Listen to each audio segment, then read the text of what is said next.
Tantor Audio, a division of Recorded Books, presents No Shelter But the Stars by Virginia Black, narrated by Tree Taylor. Part 1. Chapter 1. Kieran's screams scrape the back of her throat until her voice cracks. Althea's command deck is obliterated. The open communications link, now static in Kieran's helmet. The silent explosion spills its violent red and yellow brilliance across the vacuum of space. Benna. Commander of the fleet, regent, protector, cousin, though more like an older sister, and the only one who knew all there was to know about Kieran, who asked the most of her and gave her more than everyone else combined. Benna is dead. The light from the explosion fills the cockpit of Kieran's single-person fighter, and she shivers, but not from the cold.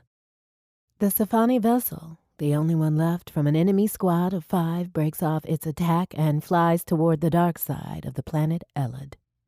The rest of Kieran's squadron is dead, and the command ship, Althea, is undefended. Those pilots were not her friends, yet they have spent much time together, and each loss burns in her chest.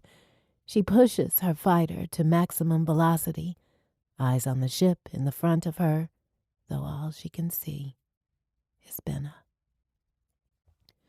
Whoever is on that ship killed the only family she had left. Escape is not an option for them. Desolate heartbreak wars with a fiery rage. Kieran has never killed anyone, and today she must learn. Her target changes course, flying toward the asteroid belt and the moons beyond. Kieran's knees brush the console as she leans forward, willing her fighter to move faster and chasing the lone enemy ship through the black, desperate not to let it get away. She fires her last missile at the veering ship and misses. The ship isn't firing back. Maybe its guns have malfunctioned. Not that Kieran cares. Her fighter's engine seizes, then re-engages at decreased velocity. Half the console's sensor feeds blink red.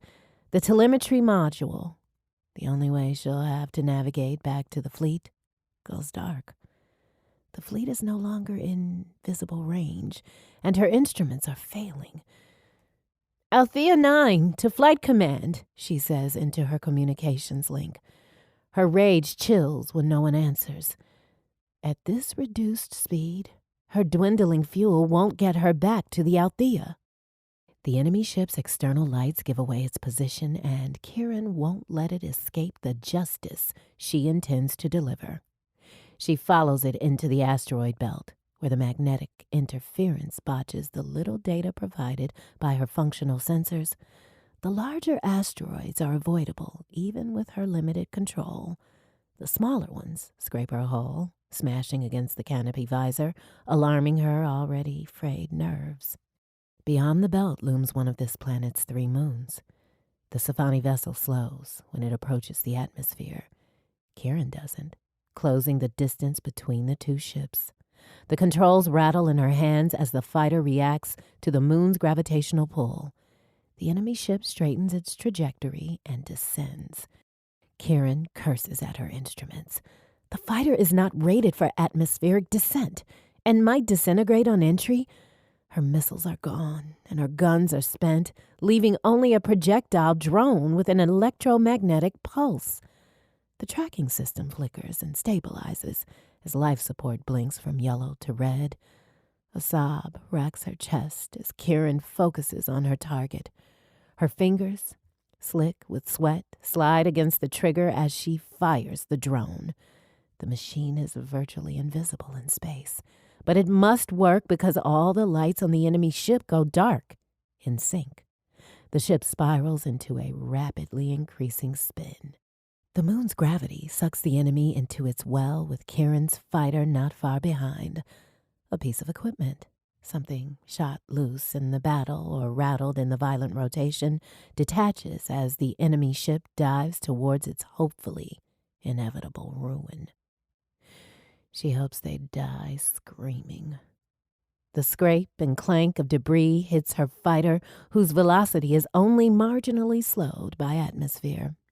Beyond the fighter's canopy, fiery red light gives way to clouds, thick and murky and backlit.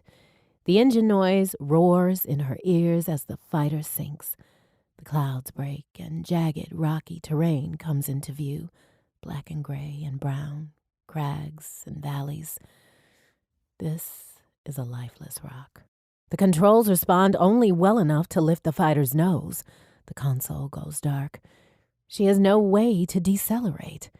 The fighter bounces when it hits the ground, scraping overland, each screeching grind ending in a crunch as parts of the ship fall off. The light outside is slanted, casting long shadows, morning, evening, and something larger than her ship looms ahead.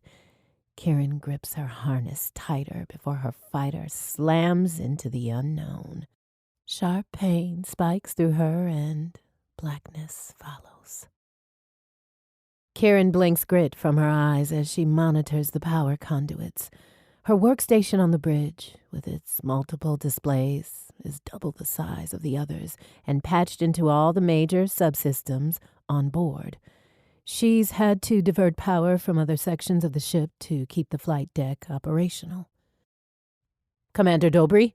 One deck officer whirls in his bolted seat, his tired eyes glinting with news as he calls to Kieran's cousin, Benna.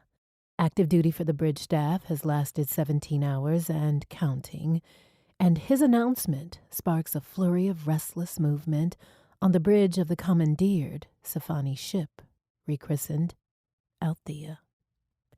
Tall and lean like Kieran, Benna leans over his shoulder to read the screen on his console. Her short auburn hair, in contrast to Kieran's shoulder-length dark blonde hair, falls into her face. Both of them are overdue for a haircut. Benna tucks an overlong strand behind an ear as she raises her hand for quiet, an unnecessary gesture since no one is talking. All eyes are on her. "The scouts have reported in. Probe data confirms the planet is habitable." A weary cheer rises, then fades at Benna's pointed glance. "Open a fleet-wide channel," Benna says to the communications officer and points to a deck-to-deck section of bulkhead. A moment later, another display flickers and reveals the blue-green planet and its orbiting bodies, including an asteroid belt and 3 moons.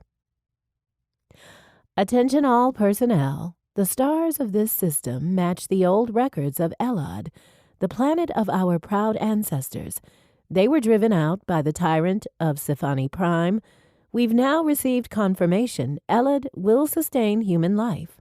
Our people have been spread across the galaxy like sparse seeds." She pauses to clear her throat, the emotion cracking in her voice. "Now, we've come home." This time, the cheer becomes a roar. Kieran closes her eyes, suppressing the urge to cry. While many of her people chose not to join the pilgrimage to find Elad, over 600 make up their fleet. For years, they have traversed the outskirts of Imperial space, scrounging resources to stay alive while they searched. Now, they have found their ancestral home, far beyond the core worlds of Sci-Fi Prime, and the true work begins. This sector encompasses dozens of solar systems, mostly unpopulated and undeveloped by the Empire. It is also outside established Sci-Fi security patrol range, according to Benna's network of contacts. On the bulkhead display, multiple data feeds scroll on the periphery of Elad's image, data sent from an advanced squadron of fighters scanning the planet and its environs. In the wake of Benna's fleet-wide announcement, pilot chatter streams from the bridge's audio ports. "No signs of humanoid life," one pilot says. "Zero contacts. Repeat, 0 contacts. Sending surface topology results." "Getting some electromagnetic interference on the dark hemisphere from the asteroid field." Laz is their best pilot. His baritone crackles over the connection. Whatever ore and minerals are in the asteroids keep affecting comms. We lost the sensor drones, so all we know about the moon is they have breathable atmosphere. The fighters' suborbital scans of Elid reveal expansive oceans between continents large enough to provide a home for their people for generations. Kieran had hoped to tend to the fleet forever, with Benna securely in command. She is pressed between a longing for a home she's never had and a responsibility she's never wanted. Princess, a word. Benna beckons for Kieran to join her. Kieran prays Benna doesn't want her to make a speech.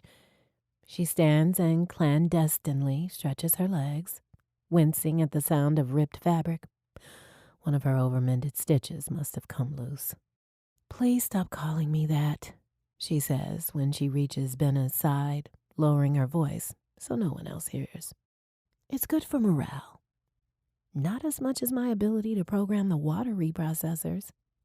Althea is the oldest and largest ship in their contingent. Appropriated from a repair yard on the outskirts of the core systems and repurposed for the Elodian fleet. All its surfaces have been scraped of every Safani emblem and designation. The original ship's programming remains, and Kieran is one of the few people in the fleet who both comprehends some of the Safani language and also possesses the technical understanding of how the equipment functions.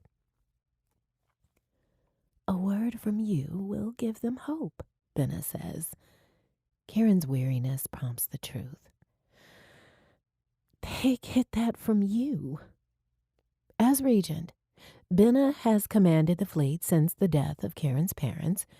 If Benna possessed a drop of royal blood, she'd have been crowned years ago. Kieran wishes she could transfuse her parents' legacy into Benna's veins. She cannot remember her father's face or her mother's laugh, the future they envisioned for the Elodian people. For Kieran, grows more substantial. Benna ignores her protests and raises her voice to the bridge crew.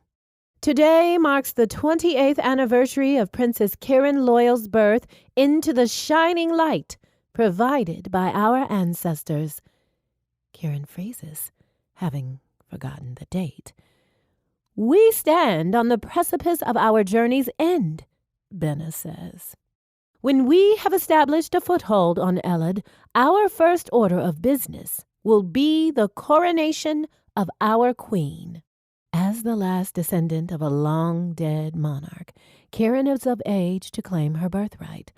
Her kingdom, a caravan of stolen ships full of rebels to the Safani Empire, guarded by fewer than a dozen fighters. The mood on the bridge is ecstatic, but each smile feels like a blow. All they have endured is pushed aside as these people, resilient and driven people who have lived with the realities of an uncertain life in space far too long, turn to her for the perfect future they've been promised, as if her sole existence can change their fates. Benna dips her head in an unspoken invitation for Kieran to speak, which Kieran ignores. Benna applauds instead, and the deck crew joins her. Before the applause fades, Kieran returns to her station. Benna concedes and doesn't pursue her. Beta shift. Take a 15-minute break. Alpha shift. Once they return, you're dismissed until the next rotation. Everyone else, at your leisure. You've earned it. Kieran follows the crowd to the line in the mess hall, resolving to wait the half hour for a hot meal. A dozen metal tables, all bolted in the deck, are mostly filled with tired men and women leaning over their meals of greenish-brown stew. A man in front of her groans. They cut rations again? We've gone from half-full bowls down to cups. Makes the grub look like more, a woman says. Better for morale. A fighter coordinator behind Kieran tugs on her sleeve. I wish your parents could see you now, Kieran, he says, his eyes wet with tears. He's twice as old as she is, yet as exuberant as a child. Their spirits will be pleased when you take the throne. She nods and says nothing. Though Benna is only a few years older, she is more qualified and should continue to lead. When Kieran isn't aiding the bridge crew with the foreign Sci-Fi system, she spends her time fixing equipment throughout the fleet or working flight support for the fighters. She can't do the real work to help her people from a throne. Hot food is no longer appealing. The dispenser near the door administers ready-made rations, reduced to 1/4, thanks to their limited supplies and extensive journey. Tasteless, yet convenient, the block of processed food has no comment on the anniversary of her birth. The crew quarters in the aft portion of the ship are beyond the flight deck.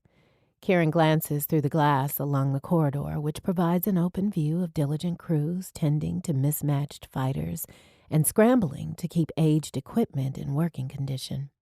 She's consumed her rations by the time she reaches the barracks area. A short trip to a sanitation stall removes the smell of a long work shift from her skin and the grime from her hair. Kieran stumbles the last few steps to the dormitory. In one dark room, columns of bunks built 4 high into the bulkheads offer restless sleep. No personalization and no privacy. Kieran collapses into the first available bed that doesn't require her to climb a ladder. She has 4 hours before she's due back on the bridge. She curls her body toward the bulkhead, her back to the room, and ignores the tears that come the moment the false sense of solitude relaxes her limbs. She falls into a dreamless sleep. A crackling whispers to her. Kieran opens her eyes, gasping while a foreign rhythmic tap keeps time with the pain pummeling her head. The harness holds her fast to her seat. Her body aches from the crash, though nothing feels broken. Weak light shines through the cockpit and into her helmet's visor, emphasizing new cracks and one thumb-sized hole. The console is shattered and its metal frame is warped from the impact. The tapping is rain, a thin slurry of dirty water and dust. The odor of burning makes her fumble for the harness straps. Fire flickers in the mangled engine compartment, flaring despite the rain. What little is left of the ship's fuel must be acting as an accelerant. The fire spreads toward the cockpit. By the time she pulls the manual eject lever, flames crawl along one side of the ship. Sweat coats her skin inside her flight suit, and smoke curls up from somewhere under her legs. The canopy pops off as designed. She whines as her boots burn her toes, as flames singe one arm of her suit, and she screams with the effort to release the harness. As she lifts herself from the cockpit, her gloves stick to the still hot hull, and she whimpers as she yanks her hands free. One glove melts into the frame, and she tears her hand from it. Kieran jumps to the rocky ground, falling to her knees when her legs don't hold. Something small in the cockpit explodes and spits sparks, and she searches for safety. Loose, fist-sized rock and scree slow her escape in the waning light, forcing her to lean on boulders with sharp edges. The crackling behind her intensifies as she scrabbles across the crags toward a boulder as tall as her shoulders, one that might provide some cover from the rain. A loud whistle is her only warning. As she turns to assess the damage, an explosion pops her eardrums, and the percussive wave sends her flying off her feet. All is black again until 2 pains wake her.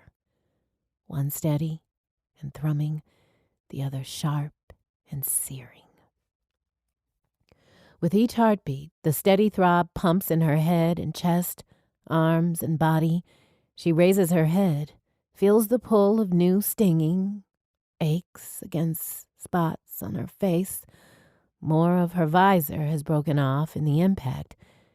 She hopes none of its debris is anywhere near her eyes. The sharp and searing pain comes from one leg, along with a tugging that shifts her whole body. She screams. Something hideous and repulsive is biting into her calf. The thing is oval-shaped, as long as her arm and low to the ground, like an overgrown insect. She pulls her legs back, only to kick the thing away. Despite the ache in the rest of her body, she pushes herself upright. Kieran's never encountered a creature like this in close quarters. Once, when she was 10 or 11, she watched a briefing for a planetary detachment, one that included a warning about the plants and animals the party might encounter on their mission. The images of those beasts terrified her, with too many limbs and teeth to be believed, reason enough to avoid terrain where such things existed. This creature is far worse than those beasts. When she kicks it again, her boot connects with its hard shell of a back. Pincers larger than her hands protrude from the end closest to her, and its thigh-wide mouth is full of pointed teeth. She cries every time it touches her until she manages to climb atop the boulder. The slippery, slanted surface is only wide enough for her to sit. She pulls her feet from the thing's range. Ill-equipped to climb after her, it keeps trying. Kieran's tears blur her vision. Trapped, she shifts her weight and winces against the agony. One leg of her flight suit is shredded and blood drips down one calf from the creature's bite.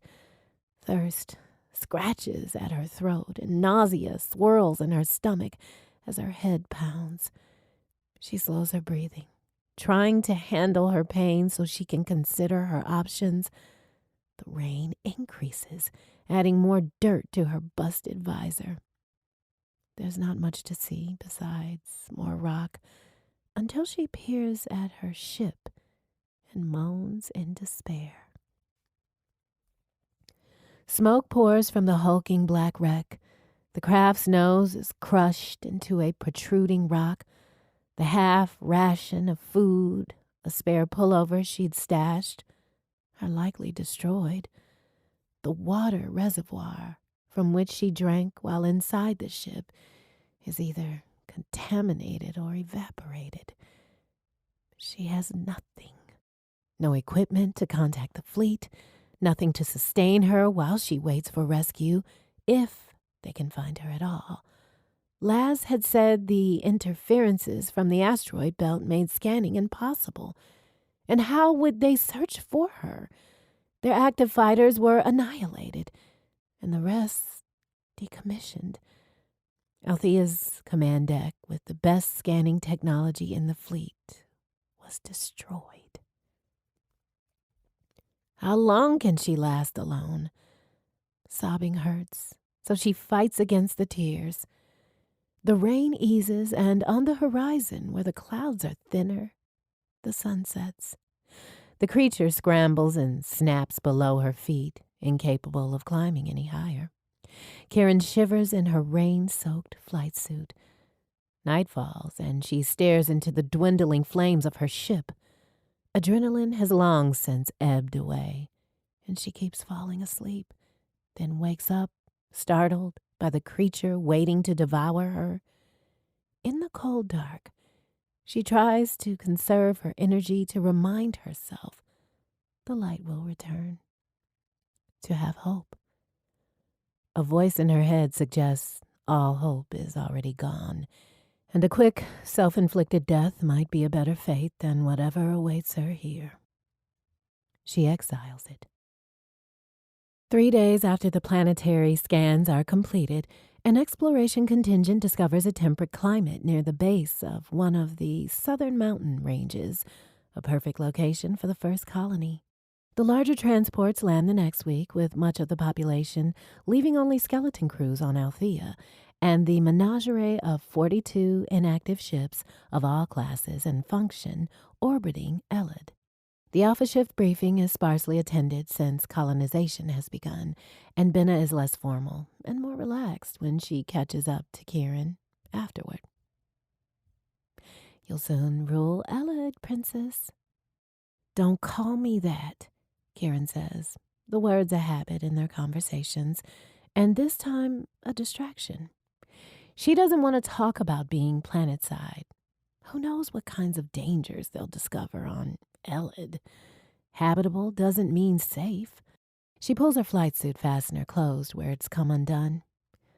I'll catch up with you in the mess hall when I'm back on board. Where are you going? Benna says, confused. I'm flying escort in the next rotation. Another ship is scheduled for landfall at the colony. This one containing the last of the younger children. Benna shakes her head in disapproval. That fighter you love so much is a relic and needs a complete refit. The telemetry module is malfunctioning and I'll keep in line with the other ships. Kieran lowers her voice. Benna, we've received no reports of Safani activity anywhere near here. Half the fighters are being overhauled. We're understaffed. I can't skip out on basic duties. You're too important for... Either I'm an elitist royal, in which case I need to prove I'm not, or I'm a leader of the people and need to do my part. Both choices mean I'm going. Benna can't stop her, not without attracting attention. Paired formation until you're back on the ship. Understood, Commander. Kieran glances around to make sure no one is watching them and kisses Benna's cheek. I know you're trying to protect me, as you've always done. I can take care of myself. Be careful. Kieran rolls her eyes as she salutes. Moments later, Kieran shoves her perennial fatigue aside and folds her long legs into the cramped cockpit of her fighter, the one most modified from manufacturer, and all the customization is Kieran's doing. It's not officially designated as hers, but no one else is as familiar with its quirks. She blows strands of overlong hair from her eyes and pushes more behind her ears and off her neck before she pulls on her helmet. Ignoring the standard startup flight sequence, she instead executes the step-by-step initialization in an order that makes more sense considering the system's peculiarity. The button that engages and idles the engine doesn't respond until her third attempt. The altimeter gauge is broken, although she won't need it. The other pilots chatter about when they'll be able to land on Elad's surface. Benna had wanted her to be the first on the ground. Kieran had refused. Too much attention and ceremony. Soon, Benna will be put off no longer and will want her to take her rightful place, leading their people. Kieran's fighter is aligned with the transport's bow. The next few hours provides time for her to contemplate their reclaimed home with its eddying cloud formations and mesmerizing blue oceans. Elad is breathtaking in its beauty, even if it represents a responsibility Kieran would rather leave to Benna. Kieran is no leader. She wants to help the colony in other ways, to aid in building something for her people, something permanent and inviolable. She does not want to attempt to substantiate a legacy held together by the thin wires of her people's belief. She prefers working the skeleton crews, locking down the rest of the fleet for permanent orbit. Benna won't let her hide for long. She turns her eyes from Elad and gazes instead at the stars. Still, the dim light from distant stars isn't enough to keep Kieran awake, and the silence of space only lulls her into deeper relaxation. She bites her cheek and tastes blood, relieved that she hasn't fallen asleep on duty. As they arrive at the deceleration mark, alarms blast from her ship and from the fleet comms. Multiple signals appear from the system's entry coordinates, the only place stable enough for wormhole generation. Voices overlap, urgent and fearful, until one calls for order. Althea 9, Benna says, Kieran's call sign, carefully enunciated. Break formation and return to docking. Althea 4, provide escort. All other fighters, when the transport is in atmosphere, get back here. Who is it? Kieran says, breaking protocol. Return to bay, Kieran. Benna is terse, which means she's frightened. Now. Incoming. Trasper, one of the tactical technicians who coordinates transport movement, speaks with welcome calm. 5 contacts. Repeat. 5 contacts. Incoming Vector 1-4 and closing. Kieran gapes at 5 dots, moving at high speed on her tactical display. Only the glint of starlight on a hull in motion snaps her out of her stupor as another fighter pulls in alongside her. She adjusts course and increases speed. Laz's ship in escort position. Her heartbeat thunders in her ears. The approaching ships move faster than she's flying, and she won't make it back to Althea before they arrive. Stay tight, Kieran, Laz says. Unidentified crafts. A woman's alto-speaking crisp Safani breaks into their comm feed. Stand down and hold position pending immediate approach. Translation to the other pilots isn't necessary. The Safanis have found them. The enemy ships break their tight formation and close in. Kieran has never been in combat. She is trapped inside a fighter in open space against armed Safanis. Her vision clouds until she takes a breath. Transport secured. Wills is their most experienced pilot. She sounds much calmer than Kieran feels. En route, one of the smaller Safani ships bisects Kieran's path, blocking her trajectory to the docking bay and forcing her and Laz off course. It's sleek, more modern than their fighters, with more guns. This could be a bloodbath, and Kieran is still outside the docking bay. She's never going to make it. Will's annoyance is somehow worse than Benna's fear. I'm going in. A green dot approaches Kieran's position, and a blur races past to engage the Safani ships. One red dot blinks and disappears as a bright fireball explodes. Kieran's heart hammers in triplicate.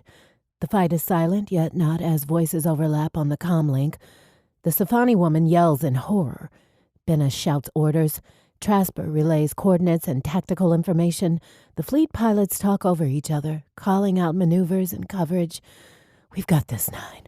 No need for you to waste your payload, Laz is encouraging, despite the heat of battle. By the time Kieran approaches the bay entrance, 3 of their fighters have been destroyed. They've taken 1 enemy ship with them, their exceptional skill outmatching greater guns. One of the enemy ships is 4 times larger than the others, discernible only when flashes of light reflect from its black hull, shining on its armored plating. So advanced, Kieran doesn't recognize its class or formation. How about some coverage? Will says, angry. I can't save her ass all by myself. Althea 9?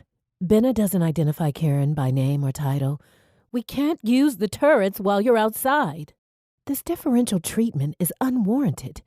Kieran is no more valuable than any other member of the crew. At the moment, she's not useful at all.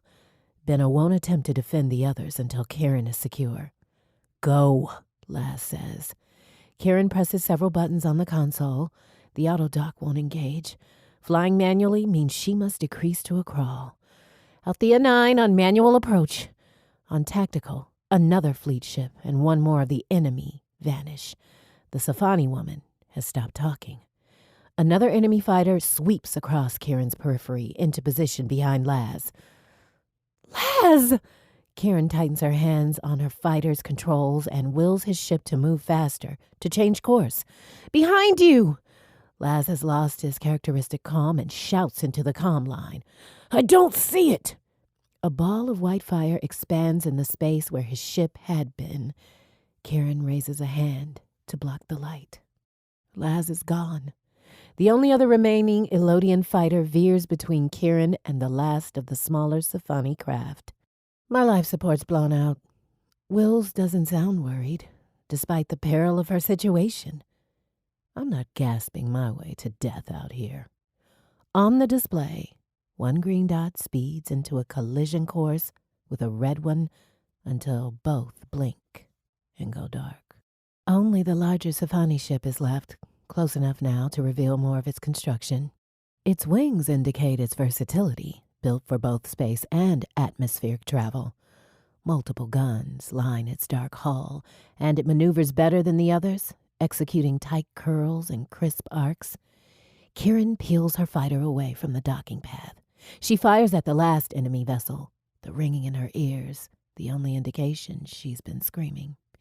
She misses with guns and has only 2 missiles as the ship fires on her, then charges past her. It arcs back for another run. Benna is yelling. Kieran ignores her and fires at her target.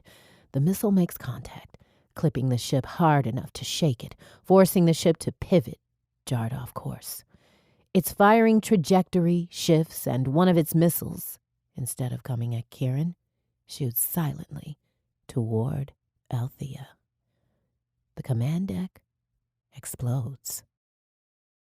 The temperature drops as daybreak approaches.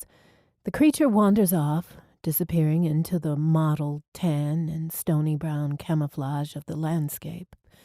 Dawn's pale pink light reveals only rocks and sand in every direction. Kieran shivers, making all the aches and pains more piercing. The bite bleeds through the jagged tear in her flight suit. When she slides from her rugged pedestal to the ground, she winces at the impact and hobbles toward her ship. What's left of it? Hunger and thirst aren't helping the pain.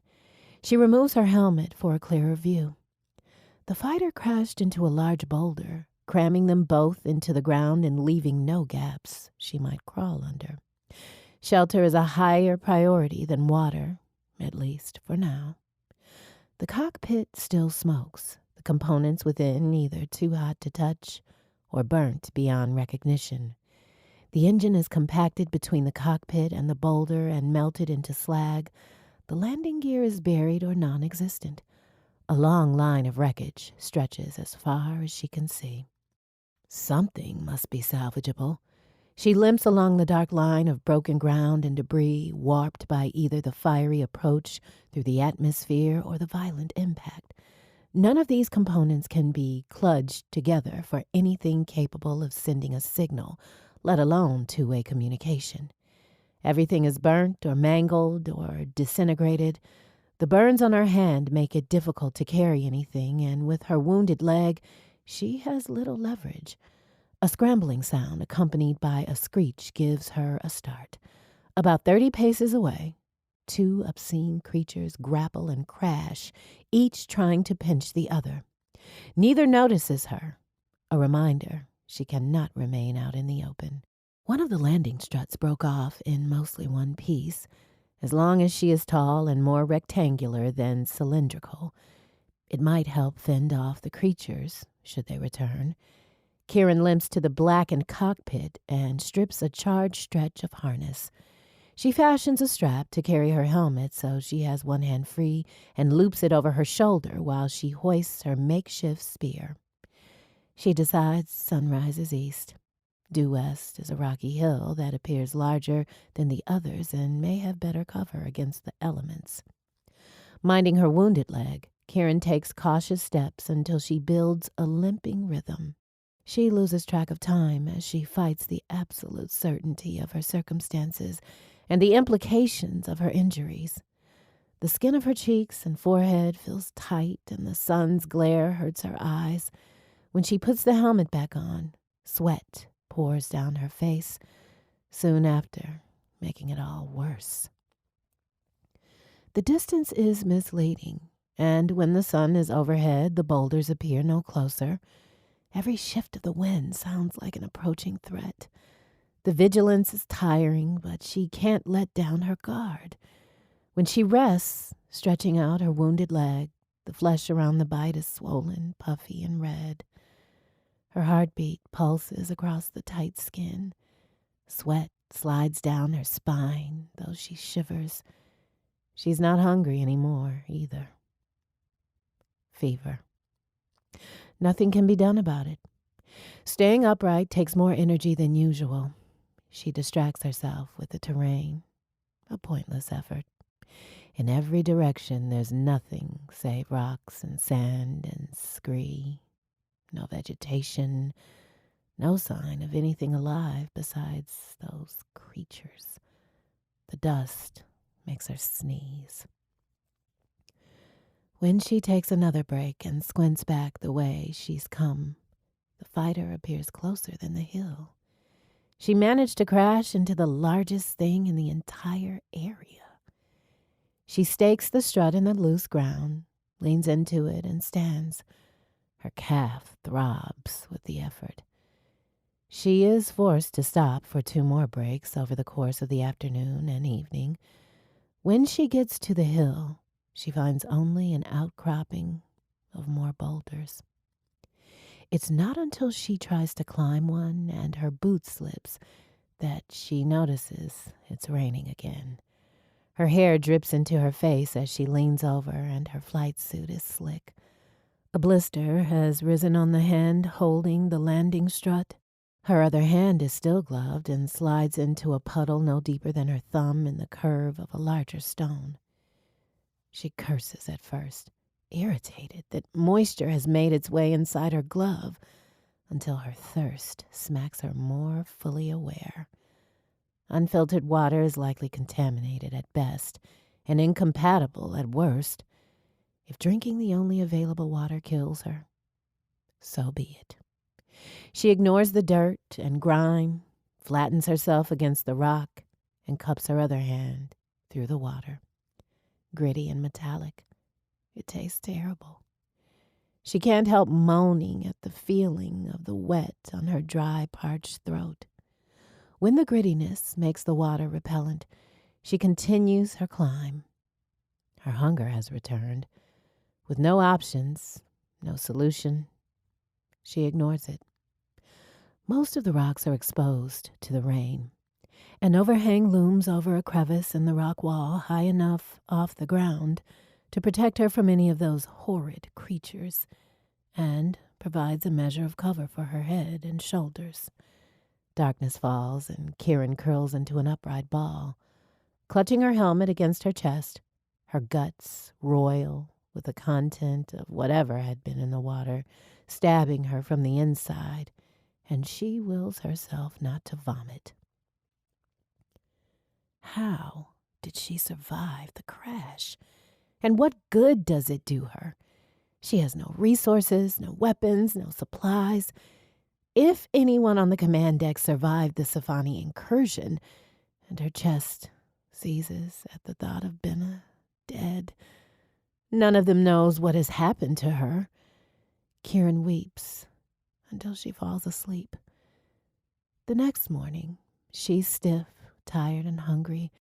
Her calf has swollen to twice its normal size, the skin tight and hot against her unwounded hand. Her throat is so dry it burns when she swallows. The desolate landscape taunts her as she forces herself to stand. She will not die on this damned rock. Always forward, never back. Karen stares at something she didn't see yesterday. The only thing different from its surroundings. She licks her dry lips in surprise, wincing at the burn. A steady plume of smoke rises beyond the distant hills. Something, someone, has made a fire. Chapter 2. The single thin dark line rises persistently from the distant ground. So it isn't a wildfire. The fleet scans from the reconnaissance squadron yielded little information about these moons except breathable atmosphere and no humanoids. The Sci-Fi ship, they've crashed here as well and survived, and they made a fire. If she can get close enough, she might be able to kill them. The how of it doesn't matter as much as the why. They murdered Benna, Laz, Trasper, and the others. They stranded Kieran away from her people, doomed her to die. Tears of mourning mingle with her rage and compel her forward, despite the pain driving her to rest. She won't last long with only rainwater and no food, but she will make sure she doesn't die alone. Find the Sci-Fi ship. Kill the crew. Never mind, she's never killed anyone. let alone with her bare hands. A straight path to her destination on foot doesn't exist. Boulders too hard to climb must be circumvented, adding time and gashes in the ground, spewing noxious fumes, push her off course. Gauging distances is difficult. Everything in any direction looks the same except for the smoke. The air is dry, different from the reprocessed oxygen on the ships and in the fighters, and heavy, pressing down on her. Is the gravity denser on this moon? Dust burns in her nostrils and her eyes. Something scuttles nearby when she passes through a gully, never revealing itself. With wavering confidence, she holds the landing strut like a spear. Is it enough to kill one of those things? She blinks away tears, the fear bitter like bile on her tongue. Though it hurts to move faster, she quickens her pace until the gully is behind her. She rushes until she trips, scraping the palm of one hand on the rocks. After that, she watches where she's walking more closely. At midday, the air temperature drops and the wind intensifies. She pauses to catch her breath, to determine what's different. A gray-brown haze stretches in front of her, and the rock formations on the horizon, visible not more than 10 minutes ago, have disappeared behind the advancing gloom. The sun is now a barely glowing disk in the sky, subdued by the murky cloud rising before her. When the wall of sand hits her, it roars, pushing her back a step. She winces at the shifted weight on her leg. Sand obliterates visibility and abrades her skin where the tiny cuts and burns from the crash already ache and itch. Putting the helmet back on doesn't help. She needs cover. There's little near her, and now she can't see more than several strides in any direction. Luck arrives in the shape of a depression in the sand at the base of a rock slope. She pokes it with the strut to make sure no creatures hide in the gap. By the time she crawls into the hole, she is coughing and blinking grit. The wind and sand rage, too wild to lull her to sleep, too thick for her to breathe deeply. She forces her muscles to relax, to take what rest she can, despite the pulsing pain in her leg and her head. Find the Sci-Fi ship.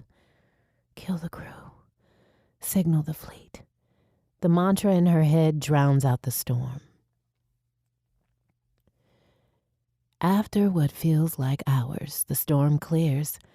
Resting for a while longer would restore some of her strength, but the Sci-Fi's might be her only chance for clean water, or rations, or medicine, or communications equipment to signal the fleet.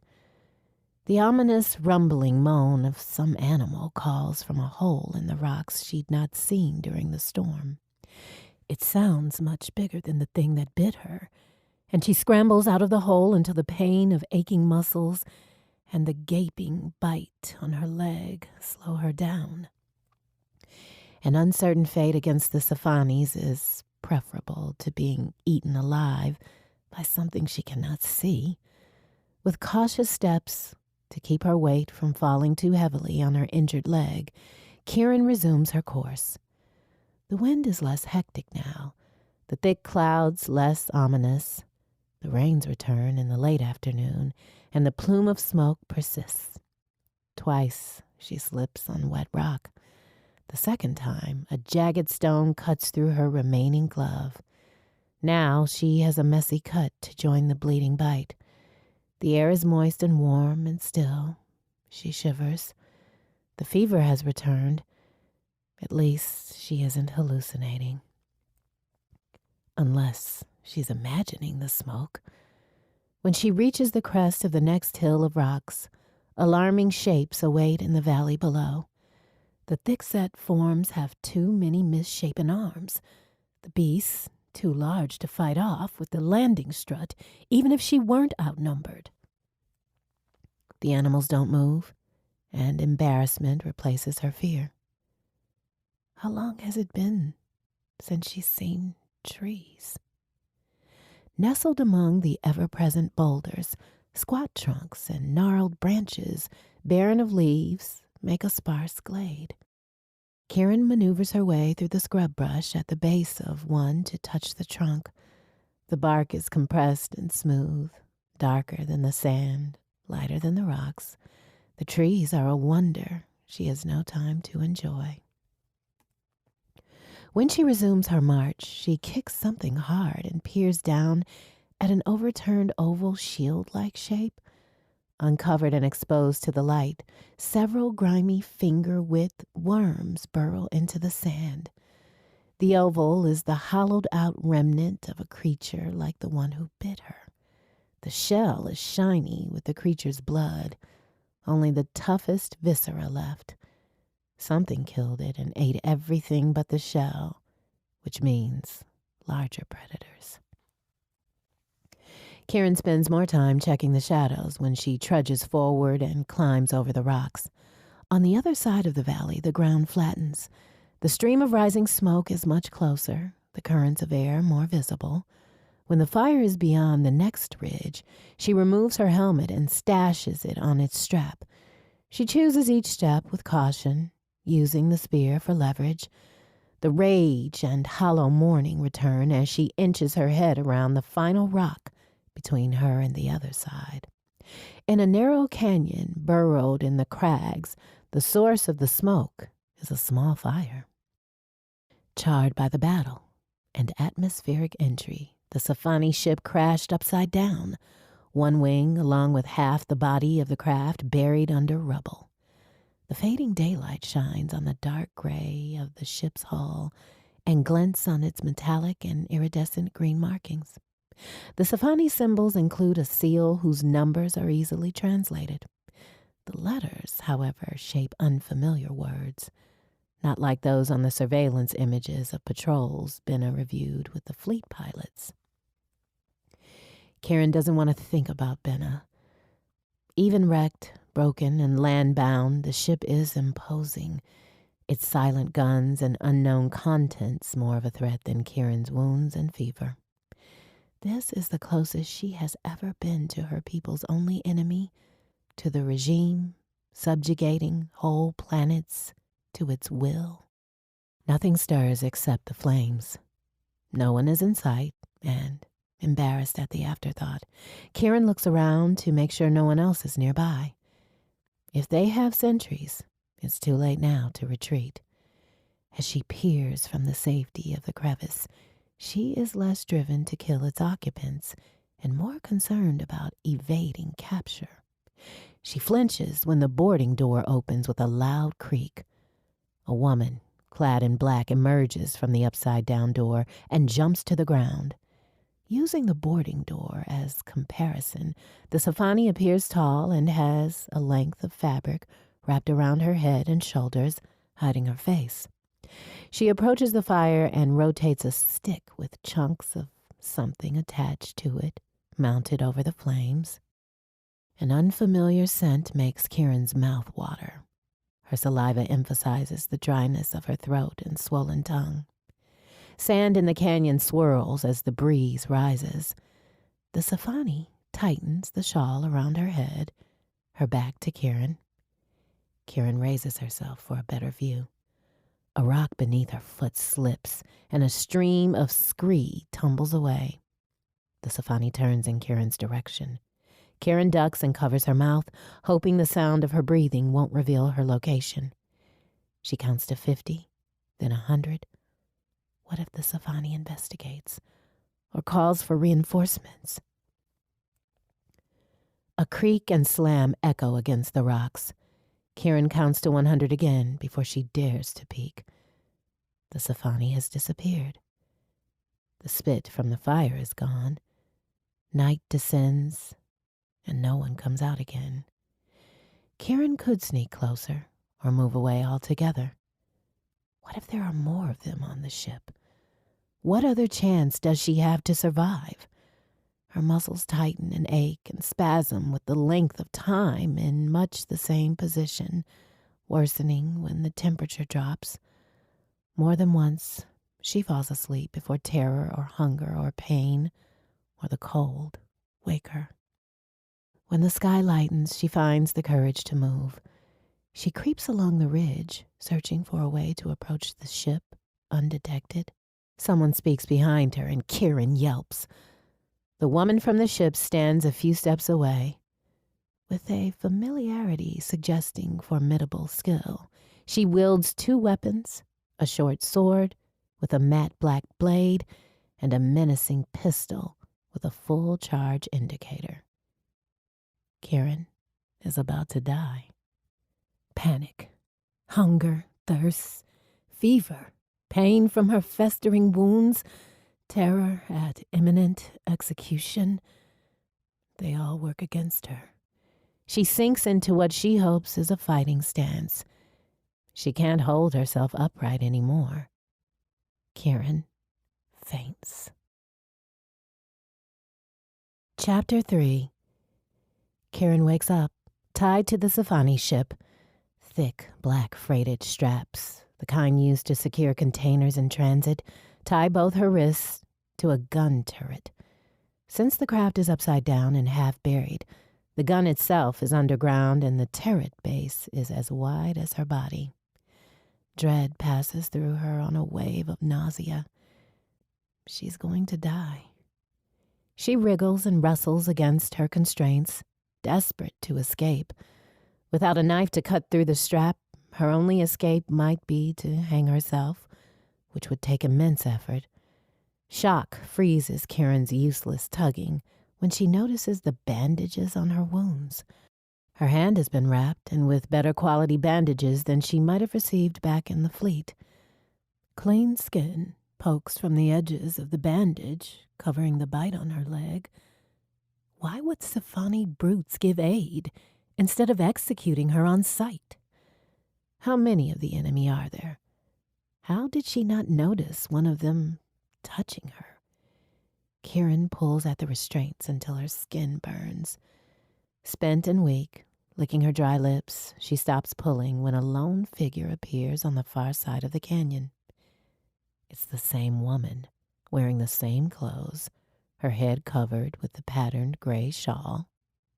She's pushing, rolling, a knee-high boulder over the sandy ground. The mouth of the canyon is 10 or 15 paces wide, and the Sci-Fi crosses the distance to settle the rock at the base of the canyon wall against several others. Kieran doesn't move, not wanting to attract immediate attention, and her heartbeat pounds in her ears. Her helmet and the landing strut from her crash are nowhere in sight. It had been foolish to try to approach without more surveillance. The possibility of water had drawn her closer, and now she's at the mercy of who knows how many. Logic returns. No one is helping the woman move the rocks, and no one else is guarding Kieran, which could mean no other crew lurk inside the vessel. This Sci-Fi might be alone. Better odds of survival give Kieran strength and courage. "Let me go." Her voice is a dry croak. The woman whirls in Kieran's direction, sword in hand, but then she sheathes the blade. She ignores Kieran and instead abandons her current task to retrieve a handful of branches from a small stockpile. She adds them to the fire. Kieran won't be ignored. "Murderer, untie me!" The Sci-Fi faces Kieran again. She stalks closer, threatening, despite her empty hands. Kieran tugs at the straps, kicking out her tied feet. The woman stops several steps away. An alto voice, dripping with disdain, speaks a few sentences in Sci-Fi. Kieran doesn't understand any of the words except the last one, and anger is preferable to breath-stealing terror. "I'm not a thief," she says in Elodian. She works what little saliva is in her mouth to spit. The spittle lands in her own lap. "You're a murderer, and your people are nothing but tyrants." All the Sci-Fi words she can think of are about ship systems, labels of machinery, ship's compartments, or computer commands. Nothing that will communicate how much she wants to kill this woman. Warning! She doesn't care if she's mispronouncing it, though she's frustrated it's not the right word. What is the word for kill? Death? It's as close as she can get. She receives no response. Karen wishes the Safani would take off the damned shawl so she could see any facial expression. Death! She says louder, though her head pounds from dehydration. Energy spent, she sags against the restraints, relieved she doesn't have to hold herself up. The Safani returns to her business of stoking the fire, then trims palm-sized wet red clumps she pulls from a sagging bag the size of Karen's missing helmet. The woman tosses the scraps into the flames and skewers the chunks on a thin branch to prop over the fire. The aroma of whatever is cooking turns Karen's already twisted guts into knots. The woman lifts a container to her mouth to drink, revealing none of her face in the process, and the sound of slugging consumption snaps some strand of Karen's dignity. When the Safani restores the cap to the container, Karen swallows her pride. Water, she winces when she remembers the language barrier and repeats her demand in Safani instead of Elodian. The chances this murderer would know her language is minuscule. When Safani Prime expands territory, its language is forced on its subjects. Why learn the native tongues of the conquered? Her captor tilts her head in question. Water! Karen opens her mouth and smacks rudely. The motion hurts her head. The Safani approaches in slow and measured steps, her water container in one hand. The long, wicked-looking black blade appears in the other. Karen squirms in futility against her restraints. Why treat her wounds and keep her captive all this time, only to murder her now? You leave me here all day, and now you're going to kill me? She continues to speak in Elodian as the terror rises inside her, though she hides it behind a brave front.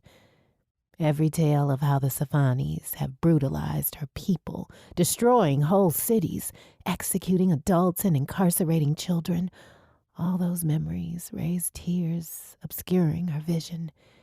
She sobs as she speaks the words incongruous with the dread coursing through her body. If I wasn't tied up, I'd kill you with my bare hands. Could she? Could she wrap her fingers around this woman's throat and choke the life from her? The question becomes moot as the woman comes closer. With dark grace, she raises the blade and presses its tip beneath Karen's chin. Karen stifles a whine, though she trembles and her chest rises and falls with each jagged breath. She stays as motionless as she can. What little self-respect she has left won't let her beg for her life. The blade is warm on Karen's skin as the Safani tilts her chin up with its tip. Water, the woman says in Safani, correcting the mispronunciation as she lifts the container beside Karen's head. Karen is so shocked that the first drops miss her mouth and splash against her cheek. She sputters and swallows as the water streams, trying not to cough it back out. Several gulps later, the flow stops. The Safani pulls the blade away, stashes it at her waist, and secures the container. No! Karen bites back. Please. The Safani mutters something Karen doesn't understand. One of the words reminds her of the medical bay back on Althea. Her head hurts too much to untangle her muddled thoughts. Thirst slaked and all the fight scared out of her. Karen lets her head fall forward. She closes her eyes, relieved by the sound of the Safani's steps as the woman walks away. She falls asleep until a steady drip of rain runs along the crown of her head and pools in her ear. Kieran curses and shakes her head to the side to drain out the water. Under the shelter of the ship's overturned wing, she is not free from the elements. Something somewhere is broken, allowing water to flow onto her head. It's dark now. The fire pit still smokes, and the ship's boarding door is closed. When Kieran shifts her weight to maneuver herself farther under cover, despite the agonizing cramps in her arms and bound wrists, something on the ground presses into her thigh. The water container from earlier is propped against the gun turret. A small round disc of plastic, no bigger than her hand, tilts into the sand. A pressed bar of a full nutrition ration falls to the ground. She grabs it and shoves a soggy corner into her mouth, moaning at the familiar texture on her tongue. How long has it been since she'd had a full ration in one sitting? When the bar's gone, she plucks the sandy crumbs from the ground and eats them too. The water container is only a third full. She gulps it down and curses the Sci-Fi for leaving her so little, deliberately ignoring the fact the woman could have left her nothing at all. Or poisoned it. She's too wet and cold to fall back asleep. Kieran folds her arms around her body, hoping to keep the food down, and thinks only of how to free herself. The next time Kieran wakes, the Sci-Fi is on the far side of the canyon beyond the fire pit. The woman is lean and strong. In the pale light of morning, the Sci-Fi lifts a small boulder, leveraging it against the base of another rock, and sets it in place with a grunt. She repeats the action, and then again, and as the sun rises in the sky, a wall slowly grows, sectioning the canyon off into a type of fort. Considering the creatures Kieran saw, not to mention the one she heard, such fortifications are wise. The woman isn't using any of the debris from the crash, which is wasteful. Armored plating, broken struts, a bent fin, all these materials would make the wall easier to fill in. The Sci-Fi ignores her obvious resources. When the sun is overhead, the woman stands on the far side of the fire with her back to the flame. She marks out a circle in the sand, 2 strides across, and kneels, muttering to herself in its center. The words are measured, like a promise or an oath.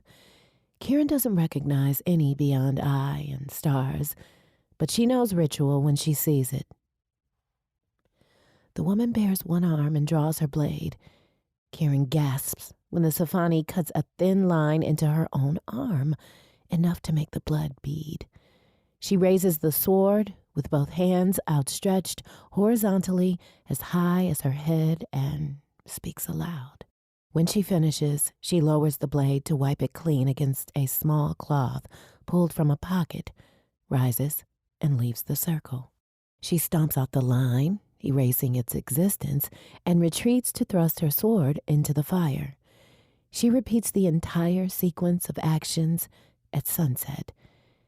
Kieran has never seen anything like this odd ritual, and though she wants the woman dead, she can't bring herself to interrupt when it happens. No matter how much Kieran protests, the woman doesn't untie the restraints. Kieran searches for the knots, holding the straps in place. They are out of sight, somewhere on top of the overturned wing. The only way free would be to cut through the straps, and Kieran lacks the means and the strength to attempt escape. At dusk, the woman brings Kieran food and water, ignores her cries for release, and disappears inside the ship. Kieran is left with nothing but the sputtering fire and the wind for company until she falls into another fitful sleep. Something wakes her. Defenseless and restrained, she fears one of the creatures is in the canyon. Frozen, she searches every dark shadow of the pre-dawn morning for movement. A moment later, the branches holding the spit over the smoldering coals collapse. Scree shifts with a hiss, and rocks tumble into the canyon. One bounces over the ship's frame and narrowly misses her head before it crashes to the ground. The ground moves again. An earthquake. The motion intensifies and jars something loose on the ship. The ground shifts again beneath her, and Karen ducks her head under her bound hands. The ship shakes, rattling the turret. Something creaks apart, and the earthquake lessens to a rumbling vibration. A jagged shard of metal now protrudes from one side of the turret, sharp enough to cut bone. The Sci-Fi is still inside the ship. Karen fits the width of the cargo strap against the sharp edge, and with an urgency bordering on mania, she saws while trying not to make too much noise, trying not to cry out when her skin tears. The ground stops shaking, and the Sci-Fi doesn't come outside. The strap is now ragged enough to rip, and after a rough tug, Karen is free. She stands, knocking her head into the wing with a dull thud, then shuffles forward on cramped legs. Her belongings are nowhere in sight, and the container of water from the prisoner's dinner the night before is empty. She doesn't have time to fix either problem. She limps into a run. The rocky bluffs of the canyon are too rugged to navigate and too exposed for her to remain unseen from the ship. She sprints for the newly constructed wall and bounds over it into musty sand, then ambles toward the shadows of more rocks, hoping she will find cover. She doesn't get far before she comes to a dead end. A chittering sound stops her. She spins around and moans in horror. Several creatures, like the one that attacked her leg, slither in her direction. She backs against the rock face, unarmed and lightheaded. When she tries to scramble up the rocks, she slips. Too weak to grab a boulder to save herself from falling, Karen crashes on her side in the sand. They close in, intent on their prey, pincers clicking and threatening torment. A savage cry from above and behind Karen stops her racing heart, and the Sci-Fi drops to the ground, right in front of her. With her back to Karen, the woman raises her sword and her pistol. The Sci-Fi shoots all but one of the creatures in rapid succession, red bursts of burning energy stabbing through their shells and killing them instantly. She holsters her weapon on the side of one thigh and shifts her grip on her sword. She kicks one of the dead creatures aside to clear her path to her remaining foe. Down to one immediate threat, she stomps on one pincer and stabs the creature in the mouth. Repeated jabs into its exposed midsection kill it. By the time Karen recovers enough to sit upright, the Sci-Fi has lined the corpses up side by side. She returns to Karen and towers over her. The shawl has fallen to her shoulders, revealing her shocking beauty. Delicate dark brows and voluminous black hair frame a majestic pale face with symmetric features, regal cheekbones, and a sharp jawline. The golden pink of the newly risen sun glints in green eyes, piercing with intelligence. Blood and gore drip from the sword, the spatter loud on the sand and stone. Too mesmerized to stand, Karen stares at her unexpected rescuer. Her fear drowns in the wake of something new, something indescribable. Karen can't catch her breath and is helpless to move under the woman's glare. The Sci-Fi raises her sword to point back toward the ship. "Food and water," she says in crisp, enunciated Sci-Fi. She waves her other arm at the open terrain in the opposite direction. "Death." She points at Karen and speaks words Karen doesn't know. The meaning is clear. Karen must choose to either attempt to survive on her own with no resources, or return to the slim chance of survival in the canyon with her enemy. The woman turns her back and tends to the carcasses, leaving Karen to decide. Karen trembles from another near-death experience and pretends it's a difficult choice. The Sci-Fi leaves, dragging her gruesome bounty behind her with yet another cargo strap. Karen banks her hate and her vengeance and limps after her enemy. Chapter 4. In her haste to escape, Karen has ripped a bandage over the bite, leaving it exposed and leaking blood.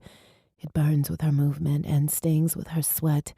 The Safani hikes back to the canyon without looking once at Karen. Following her feels like admitting defeat, conceding. Karen will never be able to kill this woman when she can't save herself. Back in the canyon, the Safani stashes her kills and stands assessing the half-collapsed section of the wall.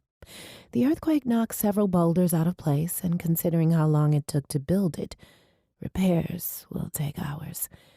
Karen is unsure what happens next. She has her answer when the Safani draws her pistol. The woman says nothing as she secures Karen to the ship, this time closer to the boarding door and nowhere near the jagged metal of the broken turret. Karen is still under cover and her movement more limited than before. The rest of the morning, the woman works to restore the wall and completes her task when the sun is at its highest. She stands in the midst of the same cleared space as yesterday, marks out a circle in the sand, and performs her ritual. This time, Karen doesn't catch any of the words. She's more interested in the rigid formality of the Safani's movements, the pride in her stance, the ease with which she handles her blade. How many times has she performed this act? Next, the woman tends to the corpses of the monsters from earlier, carving and stripping each creature into growing piles of muscled flesh, entrails, pincers, and shells. Karen's horror grows over the course of the afternoon as the grisly work continues, and she fights the urge to vomit when the wind shifts and blows the revolting odor her way. She's no stranger to butchery. Though she's never carried out the duty herself due to her other responsibilities, others in the fleet have sometimes obtained livestock in trade. On those occasions, such meat was the only way to feed hungry Elodians. Karen has tasted fresh meat, but this, the gruesome slaughter of creatures so far from appetizing as to be repellent, with clear intention for them to be consumed. Karen studies the Safani more than what she is doing. The woman's face remains blank as she works. She is tireless, focused on each task until its completion. The shells are propped in the sand at the edge of the fire, where the flames burn off the blood and remaining viscera. The pincers are tied together and spread out in a line on a flat rock. The meat. And all this work must mean the Safani is going to eat the flesh of these disgusting creatures, is transferred to an odd bag and carried inside the ship. When the woman reappears, she pauses before the last pile. Her shoulders raise and fall with the depth of her breathing, and her expression does not change as she sinks her fingers into the offal and pulls out a long strip of entrails. Karen looks away and swallows bile. All her life, she had been told Safanis are bloodthirsty and cruel. Such indifference to carnage at close range, black blood splashing on the woman's arresting face without generating so much as a twitch, turns Karen's stomach. Her opponent is far more experienced at killing. The woman stretches the lines of guts along the edge of the overturned ship's wing, the strips of beastly insides laid to dry in the sun. The icy fear is back, slithering in the sweat on Karen's spine. At sundown, after her ritual, the Safani gives Karen a ration bar and a full canteen of water. You don't have to tie me up. I'm not going anywhere. Why say such a thing? Wouldn't she try to press her advantage if freed? The Safani ignores her. At nightfall, after she banks the fire, the woman unties Karen's hands and leaves her a sharpened stick. The ties binding Karen's legs are too substantial for the stick to penetrate, so escape is impossible to accomplish overnight. The implication is clear. Karen is a prisoner, but the Safani won't leave her defenseless. Karen pretends it isn't a small kindness and grumbles, lacking the energy to give her protest any heed. The next day, After her morning ritual, the Safani strides past the canyon wall and disappears. Kieran tries again to free herself. She doesn't think about whether she'll attack the Safani or run or anything after. When was the last time she was forced to sit still this long? Her work in the fleet kept her moving unless she was on the command deck or asleep. She hates sitting with nothing to do besides obsessing over how helpless she is. Kieran winces as the straps bite into her skin until she sags in defeat. Her scabs itch, and the stench of her perspiring, unwashed body in the oppressive heat irritates her and feeds her shame. The Safani doesn't return until mid-afternoon. She brings firewood and more dead creatures. The wood is stacked near the overturned ship. The carcasses are dragged next to the fire pit where the woman repeats the spectacle of butchery. She has collected far more meat than one person can consume, and when the horrid slaughter is done, she takes the surplus into the ship, which is confusing. Are more Safanis inside? Kieran hasn't heard other people. Are they wounded? How will this affect her fate? Questions haunt her as her condition improves. The rations restore her energy enough to annoy her with their grittiness. The woman has increased Kieran's water ration to several times a day, and Kieran chugs it all down whenever it's provided. What if more Safanis come? What if this woman is holding her hostage until Kieran can be taken into custody? If she could somehow overpower her captor, Kieran could use the ship to communicate with her own people. Some of the systems must be working, since the woman daily cleans all trace of the day's kills from her hands and clothes. The pulse drone may not have wiped out everything. The next afternoon, after the midday ritual, the woman spends the better part of an hour clearing smaller rocks from a flat area within the canyon wall. She removes her outer layer of clothing, revealing lithe arms and defined shoulders. The series of physical movements she performs suggests another ritual pattern, this one reminiscent of dancing, of graceful forward advances and smooth retreats. Between the Safani's experienced martial skill and the kills she's stacking up every day, Kieran decides it's smarter to bide her time before she makes another attempt at freedom. The woman might decide to let her go, since she can't keep Kieran prisoner indefinitely. She suppresses the thought that they might both be stuck here forever. 2 days later, when the Safani disappears into the bowels of her frigate with the day's catch, Kieran stares at the emblem on the side of the ship. The sword and vines insignia doesn't resemble anything she's ever seen. Something hits the ground. Kieran searches for the telltale shape of one of the shell-backed creatures. Nothing moves in the canyon. A whoosh and a thud draw her eyes to the sky. No clouds, no sandstorm, nothing, until a yellow-red ball of flame with a smoking, inky black tail flies across the canyon and collides with the rock wall. A meteor. Another appears, followed by a pair, and Kieran leaps to her feet with a cry. 2 more fire into the canyon, so hot and fast they burn through one of the stabilizer fins and crater the ground where they fall. She's not safe under this wing. The meteors are small, yet pock the greater hull of the ship, which means they'll likely cave in her brain pan if one hits her in the head. They don't appear to have punctured the main body of the ship, so the safest place for her is inside. Inside with a merciless Safani. The argument in her head is brief.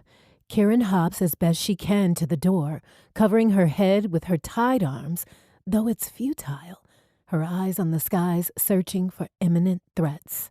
She hunches her head and bangs on the door with closed fists. "Let me in! Open the cursed door!" A hot piece of detritus grazes her arm, searing her skin. Around her, stones, big and small, hiss and burn when they hit the sand or clatter on the stone. Her luck won't last long. Her demands deteriorate into wordless screams. The door opens, and she falls inside to safety, her secured feet tripping her and keeping her from catching her footing. The Sci-Fi stands at the threshold, head covered by her shawl, when Kieran maneuvers her way to her feet.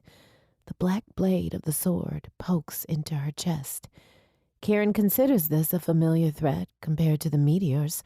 "Look," she says, wishing she spoke more Sci-Fi.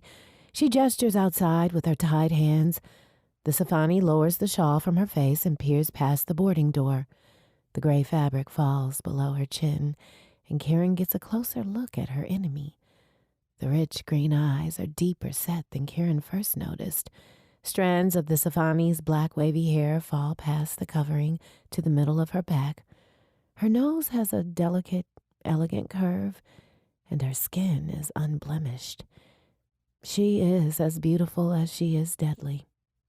It takes longer than Kieran likes for her hatred and horror to resurface. The woman speaks softly in reverent fear, though Kieran doesn't understand. A meteor crashes into the side of the ship, and the Sci-Fi, who has never revealed any trepidation, jumps in fright and slams the door closed. They pant in the darkness until Kieran's vision adjusts to the minimal light. And there is light, an orange hue blanching the color from the Sci-Fi's eyes. It reflects off the blade once again, raised in Kieran's direction.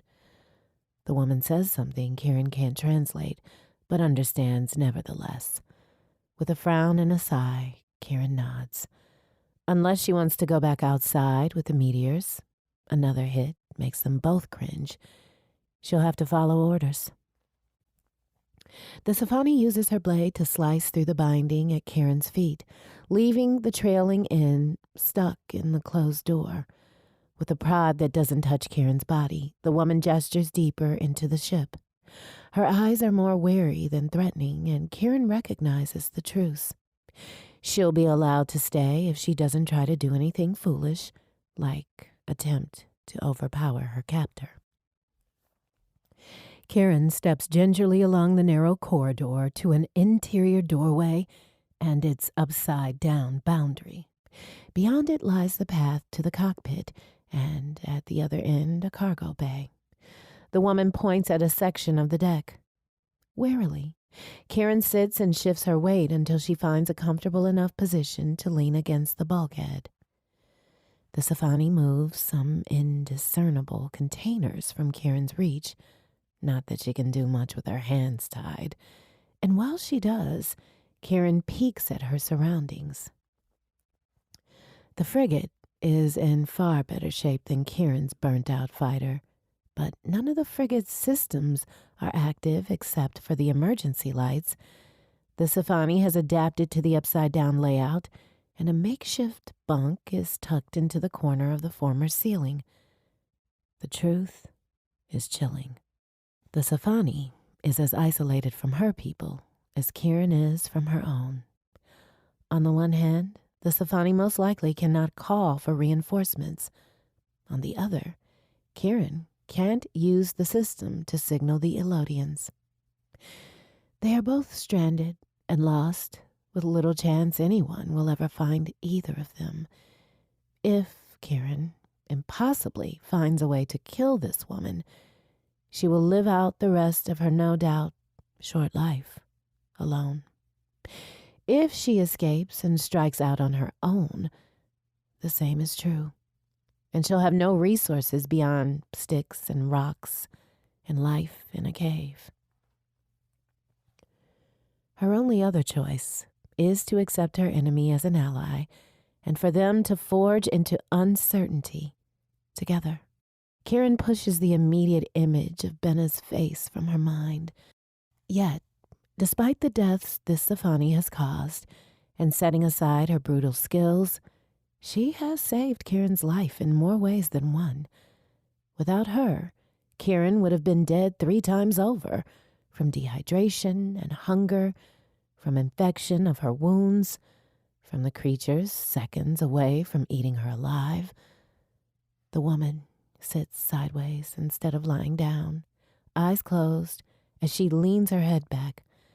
Fatigue softens her features, making her appear more approachable, less feral and murderous. "What's your name?" Kieran surprises herself by speaking. The Safani's eyes snap open and she clenches her hand on her pistol at her side. Kieran's heart rate spikes.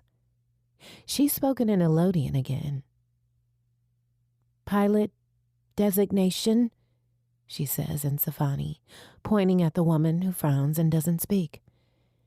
Kieran points at herself. "Kieran." Then she points again at her captor. "Designation?" Another meteor crashes into the hull on the far end of the cockpit, and they both start in surprise. The Safani lays the pulse pistol beside her within easy reach. With a glance at Kieran, she rests her blade on her lap. Kieran doesn't lower her eyes. "Davia," the woman says. Then she doesn't talk again, no matter what Kieran asks her. Sometime after full dark, the meteor shower slows. Neither of them moves. At some point, the Safani falls asleep, shoulders sagging, hands taut on her weapons. For the first time since the crash of her arrival, Kieran relaxes. When she closes her eyes, the slow, even rhythm of the Safani's breathing lulls her to sleep. When Kieran wakes, her head is tipped at an odd angle. She is thirsty. Her arms and shoulders are stiff from being secured in an awkward position, and her stomach growls. The interior of the ship is warm and sticky. Perspiration coats her skin. Her movement rattles something near her foot, and the Safani, Davia, twitches awake. Kieran stills as the weapon capable of burning fist-width holes and scuttling creatures is now raised at her head. She lifts her bound hands. "Can't do much with my hands tied." She hopes Davia understands, though they don't speak the same language. Davia lowers the pulse pistol. "Water?" she asks, her voice roughened by sleep. The deepened tone resonates in Kieran's body, an unfamiliar sensation. "Yes," Kieran says in Safani, and bites her tongue before she adds a please in Elodian. Davia maneuvers them outside to the aftermath of the meteor shower. Larger meteors smoke around the periphery of the canyon. One narrowly missed the ship and lies in a crater of its own making, steam rising into the air. Davia scowls at the damage. Kieran finds the destruction meaningless, since the ship wasn't going anywhere anyway. Despite Kieran's protest, Davia secures her beneath the ship's broken wing, damaged further by the meteors, and brings another full nutrition bar and water without comment. Davia does the chores that occupy her attention, and Kieran ponders what purpose they serve. Davia performs her odd ritual at the usual times. The afternoon brings rain. At sundown, Davia unties Kieran's hands, tosses her a sharpened stick, and prepares to board the frigate. "You're not going to leave me out here, are you?" Davia disappears inside the ship. "Davia!" Kieran stops herself from pleading. She searches for a spot that isn't beneath one of the leaking holes or in a puddle of collected runoff. Hours later, when the rain has soaked through Kieran's torn flight suit, Davia reappears and stares at Kieran for several long, unsettling minutes before retying her hands and untying her feet. Davia directs Kieran to enter the ship. The day ends much the same way it began, with Kieran attempting to find a comfortable position and Davia poised to shoot her if she so much as twitches. "You don't have to tie me up," Kieran says the next evening in her own language. It's not quite full dark. Davia has banked the fire for the night and untied Kieran's feet from her posted incarceration. They're inside the Safani vessel, and Davia waves her pulse pistol in the direction of Kieran's designated spot. Kieran is too tired after the surprising heat of the day to sleep against the damned wall and wants to stretch out, albeit on the floor. She opens her hands as much as she can, considering the binding, and holds them up in what she hopes is a disarming manner. She tries to remember any Safani words that would help make her point, but gives up and strives instead to speak Elodian in as calm and reassuring a tone as she can manage. I'm not going to try anything. And it's true. They won't survive without cooperating. They can't keep treating each other like mortal enemies either. Back in the fleet, Kieran worked with several people she disliked as the needs of their people were more important. Couldn't the same rules apply here? Davia ignores her. New words come to mind. No target, Kieran says in Safani. Davia is taken aback, alarmed. So those words don't convey the meaning Kieran intends. She tries again. No danger. This time, comprehension flashes in Davia's eyes. They stare so long at each other, Kieran starts to itch. Davia releases the bindings, steps back, and eases down to her usual position. She sets the straps close by, out of Kieran's reach. The simple action speaks volumes. This woman won't kill Kieran in her sleep, having had at least a dozen opportunities so far to do so.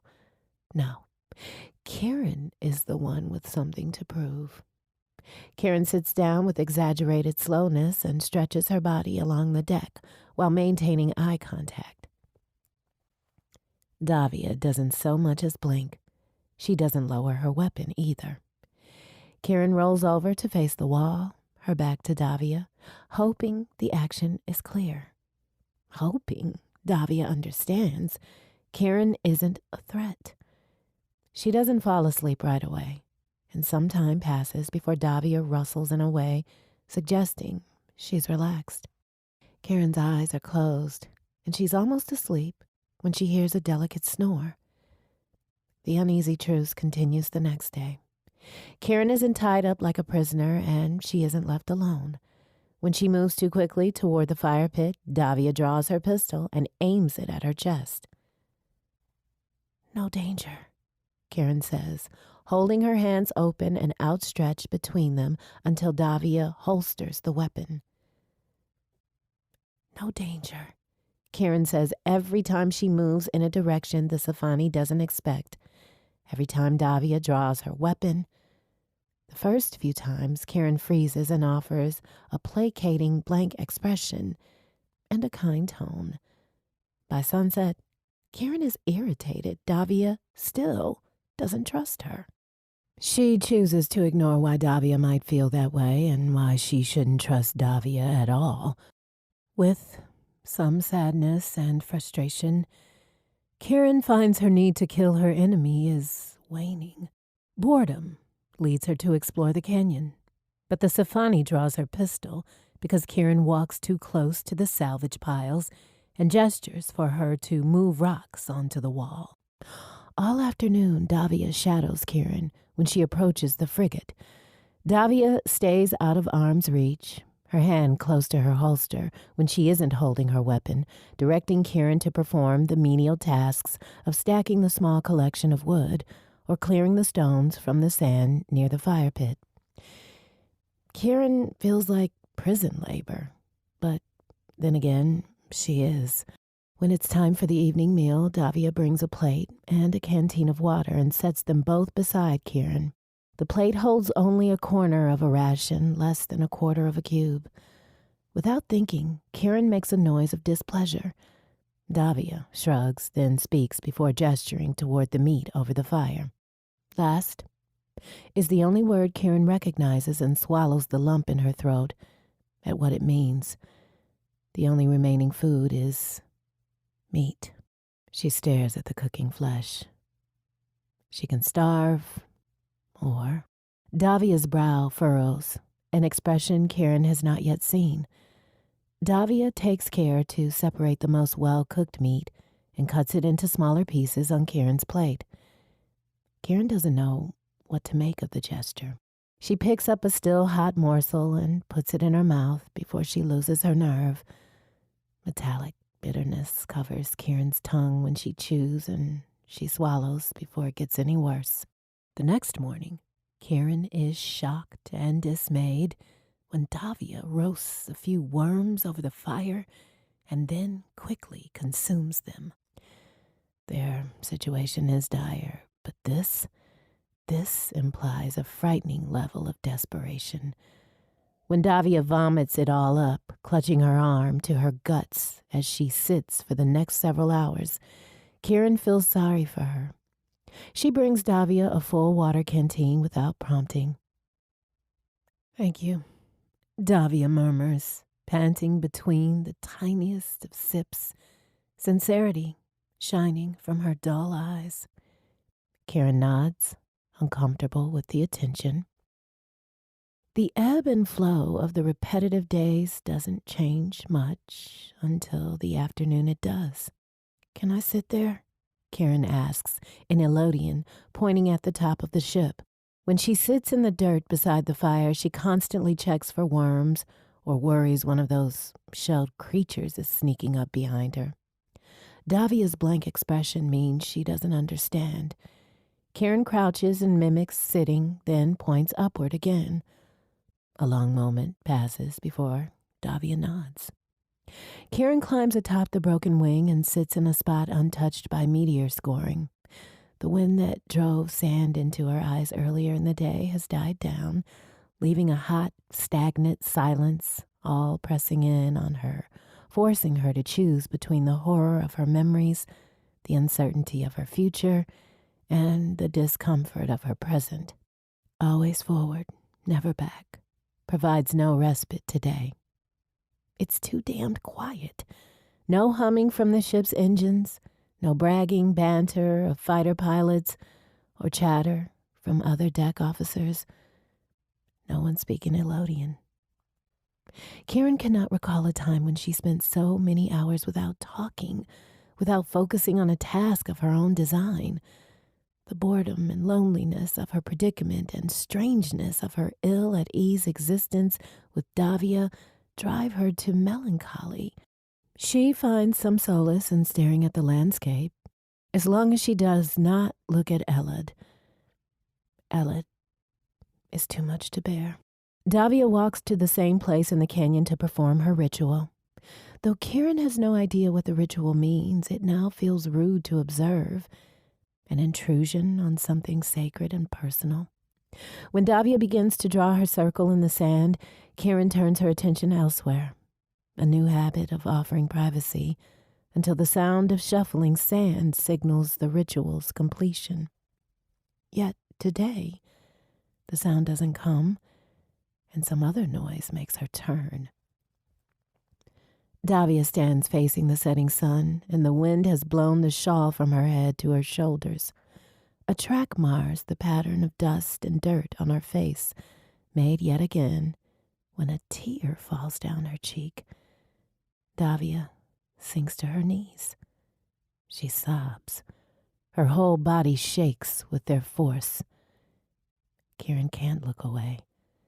Davia chokes out her ritual words. The speech is stilted by her crying, but her posture doesn't falter.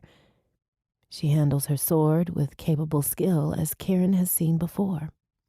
When Davia cuts across the skin of her arm, the action reveals lines of similar scars. Davia raises the blade to the sky, and her arms tremble. She slices across her arm again and raises the blade, and Karen doesn't understand enough of the spoken words to glean their meaning. Davia cuts a third time, as if the ritual is meant to call something forth and fails. As she raises the blood-stained blade once more, she speaks one last time until her crying becomes a wail. The sound is gut-wrenching. Karen blinks at her own surprising tears and faces forward again. Isolation and a fight for survival are not the only thing she shares with Davia.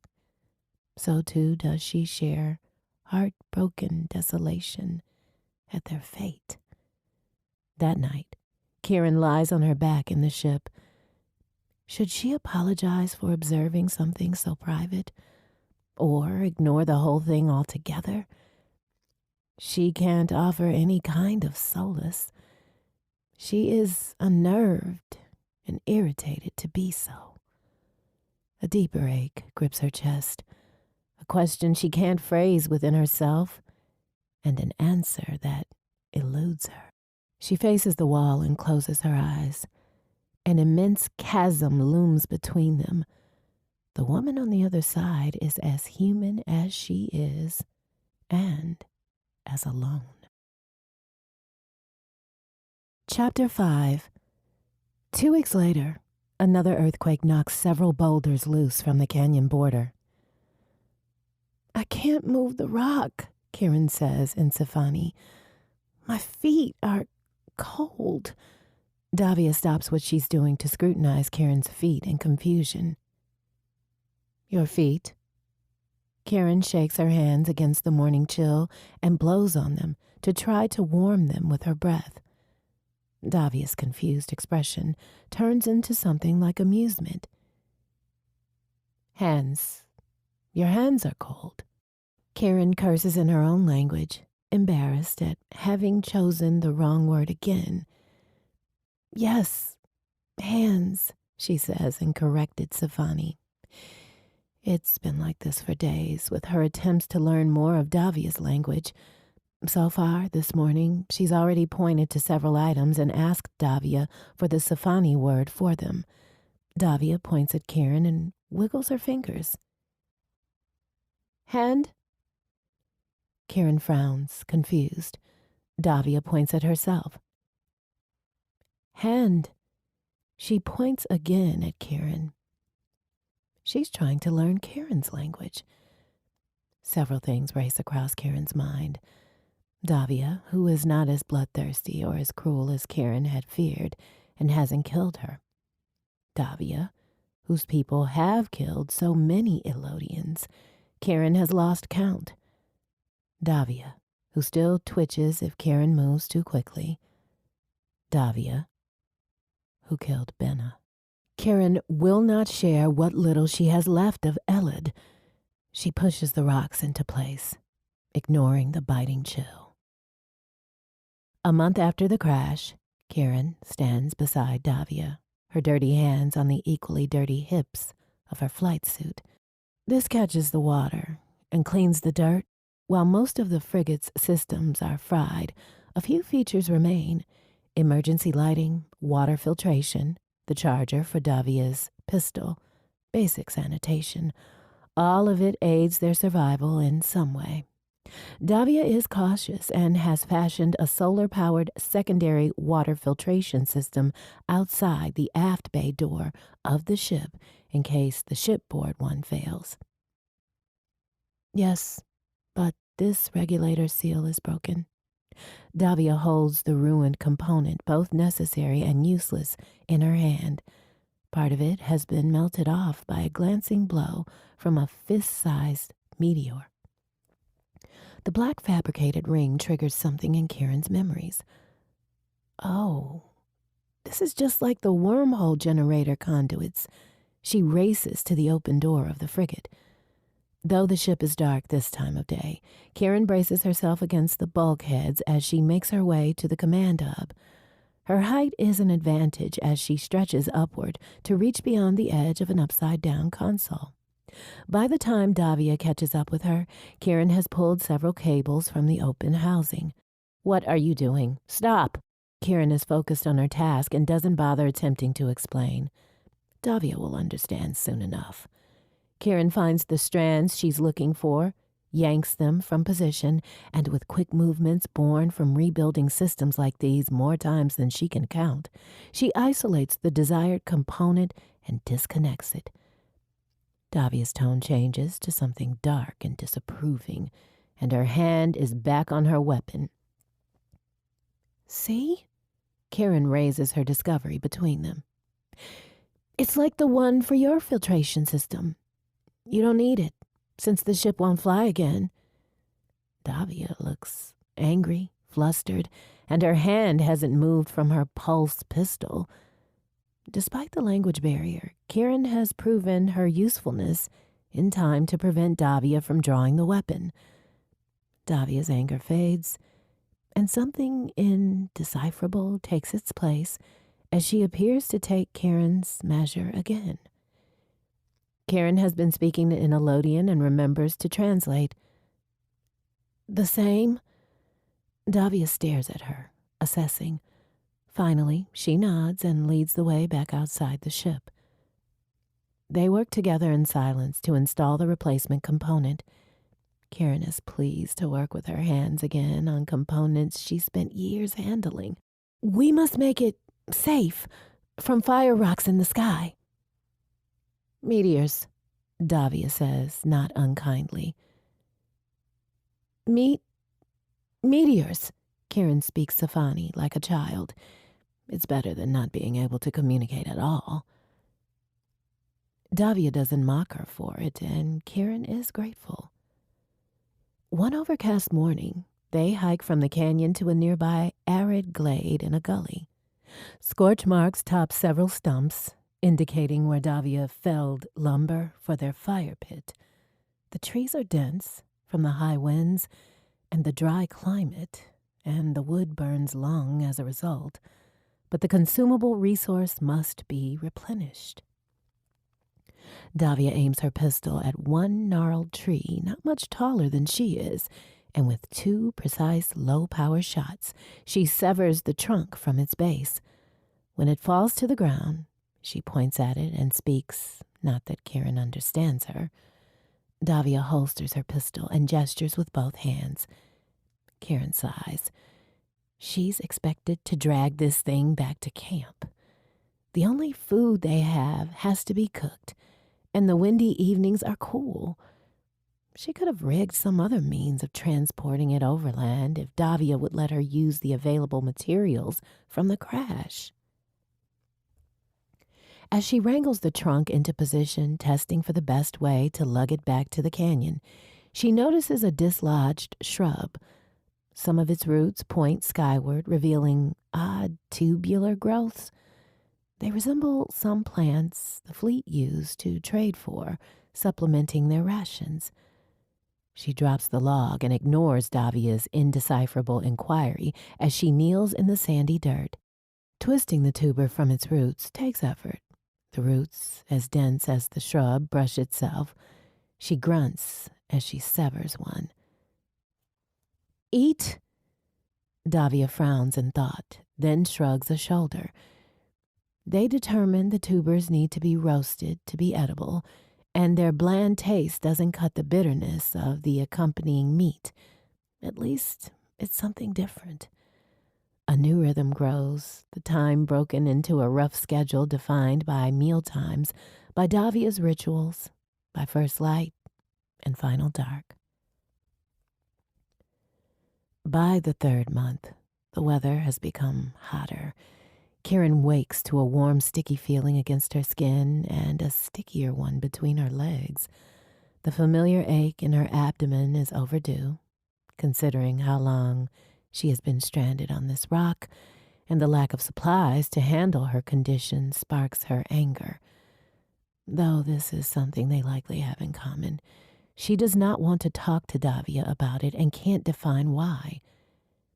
She sacrifices a few strips of her flight suit into a makeshift pad and uses another strand to tie her overlong hair back from her face and off her neck.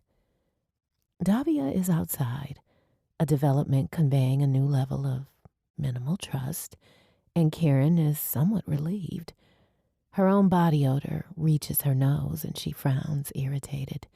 Sanitation is now limited to bodily functions and insufficient for complete cleanliness. These close quarters are poorly ventilated, and this corridor of the ship stinks of them. She stomps through the boarding door to the nearby rain catch and dunks a container into the water reservoir. A hand bath will be better than nothing. "We must ration the water," Davia says, her voice flat. Kieran doesn't look at her. "Need to clean. We do not know when it will rain again." "I don't care," Kieran says in Elodian, too irritated to attempt a translation. "Kieran, do not." Maybe it's the sound of her name, which Davia has never before spoken, giving Kieran chills she does not want to decipher. Maybe it's the blood leaking down her thighs. It's all too much. With a roar, Kieran drops the container. She grabs her landing strut from where it's propped nearby. In the time it takes her to flip it and aim, Davia has already drawn both her weapons. They stare at each other. Neither of them moves. Kieran breathes heavily enough to raise more sweat on her skin. She doesn't attack. She's being foolish. But the anger is hard to contain. She tilts the provisional spear away from Davia and leaves the unspilled container on the ground when she walks away. What little peace they'd achieved between them is gone. At the fire pit that night, Kieran still doesn't know what to say. They can't keep living like this, hunting and eating the disgusting carcasses of repulsive beasts and growing more unclean by the day. They'll go mad and kill each other. She chooses to ignore the irony. When the sun breaks over the horizon the following day, Kieran fills a canteen and grabs her spear.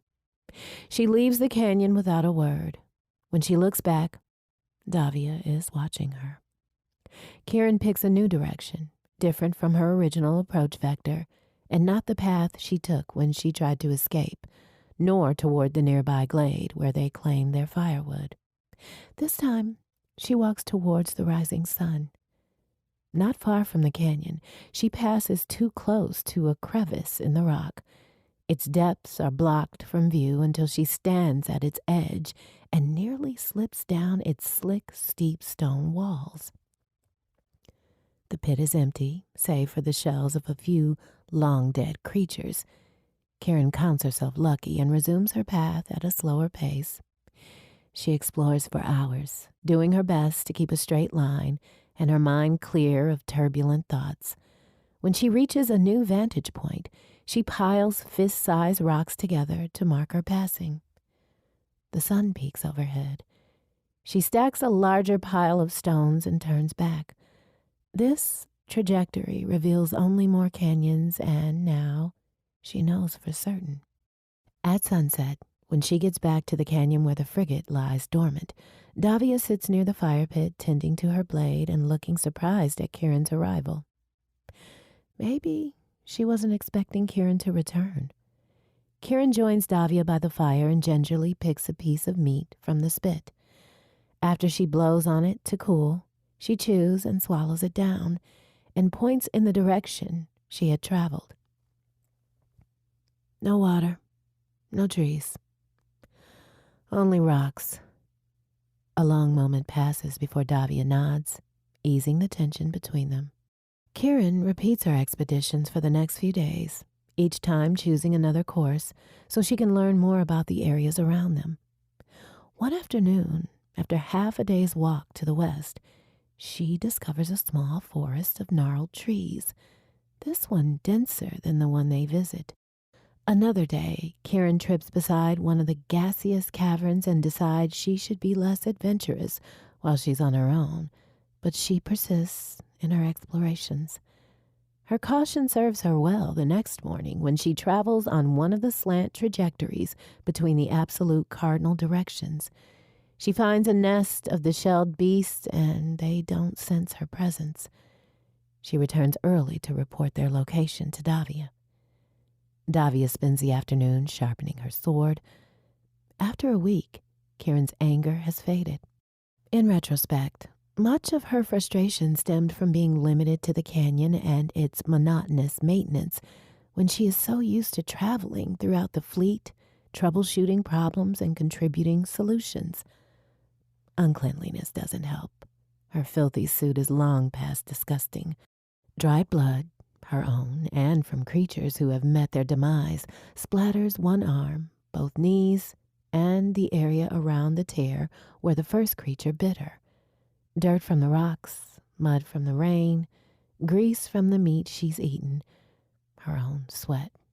It's all turned the formerly white flight suit, a grimy brown matching the dirt on her own skin. She hasn't asked Davia for any of her clothes, and Davia hasn't offered. Karen is so focused on keeping herself upwind of her own stench and watching out for creatures waiting to attack her that she stands at the water's edge before it captures her attention. The small lake is no farther across than the length of Davia's ship. The water is gray, a reflection of the overhead clouds, and the middle is too deep to provide a view to the bottom. The shallows near her feet are clear. She pokes into its depths with her spear to make sure some hideous creature isn't lurking to eat her the moment she lets her guard down. With a last long scan of the periphery to verify nothing is sneaking up on her, she drops to her knees, sets down the spear and canteen, and unfastens her flight suit to the waist. She can't help a smile as she cups handfuls of the water and splashes her face, her hair, her arms and chest, and everything from her navel up, everywhere she can reach. She tries not to get her flight suit too wet. Cleaning some of the dirt and sweat from her body is a relief, even without soap. On the walk back, she doesn't smell much better, but skin rinsed of grit is an improvement, and she's glad to have found a water source.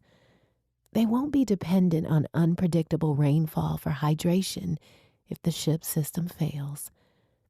Davia might be pleased at the news. The canyon is empty when Karen gets back. Karen busies herself with stoking the fire and clearing sand off the solar panels on the aft end of the ship. Davia must have traveled a greater distance to hunt today. Surprising, since her distrust of Karen keeps her closer to the ship. Karen could do whatever she'd like since Davia isn't here. She chooses to climb to her preferred seat on the wing of the ship, fatigue settling her restlessness as the shadows lengthen. From this angle, she stares past the canyon wall, a sense of apprehension growing within her. Has she forgotten something? It's sunset. Davia never misses her sunset ritual. Has paused mid-task to perform it, as if prodded by a celestial chronograph. The sun sinks halfway past the horizon, while Karen sits motionless, searching for a dark figure against the dusk-colored landscape. Davia doesn't appear. Karen identifies what she feels as worry. She leaps down from the ship to add some wood to the fire. A blood-curdling scream comes from outside the canyon.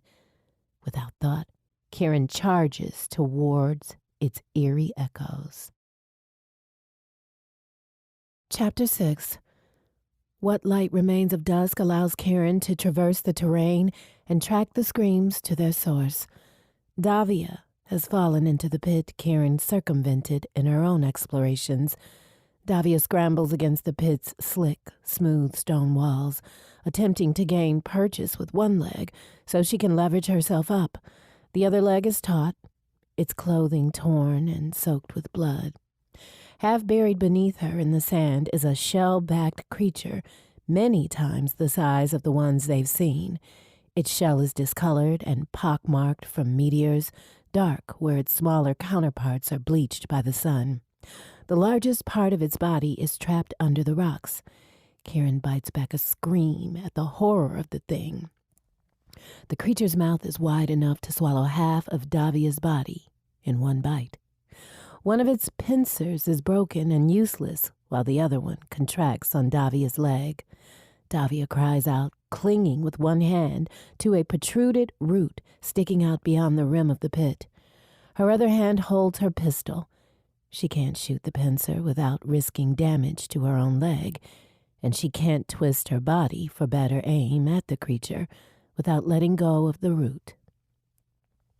Tears stream down Davia's face, horror and fear feeding her whimpers and cries. Davia fires again, a blind shot in the direction of the threat.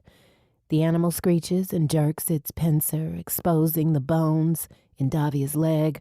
Her fingers slip on the root.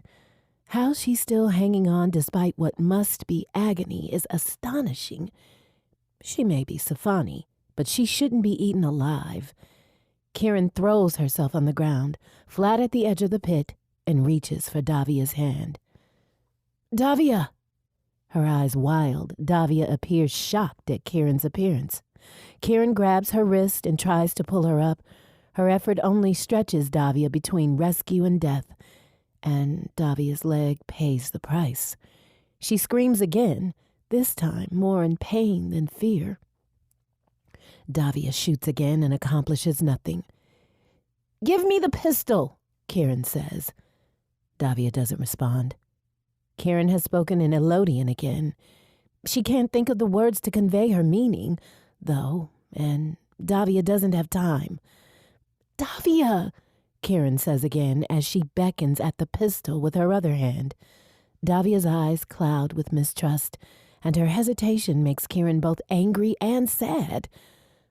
"I won't hurt you." She calms her tone, hoping Davia will understand, and says something she's not said before and swore she never would.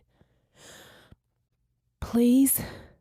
Davia's grunt morphs into another pained cry when the creature tugs again. She stretches her other arm over to Kieran and relinquishes the pistol.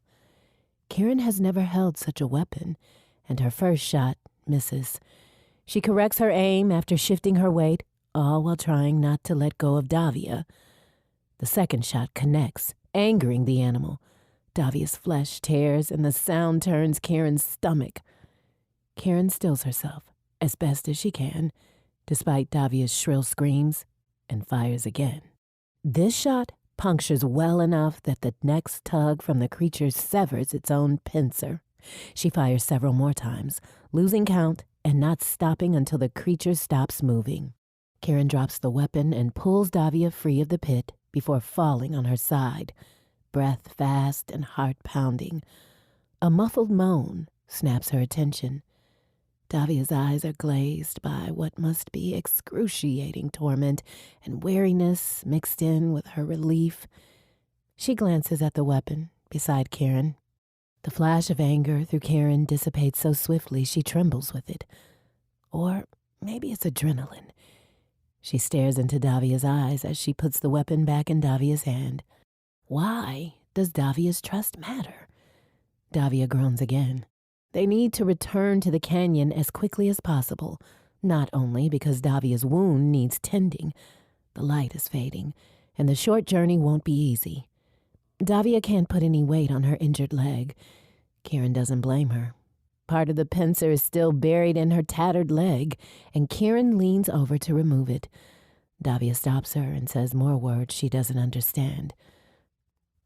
"Water," Davia says, her words breathy and pained. They find a slow, effective way to walk with Davia, leaning on Kieran, who carries a reclaimed sack of tubers. Davia bites back any noise. It could be stubbornness, but Kieran senses only a persistence in doing what must be done. When Davia falters, Kieran keeps her from collapsing to the ground. "You are going to have to let me carry you," she says, knowing she's not understood. She gives Davia back her sack and then, moving as slowly as she can, so Davia doesn't misinterpret her actions, she sinks to a partial crouch, wraps her arms around Davia's body, and folds her over one shoulder, as best she can, before rising. Davia's moans sound like relief. Checking each step forward, Kieran navigates toward the fire flickering in the distance. It's full dark when they arrive, and Kieran lowers Davia to her usual place by the fire. The pupils of Davia's eyes are dilated, and she's bitten her lips so hard it bleeds. Karen fetches water and what little medical supplies Davia has on the ship, nowhere near enough to address a wound this severe. Davia cries out as Karen removes the embedded pincer and tosses it in the fire. The strips of skin and muscle are impossible to clean and will be difficult to bandage. Davia vomits to one side. She doesn't complain or berate Karen for her pitiful efforts. The third time Karen tries to put the tattered remains of Davia's calf back together, Davia grabs her arm. "Use the fire," she says. Karen doesn't understand. Davia draws her blade, thrusts it into the flame, and rests the hilt on the rock. Karen gapes in horror. "I can't cut your leg off," she says in Elodian, catches herself and switches to Safani. No, remove feet." She wants to curse at her inability to communicate. Davia chokes against retching again and takes a deep, bracing breath. "No. Use the fire to close the..." She says more unfamiliar words, and Karen interprets her meaning. Cauterizing the wound may be the best option, considering her limited supplies. The thought of searing Davia's flesh brings a wave of nausea. Karen sways where she sits. Davia's face is crumpled by agony. She nods in wordless encouragement.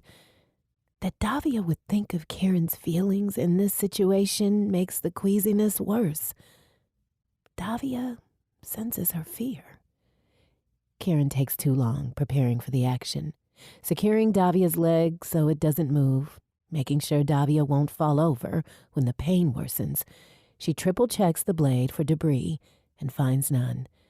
Davia keeps her sword in prime condition. After one last look into Davia's eyes, half closed by the pain and shadowed in the dark, and a deep, centering breath, Karen presses the flat of the blade against one side of the wound, trying not to burn herself. Davia breathes rapidly, enduring the agony. Eventually, she screams. It echoes off the ship and the canyon walls until it dies in Karen's ears. Karen continues, working her way around the leg, searing it together. By the time she finishes the cauterization, Davia has passed out. Karen does the best she can to clean around the wound. The burned flesh is red and streaked with blood where it isn't puffed and swollen. Davia isn't awake, so Karen lets the tears in her eyes fall. She doesn't have the equipment or the skill to make anything better. Davia doesn't regain consciousness, and her breathing is labored.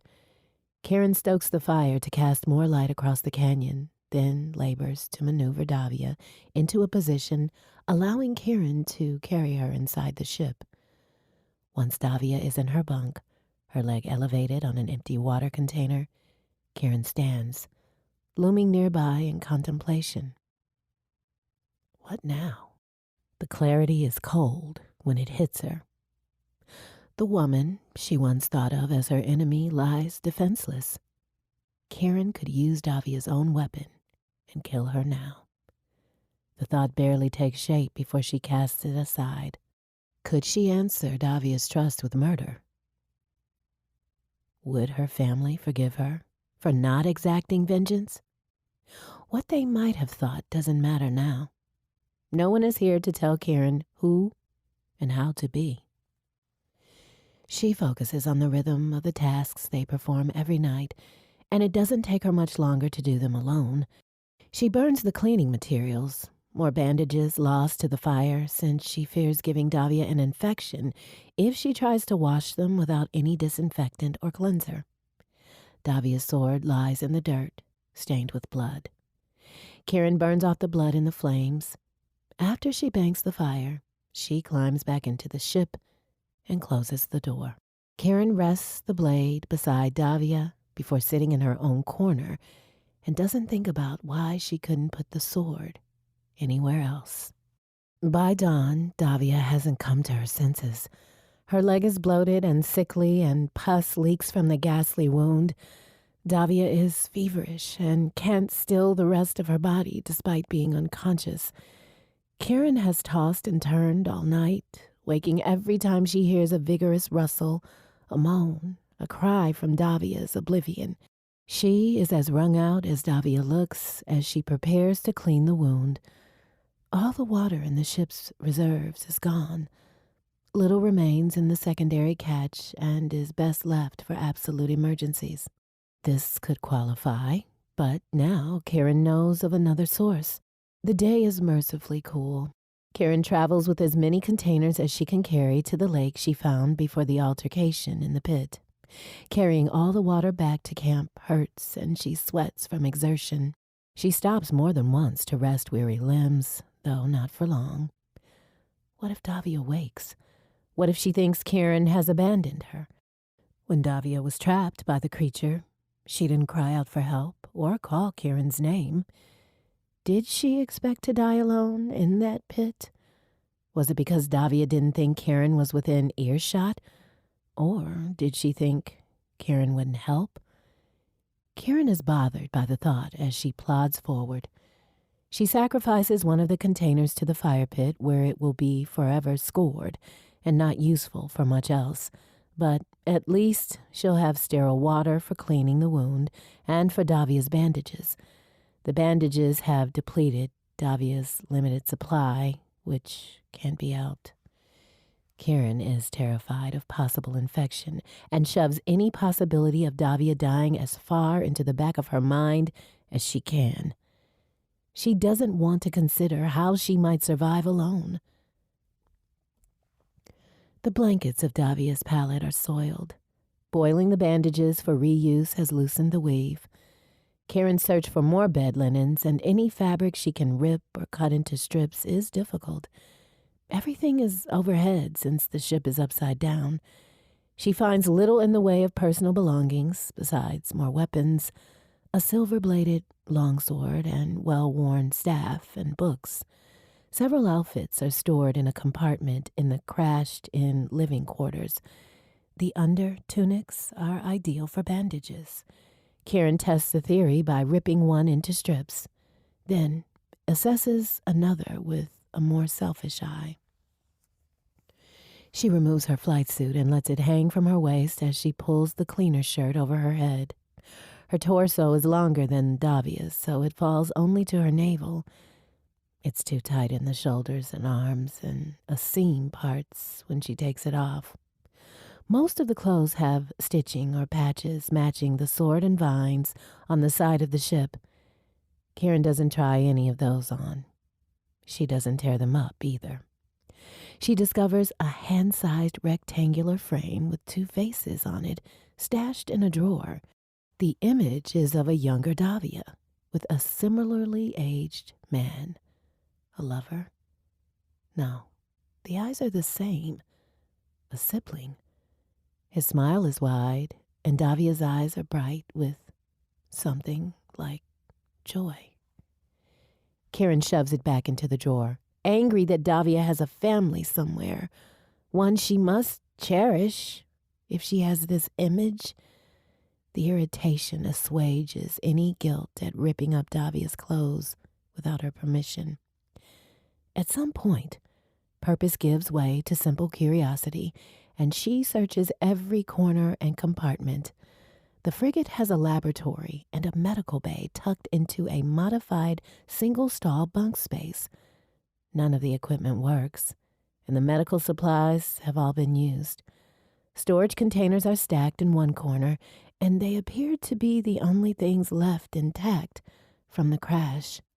Smaller cases aligned inside are labeled with names Kieran recognizes. Raymond 18B, Raymond 11A. Each contains mineral, soil, and water samples, no doubt for later analysis. This proof that Davia is yet another Imperial Safani, stripping resources from worlds they don't inhabit, doesn't reconcile with the woman who bandaged Kieran's wounds and saved her from a gory death. Kieran shuts the case, ending her search for the day. Davia stirs little when Kieran tends to her and changes out the bed linens. Sci-Fi or no, Davia is defenseless and wounded and deserves care, and Kieran does her best to provide it. With her tasks complete, Kieran leaves the ship to ease the restlessness flared by her discoveries. Free and unsupervised, she digs through the debris pile looking for usable wreckage, containers, struts, plating, all broken items, no longer useful for their designated function. Sci-Fis are so wasteful. Much of what lies here can be repurposed. With no one to dictate otherwise, Kieran sifts through the stacks and lets her mind wander to the possibilities of what she can build with her own hands. The next afternoon, Kieran lifts Davia's head and presses a cup of weak broth to Davia's lips. "Drink," she says in Sci-Fi.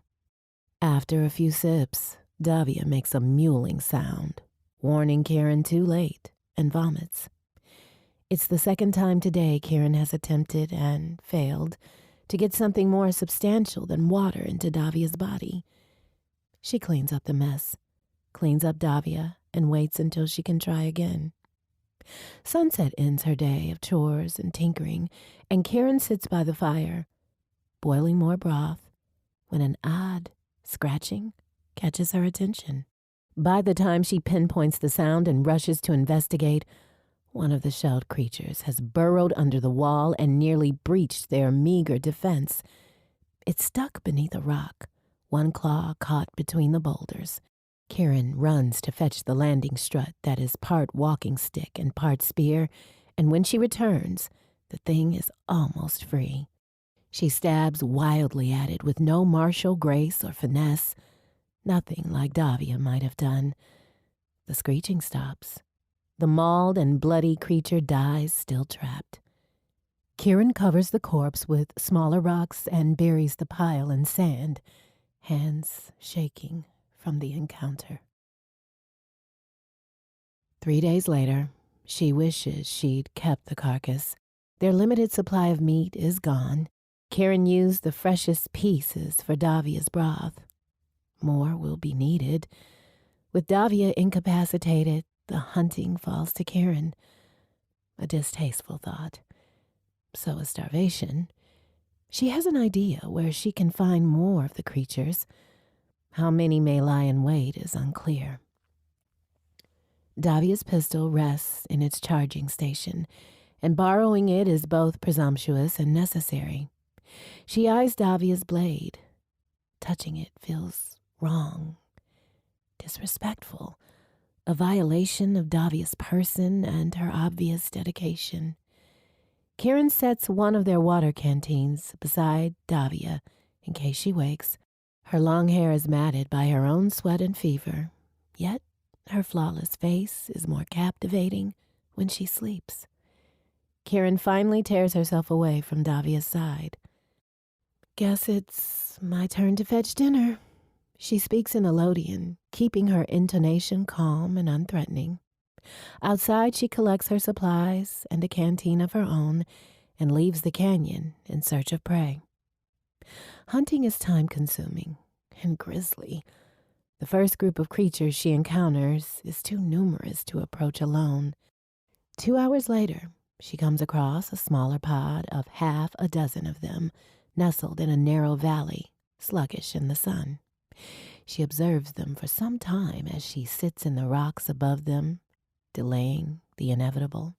If she doesn't kill these things, she and Davia won't eat. She dispatches 2 animals with Davia's pistol. The noise of the blasts is enough to drive the rest of them away. Kieran waits until they're gone before she moves any closer. One is half obliterated. Some of its meat hasn't been ruined. The other was killed by one shot to its hideous face. Kieran flips them onto their backs, bleeds and guts them as best she can on sight, trying not to lose the contents of her own stomach. When the task is done, she stares at her trembling hands. at the blood and viscera on her fingers and lets herself cry. Is she a monster now? She has killed these creatures and ripped their flesh apart with her own hands. How is she different from the enemy she's labeled bloodthirsty? Does it matter if she does it to stay alive, to keep someone else alive? No answers come. She doesn't move until the tears stop, drying an itchy discomfort on her cheeks. Kieran secures the corpses together for the hike back, vigilant against pursuit. Sunset is a few hours away, and the storm moving in from the south gives the sky a red-orange glow. She stops on a bluff to survey the harsh, unforgiving terrain. This place, where they're marooned, has a rugged beauty.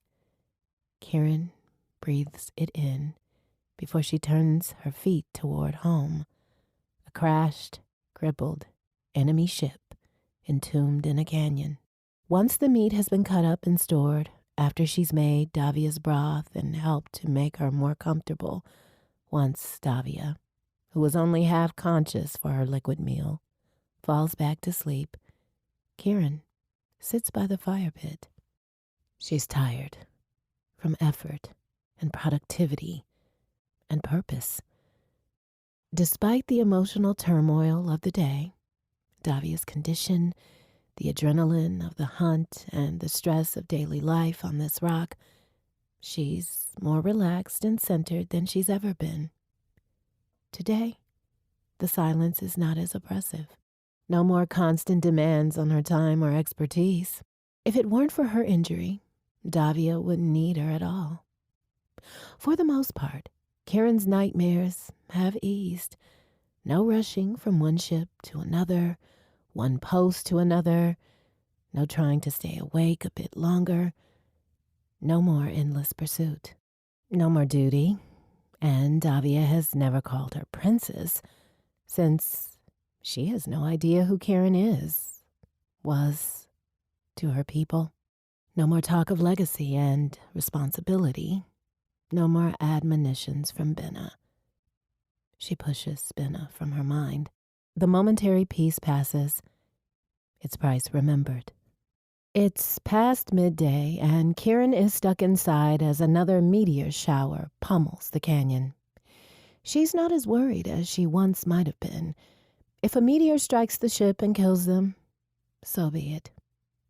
She can do nothing to stop it, and worrying about it won't change things. She sits beside Davia, close enough to check the wounded leg, to adjust Davia's position, to bring her sustenance when needed. She wets a strip of cloth and wipes the sweat from Davia's skin. Davia doesn't seem to mind Kieran's touch. Maybe she's too far gone. She appears cognizant enough to recognize Kieran as the one giving her water or broth or tending to her wounds. Kieran lingers over the task of wiping Davia's brow and chooses not to acknowledge her confusing protectiveness of the woman who is no longer her captor. Davia sleeps as the day falls to night. The storm passes, replaced by the pick-pock of rain on the ship. Kieran stands and stretches against the strain in her back. The rain catch on the ship's stern is probably secure. Best to be certain nothing knocked it loose. Outside, the steady trickle of water into the filter is as expected. With any luck, and barring any catastrophes, she won't have to walk to the lake for a few days. After Kieran has settled in her bunk, Davia shifts and cries out. She doesn't wake, and the faint light glints off tear tracks on her cheek. Kieran weighs her options. If she wakes Davia, the dreams will be over. The discomfort and the pain will not. If Kieran doesn't wake her, the torment of whatever haunts Davia will continue. Taking care of her wounds is one thing. Emotional comfort is another. Though they've become allies of a sort, they're not friends. Forced companions at best. She does nothing. Davia sighs, suggesting the nightmare has passed. Kieran, she whispers in her sleep. Kieran rests one hand over her pounding heart, wide awake now. An ache rises in her to hear it again. Her name in Davia's softest voice. Chapter 7. Hour by hour, day by day, Davia improves. She sleeps more than not. Her moments of lucidity become more frequent. The time they spend talking increases since Davia can't yet move much. Kieran encourages Davia to teach her more Sci-Fi, and with nothing but time on their hands, whenever Kieran isn't hunting or performing chores around the canyon, Kieran's understanding of the language grows. Over the weeks of convalescence, Kieran never talks about where they're from, about what brought them here. Today, the heaviness of the past presses like gravity as she considers her lack of training to treat wounds like the one Davia has. Davia is half propped up in her bunk. Kieran sits near the open door while the breeze clears the stale air from the ship. "What is that?" Davia says, her still tired voice stronger. "It's not a spear." No. Without looking up, Kieran continues her work of trimming and carving a wrist-thick branch. "This under your arm and by your leg." She lifts the soon-to-be crutch upright. Davia frowns in confusion until Kieran stands to demonstrate. Kieran spends most of the afternoon sanding the rough edges smooth with a piece of broken filter. "Thank you," Davia says. Her gratitude is unnerving. Kieran helps Davia through the door. Outside, the light is stronger than it's been in days, and it emphasizes the changes Kieran has made. She nervously awaits Davia's assessment. Davia's dark brows rise in surprise, not anger. "You've been busy." Stone stairs now lie between the boarding door and the canyon floor, the gaps filled with dried mud. The meteor holes on the wing have been covered by collected shells and warped plating. A rough table now stands under the wing with several contraptions scattered across it, and beneath Kieran's customary seat on the wing's topside are bracketed scaffolding and a ladder. Much of the improvised creations are constructed of scrap obtained from the debris pile. Davia has more questions in her eyes, an expression Kieran has come to associate with avoiding their respective pasts. "Hungry?" Kieran asks, to change the subject, and with a wan, flat smile, Davia nods. One morning, days later, Davia stirs, first waking Kieran. The sky is barely light when Davia shuffles across the canyon. With slow, careful hops, she etches the circle in the sand and lowers herself to a facsimile of her regular position, her injured leg outstretched as she kneels unsteadily with the other. Davia hisses through her clenched teeth until the pain eases enough for her to continue. Her eyes close in meditation for a long time before she speaks. The first phrase begins, "I have," and then the next few words are lost. For the first time, Kieran understands more of what Davia says. "I have no shelter but the stars, and no home but where I kneel. My heart is—" The rest of what she says remains a mystery. Kieran's eyes fill with tears, and it's not only sympathy at Davia's pain. She is awed by the strength and fortitude of this woman who is supposed to be her enemy. Here, marooned at the end of the universe, Davia vibrates with purpose, despite her condition. As she has done countless times before, Davia draws her sword across her arm until it's wet with her blood. Kieran is tired of Davia bleeding. She has cleaned up enough of it to last her a lifetime. Davia holds her sword outstretched longer than usual.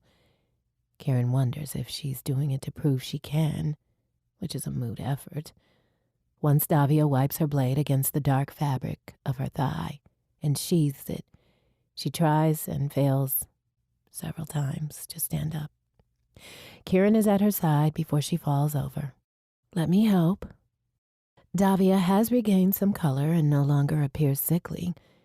She is leaner and more angular, wilder everywhere on her body. Davia glances at Kieran with something like gratitude, mixed with annoyance of needing assistance, and something else Kieran can't decipher. It makes Kieran apprehensive, more aware of her proximity than she was when tending to Davia's care. She looks away, then wishes she could look back. The heat of Davia's body presses against Kieran's skin, and her hair flies wild and brushes Kieran's cheek. She fights the urge to touch it, to twist it between her fingers, to test its thickness and softness. The moment passes as she helps Davia sit by the fire pit. Kieran stokes the wood, and as she has so many times before, wonders what the ritual means. Her curiosity grows at midday and at sunset, and by the evening meal, she can't hold it inside any longer. What does it mean? Davia sips from a canteen and pauses at Kieran's question. She wipes the back of one hand across her mouth. What? Kieran searches for a word to describe the praying, a ritual. She waves a hand in the general direction of Davia's reserved space. That, the way you, every day you, she falters. Ah, Davia's eyebrows rise and fall in understanding. The Kimvenu. She resettles, more comfortably in her seat. My mother died when I was very young. Davia peers into the fire, but her gaze is directed somewhere far away. My father was powerful politically. I had no interest in state affairs, yet few paths available to me met his approval. Davia sits like a statue, unmoving. The firelight flickers in her eyes, and the shifting light and shadow on her skin emphasizes her beauty. Kieran doesn't dare move, afraid Davia will stop talking. She also fears Davia will continue and force the reciprocity of Kieran sharing her own past. The encroaching darkness is deeper this night, a safer place for secrets. I wanted to pursue the sciences and the secular arts of my mother's people. My father allowed me to study at the monastery on Duveri. The name means nothing to Kieran, but she understands it must hold some significance and prestige. Father insisted on using his influence for my application. I would have preferred acceptance on my own merits. She stops, as if she's revealed too much, swallows, takes a deep breath, and speaks again. I studied mathematics, physics, engineering, and system intelligence. These were challenging and satisfying subjects. I also found solace in the monastery's martial studies. She pauses to explain any unfamiliar Safani words, then continues. The ritual you see is one taught at the higher levels of the art. When I finished my schooling and received the titles and appellations of my advancement, I had established myself well enough to earn my father's favor. We did not speak often. He was always busy with one crisis or another and paid little attention to my studies, as long as I performed to his satisfaction. I hoped to secure a position worthy of his approval. Something in her wary tone warns Kieran the story is approaching a dark turn. Those, he thought, were his allies, plotted against him. An assassin murdered him in his bed. She wipes a tear without shame and says nothing more. The night's only sound is the crack and hiss of the embers. Not even the wind interrupts. Kieran pays her respects by remaining silent in witness to Davia's pain. After several months, the rhythm of their days lends a kind of resolved peace. The swelling of Davia's leg went down weeks ago, and what remains of her ordeal is a gnarled, ugly hand-width scar wrapped around her calf. Her leg can hold her weight, though she moves faster with the crutch. The inevitable occurs, and their menstrual cycles sync.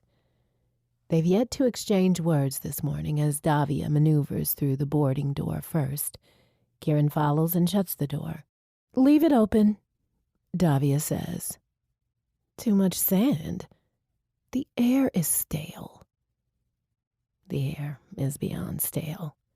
It stinks with their body odor, made worse by the heat.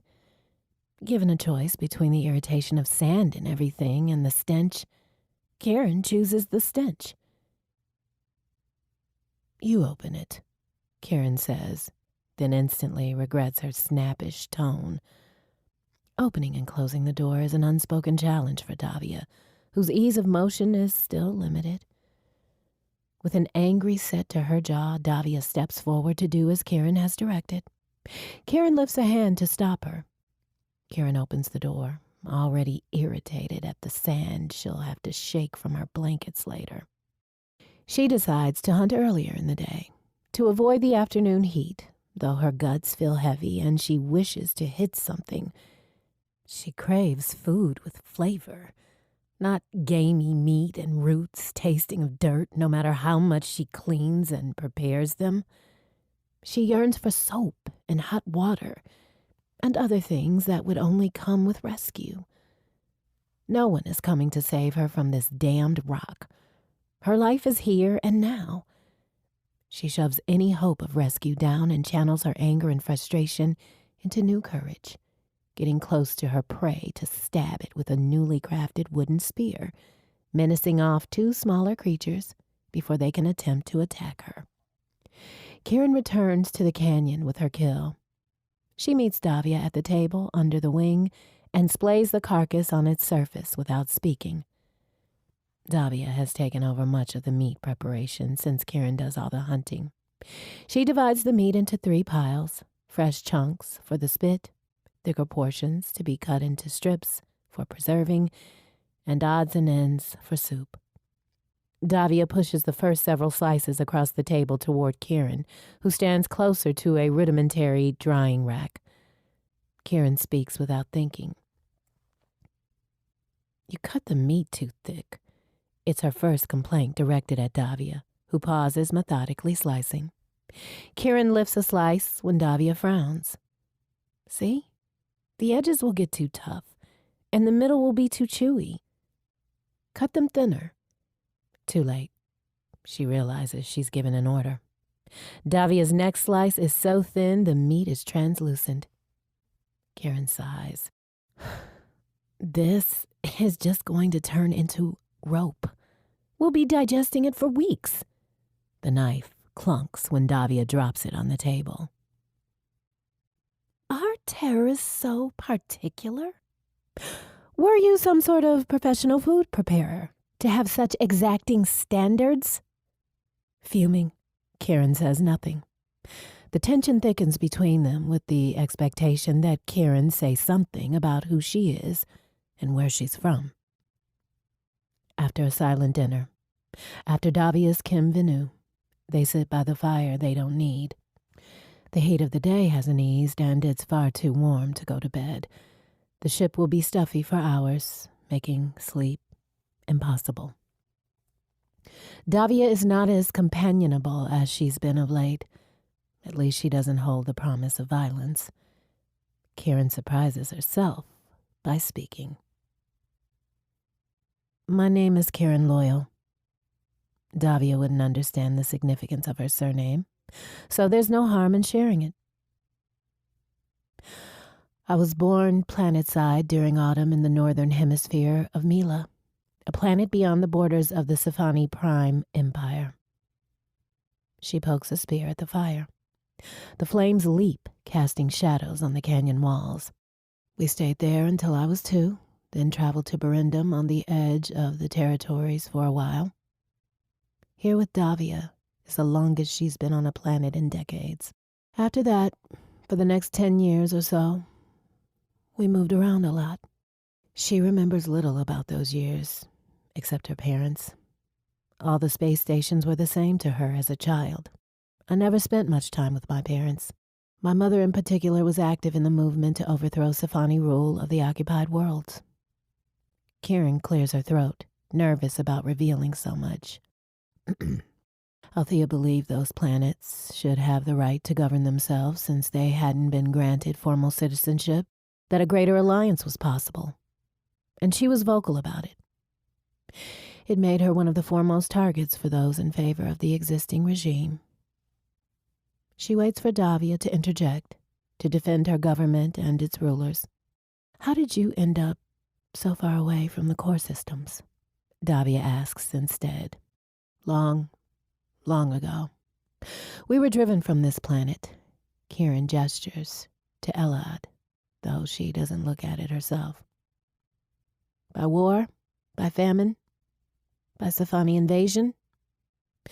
We escaped and traveled beyond the old boundaries of the Empire, and we found a new world to make our home. Later, that planet was conquered in the Landon expansion.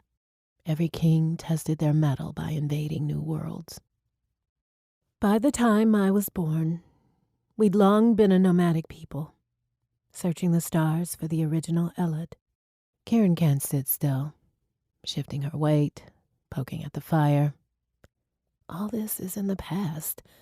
All events she doesn't want to talk about, and yet she cannot stop. She never thought she'd share any of it with her enemy. What does it matter now? Escape is impossible, rescue beyond unlikely. She finally gazes at the planet, a sphere of green and blue in the night sky. We came to rebuild, and I was to lead my people, to deliver on my parents' plan. She can't help muttering her own commentary. One person can't change the course of an entire people. People who've spent years scratching and scrabbling in the ass end of the galaxy. Kieran doesn't mention how unqualified she felt for the task, regardless of the training she had received or how many people had pledged to follow her. She has never believed another queen is the best thing for her people. How could her claim of a crown change the truth? They had nothing as long as the Sifani queen and her empire hunted them. Kieran could better serve her people in other ways. Except now, she won't serve them at all. And none of this matters anymore. What happened to your parents? Davia's murmur is little more than a whisper, pulling Kieran from her dark thoughts. This is the part she wants to tell the least. When I was 14, they were captured by the old king's troops. They were figureheads of the rebellion, so they were transported back to Medius for trial. Kieran's voice turns flat. She tosses a pebble into the fire, eager to be done. When the old Sifane died, the queen ordered the execution of all incarcerated dissidents in his honor. My parents were among them. Davia's gasp doesn't surprise her. The story is shocking to those who haven't heard it before. Benna made. Kieran recounted at every fleet gathering to remind her people of what they'd lost, the brutality they'd suffered. Kieran is somewhat inured to their potency, having spoken these words so many times, and nothing can make the loss worse. It's already the most painful thing she's ever experienced, her isolation here included. The wounds have long since scarred over enough for her to function. She spent her remaining adolescence angry and alone. Benna had seen to her studies of Elodian history, made sure she understood every aspect of her parents' vision, and years passed before Kieran treated her with anything like compassion or affection. Whether Kieran was interested in her preordained path was never discussed. Instead, Kieran had fantasized about running away to the heart of Safani Prime, joining the Safani armed forces and working up the ranks. She had envisioned a future where she joined the elite guard and secured a posting close enough to kill those responsible for her parents' deaths. Those dreams were an angry adolescent's fantasies. She had often considered how impossible such dreams were, and she has never been as far from them as she sits now, on a desolate moon, so distant from her once solitary goal, she might as well never spirit another thought. And yet, the vision is as powerful as ever. Your empire has stolen my culture from my people. Your queen has taken everything from me and my family. And if I could, I would... She can't bring herself to say the words, though the threat lies in the air. Davia is quiet, more silent than usual. Maybe speaking open treason, even here where Kieran can't be arrested or incarcerated, is too much for their tepid truth to bear. Davia's eyes hold horror, not judgment, and then something piercing and hard.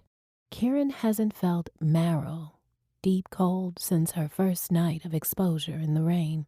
Davia's unyielding gaze is like ice on her skin despite the heat. It reminds her of the people Davia killed in the battle that drove them here. She mourns the lost peace between them when Davia's eyes shudder in a way that blocks all her emotions. Davia stands and leans on her crutch before she speaks. "I am Davia Safane," she says, distant and cool. "The old king was my father." Shocked and unable to move, Kieran can only stare as Davia disappears inside the ship. Part 2. Chapter 8. Davia is 5 years old, and someone shakes her awake. "Wake up, girl." The voice doesn't belong to her Mahdi. The windows are dark in the room she shares with her mother. Across the room, the other bed is empty, linens undisturbed. Davia is pulled from her bed, and she cannot free herself to go back to sleep. "Come quickly," the woman says, and now Davia recognizes her. She is the cranky one, tall and slender like Davia's mother. Her long black hair shimmers, and her eyes are as brown as her skin. She is beautiful, like all the women here in the golden rooms, but always frowning and displeased about something. She isn't cruel, like some of the other women who spend their days in the garden with Davia's mother. She isn't kind either. "Where is Mahdi?" Davia asks. Why hasn't her mother come to wake Davia herself? "She doesn't know," another woman asks, tears in her voice, sniffling as she pulls Davia's clothes from a carved wooden chest and stuffs them into a cloth sack without care for neatness. The cranky one's expression softens in sadness. "Someone will speak to her about Jorah when she gets where she's going." "Where am I going?" Are they sending her to be with other children? She has been the only one in these rooms with her Mahdi all her life. The crying one pats her shoulder. "Where Ethel and Kent." "Where you'll be safe," the first woman says. One tugs pants on her legs, while the other ties the sack to Davia's back. They pull her towards the door. Two men wait on the other side of the threshold. They are a matching pair, towering and broad-shouldered, their armor and weapons frightening. The women push her forward. One of the men clutches Davia by the shoulder, and she does not speak. No one speaks when soldiers come. Everyone waits in silence until they escort someone away. Most of the time, the person comes back. Did they take her, Madi? Are they taking Davia to her now? They say nothing, not to Davia and not to the women as they leave. The men walk her through the great room full of lounging pillows and potted plants, past the enormous fireplace taller than Davia. When she is allowed to visit, this is a lively place where her Madi and the others read and play music and sew. Now the room is empty and dark, save for the light from a few lamps. They pass through the great room's elaborately carved door, beyond which Davia has never seen, and 2 more soldiers join them. Davia runs barefoot, trying to keep up so the soldiers will not be angry at her. At first, this part of the building is no different from the rooms she knows. Floors of black tile, walls decorated with tapestries, windows too high for Davia to see through. They walk a long time, and Davia almost falls asleep as she is pulled along by the men above her. When they pass through an archway covered in gold and jewels, she wants to stop and stare, to reach out, to touch. The soldiers guide her into a hall twice as wide as those where she lives.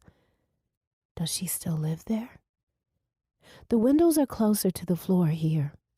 The sky has lightened, and the first rays of sunshine touch the tops of the buildings.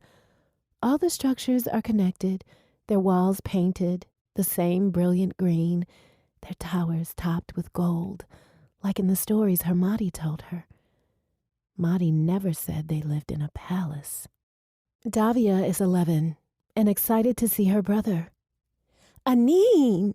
After 2 weeks of nothing to do besides study and endure forced deportment lessons for a court she is not allowed to attend, and no one for company besides the latest rotation of governesses and instructors, replaced often to weed out traitors who might attempt to kill her, Davia trembles with anticipation. Davia, you've grown so tall, he says as he bends to embrace her. He lies, and Davia loves him for it. The doctors say she is small for her age. They share a father.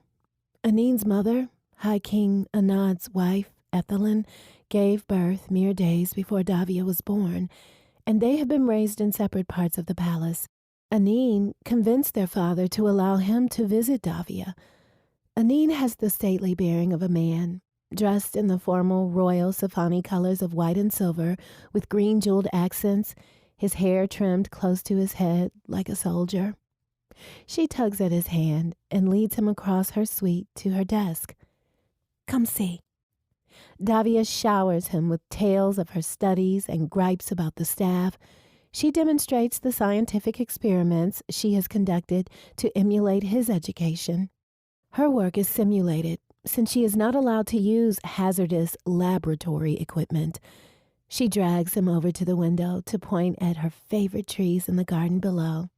She bests him at the board game he taught her to play, one imitating war strategy. Her tactics are improving. Aneen is far too irritated at the loss to have forfeited for her pride. I must go, Aneen says, brushing his palm down his chest to straighten his uniform as he stands. Father wants me to attend his session with his generals this afternoon. Such an invitation is one of the many differences between her life and Aneen's. She does not blame her brother. Aneen lives with his parents and travels with the High King on occasion. Davia lives alone in her suite and is allowed a daily walk in the garden. The only time she sees their father is when she presents herself to his study once a month, or for a rare shared meal. Come back tomorrow. Davia would rather spend more time with him than anything forced upon her by her tutors. We can play kings and pawns again, and I will have the cook make those pastries you like, and then we can play... Davia, I'm a prince who will someday rule Sci-Fi Prime. I have a lot of work to do, and I can't play games with little girls when I must learn how to be a real king." If he sounded stern, Davia might receive the chastisement better, but he is loving and compassionate. His eyes fill with pity, making it worse. "I'll always be your brother, and I'll always protect you." She wonders as he embraces her if this, too, is a lie meant to appease her. A week later, Davia receives a royal summons. The High King's study is built into the tallest tower of the palace's central structure. When Davia arrives, accompanied by an assigned detail of protective soldiers, High King Anad is not alone. Several of his advisors, stern, older men who stare at her with bald curiosity or feigned disregard, stand around the ostentatious room, holding tablets or drinking from glasses of dark liquor. The High King is not a large man compared to his advisors, yet his presence fills every space of the expansive room. His bald head does not detract from his vigor. If anything, it makes him more severe and imposing, and his clean-shaven, pale skin appears tanned in contrast to his pristine white garments. The green of his piercing eyes is startling by comparison. The afternoon sun spills over the garden, and the view of it from these chambers is unparalleled. Every flower on the entire planet is represented between the hedgerows and along the paths. Davia resists the urge to glance at them. She will be reprimanded if her father catches her not paying attention. "I don't care how many fighters it takes," Anad says in his imperious baritone to a lanky man with shifty eyes. "I want those supply convoys back on schedule. These delays have affected over 30 worlds this time." "And if the terrorists attempt again to interfere?" His advisor shifts his tablet behind his back and stands erect, awaiting further instructions. "They can only interfere if they have inside information. Identify their sources, incarcerate and penalize their families, and then broadcast their executions." His commands strike Davia as cruel. He must have his reasons for such severity. She hopes never to have the kind of responsibility requiring her to execute people. The advisor leaves when dismissed, and Anad addresses the next man. "Put an end to the miners' union before it spreads to the other colonies. They're not rising against the conglomerate. They're rising against me. If it means shutting down the mine, do it and raise the quotas in the rest of the system. Let them turn on themselves. Either way, the system is responsible for meeting the demand." On and on. Anad directs his advisors to execute his will across Safani Prime until Davia and the guards are the only ones remaining in the study. Davia hasn't moved, eager to impress her father with her fortitude. Anad sifts through the papers and tablets on his desk. "Your instructors have informed me you exceeded Prince Anin's marks in all your subjects this term." "Yes, Your Highness." Davia is never to address him as father when they are not alone, which they rarely are. She has not intended to best her brother's record and is thrilled to have scored well. He makes note on one of the pages with a stylus and then peruses the next item in the stack. "I have raised my estimation of your capabilities. You will begin the Media's secondary conservatory curriculum ahead of schedule." He has not said she will attend the conservatory. Most likely, she will complete her studies in her rooms as she has done everything else for her own protection, according to her governess. Yet the seed of an idea has taken root, and now is her only chance to see it grow. "May I speak, Your Highness?" He nods without looking at her. "I wish to study where my mother did, at the Polytechnical Institute of Zenobia Duveri." One of the few pieces of information Davia has gleaned about her mother since her death is her birth world. Duvary is part of the core systems, a place shrouded in legend and mystery, except for the esteem for its secondary schools and universities. When she was small, her mother told Davia stories of Duvary's tangled jungles and thick, fragrant air. Davia wants to experience them herself. Recognition flares in her father's eyes, as does his disapproval. They have never spoken of Jorah Wallin. No one does. Davia does not cower. She is her mother's daughter, and she is also Safane. She keeps her back straight and her head raised. Their excellence is one of the shining riches of your empire, she finishes, and awaits his judgment. Perhaps Davia has gone too far in this request, but it is made, and she will face the consequences. An aide enters the room, and a nod beckons at the man who approaches and whispers in his ear. The High King frowns. "I'll be off-world for the next 4 months," he says, "and I will expect weekly missives on your status. Achieve perfect marks for the rest of the year, and your wish will be granted." He gestures at the guards, and she is dismissed. For the first time, Davia is angry at her father. She is expected to do well as her half-brother, yet exceeding his performance does not gain her any credit or accolades.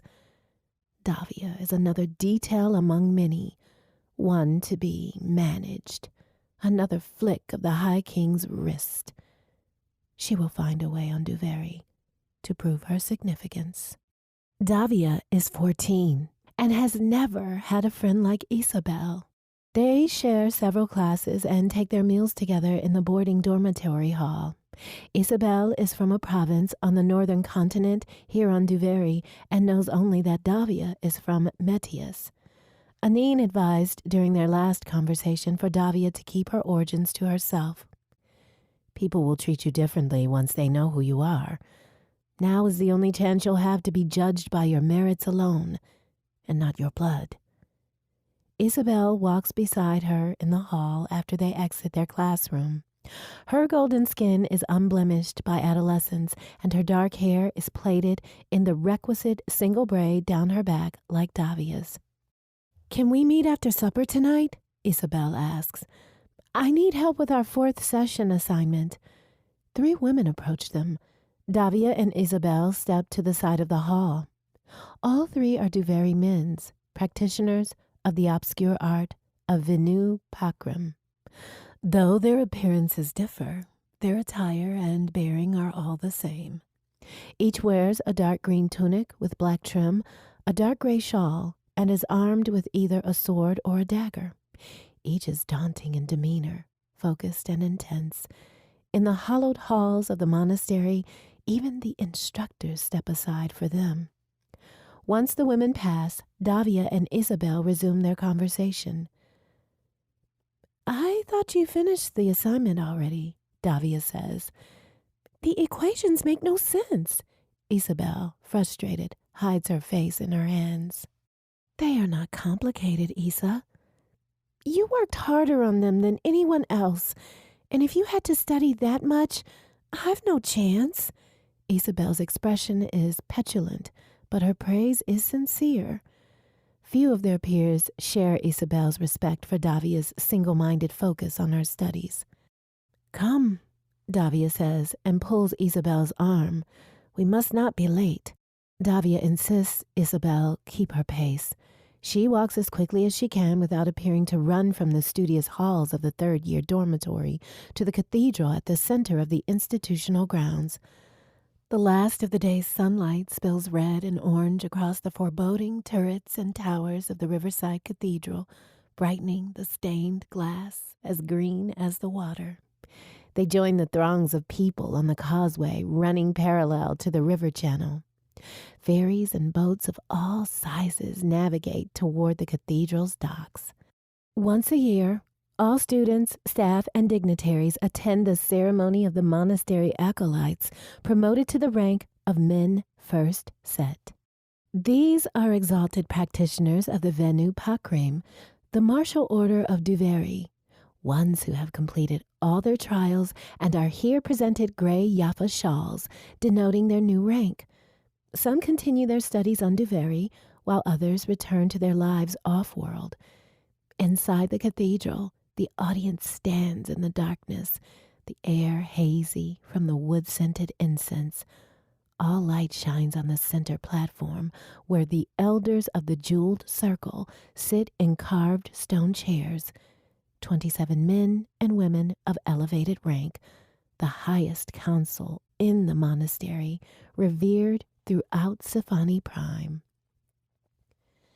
The monastery is centuries old, and the origins of Venu Pakram are shrouded in mystery. Many acolytes begin the journey to become men. Few succeed. Those who pursue the path are expected to excel at their studies with harsh punishments for failure. The trials are rumored to be grueling.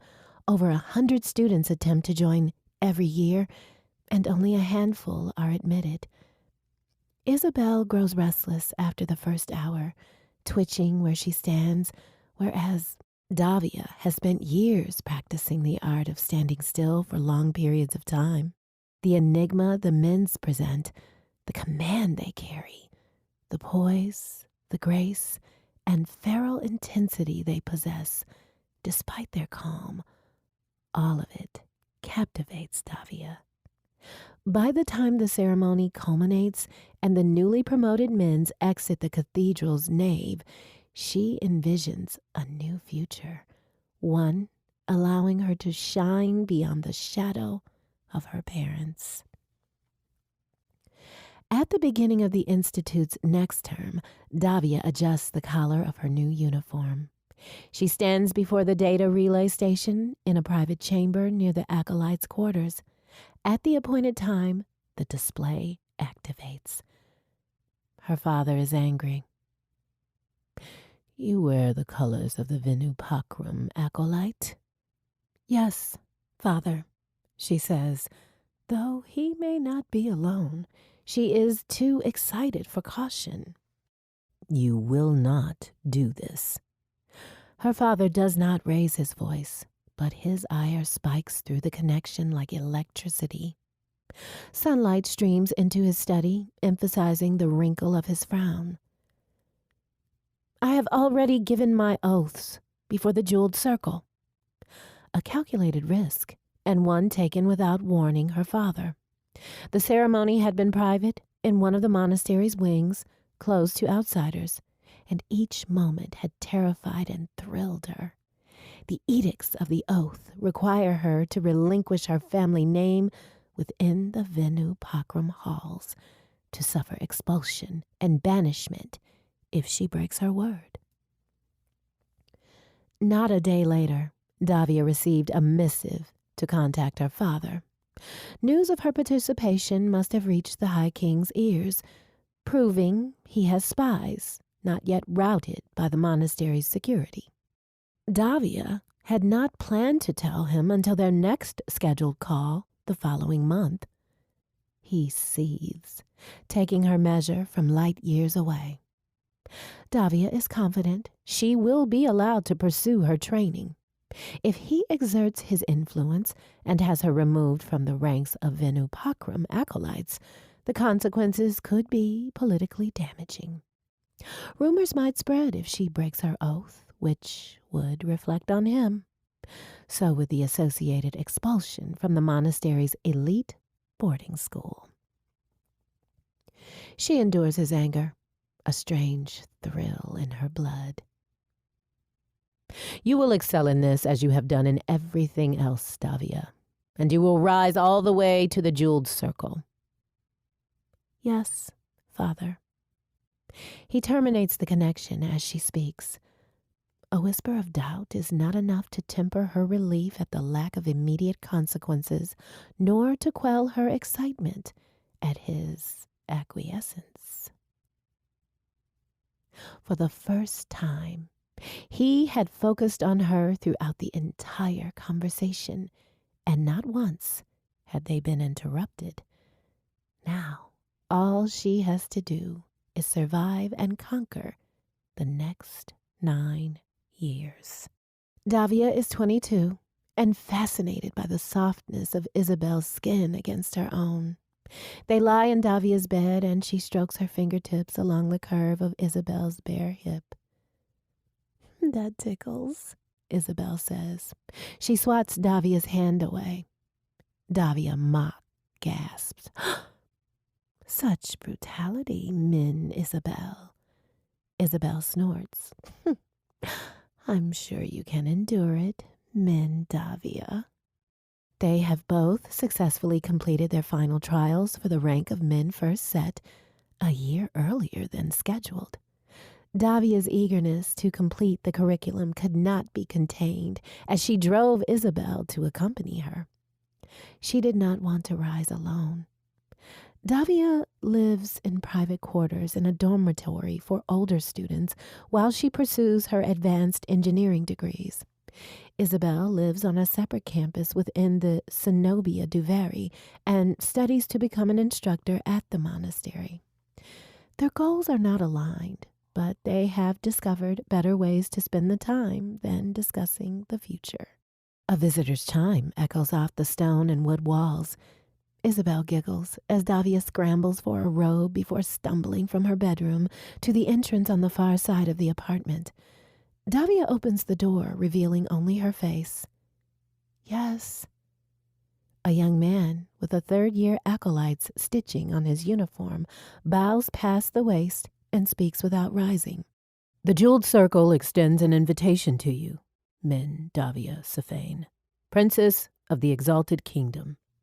In 1 hour's time, please appear in the anteroom of the Grand Chambers." The messenger rises and only takes his leave when Davia nods in acceptance.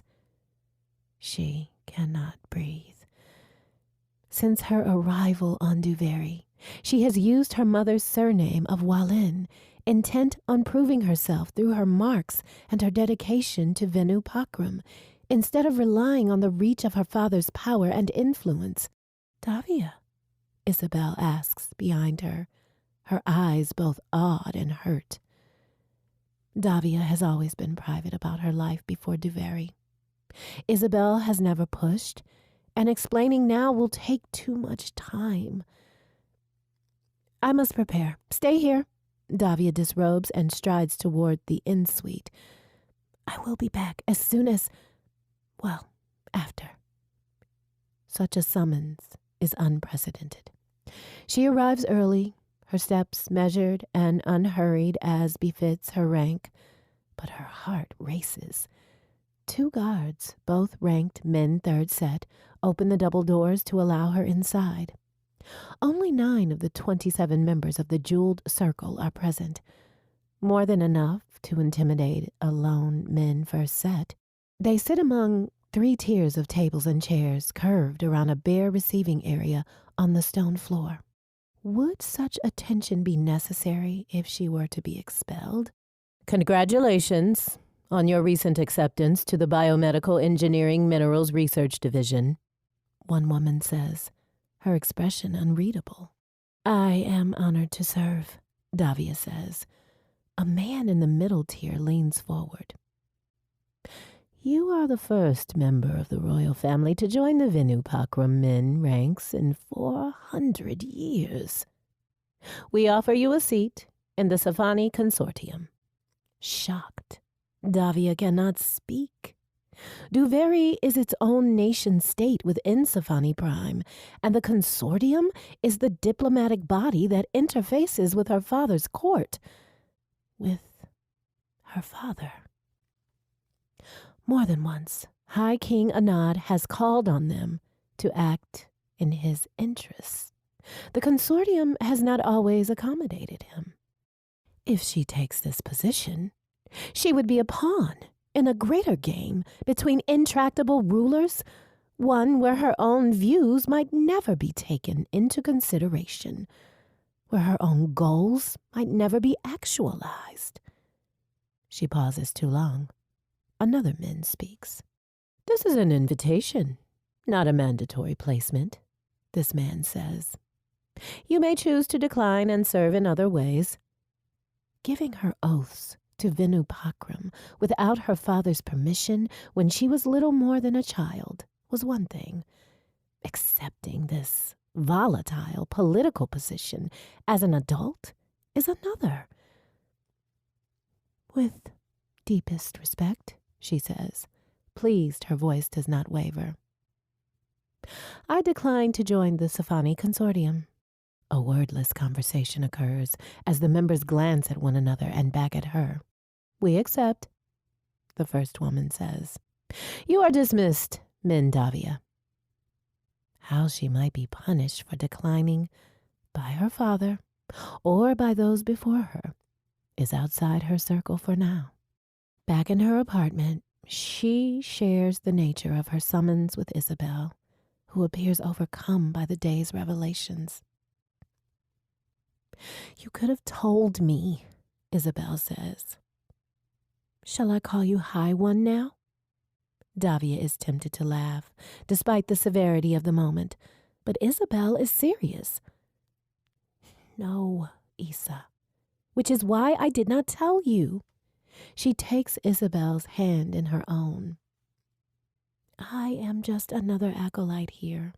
You cannot imagine how liberating that is. Isabel squeezes back, saying nothing. I swear, Davia says, I am no different from who I was this morning. She tugs Isabel closer, rests her forehead against Isabel's, and whispers, I do not want anything to change between us. It won't. Isabel presses a kiss to Davia's lips. It does. Davia is 25. She tosses a travel bag on her bed and activates her comm system. Call Isa. 2 chimes later, Isabel answers. You're on your way, yes? No. Davia winces at Isabel's groan. I have been called to Metius. She has received no clues as to the nature of the summons. 2 guards are posted beyond her chambers now, and the rest of a full squadron are downstairs, outside the dormitory, in an armored transport. All communications to and from Metius are blocked, no doubt from heightened security. Whatever is happening is more serious than she has ever seen. Davia, I have been waiting 6 months for these seats. This is the troupe's last performance. I know, but I have a limited launch window. When will you return? Her blatant yearning makes Davia want to evade the answer. Davia severed their romantic relationship for the 2nd time a few weeks ago. Isabel has gently persisted in attempting to reconcile. I will message you when I can. Take care, Isa. Until a new day. Until a new day, Davia. Davia chooses to ignore the sadness in Isa's tone. She ends the call, fastens her bag closed, and leaves her quarters. The guards say nothing as they escort her from the university to a transport station where an armored frigate waits to take her to Metius.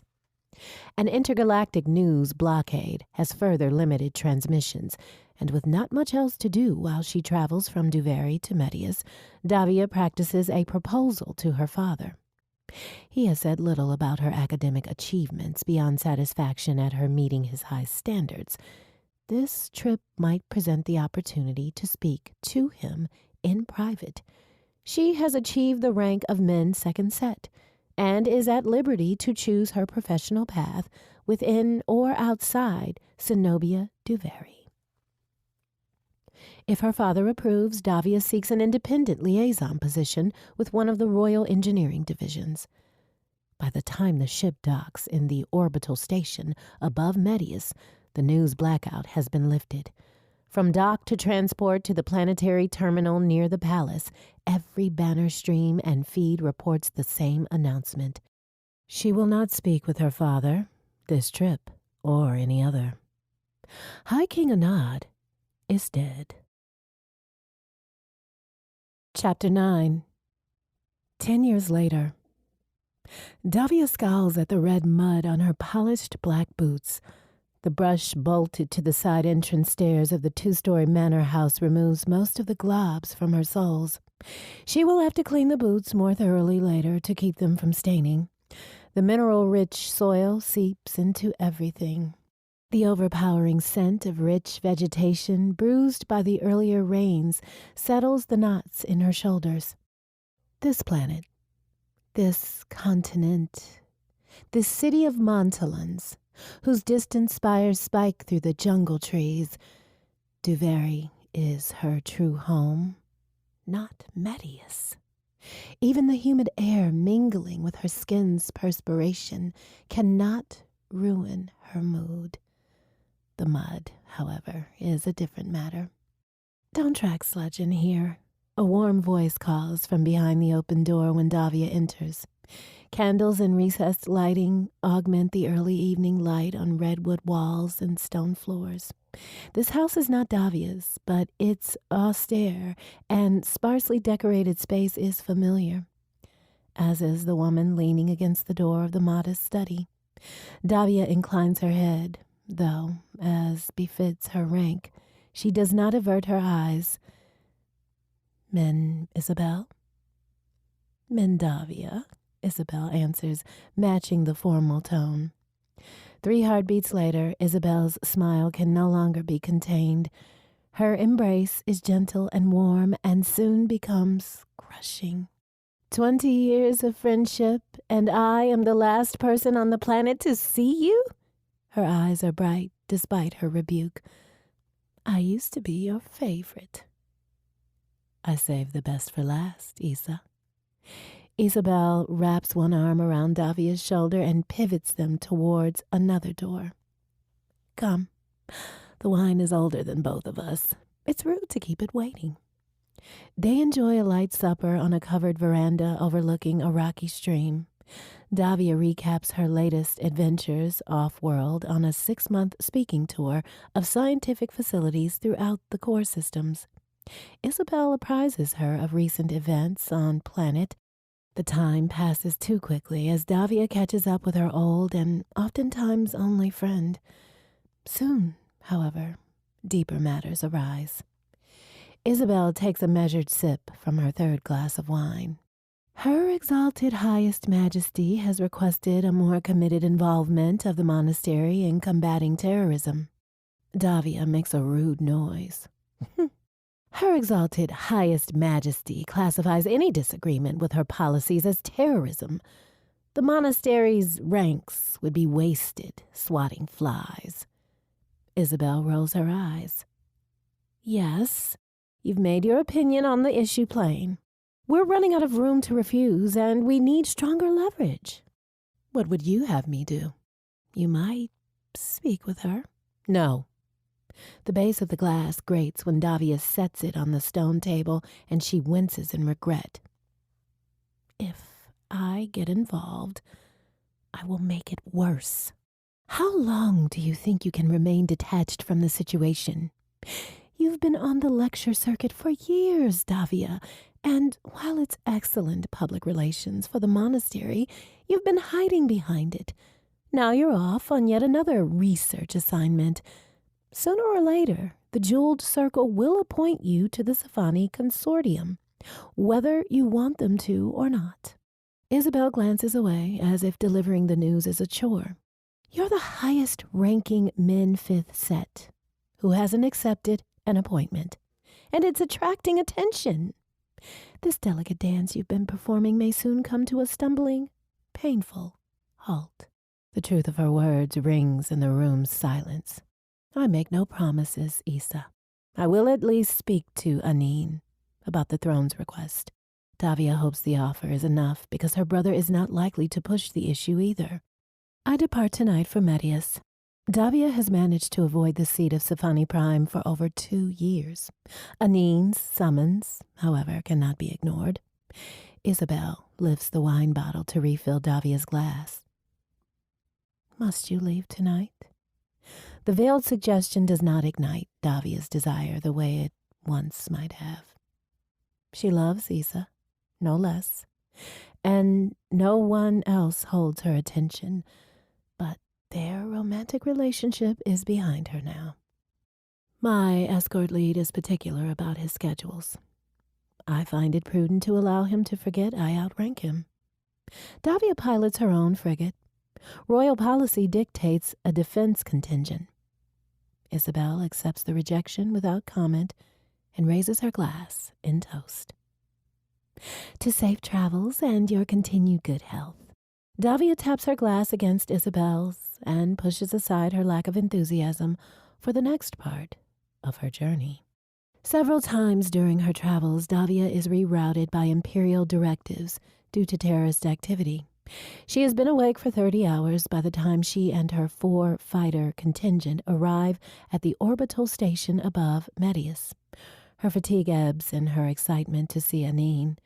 She docks her frigate, the Adamantine, and relieves her escort pilots of duty for the duration of her visit, then endures multiple security checkpoints between her ship and the palace. Anine's birthday celebration is already in progress. The orchestra continues to play as Davia enters the banquet hall unannounced. She has no attendants and is not escorted by guards despite her armaments.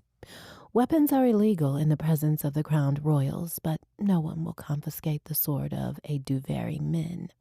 Dressed in the black attire and forest green robes of her practice, she is too much of an anomaly to avoid notice, and nearby conversations pause at her arrival. She would have preferred to meet her brother in private and avoid the public politics, but for now, Anine insists she attend his birthday ball. She has never refused his requests. Courtiers, nobles, advisors, and aides crowd the ballroom, their appearances lacking distinguishing characteristics. Davia is accustomed to a more diverse congregation of people, since Duvary attracts students and acolytes from all over the empire. The number of faces she recognizes on Medius has dwindled.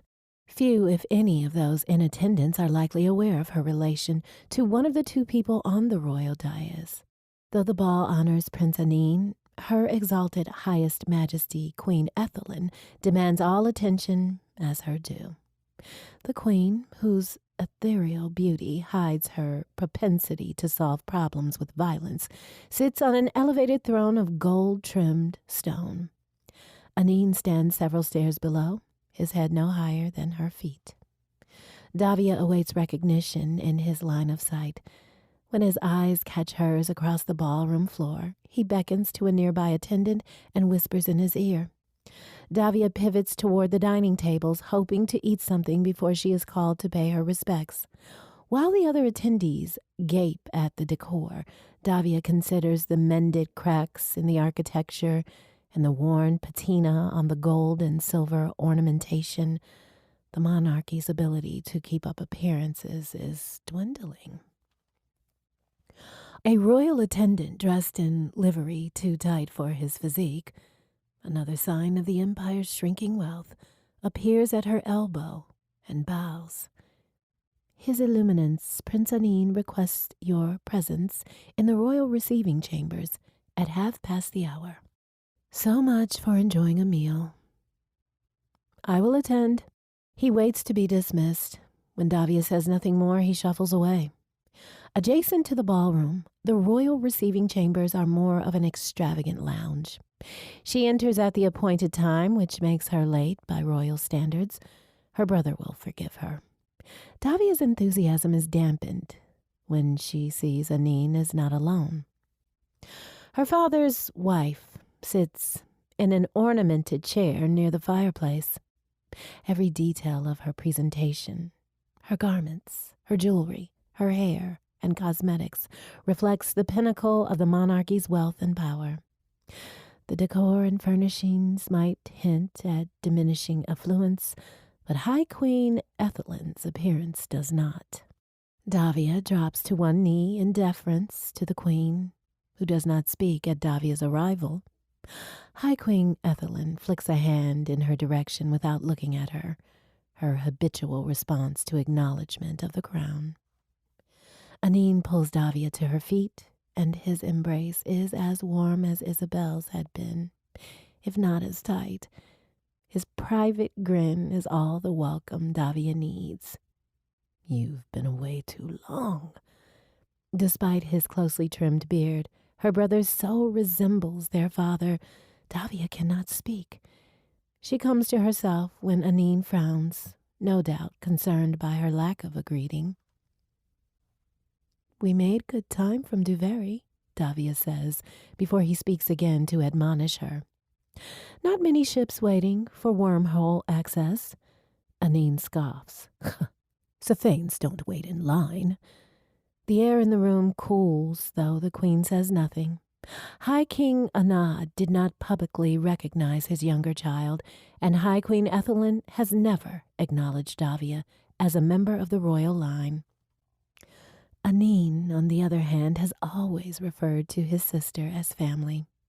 Davia and Anine exchange a glance at his mistake in his mother's company. The quagmire of royal politics is tiring and reminds Davia how long she has been away from her bed. The overstuffed and overdecorated furniture in this study would be a welcome comfort, but one does not sit in the presence of the Queen of the Empire. Central System shipping lanes should be teeming with the convoys, Anine says. Those damned pirates are insignificant insects, and their persistence is annoying. Terrorists nip at the heels of the Empire, High Queen Ethelyn interrupts without directly participating in the conversation. They steal valuable resources from our loyal and deserving citizens. How long will you stay? Anine asks. Davia would love to visit with her brother. Medius, however, has its drawbacks. My itinerary is tight. I want to travel to the outer systems before the ionic swarm. A magnetic storm larger than most planetary systems has developed along one section of the Empire's outer rim. Why would you want to go out there? Anine seems genuinely confused, which is understandable. Not many people travel beyond the extended territories. The core worlds are well established, and each has representation at court. Beyond them, the extended territories have at least some representation in Sci-Fi Prime. The outer systems have none. To reassess potential resources.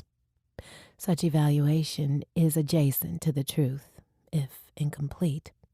The Ryman systems have not been inspected in decades for possible changes in status.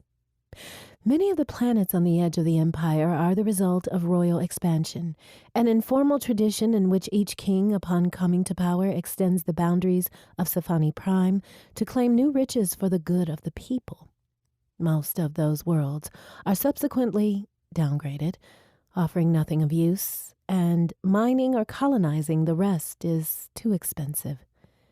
Their great-great-great-grandfather, His Royal Highness, High King Raymond, the Steadfast, expanded the empire by more than 40 worlds in 19 systems. Some of those planets may possess minerals essential to Davia's research. If she and Anine were alone, she might share more with him about her work in astrometric sensor development and elemental testing. She and Anine have always shared an interest in the sciences. His mother never approved, not of the subject matter which High Queen Ethelyn believes to be beneath his attention, and not of his relationship with Davia. The queen shifts her weight in her chair, and the supporting pillow slips out of place. Downgraded systems are of little value to the Empire.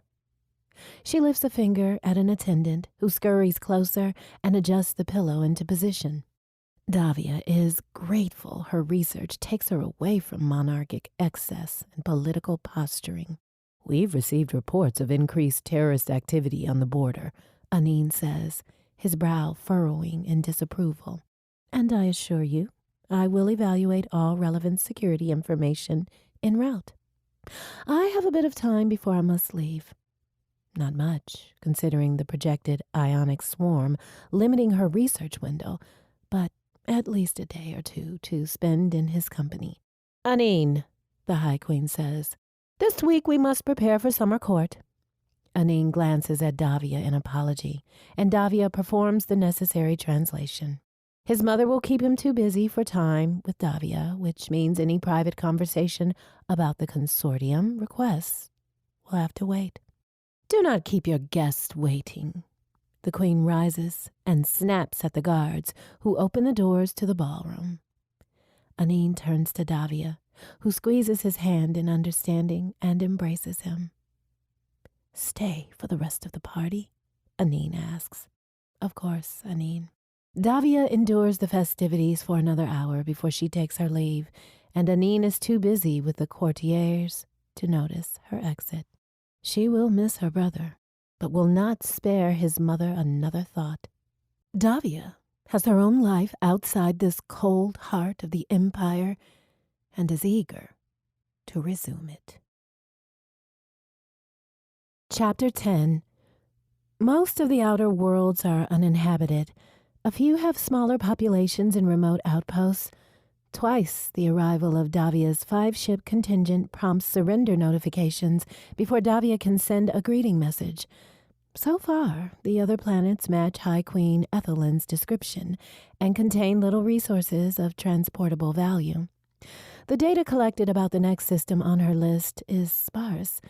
Several orbital bodies revolve around the solitary yellow dwarf star. Only one has ever been habitable. The history is inconsistent. Some scholars claim former inhabitants destroyed the planet with nuclear war, while others posit some natural disaster drove the population off-world. The last survey conducted via remote probe by one of the Sci-Fi scientific guilds was more than a century ago, and suggested the existence of a few trace minerals on Davia's list, ones she might use to optimize her prototypes. The moment their ships passed through the wormhole, alarms filled the displays on the guidance console of Davia's frigate. Multiple contacts with no Sci-Fi transponders, stag-centered and calm, is the first to speak. Pirates? How are there so many? Mira asks, the youngest pilot in their squadron. She breaks protocol the most often, a transgression that has landed her this assignment. We're too far out for any shipping convoys. No one's seen a group like this in years. Focus, pilot. Corvin Gale is a swaggering leader. His competence excuses his pride. Min Davia, I advise we leave this system immediately. Something in the data gives her pause until she finds the anomaly. Commander Gale, most of the ships are empty and not one of them is less than 30 years old. They must have been stolen and abandoned. None of the ships move to engage her squadron. In fact, many appear to be static or completely powered down, and no armaments track or target Davia's frigate or her fighters. In any case, the Adamantine is the most advanced ship in the system. If she gets closer, Davia might be able to obtain more detailed information before she leaves the system. She prioritizes her scans on the bigger ships. Approach and determine their armament and personnel status before we leave the system. Acknowledged, Gale says, his displeasure plain. Staggered formation. Lucky me. Dalabor's wry tenor belies the severity of the situation. I'm on point. Match my vector. Davia taps in the coordinates. Mark. In synchrony, her frigate and escort fly forward. An opposing squadron of fighters appear to accompany a larger ship toward Ryman 17A, the planet with the minerals she has come to assess. All the other ships remain in position. The distance between Davia's contingent and what can only be a pirate fleet shrinks. Her scans return an increasing stream of data. Ryman 17A is confirmed habitable, with breathable atmosphere. Davia must commend these terrorists on their opportunism. The Imperial databases are so out of date, no one else might have ever considered that Ryman 17A could sustain human life. The out-of-date fighters have limited armament compared to Davia's squadron. For terrorists, they are far too passive. Before she thinks better of it, she orders them to stand down and receives no response. Corral those fighters, and do not fire unless fired upon. Bringing pirates to justice is one thing. Murder is another. Dalibor and Mira break formation, the former moving to block two fighters approaching one of the larger vessels. Multiple targets, advancing, Stagg says. The other fighters, faster than Davia anticipated, have abandoned the landing transport and closed the distance to her squadron. Davia is not prepared for battle. Though she has trained as a pilot and has participated in her share of maneuvers, she has never been in an active engagement. Targets have guns and missiles only, Gale says. No nuclear payload. Stand by to... Stagg's voice is cut off when one of the pirate ships races past two of its own to engage. The pirate fires. Stagg's ship disintegrates. Davia cannot move her hands fast enough. Disengage! Too late. Dalibor dives and weaves among the enemy ships. He and Mira attack and demolish one of them before Davia catches her breath. An enemy missile shears one wing from Mira's fighter. Her ship explodes in stages as she screams into the comm line. Fall back, Davia orders. To where? Dalibor asks, incredulous. They're everywhere. The terrorists may be outgunned, but they are relentless. Gale engages one of the fighters. They destroy each other in seconds. Get to the access point coordinates, Dalibor says. I'll hold him off. No, Davia says. I will not abandon you. Only one of the fighters has yet to engage. It limps towards the fleet vessel, escorted by another fighter. Dalibor flies behind the escort and fires. The ship becomes a blinding white ball of energy before dissipating into nothing. Go! Dalibor yells. An enemy fighter adjusts trajectory in the direction of Dalibor's ship. It never fires. Instead, it collides in open space, destroying both vessels. Only one enemy fighter remains, and Davia is alone. She never should have come here. The fighter opens fire. The adamantine's armored shielding will hold against guns in the short term, but not missiles. Davia finally fires back. She does not want to fight. She passes the fighter on her grazing run and alters course, intent on racing for the wormhole coordinates. The fighter fires a missile. Davia dodges and arms one of her own. As she fires, one of the enemy's missiles hits her ship. The adamantine is jarred from its course momentarily, though the armor holds, and her missile strikes the fleet vessel. Sections of plating erupt in a fireball, silent in the vacuum of space, the power of the explosion matched by the turmoil in her stomach. Her hubris has cost lives. Her squadron, the pirate contingent, the people on that ship she destroyed. The pirates were guilty, yes. Terrorists against the Empire who deserved justice, but not murder at her hands. She flees, and the enemy fighter follows. Maximum velocity, 47% of specification standard, the frigate's system intelligence reports. Escape is no longer possible.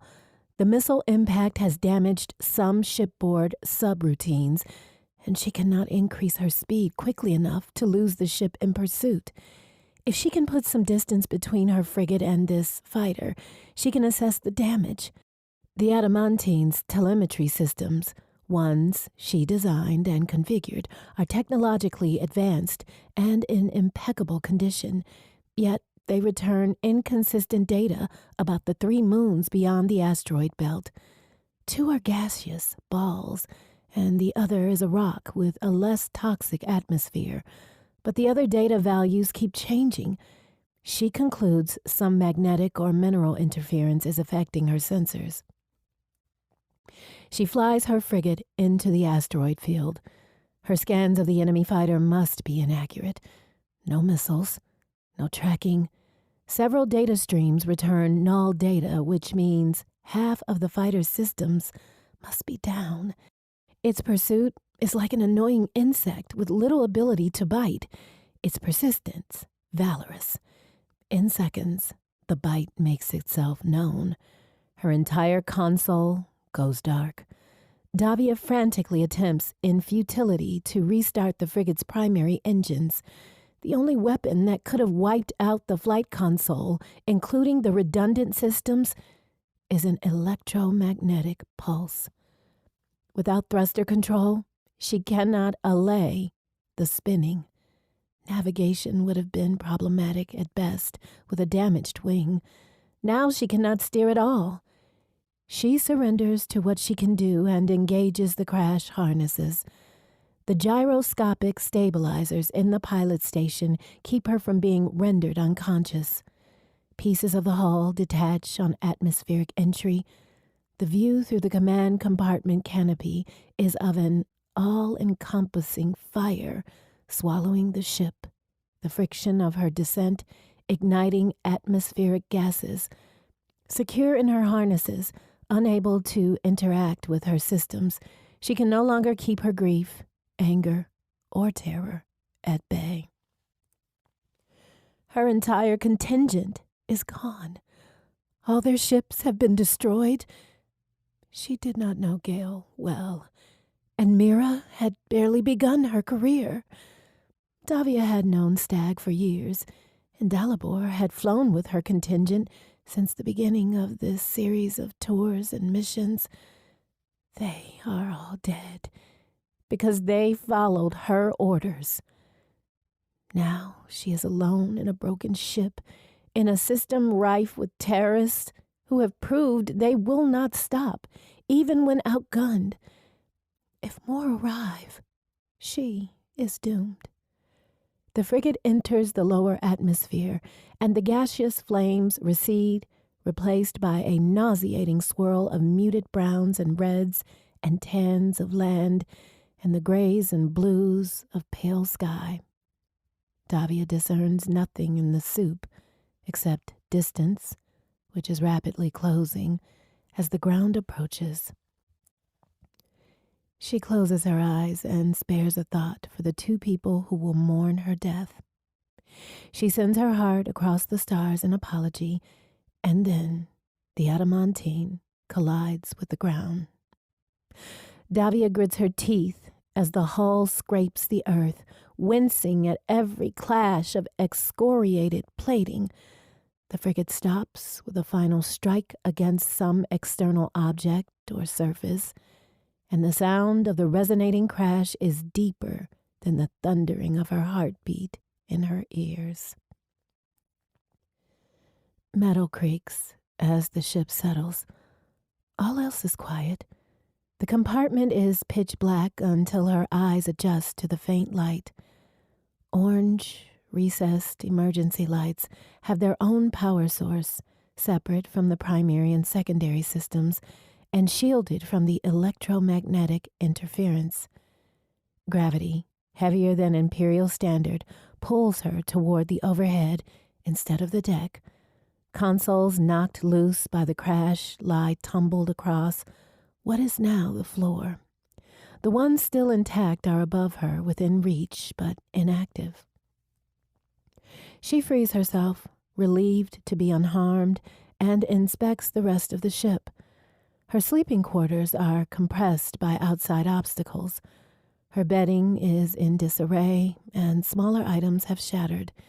Many of the internal access doors were open, so she does not have to manhandle them without ship power. What was not strapped down or secured is unseated or broken. Daylight spills through several viewports, and Davia pauses to calm herself, to remember who she is. Focus on the now. Life support, water, and food. She sheathes her short sword, a blade forged in the monastery's smithies, earned and claimed by her own trial, and holsters a pulse pistol in a harness strapped at her thigh, prepared to face the next challenge. The atmospheric sensors beside each exit are analog, not digital. The one by the cargo bay door confirms a breathable atmosphere. After a brief hunt for a pry bar and several attempts that cover her in perspiration, Davia finally opens the aft bay door. The movement shifts debris outside, and the wind blows sand and dirt into her face. She sputters, coughs, and waves a hand in front of her face to clear the air before it occurs to her to track down her Jaffa shawl and wrap it over her head. Once more, she waits for her eyes to adjust, this time to blindingly bright sunlight. By the time the dirt settles, Davia holds her pistol ready. The adamantine has crashed into a crescent-shaped bluff, curving around a shallow canyon. A clicking noise draws her attention to where an odd creature lies on its shelled backside, with half its body pinned under the ship. Judging by the decreasing speed of its flailing, it is in its death throes. An ineffectual pincer clicks at the end of a broken, bent leg, and the creature's blood pools before soaking into the sand. Davia does not waste a pulse blast. This thing is already dead. She turns to assess her ship and gasps. The sheared wing has butted against the bluff wall. The fore half of the ship is covered by sand and boulders, which explains why the flight compartment had been so dark. It is now underground. The remaining viable egress points are the side boarding door and the aft cargo bay. Only industrial equipment could dig this ship from the ground. She spent 2 years on its design and customization, has spent more time on this ship than anywhere else in her adult life, including her own apartments on Duvary. She forces her despair aside. Nothing moves in the canyon. Out of precaution or fear, she climbs the bluff, traversing the boulders until she stands on the hull of her ship to scrutinize the landscape. In every direction, only rock and sand greet her. She has crashed on a moon devoid of people, and the extent of any fauna remains to be determined. A bright flash catches her attention. She raises one hand to shield her eyes against the sunlight. The flare does not reappear. Instead, a black plume of smoke blooms upward and dissipates as it rises. Something is on fire. It does not appear to be a natural phenomenon, which ignites her instincts. Yet, unless she travels the distance on foot to investigate, the smoke will remain a mystery. Perhaps her pursuer met their end. Before she can relish the indirect vengeance, she considers the possibility of survivors, another eventuality to prepare for. She adds it to the growing list. She has not reported regularly to anyone, an indicator of independence she regrets. The soonest anyone will notice she is missing is weeks from now, when she is scheduled to present at an engineering symposium. Anine will want to search for her, assuming Queen Ethelyn allows it. Isabel, too, if she is able to overcome the Duvary-Safani political impasse. Both of them will be held back by the ionic swarm headed across the galaxy in this direction, one that will block any direct path for months. Rescue may not come for a long time. In the interim, she must rely on her own resources and abilities. Survivors are a problem for another day, and fortifying her location is a higher priority. First, though, in a flat expanse of sand in the canyon, she marks out a circle 2 strides in diameter and kneels in its center. She learned many years ago when to give in, a rare occurrence, and when to persevere. Davia is an instrument of one will, level, steady, and true. Her will is not to die here. The contents of the cargo bay have been separated into 2 categories: irrevocably damaged and therefore useless, or irrevocably damaged and potentially flammable. She piles some of the flammable items in a natural pit in the canyon and sets the stack ablaze. The movement of the flames feels like another entity has joined her in her solitude, a companion in the desolation. Though the morning is warm, Davia decides to keep the fire burning. Back and forth, Davia moves as the mood strikes her.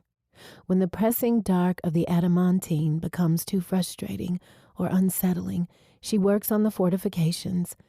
The canyon presents opportunities for a stronger defense against an influx of shelled creatures. When outside becomes too daunting, too foreign, she retreats to the ship and makes another attempt to fix systems beyond repair. Several crates from her interstellar assessments were destroyed by the crash, their samples contaminated. Her self-restraint is tested when she finds the case of ale provisioned because it was Commander Gale's favorite. She makes a choking sound, quickly swallowed. An even emotional keel is the only hope she has of surviving. The ale will not keep forever. She opens the case only to discover most of the bottles are cracked or smashed. The intact ones are suspect, for who can tend to her if she ingests broken glass? Her anger swells.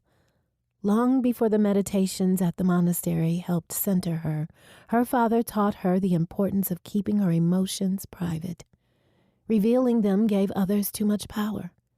Now, no one is here to judge. She screams and throws the case against the bulkhead.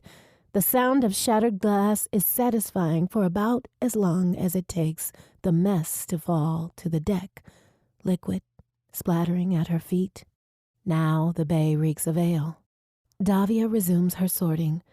A redundant refrigeration unit disconnected from the primary systems and undamaged in storage is somehow functional. If she rations what supplies have survived the crash, she has enough sustenance for 26 days. Rescue will not come that soon, which means she must determine if the shelled creatures are a viable food source. Starving to death is not an eventuality she wants to consider. That evening in the canyon, she stokes the unnecessary fire, with the flames as company. Her nerves settle somewhat, but this place is too silent for her to relax. No insects, no birds, no raindrops on vegetation. All of the familiar sounds of Duvary are missing here. The wind and the crackle of the fire are the only noise. The wind rises and clouds roll overhead. When the rain begins, she retreats inside the ship. Her living quarters require too much cleanup to be habitable and are too far from the nearest accessible door. She separates the mattress from the frame of her overturned bed and drags it back toward the boarding door. Near the entrance, she shoves it on the floor against the bulkhead, then retrieves some of the linens for a makeshift bunk. The orange emergency lights are not comforting. The ship creaks, startling her as it settles into its grave. Davia envisions a Venu Pakram meditation form until sleep takes her. The next day, killing one of the creatures is easy. Gutting and preparing the kill is a disgusting mess and turns her stomach more than once. Butchery is not one of her skills. She remembers enough basic anatomy from her studies to manage.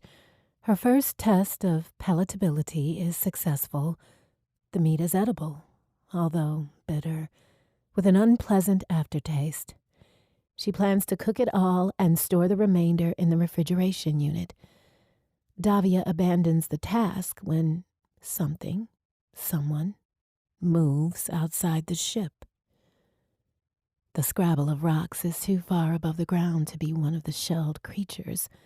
The canyon bluff is an uneven crag of boulders and scree, and the creatures would have been hard-pressed to scale them. The sound before the scrabbling had been of something else against the rock, fabric or metal, not something natural, falling out of place. She now has a more pressing concern than extending her food stores. Only one ship had pursued her from the battle, the small fighter, large enough for one or two-person crew. At most, she faces two possible threats. If they saw her, They saw the weapons she carries. The martial capabilities of pirates are a mystery to her. She will not search at night. The ground is too uneven for dark stealth, and a light will reveal her position. They might attack at night, but she is more familiar with her ship. At first light, she will hunt the hunters. She does not sleep, neither does she let her mind wander in speculation. When the sky lightens the next morning, she slips outside via the aft bay door, leaving only the whisper of sand in her wake. She travels until the ship is hidden in its resting place, then arcs around to approach the far side of the bluff. The threat is far less than she had feared. A coordinated attack on her ship is not in progress. She finds only one pirate, a woman with matted chin-length blonde hair, her over-mended flight suit bloody and torn. The woman climbs not so stealthily along the ridge, observing the canyon and not once scanning elsewhere for threats. She has not checked her own flank. Davia hides behind a boulder and surveys her opposition. The woman favors one leg, the wound on her other streaming blood into her boot and onto the rock where she perches. She is an easy target, and Davia settles her drawn pistol against the rock before her, plants her fist, and lines up the shot. She cannot, however, pull the trigger. Her own life is not in immediate danger. In space, ship against ship had been one thing. Shooting someone in the back, someone who appears to be armed with only a long metal strut, is murder. Curiosity drives her forward to investigate further, and she closes in on the woman's position.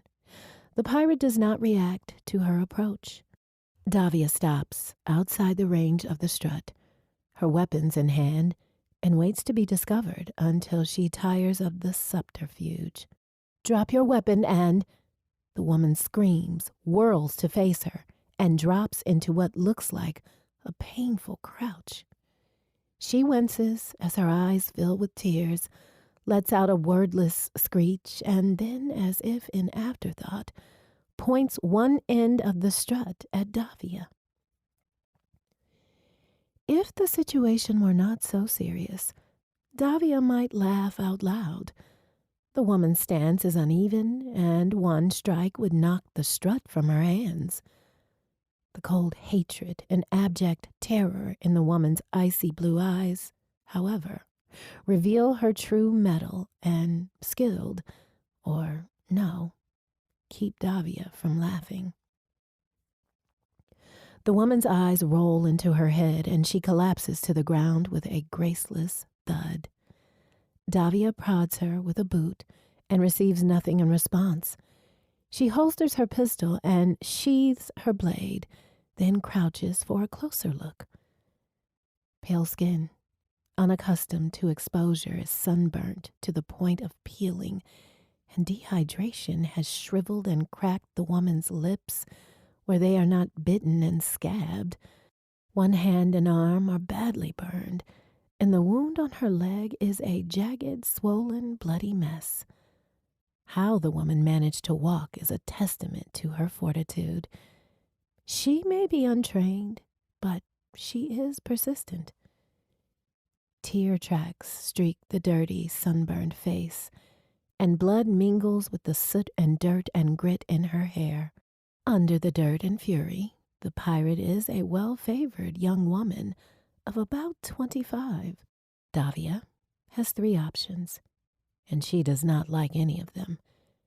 She can kill the woman and leave her to rot.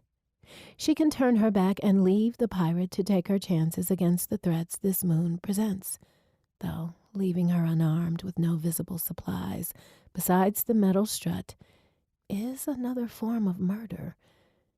This woman will not survive long on her own. Or Davia can take her back to the ship and decide what to do with her. It takes 2 attempts to lift the woman onto her shoulders. Davia balances herself with the woman's metal strut and works her way back to the canyon. The adamantine has a basic med bay. Most of the equipment was destroyed in the crash. Some of the medical provisions are intact, and Davia does nothing by half measures, having decided to save this miserable excuse for a human being. Who else would become a pirate? She cleans the woman's wounds and bandages them as best as she can. The leg is challenging. The wound is ghastly, more like a bite than some sort of gouge.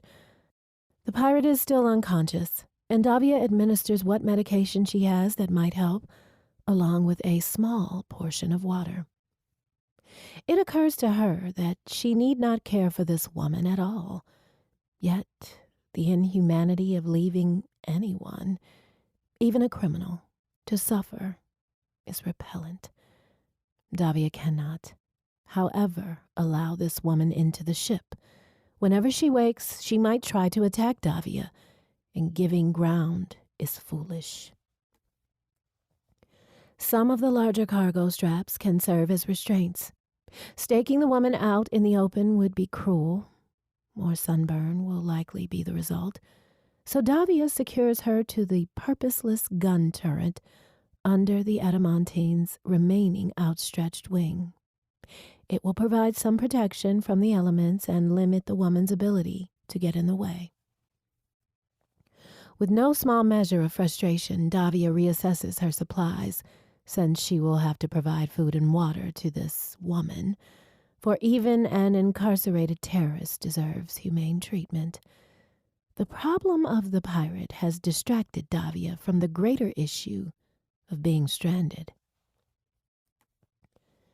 Davia is no longer alone, and her extraordinary situation is infinitely more complicated. Her frigate's beacon is irrevocably damaged. Even if it were working, this moon is on the far side of an asteroid field, emitting enough interference to block such a signal. The pirate fleet stands between this moon and the only viable wormhole coordinates in this system, which means anyone who searches for her will have to fight their way through, assuming they determine where she has gone. Her only company is a murderer who might kill her when she turns her back.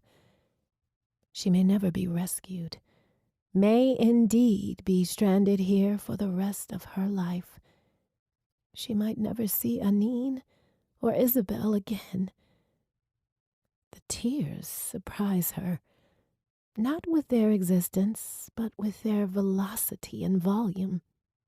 Davia has endured trial after trial and overcome them all. This desolate isolation is more a punishment than a wild circumstance. That this should be her fate is intolerable. She has always envisioned the core of herself as a rod of unbreakable ore, unyielding under any conditions. The rod cracks. Chapter 11. The woman eats her rations as if she is familiar with food scarcity, barely chewing before gulping down each bite. Davia ignores her practical inclination to have the servings. If she intends to keep this terrorist alive, she cannot leave her unprotected outside the ship. At first, a stick is sufficient to ward off any shelled creatures, but a spear is no safeguard against meteors, and neither is leaving her secured under the wing. As the days pass, binding the woman's hands or feet is overkill, even when Davia allows her inside the ship. By the time their names are shared, Davia is convinced this criminal will not attempt to kill her in her sleep. Karen is still her prisoner. However much Davia concedes, she is not a dangerous one. "Clear the solar panels," Davia says. She pauses in performing the action and slows her speech when she repeats the phrase. Karen focuses on Davia's face, on her lips, and she shapes her own to match each enunciated word. Cla. She is not embarrassed when she mispronounces a word, accepts correction without protest, and repeats the newly learned word to herself until she gets it right to her own satisfaction. Clear the solar panels. Karen is curious and learns quickly. The more technical the word, the more rapidly she understands. Simple verbs, however, take repeated attempts. Karen speaks like a child, and Davia is more patient than she might expect, considering she is teaching a criminal. Davia nods, and Karen stands straighter. Regular meals have put some color back in Karen's cheeks and added substance to her lean frame. She has lost the pallor of sleep deprivation. Clear the solar panels, Karen mumbles to herself a few times, practicing the phrase. How do you say that in your language? Davia gestures for Karen to reciprocate. Karen's eyes darken and her brow furrows in anger. Davia is not to be allowed the same courtesy. Karen huffs away, free to walk around the canyon as long as she stays where Davia designates. She retrieves a stick and uses it to dig a border around the fire pit. She also appears to be older than Davia's original estimation, perhaps closer to Davia's age.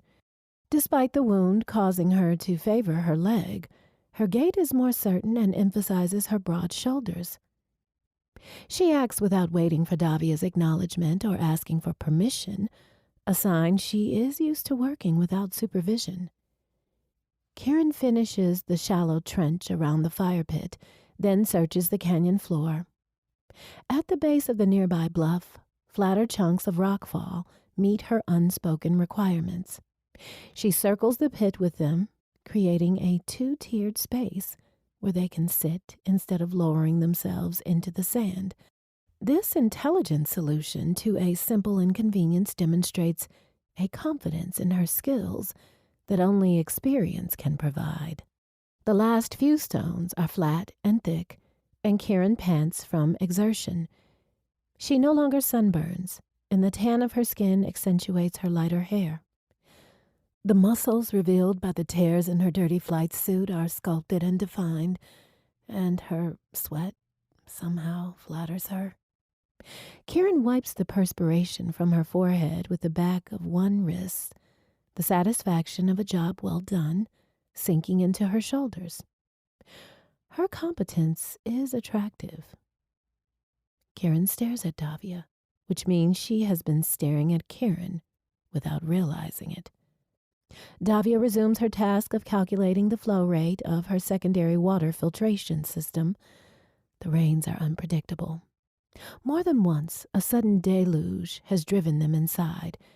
She scratches an equation into the sand, wet from a storage container spillage. If she can determine the maximum flow, she might be able to construct a reservoir to feed into. A shadow passes over her work, and Davia flinches with the urge to reach for her pistol. She stays her hand when the shadow stills. Her distrust irritates Karen the most. Every time Davia draws her pistol, Karen waves her hands to imply she is no threat, when Davia's experience with her suggests otherwise. Davia does not want to irritate her today. She also does not want to consider why her prisoner's feelings matter. Karen stands behind her, one hand on her hip, the other stroking her chin. She grunts, picks up a rock chip, and scratches a note on one of Davia's equations. It is not a corrected error, more like an alternative approach, using a different methodology and giving Davia a previously unconsidered opinion. Davia had assumed societal misfits would be uneducated, though she nods at the input. Karen says nothing and walks away, and the exchange alters Davia's perception of her involuntary workmate. The sun has reached its zenith. Davia senses Karen's eyes on her each time she draws the circle and steps inside, eager for the focus it demands and the peace it brings. When she has finished and erases the circle with her boot, Karen has climbed atop the ship and sits on her preferred spot on the wing. She gazes off into the wilds, looking forlorn and lost, and something in Davia's chest seizes. The urge arises to make Karen feel better, and she has no idea how. She works instead on optimizing the configuration of the lone self-powered refrigeration unit to preserve the bounty of her hunts. With meat in reserve, she is less concerned about them starving to death in the short term. Her list of self-appointed tasks to ensure their survival grows daily: checking the perimeter for any trace of creature encroachment, clearing grit from the components of the water filtration system, adding sand to the waste pit, splitting wood with her pistol. She now allows Karen to attend to more technical tasks. They have moved into a tense tolerance phase where they exist in the same space by necessity, though they are not cordial with one another. Each of them did, after all, end up stranded because of the other's actions. Davia does not speak of it, but it is no less true. She would not be on this moon at all if it were not for the pirates, and Karen would not be here if Davia had not tried to escape. Davia pushes their marooning out of her head to focus on the now. The adamantine will never again fly, not without an impossible tow from a larger ship and a comprehensive overhaul in full space dock. So, everything she designs and implements is solar-powered and intended to work indefinitely. The fact that she is preparing for a permanent installation is another thought to be pushed from her mind, along with her grief and unproductive resentment. When she finishes her work for the day, Karen has already stoked the fire and stands staring into the flames in the late afternoon light. Karen hums an unfamiliar tune, and Davia does not acknowledge it, afraid Karen will stop. Davia wonders how Karen might look in a fight, the kind of hand-to-hand combat Davia is trained to perform. Would her anger manifest itself much the same way it does now, or would she exult in combat, a warrior who laughs when gaining an advantage? Karen turns to her, snapping Davia from her musing. "I shoveled the waste pit," Karen says, referring to her earlier task of burying some of the burned refuse and unusable detritus from the creature corpses, a precaution against attracting so far unseen greater predators. "You make dinner." She points at Davia before returning her hand to her waist. Karen never uses the word please or thank you. She is polite to an extent, but she expresses no gratitude, though Davia has saved her life more than once. The familiarity gives Davia pause, and it takes the better part of the time she spends on food preparation to determine why. Almost every engagement Davia has experienced with another human being for the last decade has been colored by her rank as men, except for her conversations with Anine. Isabel never forgets Davia is a royal by birth and would never tell her what to do. Karen does not appear to recognize any of the Venu Pakram designations on Davia's attire or her ship. She has no idea who Davia is, and will not follow orders unless Davia backs them with a weapon. If Davia cursed at Karen in an argument, Karen would likely curse right back. On this moon, they are equals. An alarming and refreshing thought.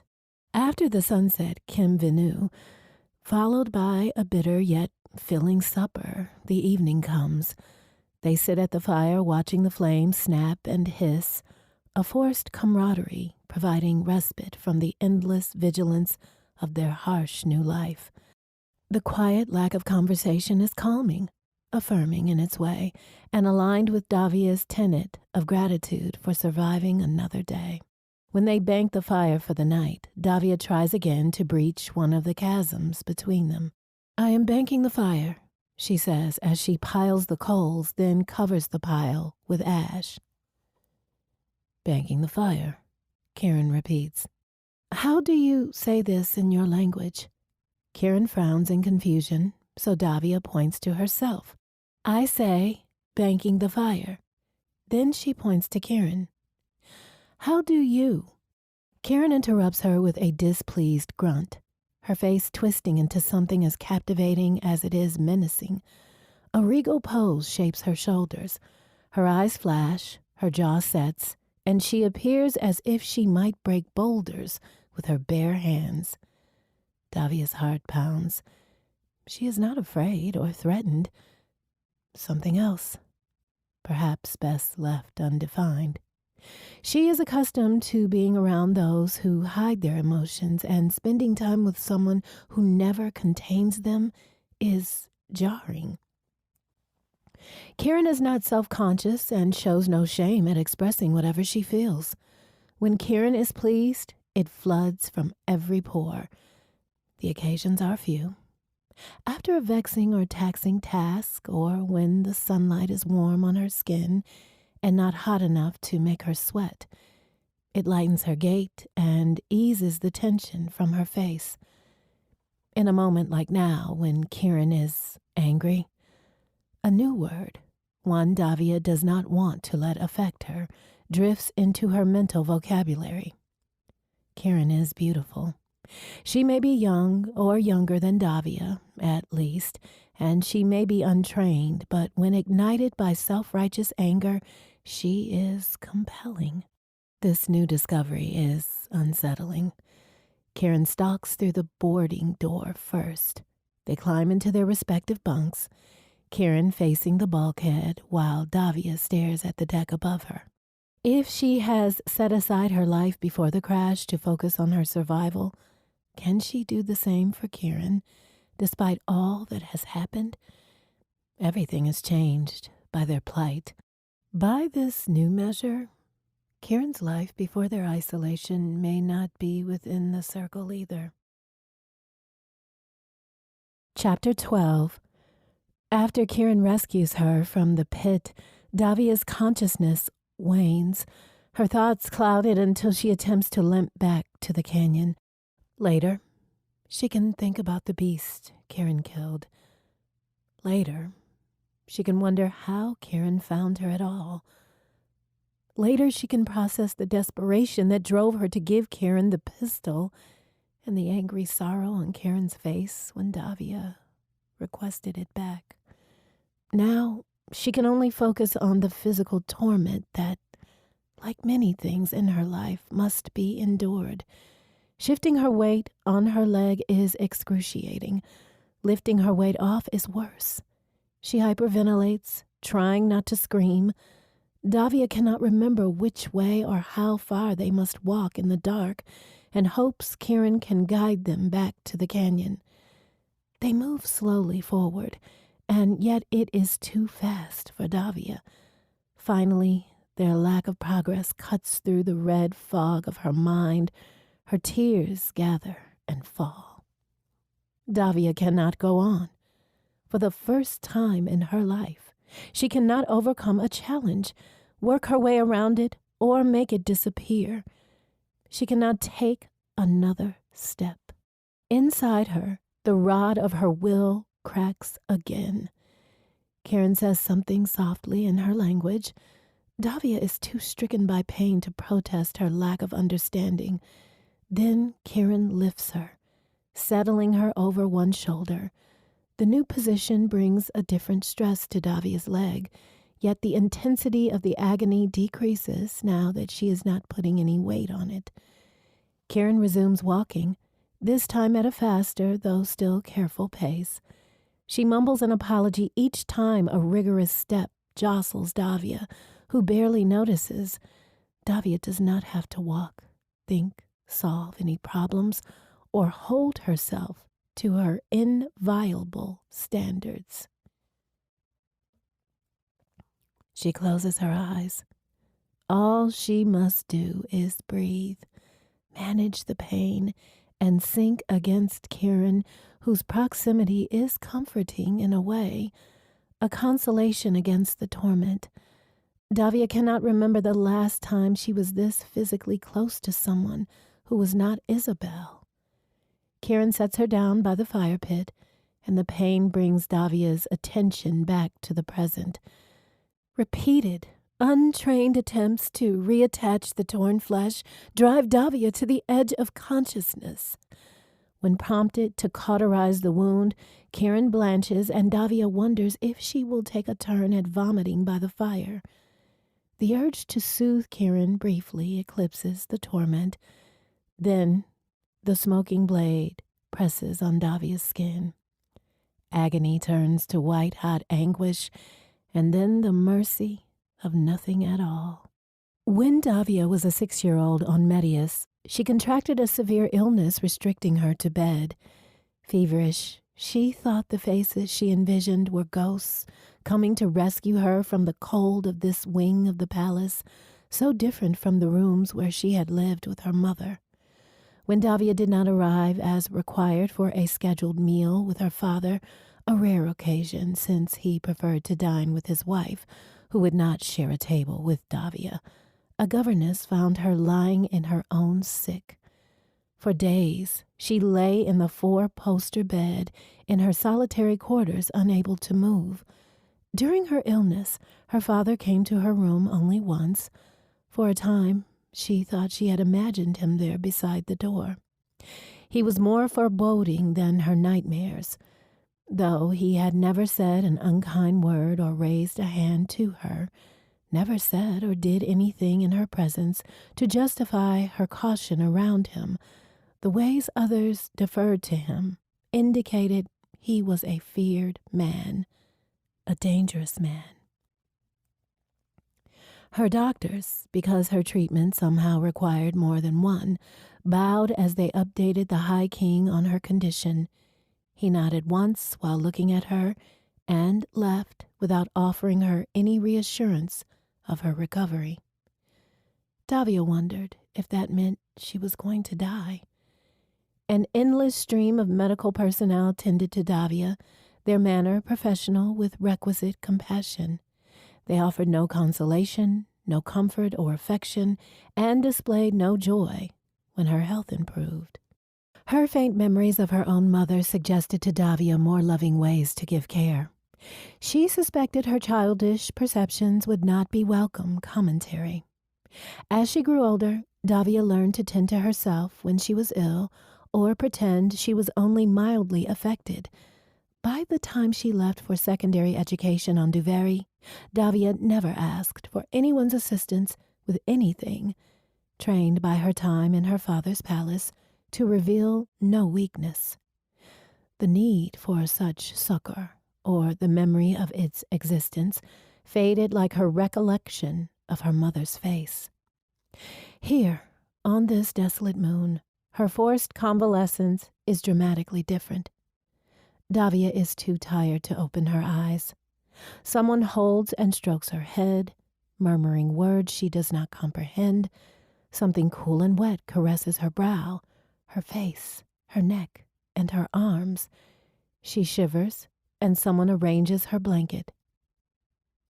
Someone sings in a foreign language, and Davia is conscious enough to recognize the voice.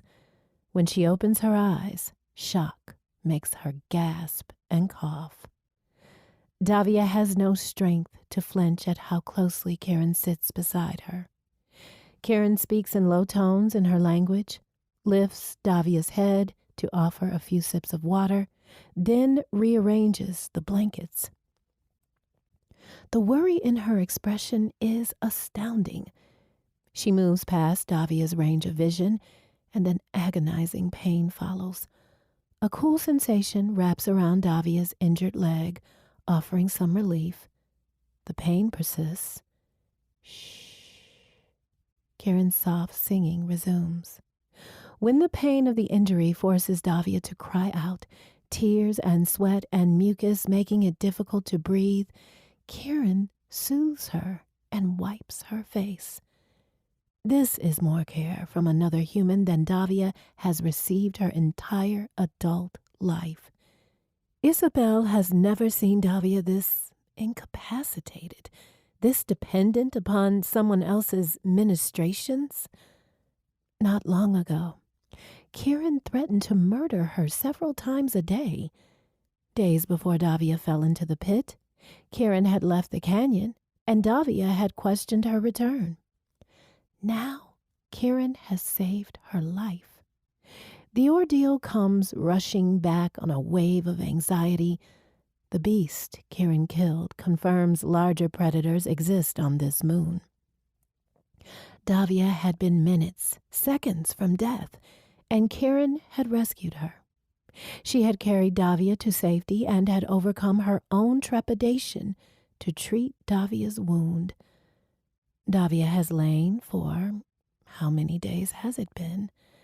The entire time, Kieran has cleaned and fed her and now seems genuinely concerned for her. Kieran could have killed her, and Davia would have been defenseless. Who are they to each other now? They are not friends, but are they enemies anymore? If they do not raise a hand against one another, are they still at war? While Davia heals, their days take on a new pattern.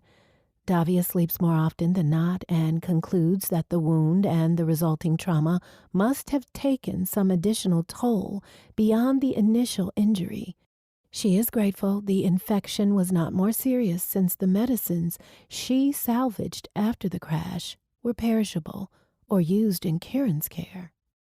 Kieran rises with the sun, guides Davia through her morning ablutions, and then goes hunting. She comes back at midday with her quarry or some tubers or firewood. Kieran stores the food, cleans up, tends to the camp, and then returns to the ship to care for Davia. Not once does she act as if she is favoring Davia, nor does she appear resentful of the extra work. She is sometimes visibly exhausted and never speaks of it, other than to comment on the length of the day. Davia becomes accustomed to Kieran's proximity, and because they spend so much time in close quarters, she observes Kieran unnoticed. In fact, she thinks often about what Kieran might have on her own mind. More than once, Davia catches Kieran staring into the distance, the task in her hands forgotten. Her wistful expression spurs a tightness in Davia's chest.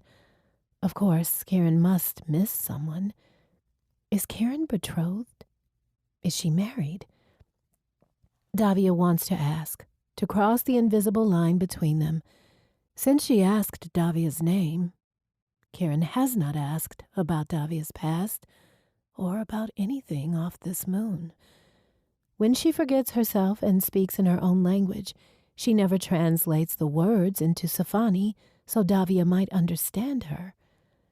Davia has learned what is off limits where Kieran will not yield, not that she ever has, and for some unknown reason, Davia has respected this boundary.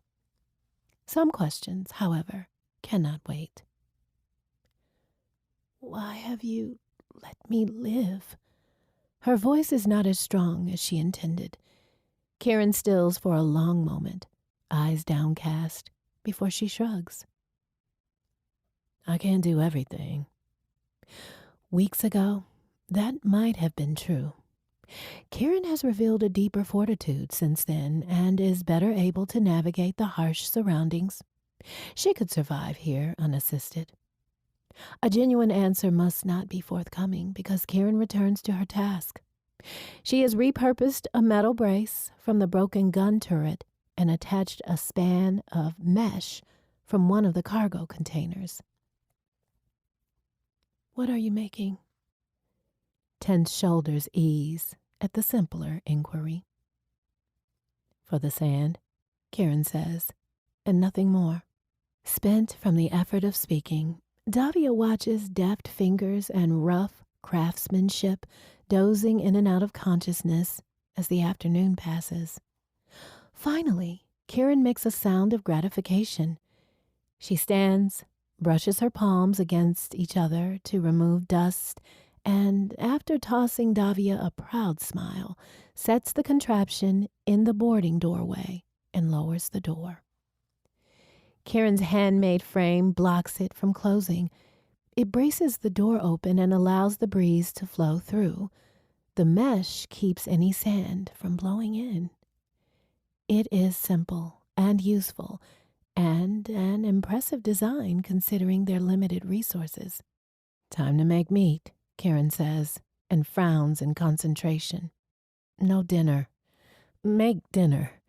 Having self-corrected her word choice, she turns toward the ship's aft, leaving the ship by the other door. The puzzle of Kieran captures Davia's attention until she once again falls asleep. Davia fills the pinnacle of the day and aches with the need to stand, to draw the circle, to kneel and offer herself in service. She has not missed the Kim Venu in years, not since her trip to Medius in the wake of her father's death. The pallor of grief colored the events of the trip, and she had fallen prey to susceptibility. "You left Medius a sprite of a thing," Anine had joked, the first time she had seen him in person in years. "Now you've returned a full man. Shall I bow to you, my sister?" He had not laughed, his mourning curtailing his characteristic mirth, but his humor had been unmistakable. Anine had teased her about her attention to the cause of her art, and his jibes had hit her in a place of unprecedented weakness.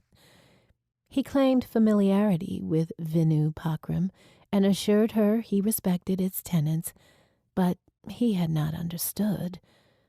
Distracted by her own sorrow at the time, Davia had paid the exchange little mind until later. She felt no small measure of guilt at her missed ritual. For disrespecting her art and not standing up for herself, she had dedicated herself to her studies and training and exceeded the expectations of her trials. That she would allow herself to be belittled, to garner her brother's brief affection, a brother who loved her but did not defend her, was unacceptable. The next time she performed the Kim Venu, Davia held her blade upraised for an hour. Venu Pakram had given her purpose, guidance, and belonging. The only thing remaining from her old life beyond her love for her brother was a yearning for her father's approval, unresolved by his death.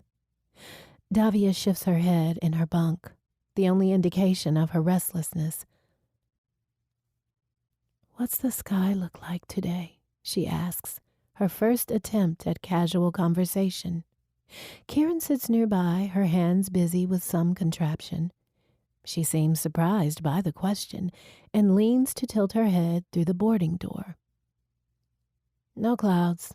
Bright, clear. A deep green.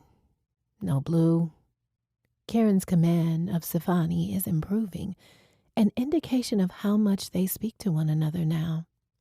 Kieran has a faraway expression on her face as she gazes at the sky. Davia traces the fingers of one hand over the neat row of scars on her other forearm. She closes her eyes, visualizes a sky the shade of Kieran's eyes, and performs the ritual in her imagination. What would make someone choose to be a terrorist? Kieran is intelligent, with a pragmatic and logical approach to problem solving. She is familiar with the ship's systems enough to converse about salvaging some of them for other purposes. She has had some education, since she has a clear understanding of mathematics and the sciences, if her additions to Davia's calculations are any indication. Davia finds it difficult to believe Kieran is a lifelong criminal. She is kind as she tends to Davia, patient with Davia's incapacitation. The familiar anger from those first few weeks after they crashed has dissipated in the wake of what happened in the beast's pit. Is she a fighter pilot, or does she have some other role? Her fingers are nimble, which indicate a lot of work with her hands. She sits in the open doorway, letting the breeze, clear air staled by the day's heat, sharpening long branches she has fashioned into spears. Is she one of the farmers who protest they did not receive fair trade for their product when they were subsidized by Sci-Fi Prime? One of the miners who attempt to unionize when the Sci-Fis protect them from rival factions attempting to destroy them? Is Karen one of the galactic scavengers who think they are owed something from the universe when what they are provided far exceeds their own contributions? None of those imagined scenarios align with Karen's recent actions. She may be reticent with her words, but she is generous with her time, her energy, and her care, and the dichotomy gives Davia much to think about, especially since Karen has uttered the long-avoided please and thank you she had previously withheld. If they are stranded forever, Karen might be an unexpected equal and a formidable ally. The more time passes, the less Davia worries about how Anine might be handling her disappearance and more about what she will do with Karen should Sci-Fi forces arrive. Will she turn Karen over to the authorities? Despite her fatigue, the thought keeps her awake. I will clear the filtration catch. Davia ventures beyond the confines of her bunk this morning. Several weeks of recovery have not completely healed her, and hobbling around on her crutch is a poor choice. But she has grown bored with staring at the bulkheads or the landscape and is not yet recovered enough to perform her habitual physical forms. Already done. Karen sifts through the collection of spears, leaning against the ship, preferring different spears depending on where she plans to hunt. What about the solar panels? Sand and grit accumulate on the panels, providing power to the ship's reworked, redundant systems. Every few days, they need to be cleaned to remain optimal. Done. Spears collected, Karen refills a canteen to carry with her. Davia bites back a huff of frustration. Karen has been so diligent in tending to the chores, to the hunting, and to Davia herself that little remains to be done. The industry flatters Karen, who appears to thrive when given a purpose. You have left me with little else to do besides stare at sand. You could go hunting with me today. If she is joking, Davia cannot tell. Davia also cannot muster a response since her accompanying Karen would require her assistance, defeating the purpose of Karen going on a hunt. Karen arches an eyebrow in assessment. I could use you as bait. A dangerous joke, considering how Davia was wounded. What shocks her is not the candor of the humor, but the fact that Karen made a joke at all. Davia recognizes the test and keeps her response drawl. Sand can be fascinating. The ghost of a wry smile transforms Karen's face, and Davia's heart races until Karen takes her leave. Boredom proves to be more intolerable than pain. Davia moves slowly, shifting her weight with each measured step. She manages to collect meat and water and chopped tubers for stew and carries them all to the fire pit to prepare their dinner. She thinks in terms of both of them now, not just herself. It is not an unpleasant epiphany, and she is grateful not to be alone. She has come to favor Karen's presence, and even now wonders how long it will be before Karen returns. Late in the afternoon, Karen's proud form breaks the horizon, her stride sure. When she enters the canyon, she waves in greeting. Davia waves back before she thinks better of it. Karen looks tired and chastises Davia for cooking, though after she cleans and stashes her kills, She eagerly consumes the bland stew. They watch the sun without speaking. Something is growing between the two of them. The silences are companionable now, the time beside the fire relaxing, yet somehow charged with possibility. Kieran's proximity heats Davia's skin differently from the fire or the heat of the sun, prickling over her like a shiver and ignites an inner need. Davia has now shared more of herself with Kieran than with anyone, not by sharing the details of her life, but by working side by side with her day after day. They have learned each other's rhythms and preferences, the way they breathe and move. More than once, Davia has considered crossing the barrier between them into the physical, deliberate, not a touch of aid or convalescence or circumstance, despite the implausibility of anything growing between them. What she understands to be true about their origins and who they were to one another at first does not reconcile well with what she feels now when she looks at Kieran. Kieran catches Davia observing her, and neither of them drops her gaze. The wind rises, and the moment passes, and something has changed. Perhaps soon, on a night like this one, Davia will offer more of herself. Perhaps Kieran will do the same. Chapter 13. Kieran sits by the fire for a long time, until the flames shrink to plasma, rolling over coals, and Davia does not return. How can so much change in so short a time? "I am Davia Sifane," Davia had said. "The old king was my father." Kieran stares at the glowing embers, trying to understand how her provisional ally can be so close to her greatest enemy. The wind rises, pulling her attention from the cacophony in her head. It's been weeks, months, since Kieran has been outside at this time of night. The sky is clear, the stars are bright, and an entrancing magic covers the arid wilderness. It does not soothe her, not in the wake of the night's revelations. Davia's family killed hers. Davia's ancestors destroyed Kieran's people. The High Queen isn't Davia's mother, but she killed Kieran's parents. Davia killed Benna. And yet, Davia saved her life. More than once, Kieran saved Davia's. The knots of the past and present twist and tie inside Kieran, and she can't unravel them. The fire is smoking coals by the time she stands.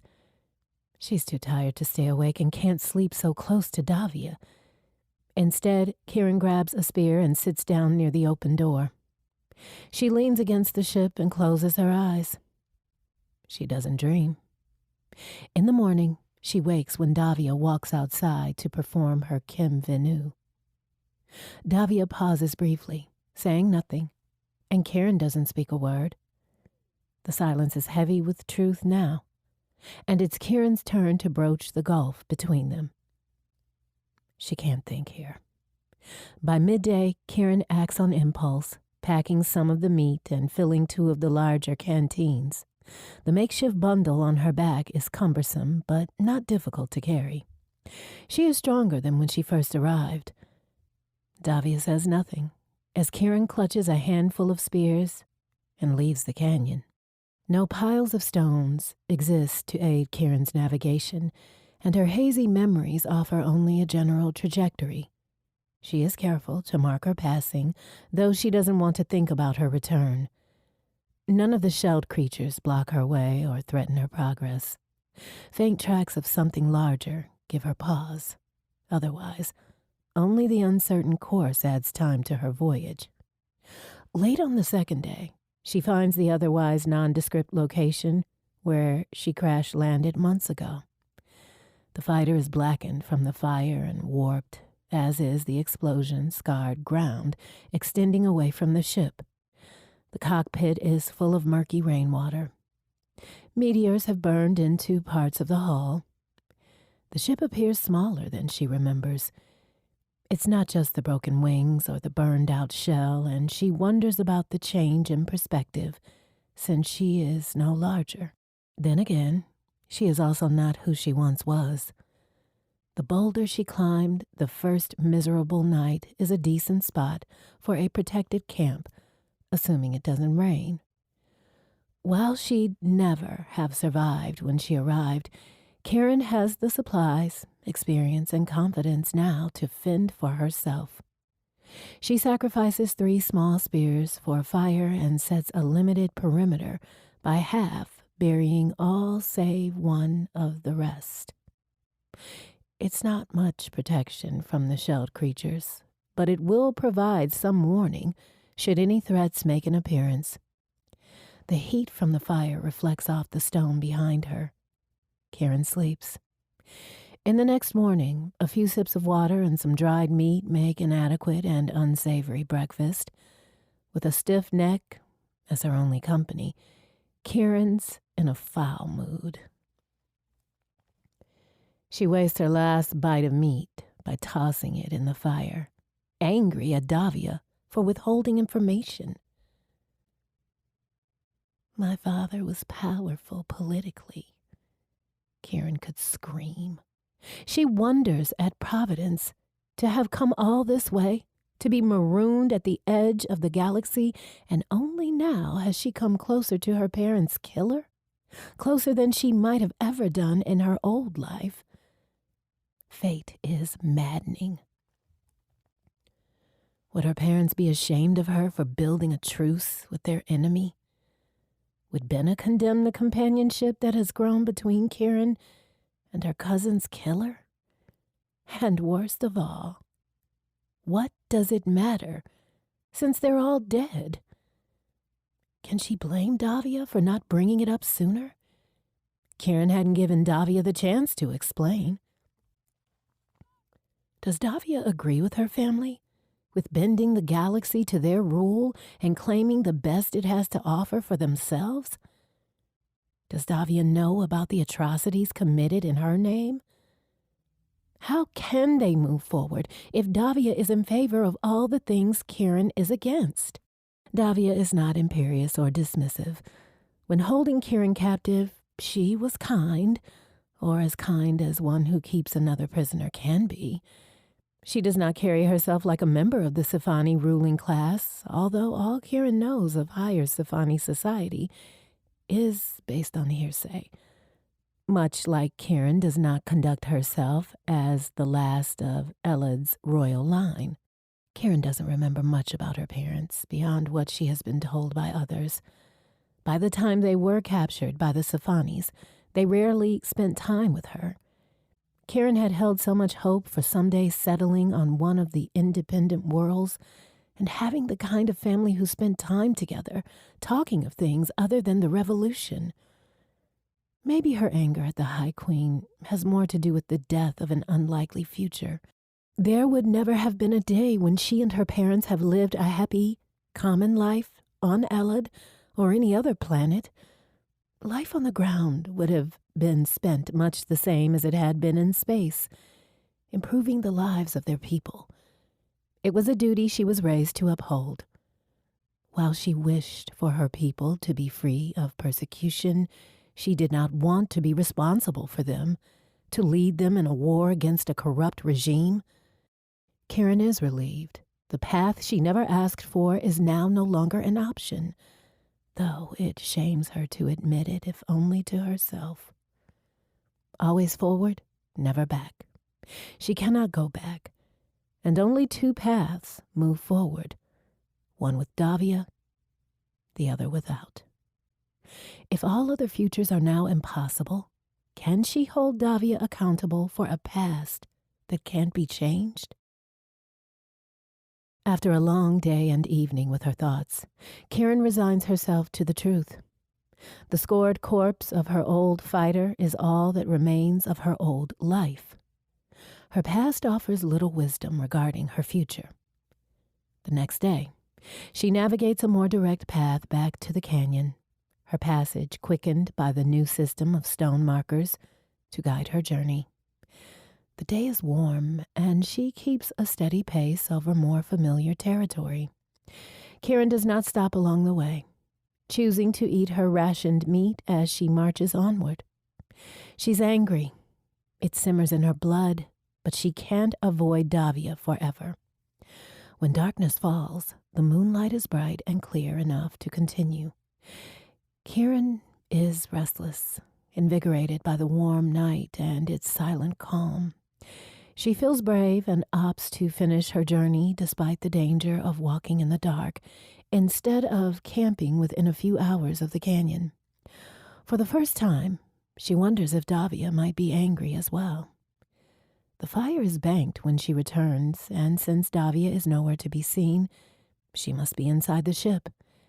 Kieran stashes her supplies as quietly as she can and weighs sleeping outside against knocking on the door and waking Davia. If nothing else, she owes Davia an apology for leaving without saying a word. The decision is made for her when the door slams open.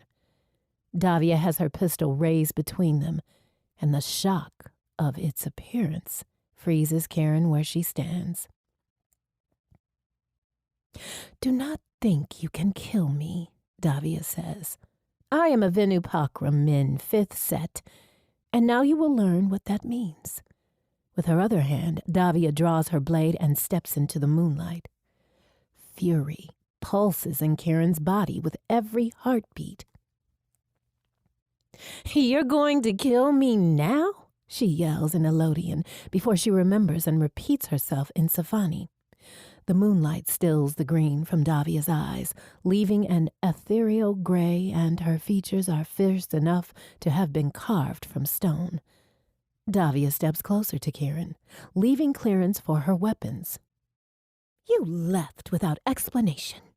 Now you have come back in the middle of the night to kill me in my sleep." Kieran scoffs and raises her empty hands. "Davia, I don't want to kill you. What was I supposed to think?" Empty hands become fists, and Kieran rests them on her hips. "If I wanted you dead, I'd have killed you already." Davia's mouth falls open in blatant disbelief. "Is that meant to make me feel better?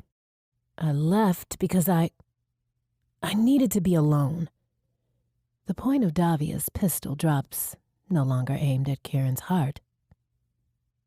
"Well, for all I knew, you were never coming back.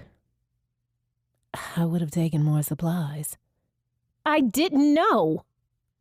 Davia gestures wildly with her pistol-laden hand, the clearest indication of her anger Kieran has ever seen. Davia is always precise, no movements wasted. "You said nothing when I left." The fierceness in Davia's expression eases. "Where did you go?" "Back to my ship, to think." "And what conclusions did you come to?" A hint of derision, a touch of judgment colors Davia's tone, stirring Kieran's irritation. "That it's good yours was in better condition since mine was destroyed." Davia sneers and arches an eyebrow. Spoken like a true pirate." "Pirate?" Kieran doesn't know this Safani word. "You take things that don't belong to you and pretend they were yours all along." The insult ignites fire in Kieran's veins. "The Safani take more. They take and give nothing." She points toward the end of the ship, toward the cargo bay. "All your work. I saw the—" Kieran wants to growl. Not knowing the words she needs makes this worse. "You take dirt and water and more for your science. You take more for Safani Prime." The proof is in the many samples stashed in the cargo bay. The vials and cases containing the bounty of a dozen worlds. Another example of Safani appropriation without thought of impact or consequence. I am a scientist, an explorer. What are you? Nothing but a killer, Davia sneers. You have given no thought and spared not one word for the people you killed that day. Davia speaks so quickly. Karen fights to keep up. One thing, though, is clear. I didn't kill anyone, Karen says. She would have. If she'd had any missiles left, she'd have used them to shoot Davia's frigate to pieces. Well, someone did. Doesn't matter. It's not the right thing to say because, of course, it does. Language keeps interfering. We can't change it. The past. They can't change the past. Karen doesn't know this word in Sci-Fi. Yes, it matters. Why doesn't it matter when Sci-Fi ships kill my people? You broke Imperial law. The law? Is that what you Sci-Fi call it when you destroyed our homes? When you... Sci-Fi Prime brutalizes and murders innocent people. How can she translate this? You hurt those who do you no harm. No harm, Davia scoffs, squinting her eyes in judgment. Don't your people kill soldiers without trial and steal their vessels? Flustered, Karen can't raise a counter-argument. Davia's contempt is infuriating. I had nothing to do with any of that. Other independents, other peoples who resist Sci-Fi Prime used heinous tactics. Most of Karen's people agree such methods are too expensive a price for freedom. Oh, I see, Davia says. You take no responsibility for yourself. Karen curses in Elodian, ignoring Davia's weapons as she steps closer. Daughter of the old king, are you? When you're not hiding the truth to serve yourself? I hid nothing. I had no reason to tell you sooner, and it would have changed nothing if I had. I was on a scientific exploration, not some military patrol. What difference does it make why you were here? You took. She clenches her hands in frustration. You killed people who attacked no one. Shock and chagrin mar the beauty of Davia's features before her anger returns. You fired first. That's not how Karen remembers it. No, you. I gave specific orders not to engage unless fired upon. Karen doesn't want to believe it. Davia continues, her voice pitched low. How dare you judge me? At least I have some pride in who I am and what I have accomplished. What does this mean, accomplished? I have done good things, Davia says, speaking slowly, with veiled condescension. Karen leans closer. Good things? Sci-Fi are the pirates. She points to the planet above them. Your kings destroy this planet, so we moved to another one. They destroyed that planet, so we moved again. When we fight back, we die. When we don't fight back, they lock us away. Take our small ones. Whole cities obliterated, starships incinerated in open space, families incarcerated, the children taken and never returned. Davia looks mortified at the suggestion. I have no part in any of that. Her denial is the opening Karen's been looking for, though the insinuation isn't anywhere near what she believes to be the truth about Davia. Karen twists the knife as hard as she's been stabbed. You want this? She says, pleased at the fire in Davia's eyes. To be High Queen, to make everyone do what you want, to make them destroy worlds for you? She doesn't mean the words as she says them. She only wants to singe some of the arrogance from Davia's features. Davia raises her blade and presses it against Kieran's throat. Her eyes cool and her face moves into an otherworldly blankness. You speak of things you do not understand. Kieran freezes, but doesn't yield an inch. She leans forward, raising her chin and pressing her neck against the blade. She takes a sharp breath at the pain of its stinging bite, juts her chest, and offers no surrender. Davia shifts her weight back instead of pushing her advantage, and Kieran perceives the motion as a sign. Like her, Davia does not want to go all the way back to the beginning, nor does she want something irreparable to happen now. Kieran speaks softly. These things I say are true to me. Tell me your truth then. She stands on a precipice before something dark and unknown, and she cannot turn back. She sees Davia more clearly now, the tightness around her eyes, hinting at sleepless nights, the slight tremble of her chin. A faint flush darkens Davia's cheeks. The hand holding the sword is steady. Everywhere else, she vibrates. Her chest rises and falls with each rapid breath. Her gaze darts between Kieran's eyes, and then she looks at Kieran's lips. What Kieran sees is desire. With forced slowness, she wraps her hand around Davia's wrist. Kieran pushes the blade away from her neck, from the space between them, and Davia does not resist. She kisses Davia, firm, solid, and unmistakable. Davia's lips are cool, but the rest of her emits a warmth seeping into Kieran's exposed skin. Kieran hungers for it, emboldened when Davia doesn't stop her. Kieran pulls away after a moment, closing her eyes tightly at the possibility of rejection. Davia kisses her back. Pent-up aggression from their argument, the urge to dominate Davia with words, now a demand to share this swelling something inside her. Kieran wants to have it pushed back against her by Davia's kiss. Her limbs twitch with a need she had not recognized, and now she cannot quell the irrepressible compulsion to consume.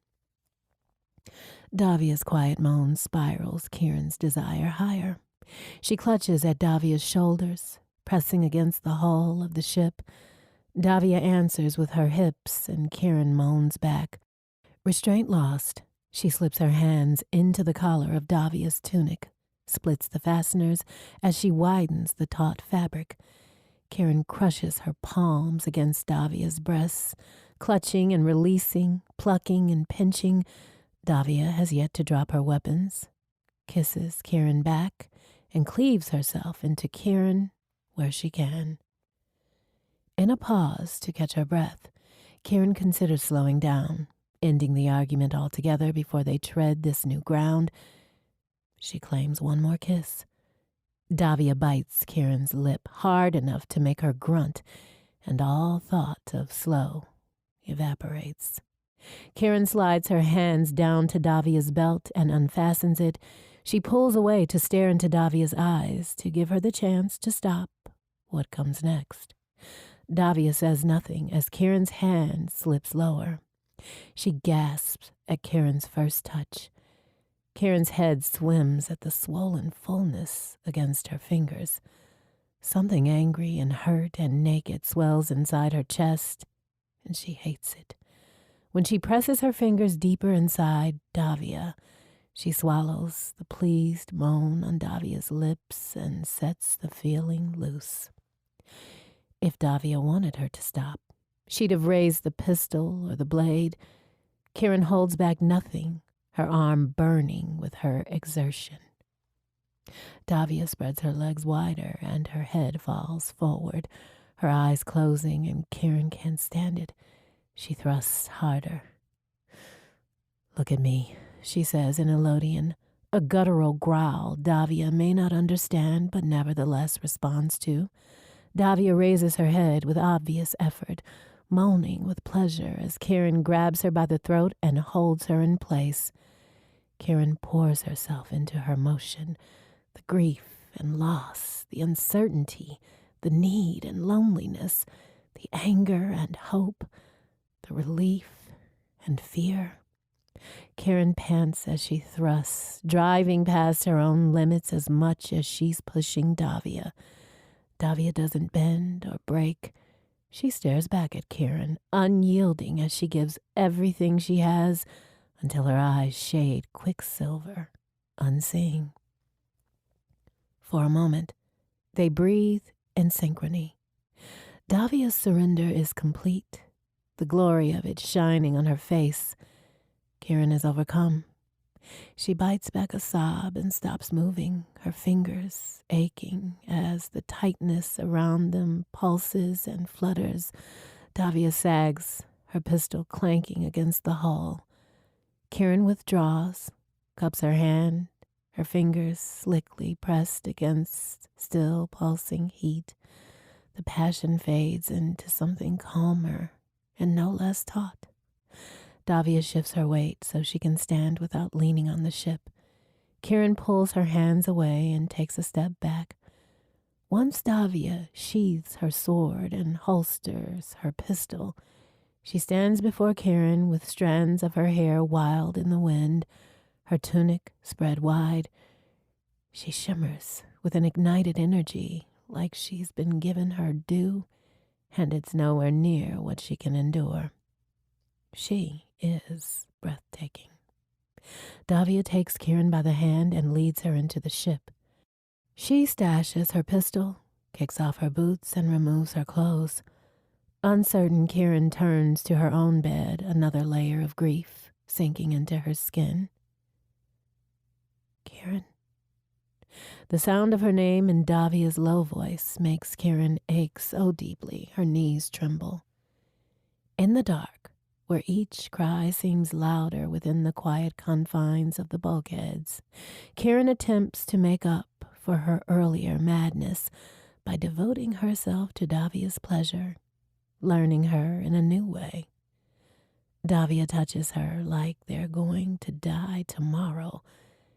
It's not a constant urgency, more a reverence of the now. She pauses to cup Karen's face while kissing her with singular focus. When the wildness takes over again, Davia is as strong in her embrace, as driven in her pursuit of Karen's pleasure, as if this is their one chance and she is not going to waste it. She speaks little, sometimes in whispers. During a rest before one of them will no doubt start anew, Karen reflects on her brief couplings on Althea. Nothing serious or lasting. A quick release of tension at best, and never with the power or intensity coursing through her now. Now, fingers again slick with Davia's most recent orgasm, Karen paints the wetness on Davia's spine. She feels as if the core of her is stripped bare, exalted, and alive. What kind of life was she living before she got herself stranded? She lies across Davia's hip, one arm wrapped around Davia's body, and her head resting below Davia's breasts. Both sadness and elation make her cry. She lets the tears have their way. If you must leave again, tell me, Davia says softly. I will. This is an easy promise to make. Karen won't leave again. Davia's breathing evens and sinks into the steady rhythm of sleep. Karen swallows the beginning of a sob. I'm sorry, she whispers in Elodian. She's sorry for everything. Davia's breathing doesn't change. She shifts one hand to rest on the back of Karen's head. At dawn, Karen is exhausted when Davia untangles her limbs from Karen's embrace. She kisses Karen's temple, retrieves her blade, and walks outside nude. When she returns, Davia tucks her blade behind her along the bulkhead and presses her now cold skin against Kieran's. They should rise and start the day, but nothing is as important as staying exactly where they are. Kieran caresses Davia's chilled skin with her warm hands because the privilege is now hers. In time, she lulls them both back to sleep. They spend most of the day inside the ship. At one point, Kieran is rendered speechless, not by Davia's touch, but by her laugh. Kieran shifts her weight without thought and slips onto her elbow, knocking her face against an uneven protrusion from the bulkhead. She doesn't stop alternating strokes and thrusts in a way that makes Davia arch her back. Davia grabs Kieran's head and pulls her close to lick her cheek.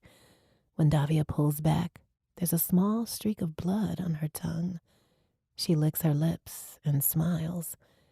Kieran thrusts faster. Davia laughs, deep and full, until the pleasure overtakes her. At sunset, Davia walks outside wearing her tunic and boots and carrying her blade. Kieran follows barefoot, her flight suit folded down at the waist, leaving her topless. She sits in the doorway as Davia performs the Kim Venu and is for the first time envious. The peace Davia exudes as part of her ritual. Kieran now wants something like that for herself. When Davia is finished and turns toward the ship, Kieran speaks before the words solidify in her head. "Will you teach it to me?" Kieran asks as Davia approaches. Davia stares at her without speaking for a long time. "No."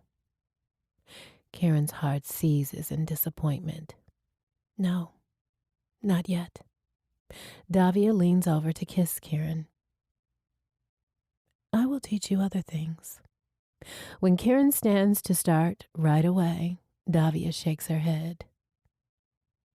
"Tomorrow, we will begin."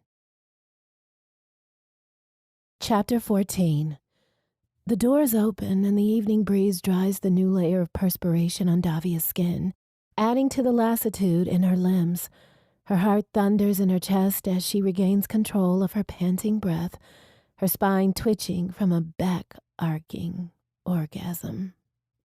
Davia clasps Kieran's hand, pulls it against the valley between her breasts, and closes her eyes. "I don't hate it here anymore," Kieran says, her tone a relaxed musing, apropos of nothing. "No?" Davia opens her eyes in surprise. Kieran has given the impression their surroundings are cursed. Kieran splays her hand where Davia has pinned it and strokes the skin with her thumb. "I didn't like the quiet at first. I do now." On the tail of her revelation comes another surprise, this one more substantial. "I've never been on a planet like this one," Kieran says. "Have you?" Davia is silent for a long time before answering. She tests her words for accuracy, comparing them to her memories. When Kieran kisses her jaw, Davia tilts her head to give her better access. "I have never been on a planet with only one discernible ecosystem." She stares at the bulkhead, imagining other landscapes. "It is far more common for a planet to contain several, if not countless, different biomes." "Like where?" Kieran asks, with her characteristic curiosity, which has so far been directed solely at their current circumstances. "Medius do vary. Many of the central systems." "What's the most beautiful place you've ever been? Somewhere that stole your breath?" The question is not what surprises Davia. It is the expectation of some emotional resonance associated with the answer. Davia cannot remember when last she had a similar conversation.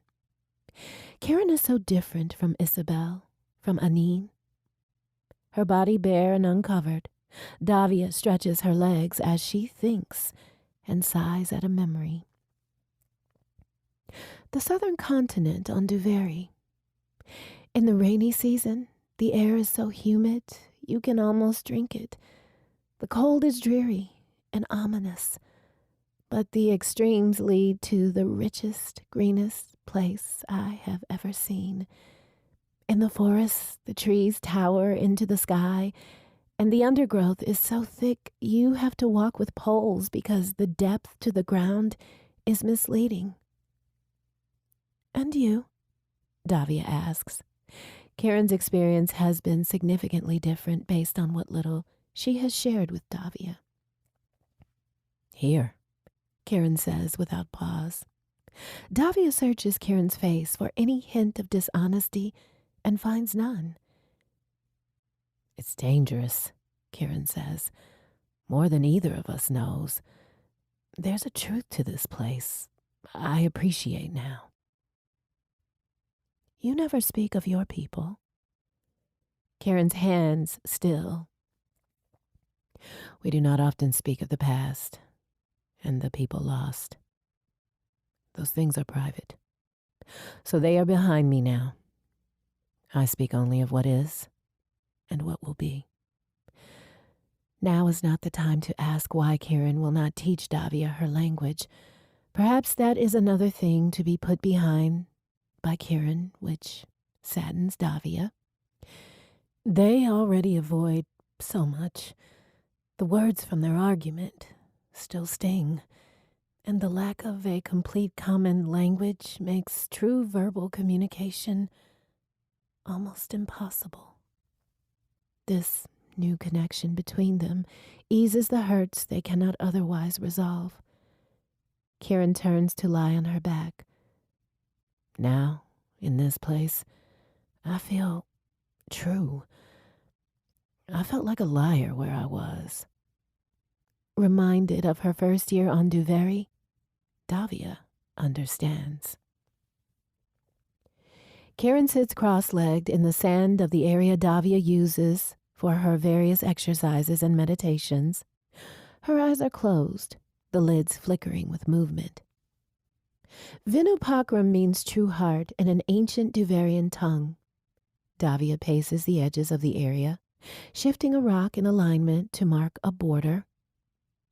Long ago, before the rise of Safani Prime, the monastery on Duveri was a place of peace and reflection in a world torn by war and strife. Karen opens her eyes. What does this mean, strife? Davia pauses, surprised at the disrespect of interruption. No beginning acolyte would dare to interrupt a min on the training floor or anywhere else, in truth. Karen is no typical acolyte.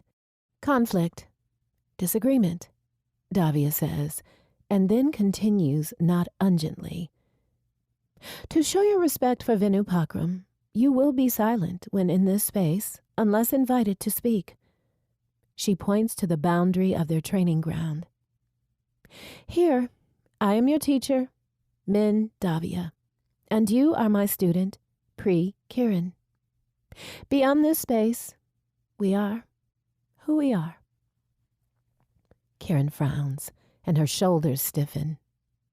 If she cannot acknowledge the different power dynamics, the boundaries separating lover from teacher, then her training cannot continue. Davia waits without speaking. When Karen's shoulders relax, she continues. The art of Vinupakram was born when the monks of Duveri used what they had learned in seminary to soothe people, to settle their differences, to build a lasting peace. This is the art you will learn by first soothing yourself, settling your own conflicts, and building a lasting peace within the heart of you, Pri Karen.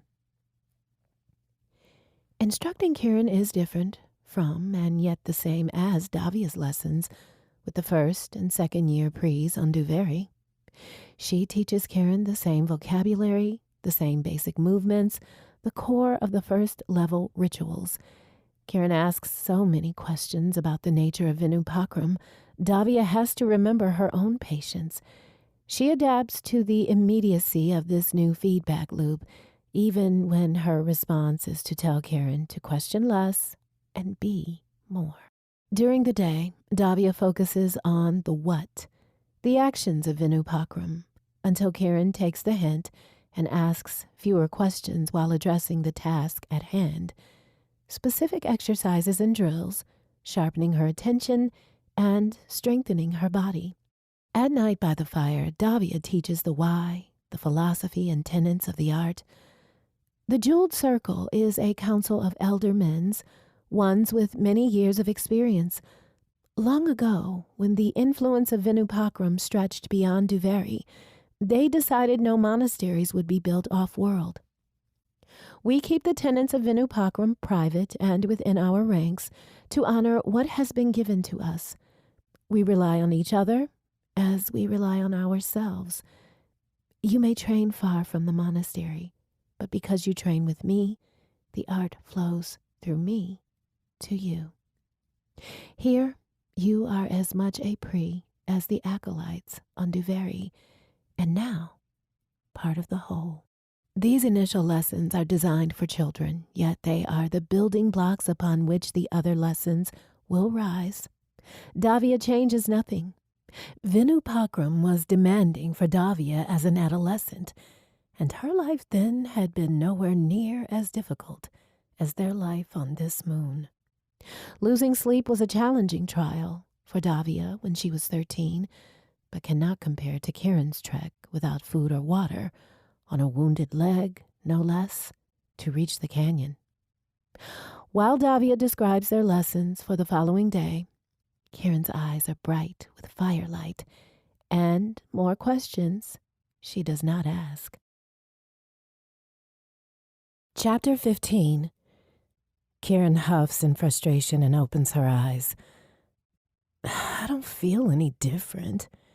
She sits cross-legged on the wing of the ship with her hands resting on her knees.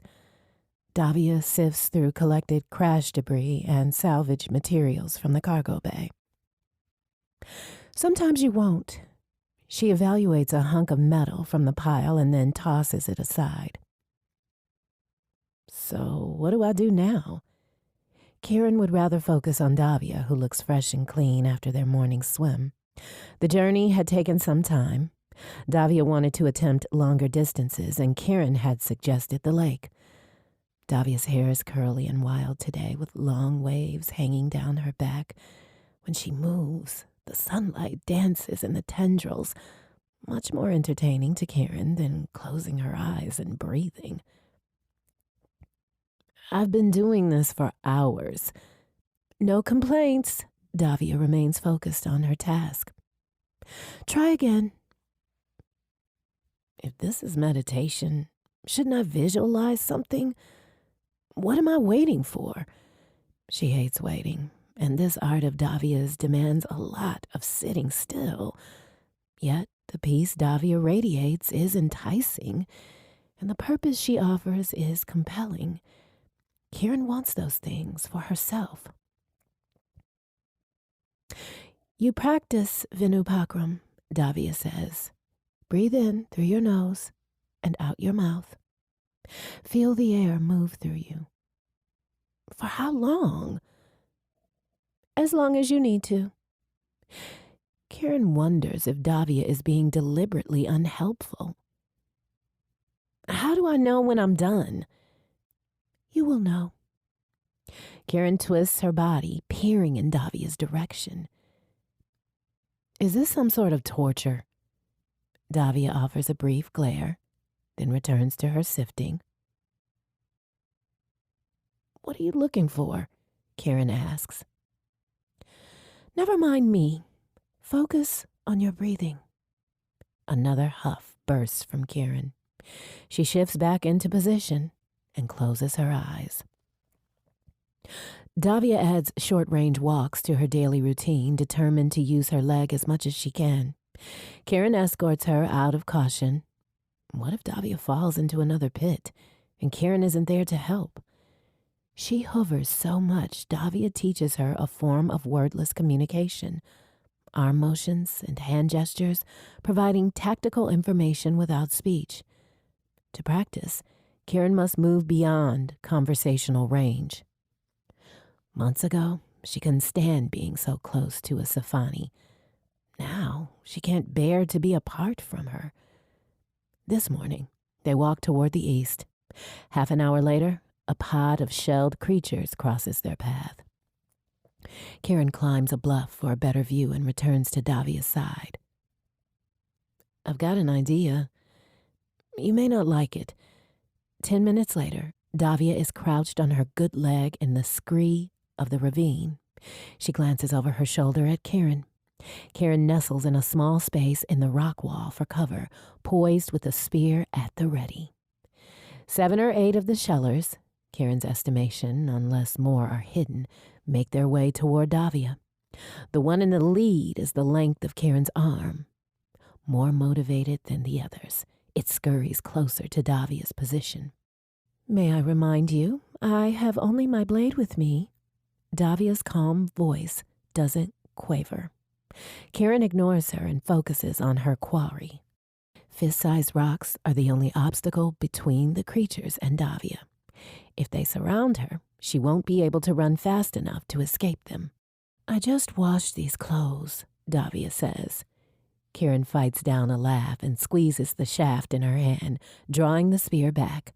The creature screeches as it clears the bigger rocks and crawls faster across the rubble. Davia doesn't move, a testament to her faith. Any day now, Kieran. She does, however, sound annoyed. The creature raises one pincer to attack. For the space of half a breath, its eyes and antennae aren't covered by its shell, and Kieran throws her arm forward and lets the spear fly. The spear hits home and knocks the creature onto its shelled back. Its cry of pain cuts short, but loud enough to scare the rest of its pod into turning back in the other direction. Kieran leaps down as Davia stands to brush off her knees. Told you, Kieran says. Taking out the lead one scares the others away.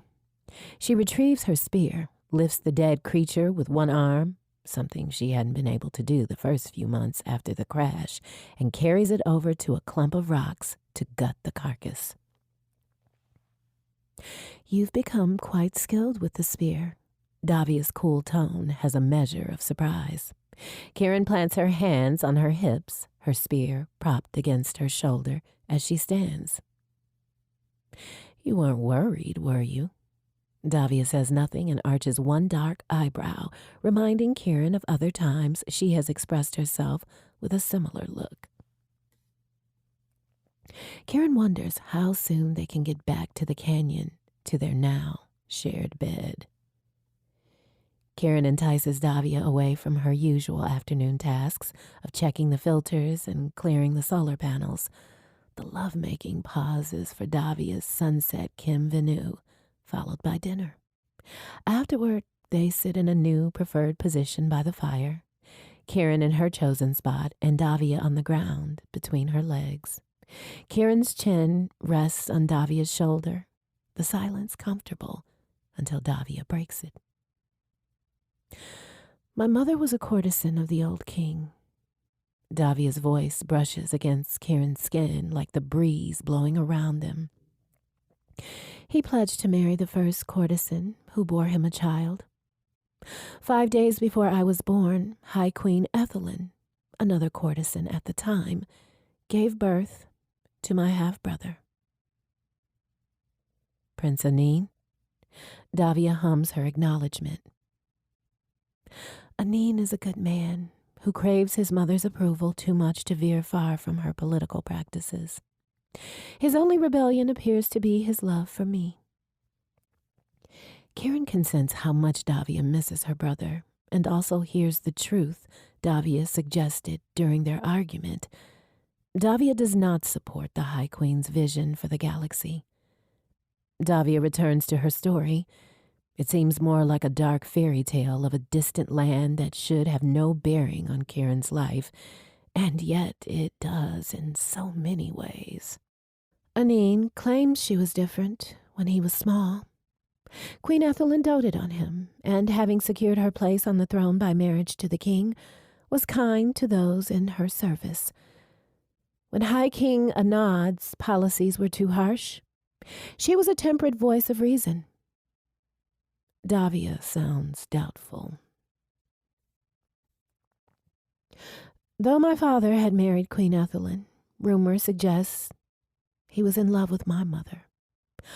Over time, his affection for her only grew. Some at court believed he might set the queen aside and choose my mother after all. Davia's body tenses.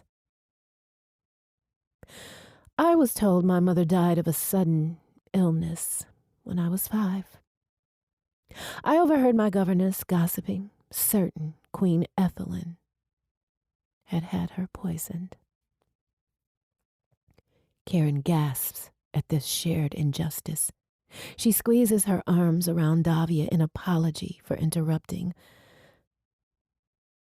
I remember little of my mother, Davia says. The old king had enough of a soul that he saved me from a similar fate, plucked me from the courtesan's quarters where I was raised and isolated me in a private and secure wing. I do not believe he held any affection for me, but he would not let someone murder the child of the woman he loved. Only Anine showed any fondness for me. Davia shifts herself more snugly against Karen's chest. Gaining my father's approval was important to me when I was young. Too young to understand how fruitless a pursuit it was. I studied harder than was required to make top marks, and soon realized the only thing that would please him would be for me to become like one of the tools in his arsenal. The men and women who dominated the galaxy in his name. I wanted no part of it, and I was too young to say anything against it. Her regret is plain on her face. I left for the monastery when I was 12, telling no one of my lineage. My years in training may be the only time in my life when I was judged on my dedication and skill instead of my blood. Guilt twinges inside Karen as she remembers her own response at learning of Davia's parentage. When I returned, Davia says, as a de very men first set, I was more formidable than when I left, and I still had Anine's favor. The High Queen could not have killed me easily, not even with assassins, as I believe she did to the old king. Her voice isn't melancholy or mournful, so maybe Davia carries little love for her father now. She sounds as if she is musing to herself and to Karen by extension. You said I might share their view of the universe. I do not.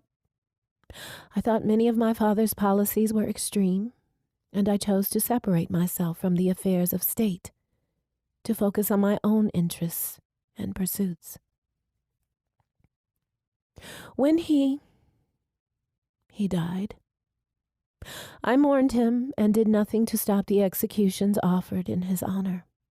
Perhaps I might have convinced Anine to persuade his mother toward some other course of action, but in his grief he turned more to his mother than to me, and I... Her voice falls to a whisper. I thought myself neither strong nor powerful enough to stand against both of them. It sounds like an apology, one Karen has implied she wants, yet no longer requires. Not from Davia. Karen holds Davia tighter and kisses her temple. I don't think anyone is. The words are inadequate. She thinks of her parents and wonders how her people fare. She will never have an answer. The fire burns to embers as they sit in silence, listening to the wind. Chapter 16. Karen is wrong. That night, their lovemaking is as passionate as it was in the afternoon. After Kieran drives Davia to new heights, after every cell of Davia's body is spent, Kieran slumbers as Davia lies awake, unable to sleep. Davia misses the soothing cacophony of the jungles of Duveri. Here, the night is quiet, save for the distant whisper of wind, not enough to distract Davia from her thoughts. It is not true. No one is powerful enough to stop the High Queen. The jeweled circle of the Venu Pakram is an institution older than the throne of Sci-Fi Prime. Though they publicly defer to the throne, they are clandestinely an independent neutral party, one occasionally called in to mediate between lesser factions. They have privately suggested changes in policy to the royal court. On 5 separate occasions, they have offered Davia a role as royal liaison to the Sci-Fi consortium. Davia recognizes their gestures for the political ploys they are. If Davia became a member and was successful in furthering their agenda with the crown, the Jeweled Circle would have exerted their influence in secret. Should she fail, the Jeweled Circle could blame it on her personal shortcomings, and no one would know any attempt on their part had been made. The field of landmines is more treacherous from the other side. If Davia were to act on the Empire's behalf and succeed in implementing the demands of the throne, the High Queen would claim credit. If Davia were unsuccessful, she does not entertain such a scenario often. Davia has avoided all requests or suggestions to choose one position over the other. Neither offers her any advantage, any path that would keep her dignity intact, or preserve her independence and sense of self. In fact, they cast her as a pawn. A third option exists, a frightening one she has always pushed from her mind. Davia is a Venu Pakram, Min 5th set. With such a distinction, paired with her father's blood, she could claim the throne of Sci-Fi Prime. The Jeweled Circle would have no choice but to support her in overthrowing the High Queen. The unprecedented opportunity to influence galactic rule would be difficult for them to ignore.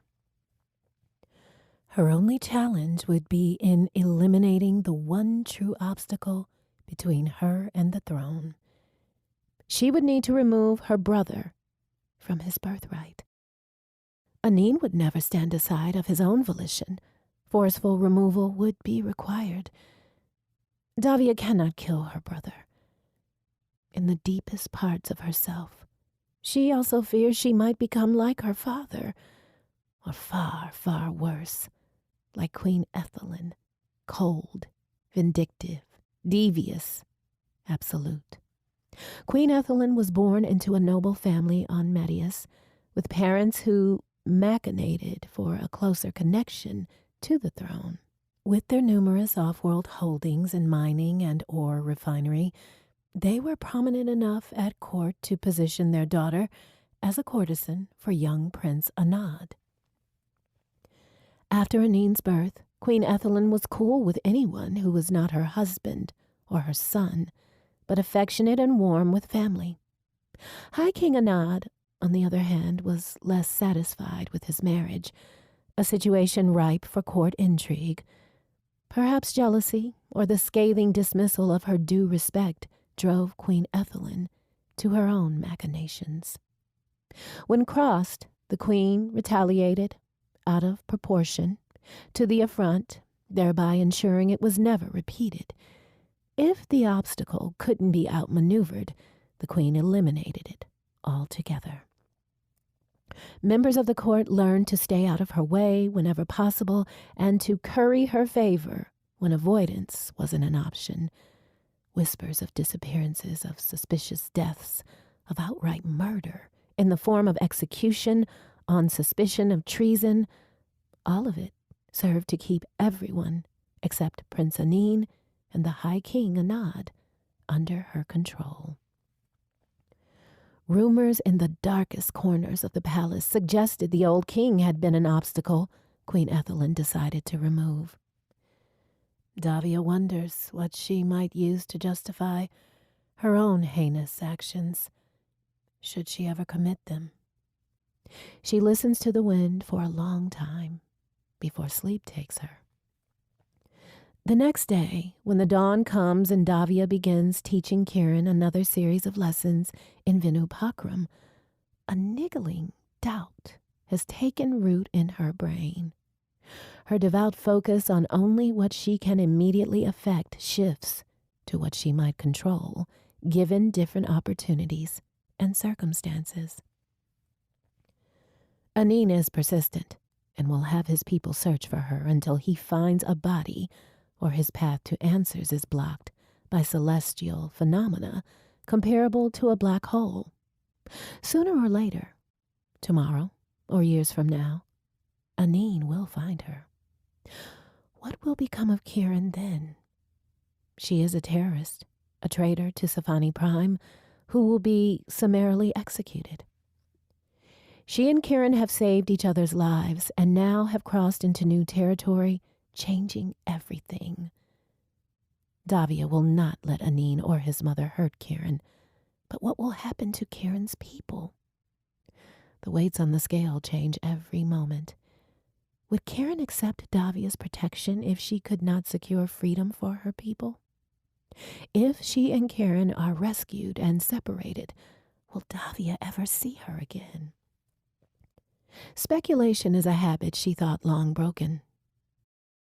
The rod within herself, restored somewhat from recent cracks, and 20 years of training remind her nothing can be achieved by positing various outcomes to circumstances that haven't yet arisen. When Kieran smiles at her with a soft glance meant to ease the tension in Davia's shoulders, Davia feels like she is hiding from the truth. Kieran is wrong, and should their predicament end, Davia may have more influence than she cares to admit.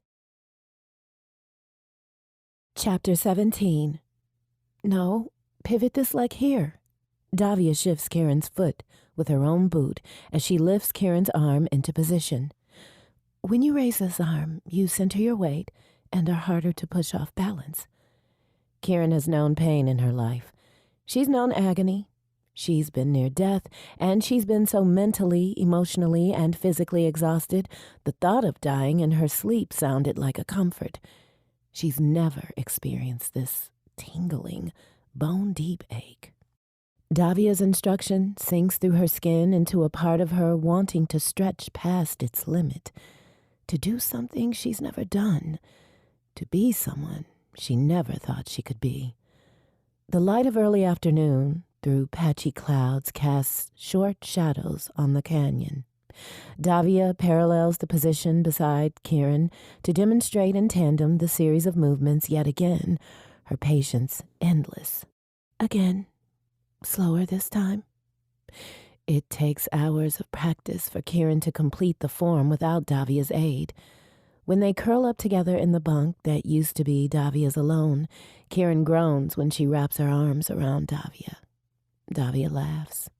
Kieran is even sore the next morning when Davia stirs.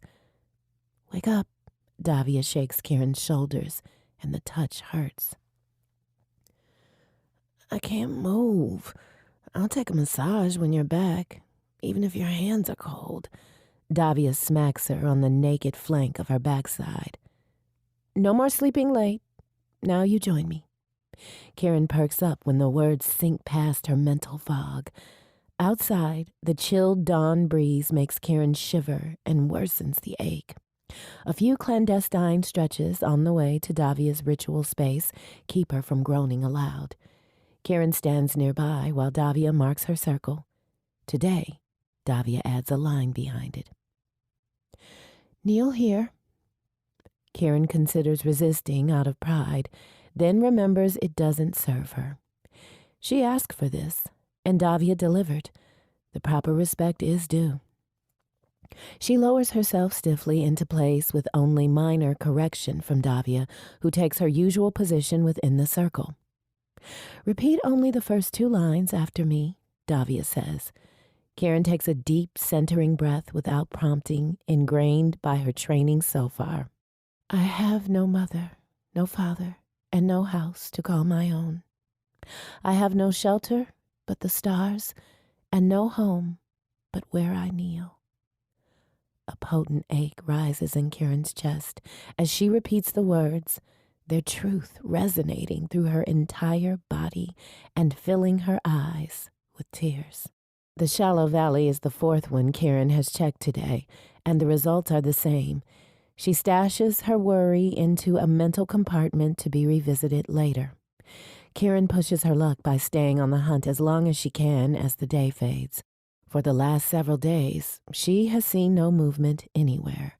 Her only catch is a few tubers from the small scrub forest nearby. She relents and returns to the ship. At least she won't return empty-handed.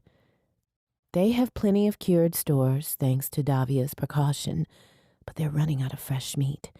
When she gets back to the canyon, the fire is stacked for dinner and unlit.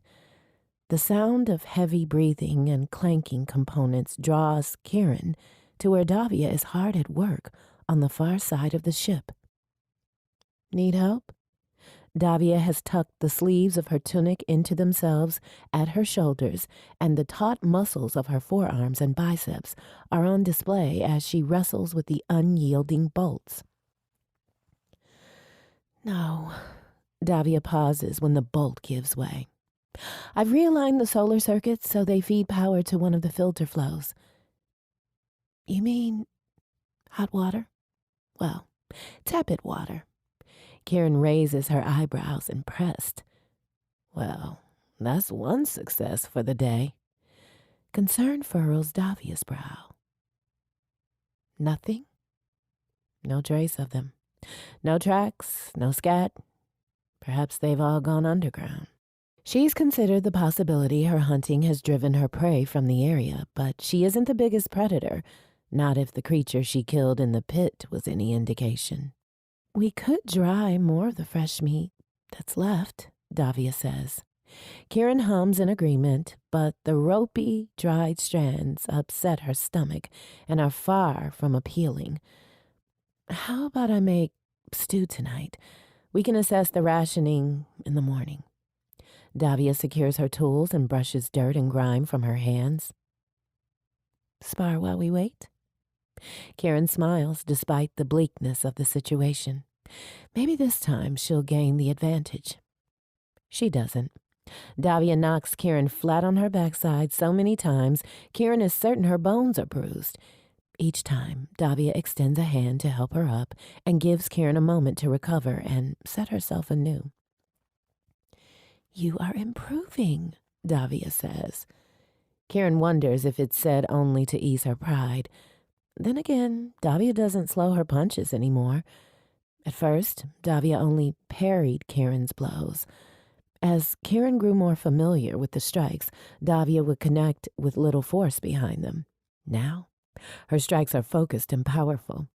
She weighs less than Karen, yet hits harder. Karen has the bruises to prove it. The next time Karen lands on her back, she considers sleeping in the dirt for the night. Davia prods her leg with a boot. Up. Try to land one solid hit before dinner. Karen grasps Davia's outstretched hand and rises to her feet. That night, when Karen lays herself on Davia's bunk, she swears her joints creak and bites back any complaint.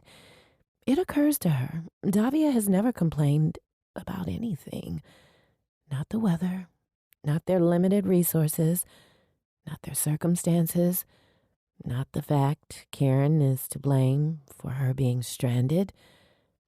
Karen's admiration of Davia grows. Davia doesn't lie beside her. Instead, she kneels naked next to Karen's legs, rubbing her hands together briskly, palms flat against each other before she presses them to one of Karen's thighs. Karen gasps. Davia's palms are hot as she massages into Karen's muscles. It hurts at first, and then the pain eases to a pleasurable ache. Davia repeats the action over much of Karen's body.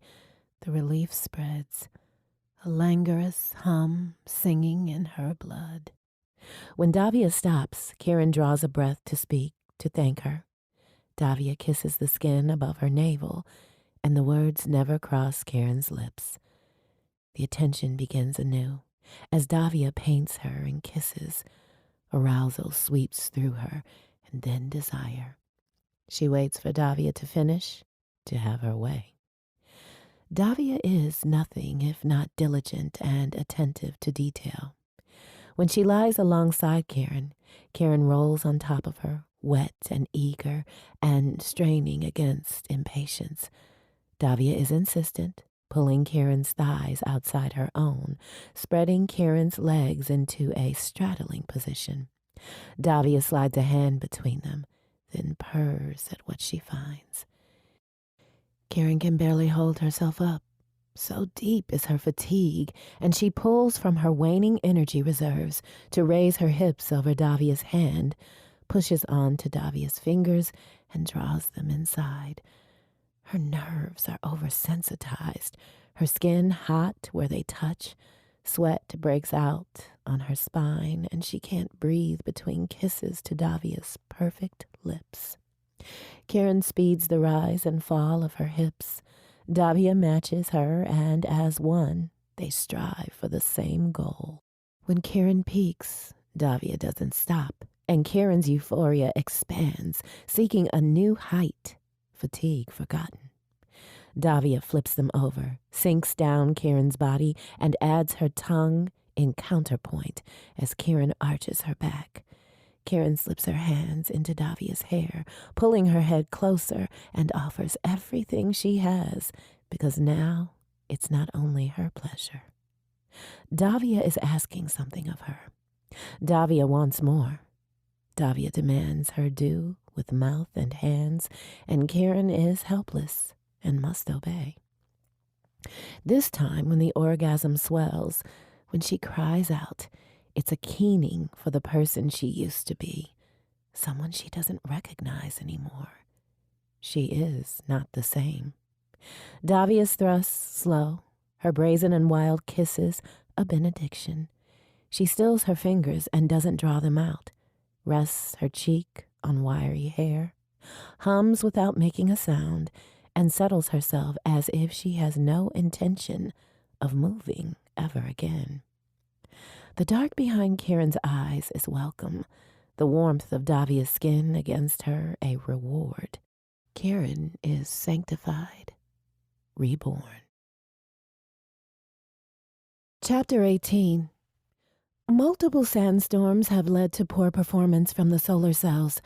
Training is suspended as Karen clears the panels between storms. Davia considers herself resourceful, and Karen's endless tinkering with scavenged materials has further inspired her. Together, they have devised solutions to many of their logistical problems, including the creation of an aft bay sandlock, a repurposed airlock to keep sand from accumulating inside the ship. Aft panels are clear, but the wind has shifted. Karen stomps on the deck of the sandlock. Sand and dust cloud around her legs. She tugs a strip of worn fabric from over her nose and mouth and hangs it on a hook before she closes the door. I'll have to do it again before dark. The other current challenge will require more than ingenuity. Davia does not draw out the bad news. The meat is spoiled. She wipes perspiration from her forehead. Karen stares as she sits on a waist-high cargo container, her eyes communicating her understanding of the real issue. The stores of fresh meat are empty. I've harvested all the tubers within half a day's walk. There's a clear path to the northeast where I can push farther, since I can navigate back in the dark. Extending hunting range in that direction might yield more results, too. Both are dangerous, yet calculated risks. We have enough full rations of the dried meat for 11 days, Davia says. I don't think my stomach can handle so much rope, Karen offers a wry smile. Half rations at most. We would not want to cause you any distress. Davia does not comment on the worry darkening Karen's eyes. As long as we don't have to resort to the worms, Kieran mutters. Davia crosses the cargo bay to stand between her legs and brush the hair from her face. Kieran's hair has grown past her shoulders, and the wind has blown it into knotted disarray. Today, we have what we need, Davia whispers. Kieran seals the discussion with a kiss. At dinner, Davia attempts to give Kieran the larger portion. With a disapproving glance, Kieran spoons the extra food into Davia's bowl until the contents are equal. The rigor of their daily existence has increased. Their limited diet leaves them deficient in necessary vitamins and minerals, and considering their reduced rations, it would be smarter to reduce their caloric expenditure. But inactivity is dangerous for both of them. Kieran busies herself with sharpening her spears, constructing a lean-to by the fire pit, assembling a sled to carry water containers from the lake, and using stones to build stairs to the best vantage points on the bluffs. Now, too, her hunting expeditions have grown longer. I'll camp along the route tonight. Kieran does not look at Davia as she collects her spears for the hunt. Davia freezes mid-motion. Under the wing at the work table, she has sliced a few of the shriveled tubers from Kieran's recent foray. They may not dry well. Davia will make the attempt anyway. Kieran meets Davia's gaze, her face carefully blank. I'll return late tomorrow. Davia sees through her to the grave concern beneath. She sets down her knife and bids Kieran to wait while she retrieves her pistol and holster. She remembers the first time she did this, handed her weapon to Kieran, and spares a thought for how far they have come, how important Kieran's safety is to her. With weapons secured and a canteen strapped to her back, Kieran kisses Davia's temple before she leaves, a new gesture whenever they part company. The tenderness of it warms Davia from the inside. Kieran is hours gone when Davia notices the rations left on her seat at the fire pit. Kieran has come far in her training. Her movement flows, her attacks are crisp and precise, her defenses graceful and effective. She executes the beautiful dance of Vinupakram, its signature trait: deadly grace, centered power, fluid presence. Davia must fashion the weapon Kieran will soon earn. What took Davia years to accomplish as an adolescent, Kieran will most likely achieve in a handful of months. Davia practiced Vinupakram alongside other children, where the most demanding training was conducted only a few hours a day. Since they were also pursuing their studies, strenuous instruction paralleled school classes and projects and other demands of their young development. Kieran has no need for such temperance and has the benefit of a master's singular attention. When she is not hunting or foraging, she fills the remaining time with constant practice and focus, receiving instant correction when she makes a mistake, and she is a quick learner.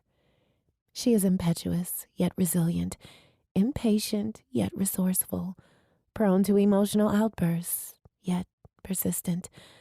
What she has already endured on this moon is far beyond what Vinupakram training demands of younger students.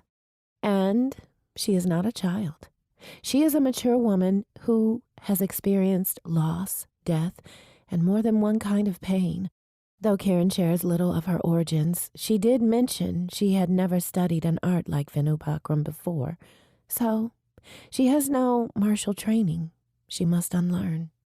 Davia doubts Kieran will have the same difficulty she did with her own first dagger, forgetting it was under her pillow, knocking it off surfaces, or holding it awkwardly when her sheaths broke.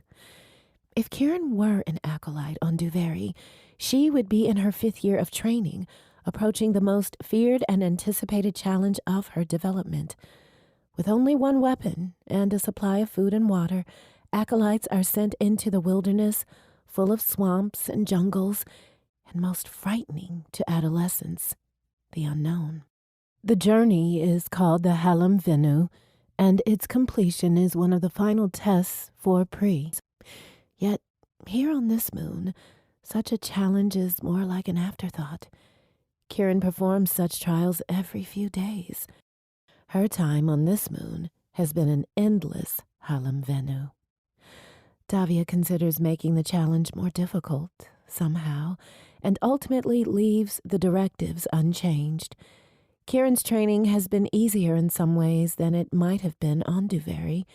She is older than most acolytes and better able to temper her emotions and responses.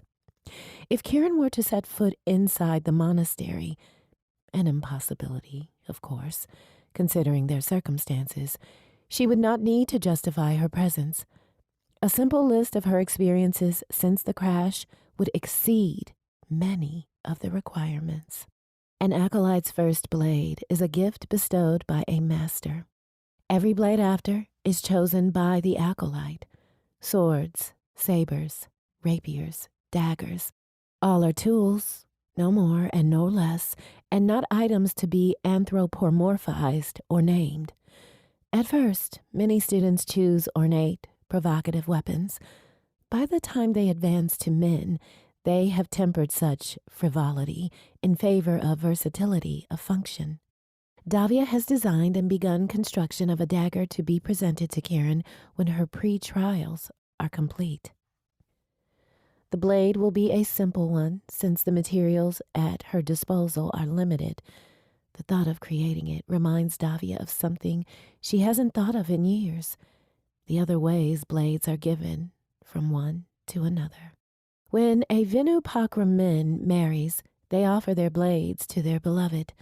The offering is symbolic and permanent. In the rare instance of separation or split, the blade is not returned. Davia has known love in her life.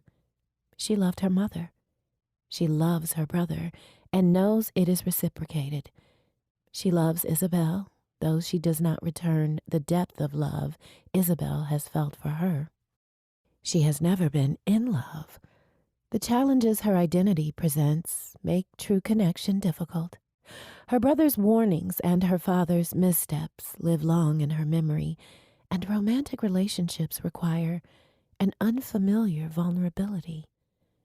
Her feelings for Kieran are too immense for her body. They overflow every night in Kieran's arms and ache to hold and keep Kieran close. Kieran knows who Davia is and does not seem to care. Perhaps it is Kieran's origins. Someone who rejects the crown would most likely not pay the proper respects to any royal. She never refers to Davia by any title, never extends any obsequious courtesy. She is simply Kieran, who is now always kind to Davia, who asks Davia for nothing save the instruction in her art. She touches Davia as if she is precious, not fragile, but, and the irony does not escape Davia, exalted. When they argue, more heated disagreement than violent confrontation, Kieran is careful with her words and no longer attacks with them, not like the night that led to their first union. Whenever Kieran returns exhausted to the canyon after a hunting and foraging trip, her eyes brighten upon seeing Davia. She pulls Davia close when they lie together, even if she's deeply asleep. A kind of gratitude fills her eyes when they perform the Kim Venu, and at night, when they're together by the fire pit, Kieran's affection spills into every gesture. It is the most egalitarian relationship Davia has ever experienced. Neither of them is too self-important to butcher the meat or to muck the waste unit when it clogs. There is never talk of what is deserved and what is owed. They merely exist, taking turns with the difficult challenges, ebbing and flowing based on who is more capable of completing the task at hand. It is liberating. Davia is stranded, starving, and alone with someone she thought was her enemy, and she feels freer in Kieran's arms than she has ever felt anywhere else. And so, For the first time in her life, Davia wonders what it would be like to love someone deeply enough to perform such a gesture, to separate herself from the blade that has been the heart of her for so long. Whenever Kieran looks at her, eyes bright, with something she cannot wait to share, Davia begins to understand. In any of these moments, Davia is grateful she does not have to choose between the Empire and her lover's well-being. She is grateful that being stranded on this moon, even with dwindling resources, has led her to this vibrant, powerful woman. If she dies here, if their circumstances never improve, and she and Kieran waste away to nothing, Davia will die knowing what she has found with Kieran has been worth the price. A breeze rises in the canyon, cooling the sweat on Davia's skin as she lies in her bunk. Her thoughts dance between memories of her young years on Medius, her formative adolescence on Duveri, and her decade as an adult, full men. All these experiences have helped her to adapt to the challenges on this moon. Davia rarely wonders who she might have been had she not become a min. Tonight, alone in the dark, she tries until sleep overtakes her to imagine another life, and whether that life would have crossed paths with Kieran's. One afternoon, Kieran kneels behind the line for instruction. Davia's leg aches worse than usual and has failed her twice today, so she paces the sand with a limp. The diameter of the circle is no wider than your reach. Davia holds Kieran's gaze with her own. This point is important and the basis of all Vinupakram. Working within this circle teaches you never to overextend past your limit. Within your reach, however, is your responsibility to control. In rapt attention, Kieran sits in silence. Her fingers no longer twitch. Her feet do not wiggle in the sand. Her body does not shift from position, even after extended periods of time. Kieran has learned stillness and is no longer tentative when holding her own space. Such is the nature of Vinupakram. There is no shame in failure, but do not make it a habit. What is ours to manage must be mastered. What is within this circle is mine to protect, mine to mold, mine to center, mine to master. She beckons Kieran to rise and squares her shoulders. Kieran has progressed to weapons training. Davia had one staff in her personal belongings and has crafted a second from a wind-compressed, water-starved branch from one of the squat trees. It might not sustain extended high-intensity use, but will be enough for Kieran to begin the practice. Davia tosses the new staff to Kieran, who catches it and holds it gingerly. Davia fights the urge to flourish hers with the skill acquired by the many bouts in her experience and instead levels it before her. Your staff is the same length as the circle's diameter, as the width of your own arms outstretched. This will teach you the ebb and flow of your space, the limits and opportunities within it. Davia does not mention that Kieran is lucky to learn on sand and not stone, and she has no intention of going easy on her. The practice goes on for weeks, until Kieran reaches a plateau in her training and the frustration bleeds into her movements. A series of parry and strike combinations ending in a leg sweep is difficult to instill in her muscle memory, and every time she makes the attempt, Davia knocks her to the ground. New acolytes spar with one another as they learn the forms and strikes. Kieran is no child, and this far into training, she is strong enough for full contact with no one else to spar with besides Davia. When Davia hits Kieran, she hits hard, and this time she breaks Kieran's skin. Sitting on the ground, her elbows on her knees, while she catches her breath, Kieran wipes a streak of blood from one cheek, like an afterthought.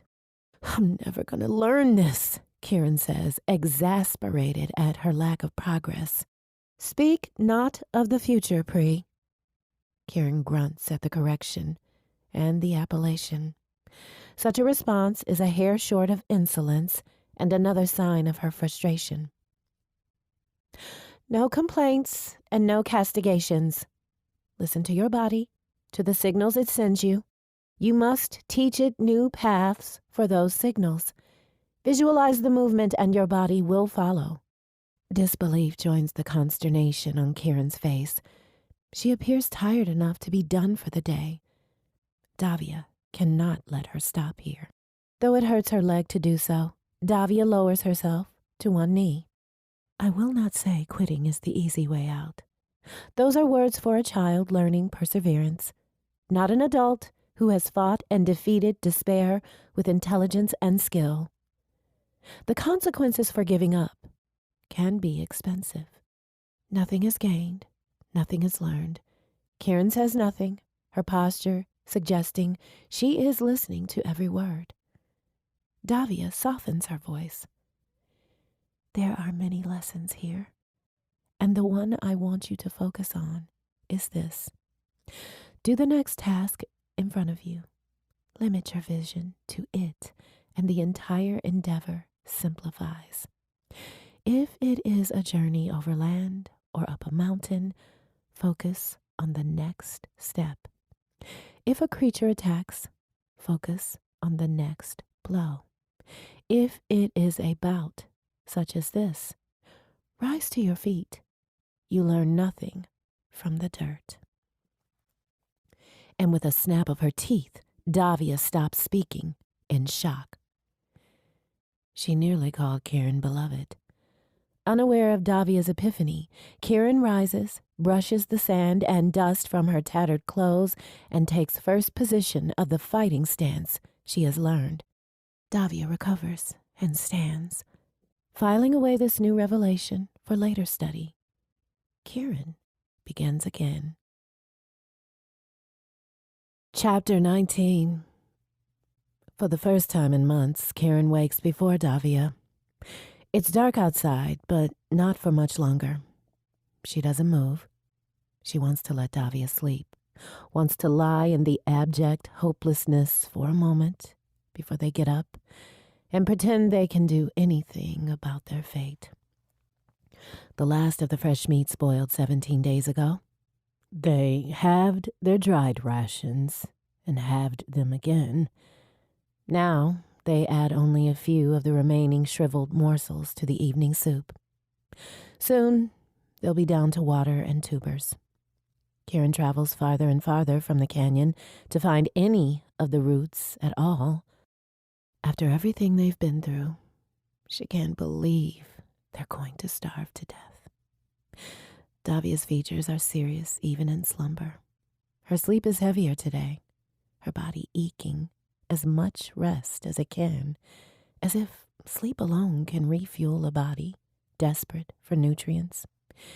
Kieran doesn't let herself cry at the injustice of it, that someone as strong as Davia can be broken by something so insidious as a lack of food. When Davia stirs, Kieran forces the sentiment down deep. They rise, dress, and begin the day. Outside, Davia's limp is more pronounced. Her cheekbones show the hollows of her cheeks in stark relief, yet her strength has not waned, and neither has her drive. Kieran has seen her wince more than once. Davia's poorly healed injury is bothering her again. They spar less, and Davia tutors more in the philosophy of Vinupakram. Focus on this movement, the one your opponent makes now, and take action. Do not consider what they might do in the future. You control only what happens in the moment, and hold your head up as you face its consequences. Kieran wonders if Davia is teaching a lesson or convincing herself. Those consequences may not be positive. Take solace in doing your best at what needs to be done. This is all you can do, and it is enough. While their prospects dim, Davia does not succumb to depression or inactivity. Even now, Davia sits away from the fire, hunched over some task that sounds like scraping metal. "What are you doing?" Karen asks from her seat by the fire pit. Davia passes the metal over the stone a few more times before she pauses to respond, breath short at such minimal effort. "Making something we will need soon." Karen doesn't bother asking for clarification. Davia uses the fewest words possible to express herself, and if she'd wanted Karen to know more, she'd have said so. Karen has little imagination or curiosity left to puzzle it out. Though it's a futile pursuit, she hasn't seen prey in weeks. In the last 2 trips, she didn't return with tubers either. Karen collects her hunting gear and a canteen full of water and leaves the canyon. The scraping sound stops. Karen senses Davia's gaze boring into her back. Karen is forced to take more breaks. She tries to ration the water. It keeps the hunger pangs from twisting her guts and tempers the headaches. Her searching yields no more prey, and fatigue drags at her heavy limbs. In the distance is the outline of trees. Where there are trees, there may be scrub brush. Where there is scrub brush, there may be edible roots. Returning to Davia empty-handed is unacceptable. Karen adjusts her load and walks toward the possibility of food. "How, Davia?" Karen fights her own despair that night. Her muscles ache, her stomach hurts, her head is tight from holding back tears. "How can you just keep going?" They choose the comfort of skin and the warmth of clinging to one another at night over the insulation of layers between them. Davia is pressed against Karen's side, her head tucked into Karen's shoulder and her arm across Karen's belly. "Today we had enough to survive," Davia murmurs in the dark. "We are alive. Tomorrow we will rise and begin anew." It sounds simple, the way she says it, and yet it's so immense. It astounds Karen. "Once, I thought my mother was the strongest woman I'd ever known." Karen speaks now in a rasp, not much louder than a whisper. It takes less effort than normal speech. "When no one else did, she believed in a future of possibility and promise for our people." Karen shifts her legs, searching for a position that doesn't strain her back. "Later, Benna." She pauses, waiting for the morning ache, but it doesn't come. Maybe her grief has eased, or maybe she's too tired and weak to give in to it. Benna was the epitome of that same strength. "Benna?" It's the one thing Karen can't resolve. Her anger at Benna's death, despite her feelings for Davia. She has spent months pushing it down, like her shame at failing her parents and her people. "Commander Benna Dobry. Our grandmothers were sisters." Karen swallows against the lump in her throat. These things are too recent to feel like another lifetime. She led the fleet across the outer rim from Reagan to Elad, backbone of metal and stubborn as hell. Never let me get away with anything. Saying this warms Karen. This first thought of Benna that doesn't hurt deeply enough to bite. What happened to her?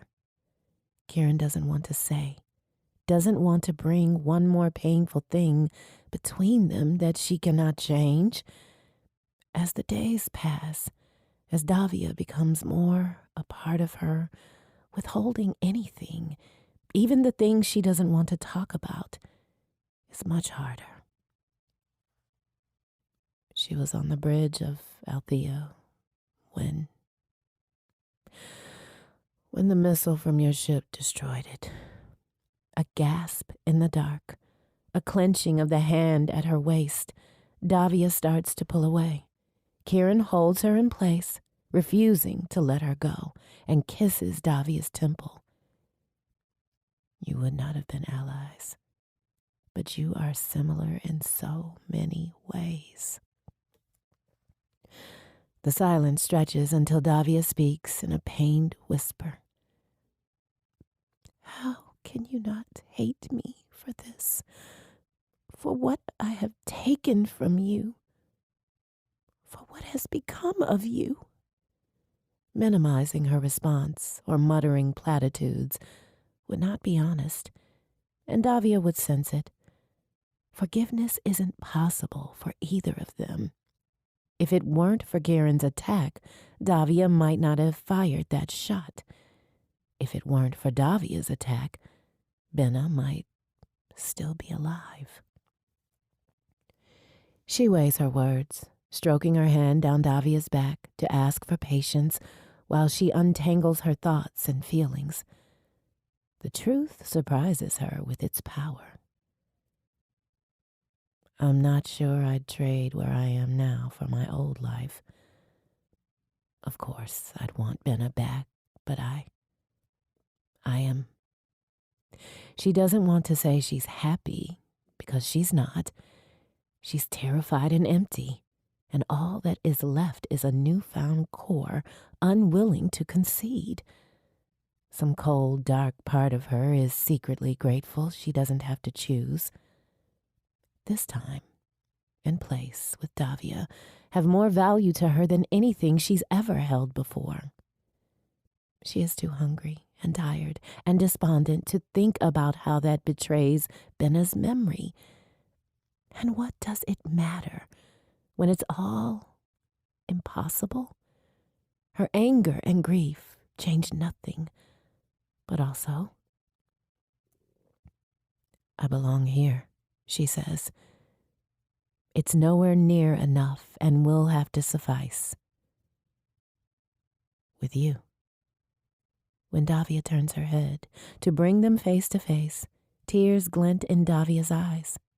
Kieran closes her eyes at the sensation of Davia's lips against her own and tastes the salt she herself can't spare. 2 days later, a half-day's walk from the ship, Kieran comes across tracks so large she doesn't recognize what they are at first. The pattern resolves. The winding marks through the sand are similar to the shelled creatures she hunts, and several times larger, bigger than the one that almost killed Davia. She doesn't see the creature and cannot judge how long ago it passed, and continues on her way, more wary in its wake. Movement in the rocks near the valley's floor captures her attention. A pod of the animals she's been searching for. The threat of famine makes her run when she should be silent. She doesn't want her prey to escape. She's not quick enough, and by the time she catches up to them, they've crawled into a crevice where she cannot reach. She hears scratching and skittering behind boulders, too large for her to move. She'll have to draw them back out, and has nothing to use as bait. When the idea occurs to her, she's certain it's insanity, born of desperation. She crouches near the hole and bares one arm. She's watched Davia do this countless times, and Kieran hesitates with the point of a spear over her arm.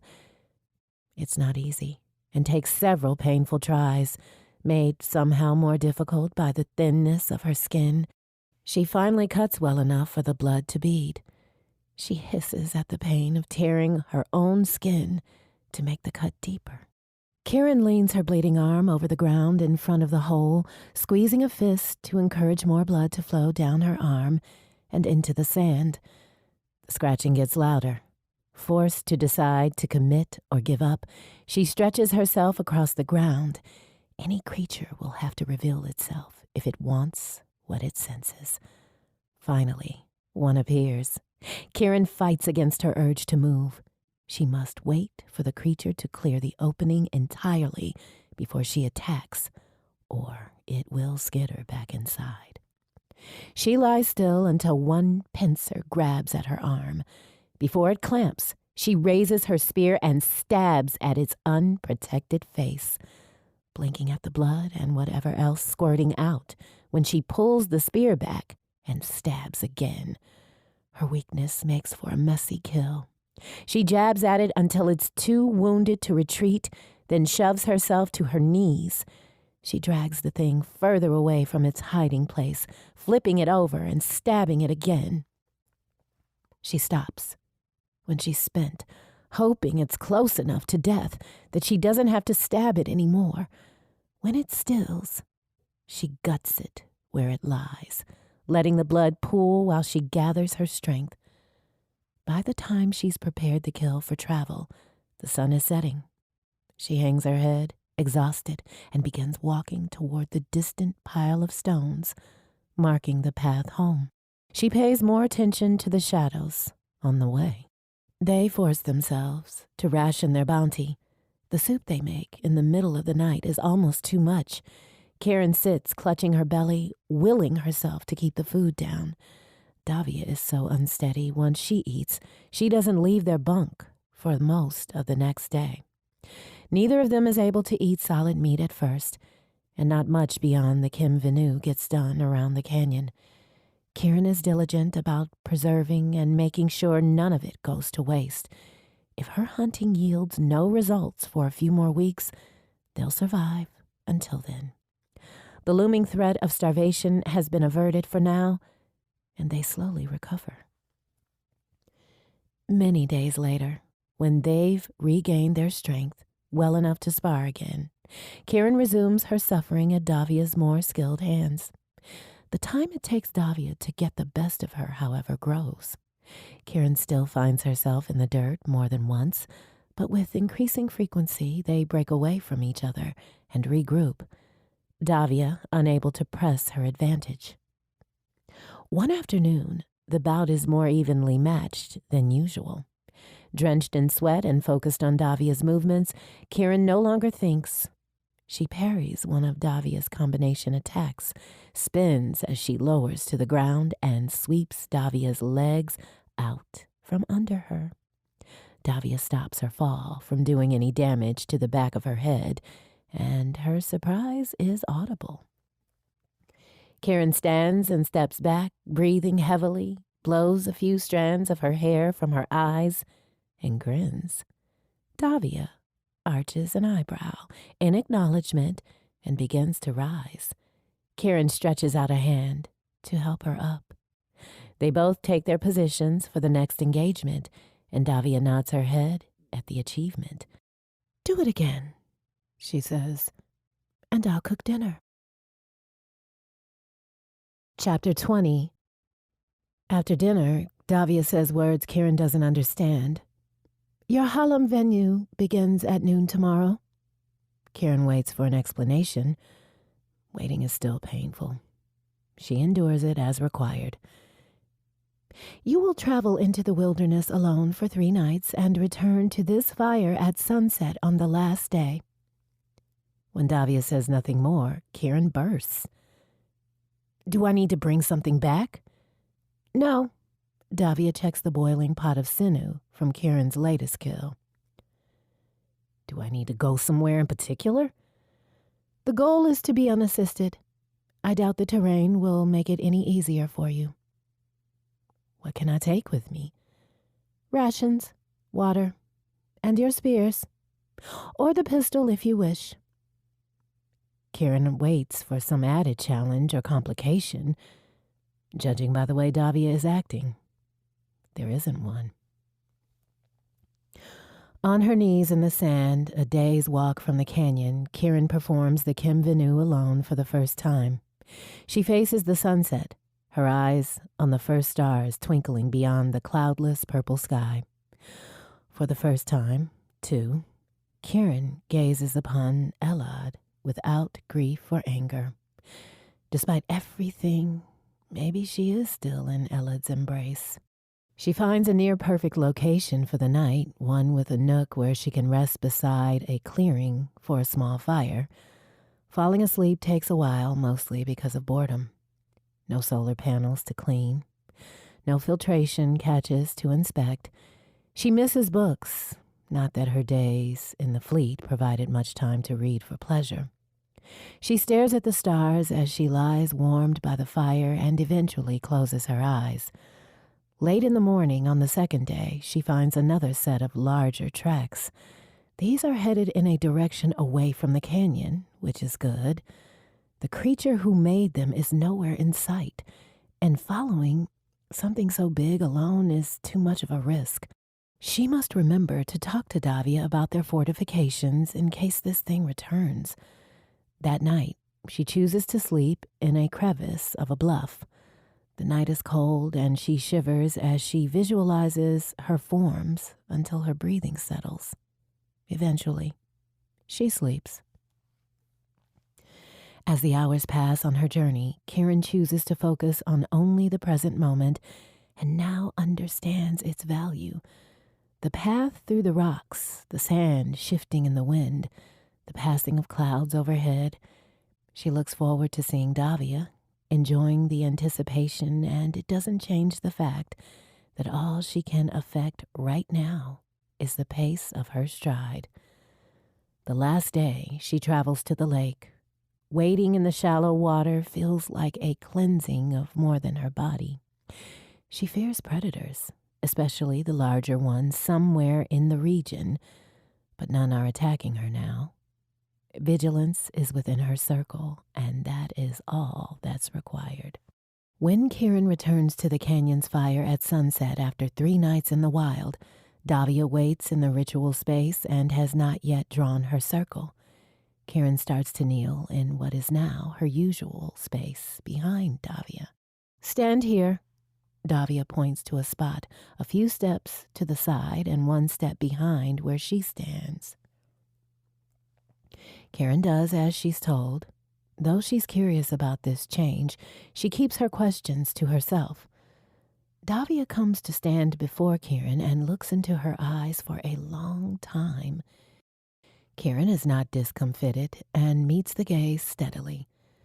Davia draws a dagger from her waist. The hilt is a finely sanded warp of shell, the ties binding it to the blade made of boiled sinew and strips of leather from Davia's own scabbard. The blade itself is a honed bracket from the landing strut Kieran brought to the canyon, its form edged and sharpened. Rough and primitive, the dagger is nowhere near as fine as Davia's blade. Instead, it is a forthright reminder of what they have experienced on this moon, and no less deadly in its functionality. Davia holds it across her palms and raises it between them. "This blade is an extension of you. Your blade is the heart of you, and your heart is this blade. Carry it with you everywhere you are without exception. If you are naked, it is close at hand."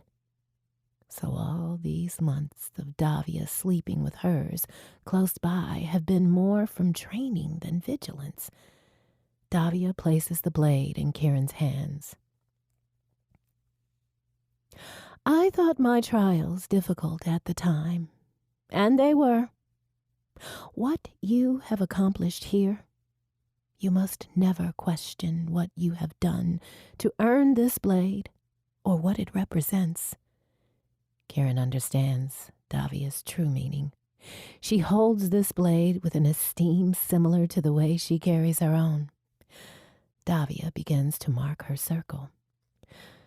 The circle embodies the locus of what you can affect. Within it are all the things in your control, including your own mindset. Beyond it are things your action cannot change. Be vigilant and stay aware of them, for your ability to affect them may become possible over time and under different circumstances. Focus your action on the things within the circle. Davia is answering questions Kieran has had for months, not only about this ritual, but also about the kind of woman Davia is, one who has never complained about their predicament and instead has focused on how to endure it, how to improve it, how to survive within terrible constraints. She points at Kieran to mark her own circle, and Kieran mirrors her actions. Davia lowers herself to her knees. We kneel for the Kimvenu because, regardless of birthright or status, we are not all-powerful. Kieran doesn't need this explained. She's lived it most of her life. Repeat after me, every word I say. Davia speaks the words of the ritual. Kieran memorized them months before. As she says them now, they somehow strengthen her resolve to live on, to face another day, to walk forward whether she knows where those steps will lead or not. I have no mother, no father, and no house to call my own. I have no shelter but the stars, and no home but where I kneel. My heart is this blade, offered true and without shame, despite its flaws. When Davia draws her blade across her arm, Kieran does the same, and no longer finds anything barbaric or foreign about the gesture. She's bled more than once to serve something greater than herself, and this is no different. In fact, this is something worth far more. I serve to live, and live to serve. With faith and hope, this day I will be worthy. Kieran raises her dagger before her eyes, her arm stinging from the new cut. Her hands do not tremble. She hopes she is worthy. She lowers her arm when Davia does, wipes her blood on her leg, and secures her new blade at her waist. She'll have to build a sheath for it. Davia smiles at her, her eyes shining. Kieran breathes in something sweet she cannot name. The pride Kieran feels is not arrogant, not the expansive better than someone else pride of winning a competition, not the birthright her parents claimed on her behalf, not the destiny Benna insisted belonged to her. This is the pride of well-executed hard work, earned with her own sweat, her tears, and her blood. When she stands, her weight is centered over a solid stance, strong, unyielding. Kieran is who she is, and she is enough. Chapter 21. The night is hot, the air thick with humidity only a storm will dispel. Inside the ship, condensation beads on the bulkheads. Ventilation would work if only there were a breeze, which there isn't. Nothing in the night moves. Nothing eases the immense pressure of the heat. Kieran could not care less. She can't hold up her head, and she raises an arm to brace against the wall. She feels like her cells are about to divide as Davia thrusts hard and deep and fast, breath hot on the back of Kieran's neck. When Kieran thinks she can't go on, Davia goads her with one more pinch, another undulating thrust of her body along Kieran's back as she spreads Kieran's legs apart with her own. Davia is a giving lover. Tonight, however, she is demanding with her touch, relentless, and Kieran is just as insistent. It's far past the middle of the night, and their loving is feral in its intensity, like the first time they were together. Neither of them speaks, and neither stops. Each peak is a chance to begin anew. It's as if they're proving their ability to survive with this one act. Davia will not give in, and Kieran will never concede. When Davia thrusts deeper and bites Kieran's shoulder, Kieran cries out her release, savage. She reveals herself to Davia, holding back none of her need, And Davia not only accepts her, but pushes Kieran to new heights, and Kieran would bleed for more. With a groan, Davia shifts Kieran in her arms and covers Kieran's body with her own, seeking her own pleasure. Kieran wraps her legs around Davia's hips, drowns in the messy kisses, attempting to devour her, slips her hand between them to stroke where Davia is so distended by arousal it takes only seconds for Davia to join her. Davia collapses, and her moans sound disappointed at peaking so quickly. The aching joy in Kieran is overwhelming. She fights back tears, clenches her hands in Davia's hair, pulls Davia into her tightly with her legs, and holds on, clinging to Davia's existence like a lifeline, as if holding Davia, spent in her arms, is her only requirement for survival. The ardor cools. Her need does not. Kieran caresses Davia's skin, follows the lines of scars and blemishes with her fingertips, kisses her favorite places because they make Davia gasp or moan. She pauses between each touch, watching its effect with a hyper-vigilant awareness as Davia arches or tenses or sighs. She pushes herself down Davia's body until she rests between Davia's legs, splays her hands against her firm, muscular thighs, and lowers her mouth with an eager groan. Kieran feasts, communicating with her lips and tongue through sensation, everything she has no words for.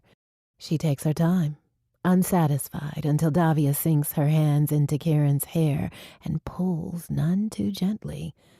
Davia's thighs tremble and her hips arc. She calls Kieran's name as she comes again. When Davia's breathing evens out and the pulse in Davia's body no longer races, Kieran rises over her. The warm air briefly cools the sweat on her skin. She wipes her chin in blatant, carnal satisfaction and smears the wet across her breasts, smiling down as she holds herself over her prey, her hair falling like a curtain around their faces. The wonder in Davia's eyes is out of sync with her earlier passion, and it stills Kieran where she hovers. Her question must be written on her face because Davia speaks. I wish you could see what I see, the woman you are now. Kieran lowers herself to kiss Davia's neck. The scent at Davia's pulse point makes Kieran want to start all over again. Am I truly so different? She's physically stronger and emotionally calmer than she was before Davia's training. What other changes has Davia noticed in her? Davia wraps her arms around Kieran, slides her palms down Kieran's back, and molds them to Kieran's hips. The first time I saw you, you were... It's rare Davia fights for words. Kieran is nothing now if not patient. She kisses the join of Davia's neck and shoulder while she waits. Fury. Surprise pulls Kieran away so she can see Davia's face. Davia winds tendrils of Kieran's hair around her fingers, appraising and comparing this version of Kieran with her past self. You were this manifestation of pure fury I thought might destroy me from its force alone. You were wounded, hungry, your lips and skin broken from wind and dehydration. Your weapon was no threat against mine. You had no skill at all, and you were terrified.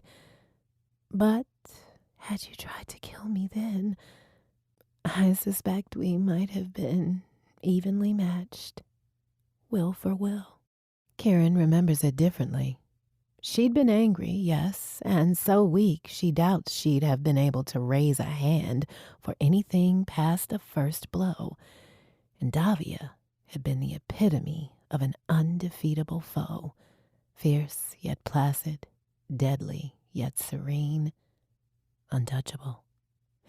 Kieran doesn't think about those days much, those eons ago when she hated Davia with everything she had, when she thought only of vengeance, when she was more driven by fear and desperation than she might have wanted to admit. Now, this sweeping, visceral need for Davia cannot be encapsulated by a term as simple as love. She has fought for Davia, killed for Davia, and would die by Davia's side. A pensive frown furrows Davia's brow. Now, that molten fury has been forged into. Davia reaches for Kieran's face, clasps her chin with a firm gentleness, stealing Kieran's breath. This strength,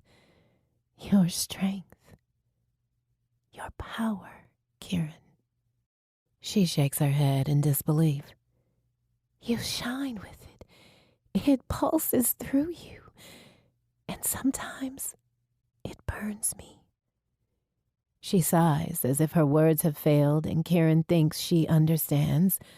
Kieran traces the elegant line of Davia's jaw with one finger, brushes her thumb along Davia's lips, barely feeling their warmth.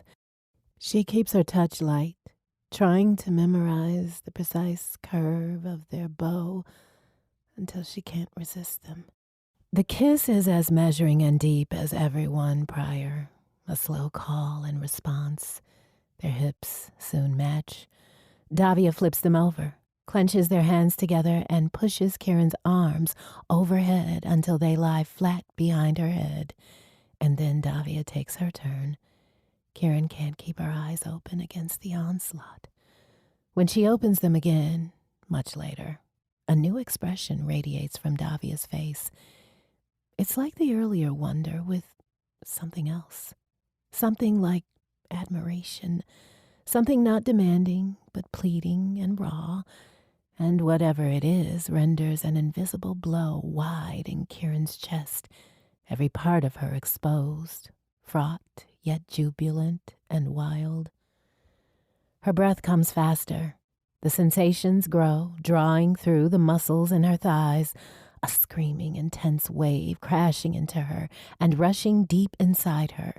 She arches her back, wants to close her eyes before the tears fall. Davia grabs her hair with her other hand, clenching against her scalp.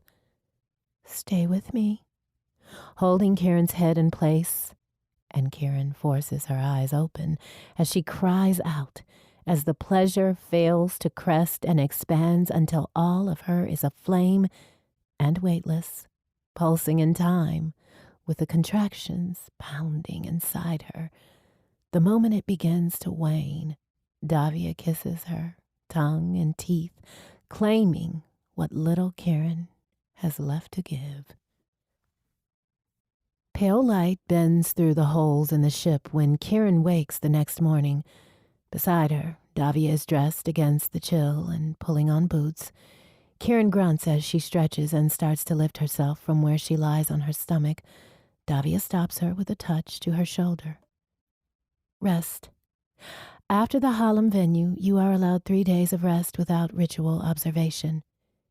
She kisses Kieran, a slow, deep exploration, stirring Kieran's desire. That's not restful, Kieran says when they part, and settles back into the blankets. Davia fetches her blade and holsters her pistol before she opens the door. Kieran closes her eyes and burrows into the remaining warmth from Davia's body heat, relaxed despite the mild, unsettling feeling of missing the morning ritual. How quickly it has become a habit for her. Her mind is clear, her worries gone. The lassitude from a long night full of Davia's affection warms her insides as she sinks into a delicious half-sleep. A loud rushing sound like a violent wind pulls her from her dozing. When it stops, she thinks it's a dream. Moments later, she hears voices. A lot of voices of men who speak in authoritarian Sci-Fi. She sits up, alert, confused, and alarmed. Adrenaline freezes her when she hears Davia's footsteps. A gate she has memorized. Near the door, Davia appears looking back, the way she's come. "One moment," she says, emotionless and cold. Davia isn't speaking to her. "Yes, High One," a man says, and it sounds like he's right outside the door. "Stand down!" Another voice farther away acknowledges him. Kieran reaches for her dagger, the shock staving off all other thoughts as she prepares to leap into the unknown. Davia steps inside, makes a fast movement with one hand, using the signals she taught Kieran for combat and hunting. Be silent and still. Davia unfastens her holster and sets it and the pistol on the nearby shelf. For a moment, she rests her hand on her blade's hilt at her hip, then grabs her shawl and turns without another word or a single glance in Kieran's direction before walking out the door. Kieran waits, arms straining against action, trusting Davia's warning as she listens to her footsteps fade. She counts her heartbeats, forcing herself not to follow. The rushing sound repeats. An engine, a ship's engine, roaring and fading away. She hears no more voices.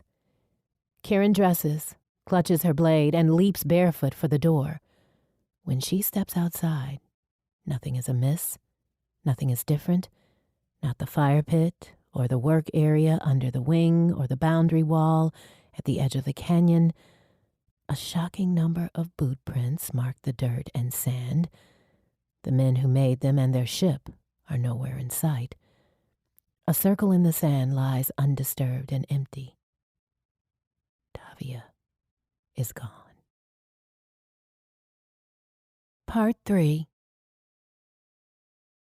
Chapter 22. One thought blazes across Davia's mind when the ship appears looming black against the pale blue sky. Protect Kieran. The circle before her is drawn, and she stands within its boundary as the space she imagines inside it swells far beyond her physical reach. The heavily armed cruiser, a larger class of vessel 8 times the size of her crashed frigate, hovers in midair, not far from the canyon, low enough to drop several dark figures to the ground. Dust clouds stir as they hit the ground. In seconds, they advance to the wall, and Davia has not moved. Protect Kieran. Warning Kieran would reveal the presence of another person inside her ship. Behind the approaching figures, the cruiser lands. Boarding bays open, and another group of soldiers disembarks. They rush in formation across the sand, preceded by the squad now scaling the rock wall, and the dam of shock in her mind breaks and thoughts flood. Rescue has come, and all Davia can think of is keeping those soldiers away from Kieran. The first one, a tall, rugged man with ruddy brown skin, broad shoulders and bulging muscles, glances between her face and a handheld device before he bows his head on the debatable side of respectful. He assesses her from head to foot, his expression communicating she has been judged lacking. He is mistaken. "High One," he says, without inflection, tucking his device in his pocket.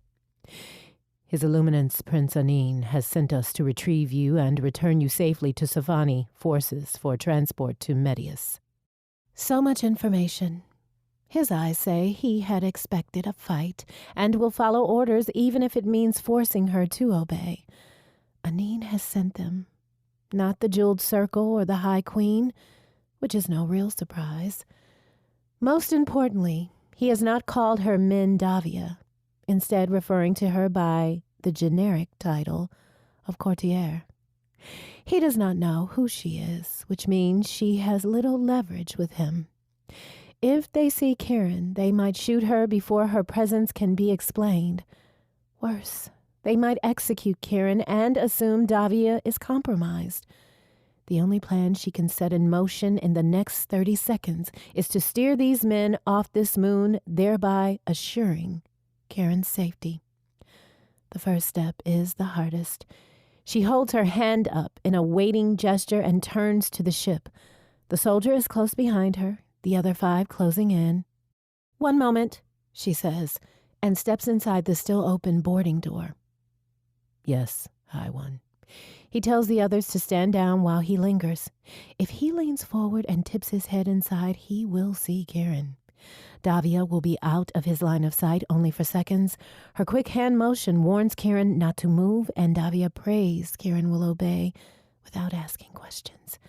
To her relief, one she endeavors not to show, Karen stays frozen in their bed. How soon Davia might return for Karen, and she will return for her, is unknown. Karen will be forced to carry on alone. She will need the pistol, which Davia removes and shelves in seconds. Davia touches her blade, and for a long moment, time she does not have, she considers leaving it with Karen where she herself belongs. Reasons drown her heart. Removing it now might raise questions, hopefully ones she can avoid despite leaving the pistol. Instead, she reclaims her shawl, a potential excuse for returning to the ship. She wants to look at Karen one more time before they are parted, but must not. The soldier will notice. Walking out without a word is like a slice across the chest. Davia gestures for the men to follow her and prays not one of them stays behind. "Move faster," she says, in feigned disgust, as she crosses the canyon floor to climb over the wall. "I want us off this barren rock in 5 minutes." She quickens her steps toward the ship, resisting the pull back to the canyon. These men are not Safani soldiers. Not one of them bears a sigil or a marking of rank or affiliation, and they all defer to the first man who addressed Davia. They speak only to one another, not her. She is a parcel to be fetched and delivered. They are mercenaries, which means they will likely only take orders from whoever hired them. She does not sense any true danger to her, but she will not be able to influence them. Years of training and discipline straighten her back as she strides toward the cruiser's boarding ramp. The leader beckons to another man. "Our mission is complete." The second man nods and uses a handheld device to capture Davia's image. "As soon as we clear the asteroid field, I'll send proof for payment." They trade rough jokes with the other mercenaries as they all board and take their seats in an open transport area. The leader guides Davia to a seat by a small window, providing a limited view of the outside. The tightness in her shoulders eases, though not much, as the ship launches. The cruiser gains altitude quickly, too high for a final glance at the canyon. The farther they progress from the moon's surface, the safer Karen will be, and Davia resists the urge to clench her fists as she wills the cruiser to move faster. 20 minutes ago, she was warm in Karen's arms. Davia bites her cheek, draws blood until she tastes it. So deep is the pain of leaving Karen. She should be elated to leave, but she has left too much of herself behind. Protect Karen. The ship weaves through the asteroid field, deft and versatile despite its size. Raymond 17A, Elad, as Karen had called it, fills the viewing window. Before it sits the stationary pirate fleet and a Safani battlecruiser. Davia's mind races. First, she needs to get away from these mercenaries, trading jibes and stories of previous missions, and then the Safani forces, which means she needs her own ship. "Where are we going?" Conversation stops, and the men glance at each other. The leader answers. "Our original directive was to locate you. Thanks to that damned ion storm, it took us months to get here. Our revised orders are to deliver you to the official transport above Raymond 17A. And if I request to be delivered elsewhere?" His expression does not change, and his body shifts as if he anticipates a confrontation. That would be against our orders. Davia will not fight this battle. It is useless in the short term, and she lacks information. If you require anything prior to docking, food, water, and a shower, one of the other men snickers. Data node access. Davia interrupts. The rest can wait. She must get a sense of how much has changed in her absence. His eyes darken at the interruption and the request, and then he looks thoughtful as if he expected a different answer. He points in the direction of an access portal. Moments later, the pilot announces the ship has cleared the asteroid belt and the ship's flight stabilizes. Her legs tremble and wobble from the shipboard gravity, while Davia uses mounted handholds along the bulkhead to make her way to a small nook with a bolted-down chair and a basic interface module. The portal activates as she claims the seat. The data station is limited, but does patch into the greater Imperial networks.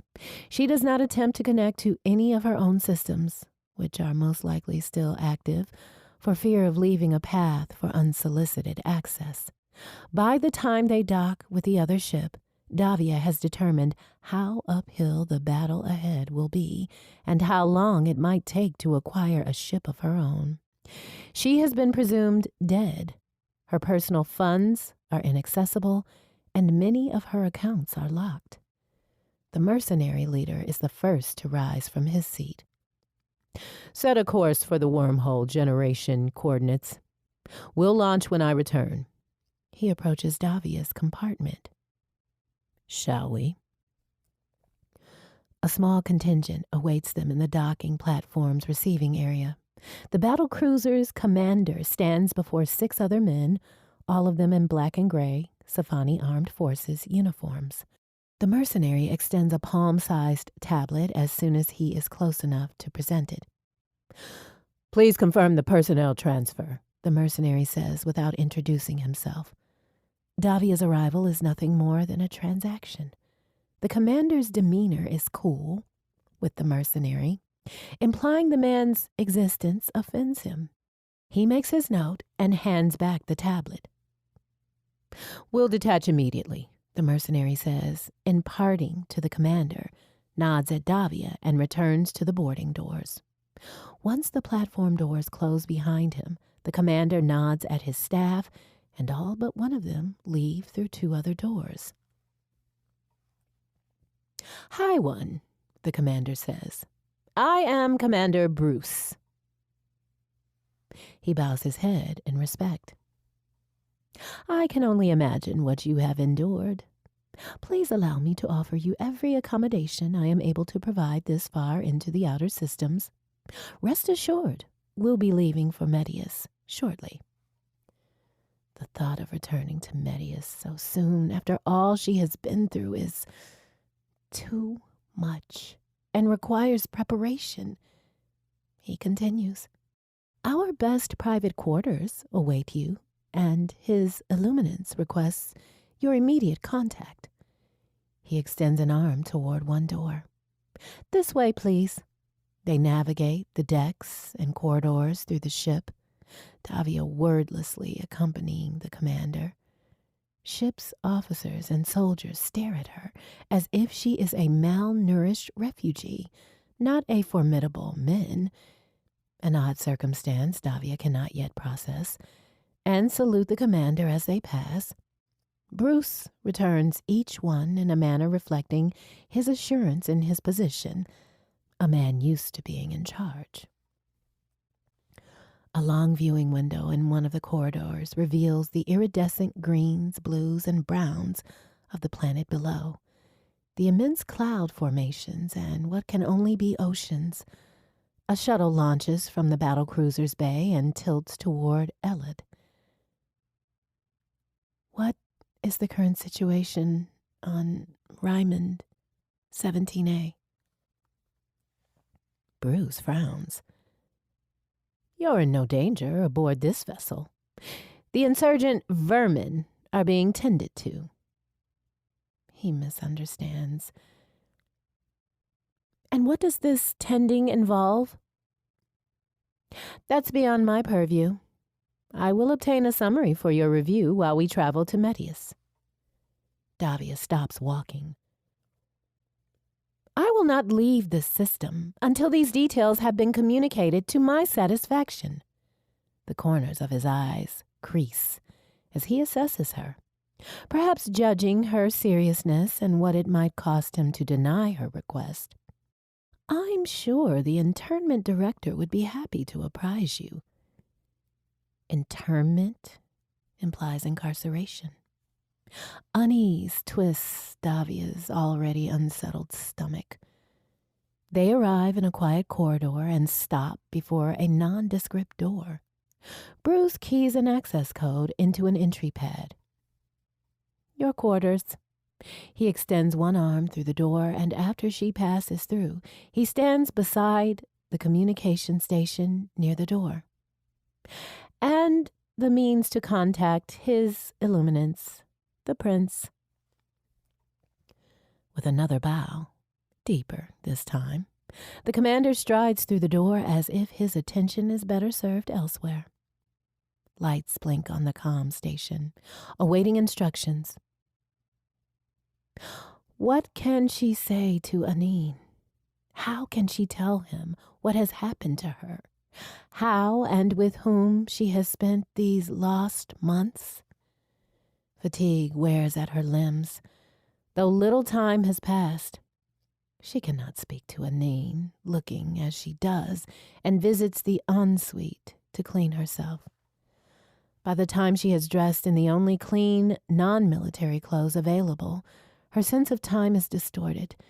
Distracted by concern for Kieran, she strains to focus on the present moment. An access inquiry chime announces a steward who delivers a tray of freshly prepared food, more than Davia has seen in what feels like forever.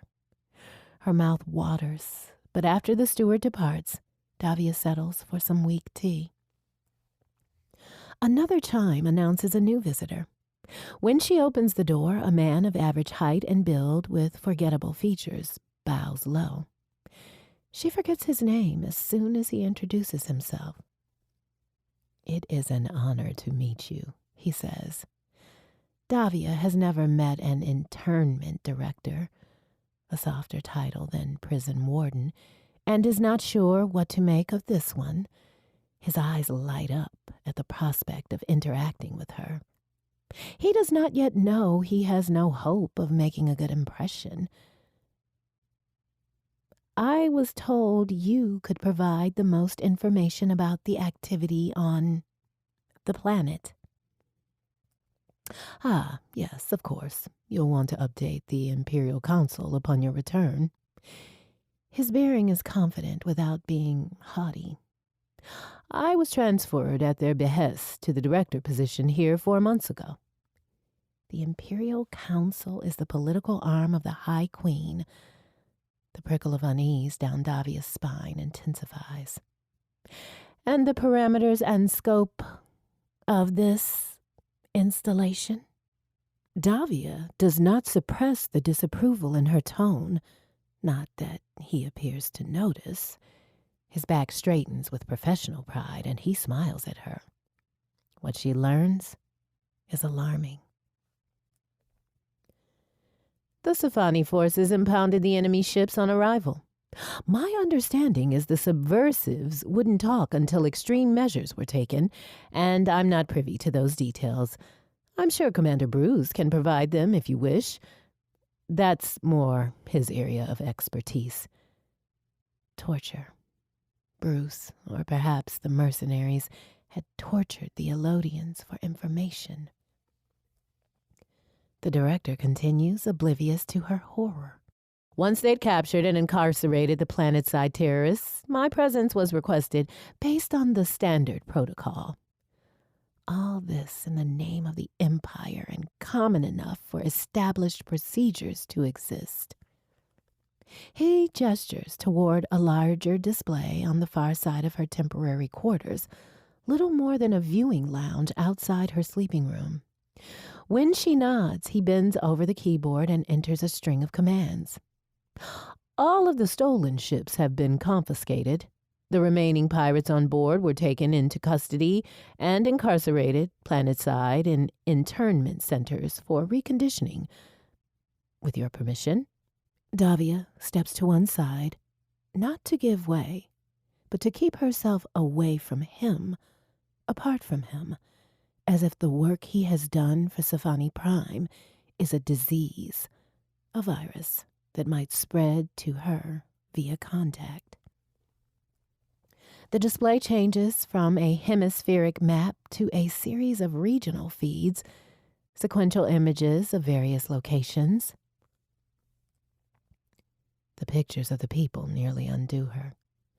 The men have all been shorn, all hair shaved to the scalp. Their attire is mismatched, and they cluster together in small groups in outdoor fenced yards with minimal cover.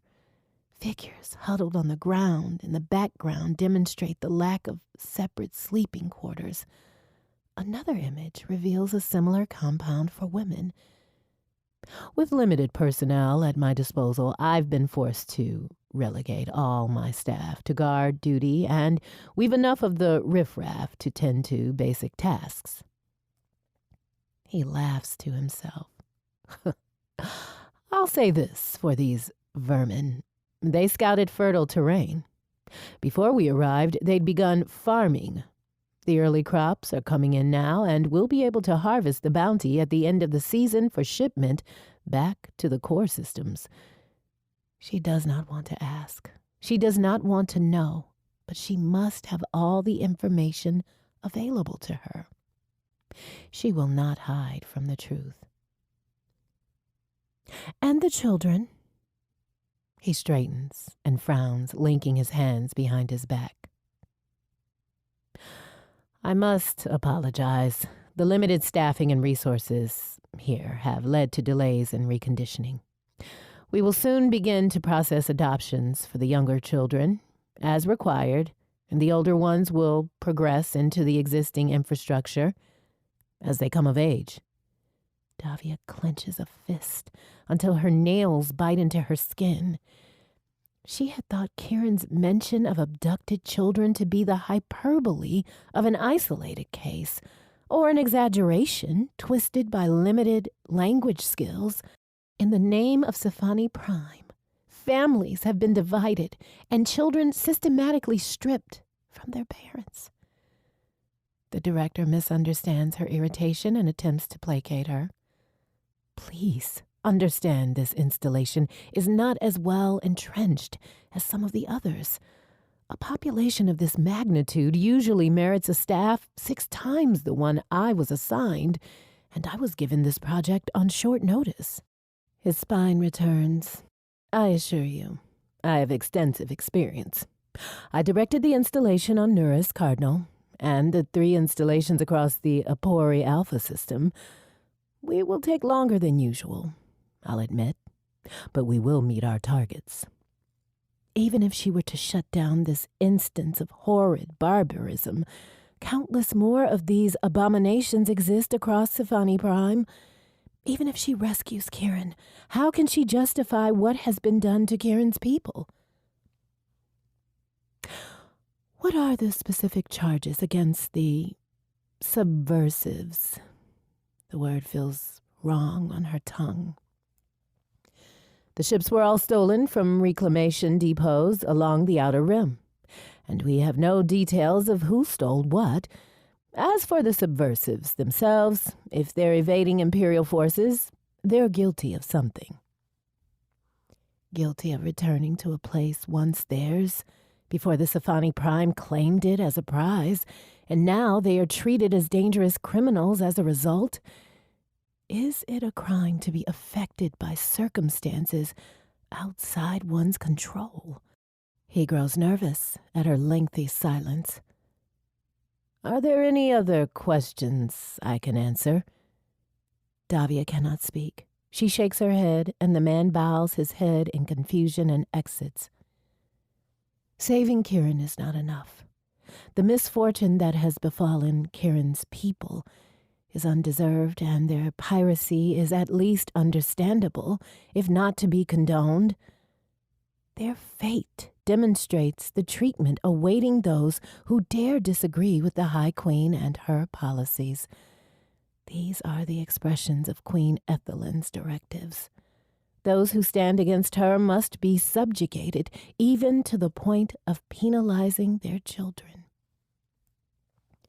It is too immense for Davia to console herself with tears. She contemplates her next actions, and the order of operations gives her some pause. She has already neglected to respond to Anin's messages. Some instinct tells her she will get only one chance to convince him of the horrors committed in the imperial name. When Davia summons the battlecruiser's commander to her chambers, he bears the weary impatience of a man who believes himself the ultimate authority within his tiny corner of the universe, yet forced to play nice with a royal courtier. Davia omits the pleasantries. Recall all Sci-Fi forces and make haste to depart this system. Set course for Apori Alpha and proceed at best possible speed. Her plan must be executed in the proper order. His glare is condescending, exasperated. High One. His Illuminance, Prince Anin, has requested my orders are to return to Metius. Davia is exhausted, unsettled, emotionally spent, and mourning the loss of the presence most precious to her, and she is also something more. Commander, she says, calm and without emotion. Do you outrank a Duveri Min 5th set? His expression changes from tired irritation to self-preserving concern. He pauses long enough to make her point. She waits for him to say words. No, Min. She watches him realize he has never asked her for her name or the proper way to address her. She holds his gaze until perspiration beads over his lips, and then tilts her head to communicate how much this man is testing her patience. Min Davia, she provides. Yes, Min Davia. I shall prepare to leave the system, but he swallows, too nervous to continue speaking until she arches an eyebrow. We don't have enough pilots to fly all the confiscated ships. Leave them. Davia turns to gaze out the viewing window. They are substandard and most likely require complete refits, and we have other places to be. Withdraw all, and I mean all, Sci-Fi personnel from those ships and from the planet. Ensure we leave this system in no more than 6 hours. Her tone dismisses him, and the hurried click of his boots on the deck confirms his exit. Elad is beautiful from this vantage point, and the stars are majestic as always. Davia stares instead in the direction of the asteroid field and one of the moons beyond it. Kieran is strong enough to hold on a little longer. Chapter 23. All day, Kieran is too stunned to do much of anything except wait. Thoughts churn and fade, and nothing takes hold as she sits at the fire pit and stares into the sky, waiting for a ship that doesn't appear. By the time she comes back to herself, it's late afternoon, and the fire is smoke and charred embers. The circle from Davia's Kim Venu that morning is still etched in the sand, although Kieran's completion of the Hallam venue granted her a holiday. She draws her own circle beside and behind Davia's, kneels, and speaks the ritual words in little more than a whisper. Her eyes fill with tears when she cuts her arm, but not from the physical pain. She lets the breeze dry her face as she holds her outstretched dagger in front of her. She wonders what the measure of her worthiness might be, if the ease of her halum venu will now be paid for in this new isolation. That night, she sits by the fire far later than is her habit. More than once, Kieran turns, expecting to see Davia, only to be brutally reminded anew that she is alone. Davia will come for her. The next morning, Kieran awakens with a start when she doesn't feel Davia beside her. Her heartbeat slows as she considers the events of the day before. Davia would only have told her to stay back if she thought Kieran was in danger. Maybe Davia didn't think the Safani soldiers would listen to any explanations. Maybe she was afraid they'd arrest Kieran, or worse, kill her on sight. Maybe they thought Davia was compromised and had taken Davia into custody. And then Kieran remembers who Davia is. A royal. A royal whose brother will be High King when Queen Ethelyn dies. Davia's rescue had been inevitable. Kieran is an idiot for not having considered this before. She fears the impossibility of a Safani princess lowering herself to come back for an Elodian rebel, and then she remembers who they are to each other and severs that line of thought. Davia will come for her. Kieran performs the Kimvenu, then eats a quarter ration of meat. She clears the filtration catch, cleans the sand lock, and brushes the boarding door mesh. She carries ash from the fire ring to the waste pit, then practices her forms in the training area until the midday Kimvenu. After another quarter ration, she decides to wash in preparation for rescue. By the time she returns to the canyon, it's time for the evening Kimvenu. She allows herself a full serving for dinner since she won't need to go hunting again, and stares at the fire until long after the moon rises. Davia will come for her tomorrow. Kieran cannot bring herself to clear Davia's circle. By the fourth day, some of the outline has been erased by the wind, and she doesn't want to mark it herself because Davia made it. She is disgusted at having become pathetic. Davia will not leave her here. Kieran is not doomed to spend the rest of her life alone on this rock. She trusts Davia. Pretending to ward off the fear Davia will not come, however, is easier than the deeper terror.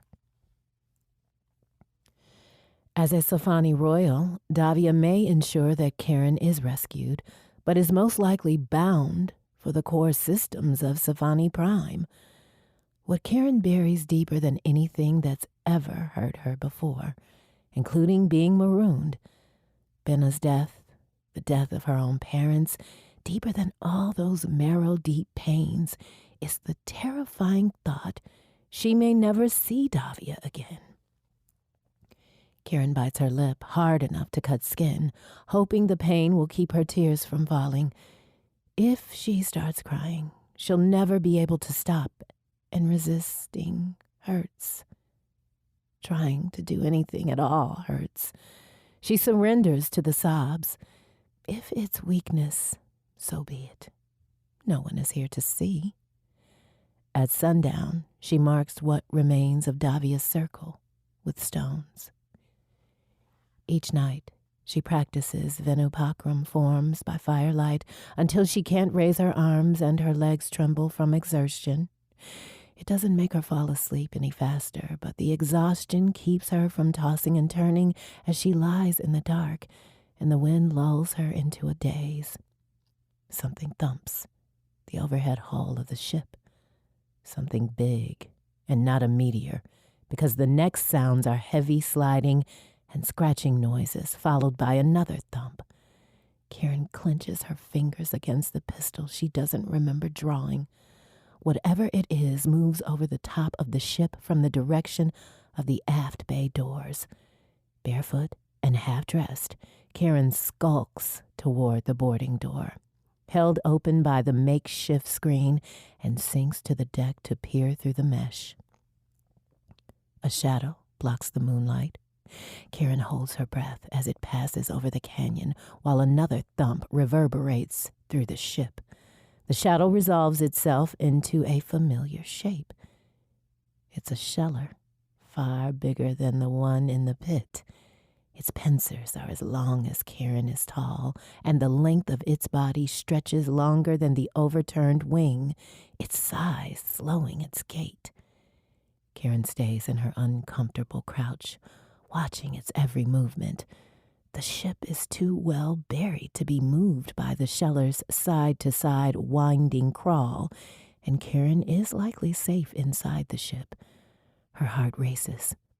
This beast is far too big for her to handle alone, and the pulse pistol isn't enough firepower to stop it, unless Karen gets not one but several clean shots to its head. The creature continues its path after crossing the canyon, and Karen listens at the door until she can no longer hear its motion across the sand and rock. She retreats to her bunk, curls in the blankets with her back against the bulkhead, one hand on her dagger and the other on the pistol as the wind whistles through the holes in the hull. Sometimes she counts her breaths. Sometimes she mentally recites the Kim Venu. Sometimes she mentally recites the Kim Venu in Davia's voice. Mid-morning, the next day, Karen builds a perimeter beyond the canyon with stripped wire and anything in the debris piles that makes a clanking noise. What has she done to incur such disfavor? One catastrophe after another her whole life. Has she been cursed? Is this new punishment because she's learned the martial path of her enemy? She doesn't think of Davia that way anymore, but Davia is still Safani. Maybe some god she doesn't know about sees it that way too. Karen has endured more difficult times than even heroes and stories have survived.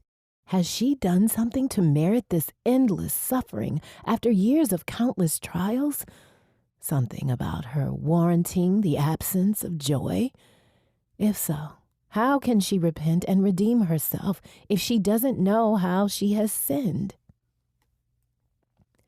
When Karen is more rational, she's aware none of those things are true. Her emotions get the better of her the more time passes. It does not stop her from kneeling 3 times a day and raising her blade, asking the stars to judge her worthy. The silence is maddening. Karen went hours without speaking in Davia's company, but this solitary quiet unsettles her. She's alarmed into alertness every time a pebble shifts. By the 3rd week, her dwindling food supplies force a hunting excursion. She doesn't venture far from the canyon. Since she's the only one eating, she dries most of the meat. Her appetite has waned, and she can only eat half of what she usually consumes. Once the food stores are addressed, she explores the territory within half a day's walk, confirming nothing has changed and no new tracks have appeared.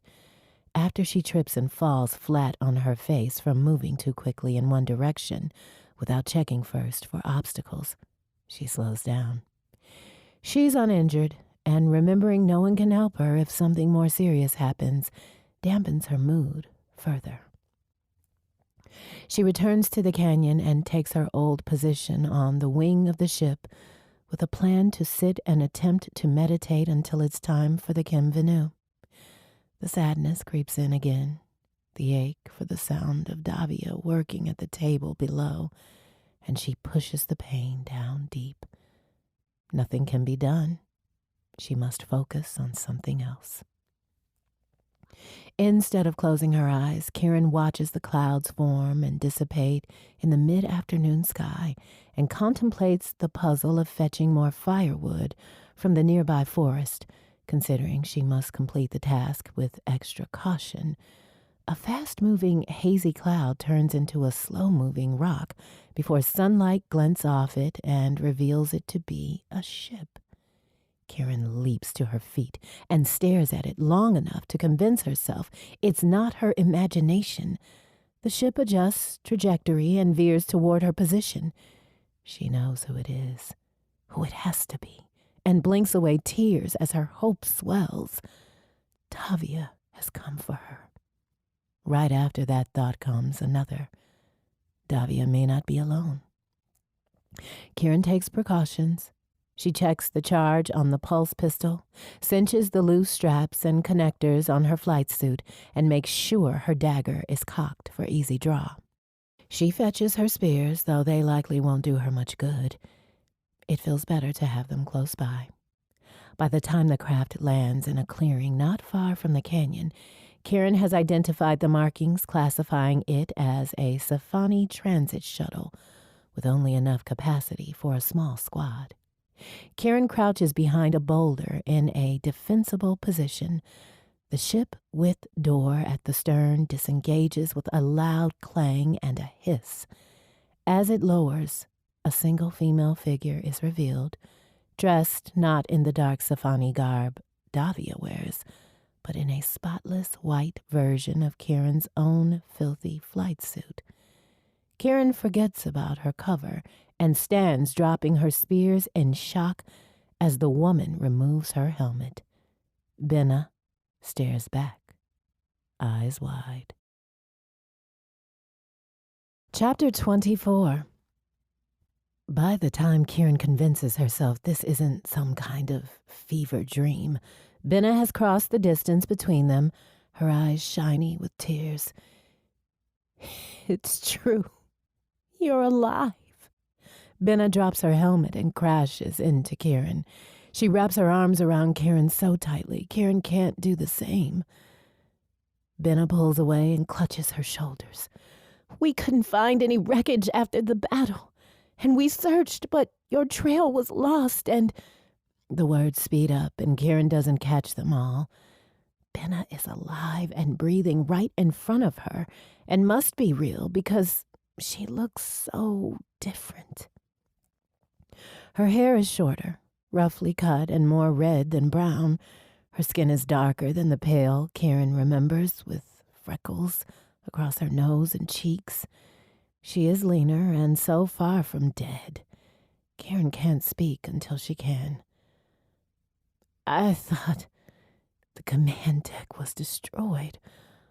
All this time I thought... Wait, how are you here? Rationality returns, splashing through her like water. How did you find me? Confusion and hesitancy slow Benna's speech. An odd story I can tell you on the way back. Back? Karen sways when it hits her. She's leaving this place. Benna is here to rescue her from this rock, never to return. The sudden pang for Davia slams into her guts, and some small voice of caution keeps Karen from mentioning her name at all. Look at you, Karen.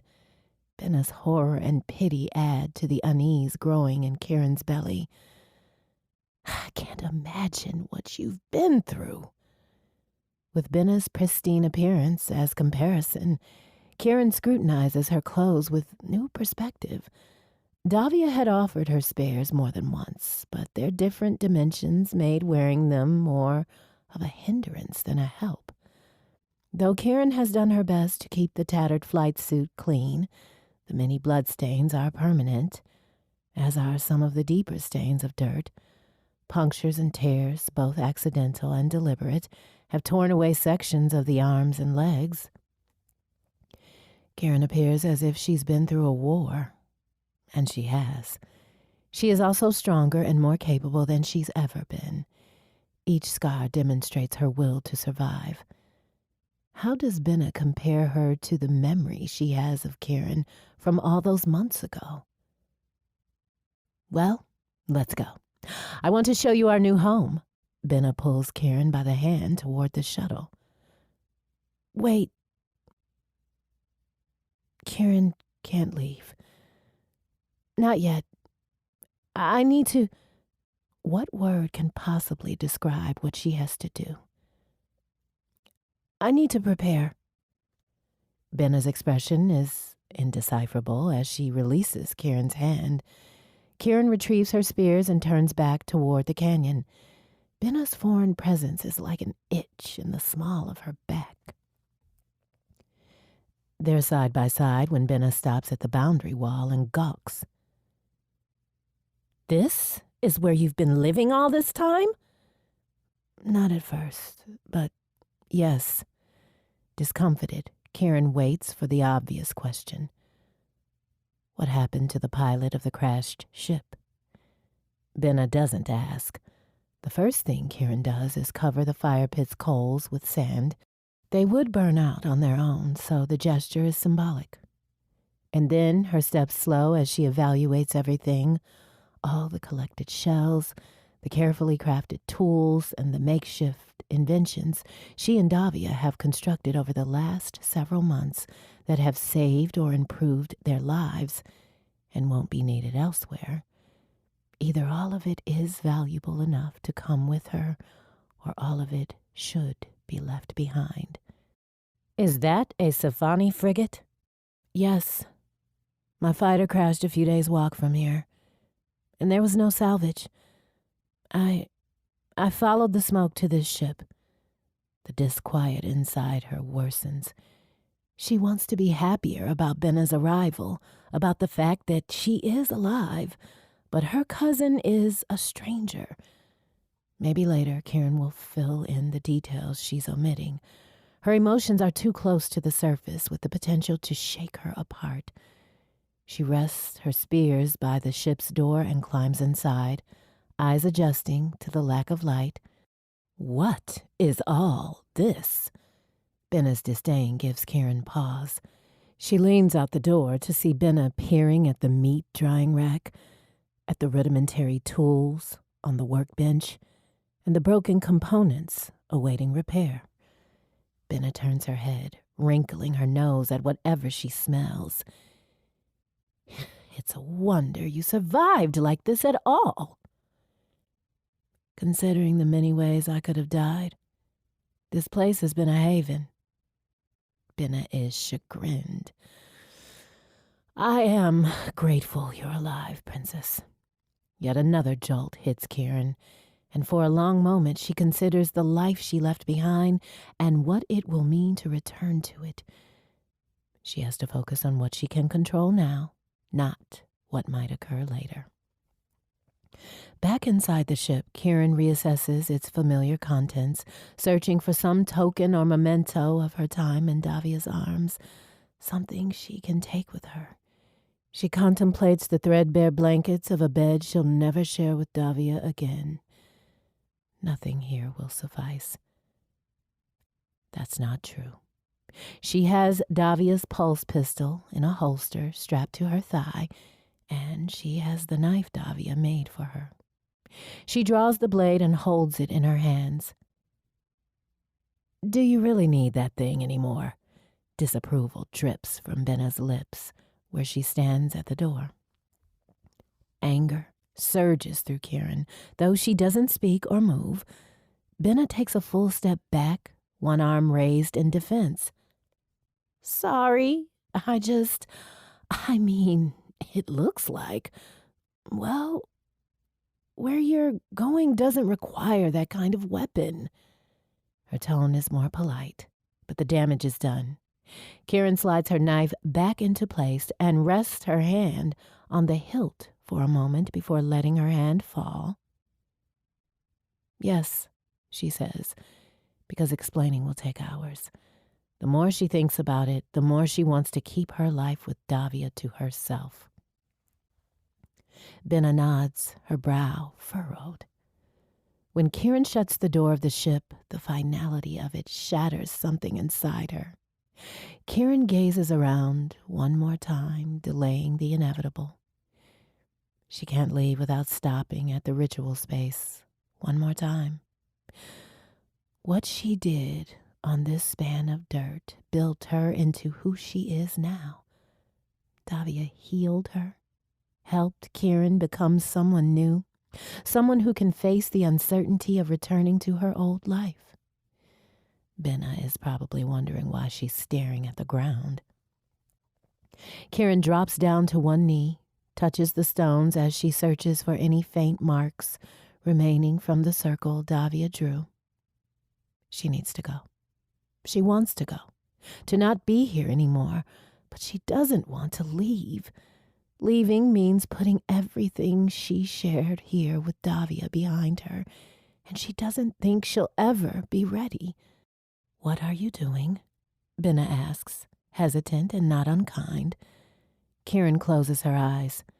She tries to imagine how she appears down on one knee, staring at a circle of rocks in the sand. Benna wouldn't understand. Kieran pictures Davia drawing her blade across her arm and raising her blade to the sky. Before the ache in her chest can manifest into tears burning behind her eyes, Kieran stands and turns toward the shuttle. Saying goodbye. With each step out of and beyond the canyon, she pledges to remember what she has learned and who taught her.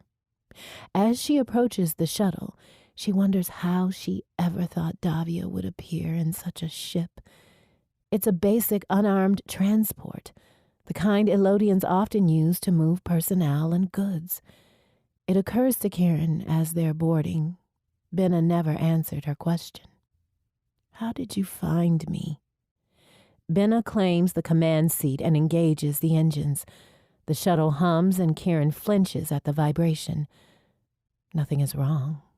It's been forever since she experienced the normal startup sequence of a ship.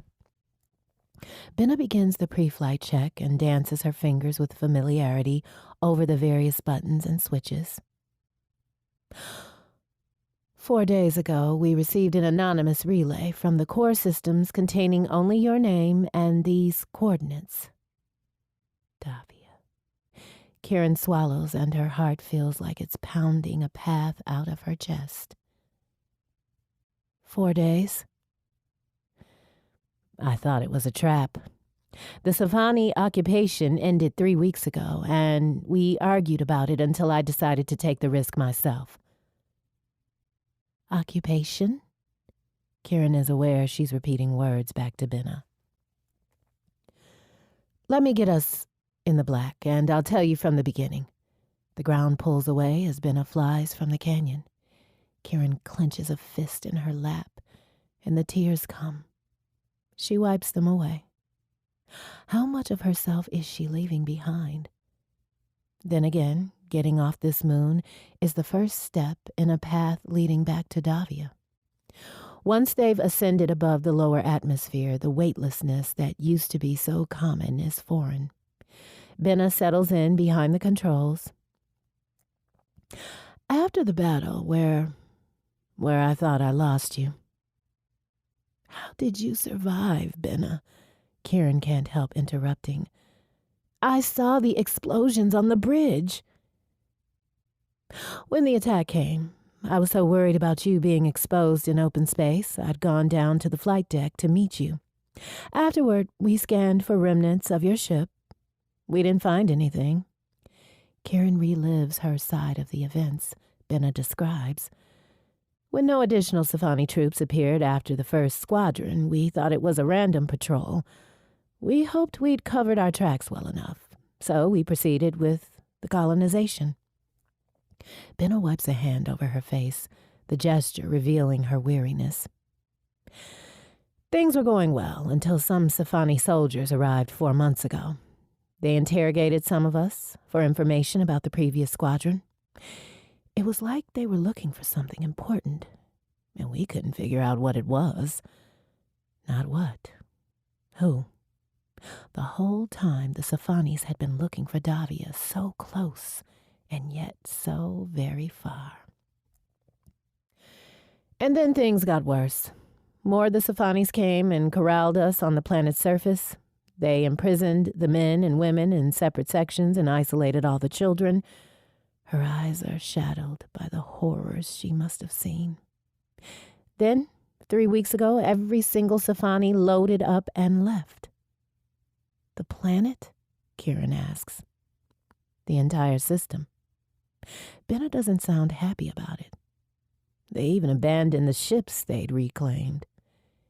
Kieran can't form the puzzle in her mind. There are too many pieces. She knows without question Davia is the solution.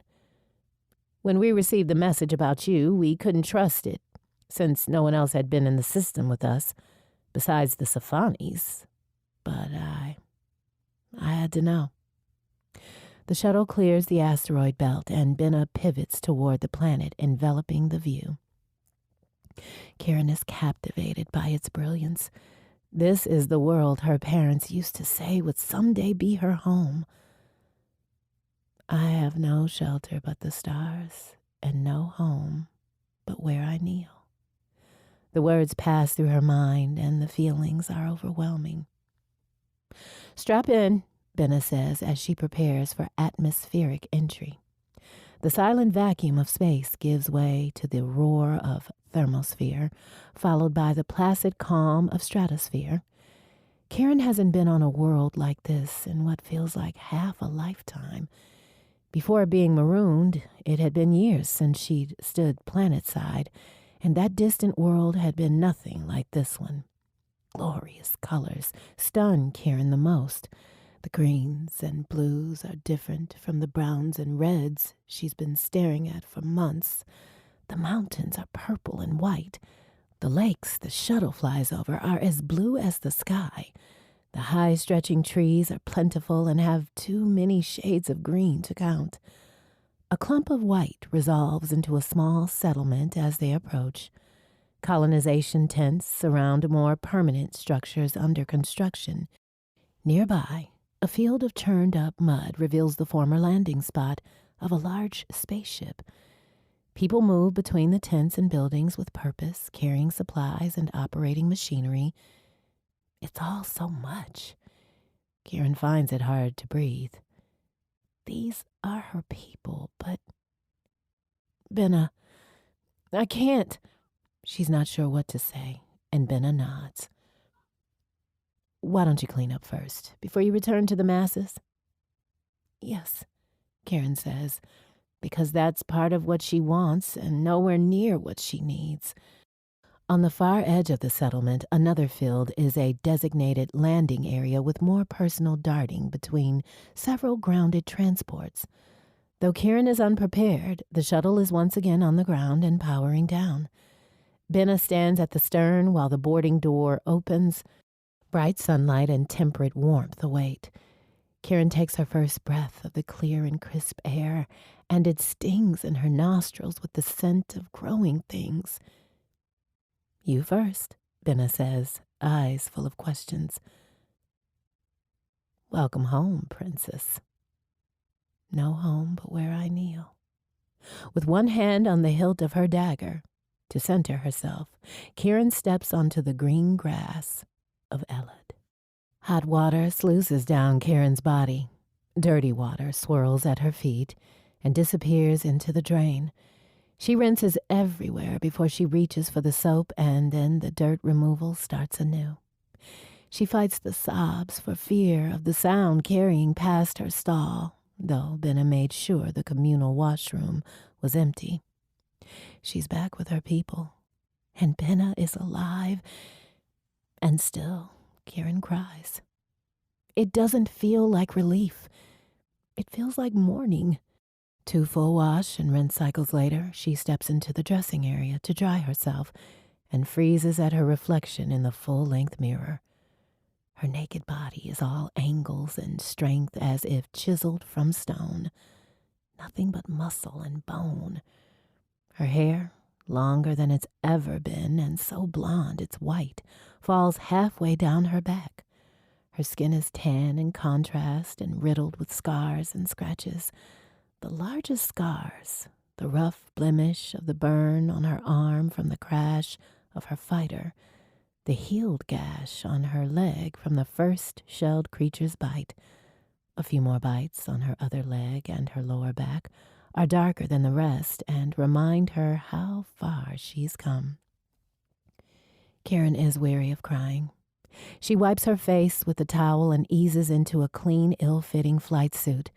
She adjusts a few straps, pulls the pistol holster, her dagger, and the dirty threadbare belt from her old suit, and ties them in place. Her last act before leaving the washroom is to toss her old flight suit into the waste bin. It feels disrespectful, but she cannot look back. Benna is waiting outside, and Kieran can't let herself look forward either. "You ready?" Benna asks, with a nervous smile. Kieran isn't. She nods anyway. The flight from the moon to Elad and the tilt of the planet itself have added hours to Kieran's already taxing day. Everyone in the settlement gathers for the evening meal, and the path from the landing area to the largest colonization tent is blocked by several groups of people. The colonization supervisor, Philip Jonas, is first. He greets her with a warm smile and keeps his distance as if sensing her reticence. The dam is burst by their interaction, and a small crowd forms, all familiar faces. Benna guides her through another group, and the next. Kieran has to have been greeted by everyone in the fleet by now. When she follows Benna through one of the side entrances, more people await inside the tent. A cheer and welcome swells, complete with stomps and whistles. It's all for her, and she's grateful. And it's too much and too loud, with too many people. Once again, Benna runs interference. "We're all glad to have Princess Karen Loyal back with us." Her voice is distorted and tinny through the aged public address system. "Let's give her a chance to settle in before we put her back to work." Everyone laughs and applauds the well-delivered joke, and Kieran's shoulders tense further. The role she played as the fleet fixer will be in high demand as the colony grows. Benna may not mean for her to resume her duties immediately, but Kieran will be expected to contribute sooner rather than later. Everything presses in as Kieran joins Benna at the table near the front of the room. Kieran ignores the seat she's bidden and moves to one along the wall so no one can approach her without her seeing them first. Benna frowns and offers to bring her dinner. No matter what direction Kieran turns her head, someone is looking at her. Some wave, some offer reserved smiles, some stare. The names don't come to her quickly, and she wonders what they think of how she appears. A closer look at some of the settlers reveals hollow eyes and faces hungry for something other than food. Some hide flinches when another gets too close. The children are silent when they should be vibrant and energetic. They have all been through something as harrowing as her own experience, and when they meet her eyes, she senses their need for something she can't define and has no idea how to provide. By the time Benna returns to the table, Kieran is staring at her hands and trying to regulate her own breathing. Benna sets a plate heaped high with food in front of Kieran. Back on Althea, the rations hadn't been this plentiful. Steamed, grilled, or mashed root vegetables, some varieties Kieran doesn't recognize, along with meat and bread spill over the sides of the plate. "I wasn't sure what you'd want or how hungry you might be." The uncertainty in Benna's voice stirs Kieran's guilt. Conversation rolls around her. She doesn't speak. Instead, she tries to listen, to learn more about the life being built here. Outside, the sun has set, and she twitches with the need to perform the ritual that has given her respite these last few weeks since Davia left. At the thought of Davia, a wave of nausea upsets her overfull stomach. She winces. "More food than you're used to?" Benna appears to regret her words once they've crossed her lips. She doesn't seem to know what to do with Kieran. "It's good." Kieran sets aside her discomfort. She struggles to remember how to pretend to be social. "Isn't this where I ask for the tour?" Relieved, Benna nods and stands. Karen rises as well, holding her mostly full plate. Leave it for the kitchen crew. Karen shakes her head. No need to make more work for anyone. She carries her plate over to one of the people standing by the serving tables. A young woman as tall as Karen with ebony skin, chin-length black hair, and rich brown eyes bounces on her toes at Karen's approach. Karen doesn't recognize her. She gestures with her plate. This is delicious. I don't want to waste it.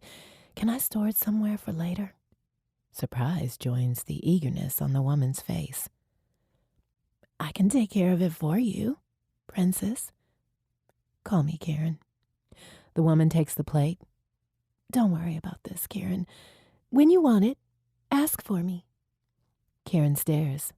The woman stares back until Karen can't resist a wry half grin. It might help to know your name. Oh, Laura. I'm from Elid's Light. A moment passes while Karen pulls the name from her memory, a passenger vessel transporting many families with small children. Karen stretches out her hand. Pleased to meet you. When she clasps Laura's hand in her own, the fingers are gnarled, as if they have been broken and reset poorly more than once. Laura squeezes back, and her eyes crinkle and disappear as she smiles. Exhaustion weighs her limbs, but Karen can't sleep. She lies atop the bed covers, fully dressed, including her boots, which has attracted more than a few curious glances. The bunk rooms aren't as crowded as they'd been on Althea, where dozens of people slept in the same hot racks around the clock. Here, each of the smaller temporary buildings contains a handful of double-stacked bunks, some of them permanently assigned and decorated with flowers or vines. The day has been far longer than normal, and every cell of her body is spent from the ups and downs of adrenaline and its aftermath. Karen is unable to relax. The unfamiliar sounds of other people breathing in sleep, the foreign ticks and whines of equipment settling into the ground or shifting in the wind outside, all of it combines to deny her true rest. Benna sleeps nearby. After she got Karen settled with a bunk along one wall, intuiting Karen wouldn't want to be exposed by the open bunks in the middle of the room, she disappeared to take care of other duties. When Benna returned, Karen closed her eyes and pretended to be asleep, avoiding any more questions about how she was settling in. Neither does she want to talk about her life while she was marooned. Her time with Davia might not be easily explained. That she was stranded with the Safani and made peace to save her own life would be difficult to share. Yes. Although Benna might understand. Her relationship with a Safani royal, however, Karen can't find the words to begin that conversation and chooses not to have it at all. Nor can she explain how she feared Benna dead and never managed to avenge her. She gives up pretending she can sleep. More importantly, she's left something vital undone. With stealth she's honed over months in the wild, Karen rises and tugs the blanket from the bed. She tosses it over one shoulder and slips out the door. Outside, the stars are familiar, a constant detail bringing a small measure of peace. In a nearby glade between the bunkhouse and the landing area, the leaves on a dozen trees whisper in the breeze. Karen finds one tree with more dirt and grass at its base than scrub brush. She throws the blanket over the thick roots and walks a few paces away from the tree. She etches a circle with her boots and kneels in its center. 3 weeks of separation haven't eased the wrongness of Davia's absence beside her when she performs the Kim Venu. The ritual words wash away the remnants of the day's stress, though not the longing for Davia. When Karen draws her dagger across her arm, her heartbeat settles into a rhythm that eases her mind. She raises the blade to the sky and asks the stars for worthiness, and the tears do not come as she feared they might. After, Karen curls into her improvised nest at the base of the tree, covers herself with the blanket, and lays her head on the root at her shoulder. Here, the only sound is the wind. She's asleep minutes after she closes her eyes. Chapter 25.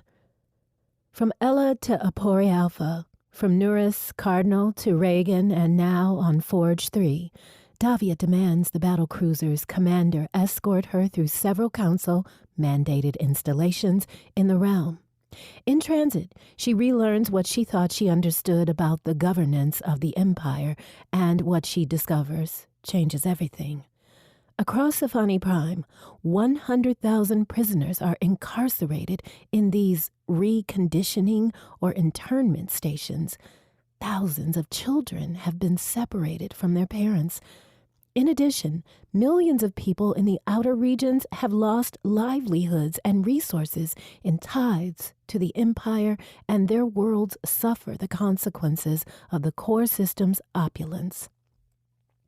Anine has sent several messages requesting real-time communication, and the more she learns, the more Davia is certain she must collect as much evidence as possible before they speak. Otherwise, she will be eliminated as a treasonous threat to the crown, and nothing will change. Time passes quickly and slowly at the same time. Kieran is always on her mind and in her heart. She cannot give in to her yearning. Protecting Kieran means more now than keeping her free. She trusts someone received her message and rescued Kieran from her isolation. Mindavia, the battlecruiser commander, trails after her. He sounds out of breath, not that Davia cares much about his well-being. Davia has grown weary of his blatant self-interest and the sound of his voice, which lately borders on whining. The wind whips through her cloak, cutting through her clothes to her skin. The sunlight on Forge 3 is weak and watery, the atmosphere almost too thin to breathe.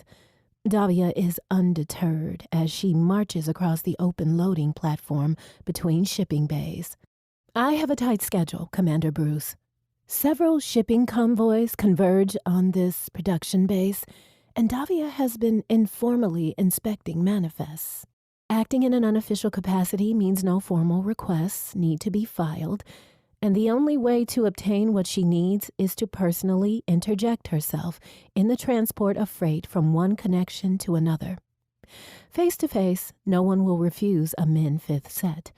The exchange of goods from the outer sectors to the core systems is all one way. Few services or materials are distributed back to the outer rim, and Davia has discovered many reports of the constant delay of promised medical or financial aid. The Empire takes much and returns little. Yes, I understand. Bruce's next words are stolen by the wind. Davia steps into the shadow of a hangar bay door. The structure blocks the elements, but the cold persists. This is the third such spontaneous inspection Davia has performed this week. Her plan needs time to coalesce, and sooner or later word will reach one of Ethelin's many spies, and Davia's movement will be anticipated and restricted. Men, Davia, please! The pleading attracts her attention. Bruce has been increasingly deferential, but he has never resorted to begging. Davia stops. 5 minutes. He passes a hand over his thinning hair in nervous discomfort. Bruce is a lifetime military man and not one to break protocol, even in posture. Davia is not looking forward to what he has to say. His Illuminance, Prince Anine. She fights the urge to roll her eyes. Her brother's messages have become more insistent. I will review the missives later. Please, forgive the interruption, Mindavia, he says to Davia's surprise. A channel is open right now, and the prince insists he will not disconnect until he speaks with you, and blatant fear fills his eyes, suggesting he has been threatened. Davia can no longer avoid the inevitable and requests the call be routed to her private quarters back on the docked battlecruiser. The connection completes, and for the first time in nearly a year, Davia sets eyes on her brother. The tears come so quickly, they stun her. She wipes them without shame and offers a wan smile. "Hello, Anine." His shoulders rise and fall with the rigor of his breathing, and his brow is furrowed in anger. But his eyes are wet. She wants to tell him about all that has happened, how her entire being has changed. And this open communication is no place for such vulnerability. She had forgotten this. The commonplace tension to all their distant conversation conducted as if someone is surveilling them. "I had begun to doubt they had actually found you." He has aged in her absence, with a new tightness around his eyes. "And yet, here I am." "Not where you should be. I expect that obsequious pimple of a man to deliver you so I can welcome you properly back to the living." "Not on Medius." He frowns. "Why not? Must you bow to the jeweled circle before you can return to your family?"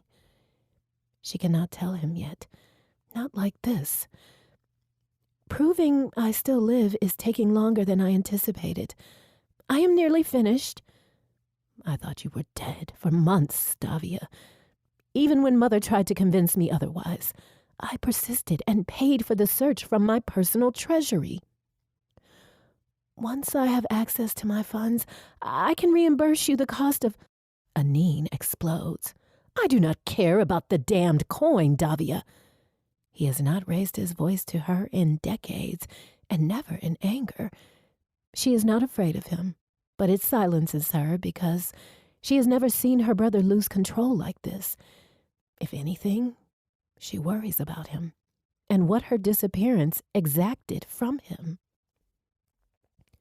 His face clears of his outburst, an apology in expression, if not words. "I cannot come to Metius yet, Anine." She will not speak a word anywhere on that planet of the treason she plans. Neither of her father's children are fools. "Perhaps this is an opportunity for a long overdue personal tour of those wineries you are so fond of. Your favorite one." Davia deliberately omits the name of the place she proposes, and in the next instant, recognition and wariness flash in her brother's eyes, conveying his understanding. "So, all this?" he says with a gesture of decadent humor matched in his voice and not his eyes. He may not like it, but the confrontation at least is resolved. "All this is merely your attempt to make sure we reunite over my finest vintage?" "It has been a long while since I have enjoyed decent wine, and I want the best." He stares at her for a full minute and then nods. "Agreed." Davia's relief is palpable. He reaches forward as if to sever the connection and stops. "I am pleased to see your face, Davia." "And I yours, brother." In her ever-expanding game of kings and pawns, Davia has claimed a crucial piece. Anine rescinds his directive to Commander Bruce, who stops pestering Davia to travel to Medius. Her final instruction to him is to deliver her to Duveri, which he does at best possible speed. The battle cruiser docks at a looming space station in orbit. When she takes her leave of the ship, she limits her gratitude to a nod at Commander Bruce, who accepts it with a bow. Once she disembarks, she is on familiar territory, with no need of escort or assistance. The last time she was here, Gale and the others were with her. She mourns them anew, but does not allow her grief to pause her forward motion, and secures a shuttle from the station to Duveri's surface. Davia's heart soars when they approach the planet. Outside the planet-side transport station, Davia visits an ancillary meditative garden, abundant with hedges and rich vegetation, muting the sound of nearby transports.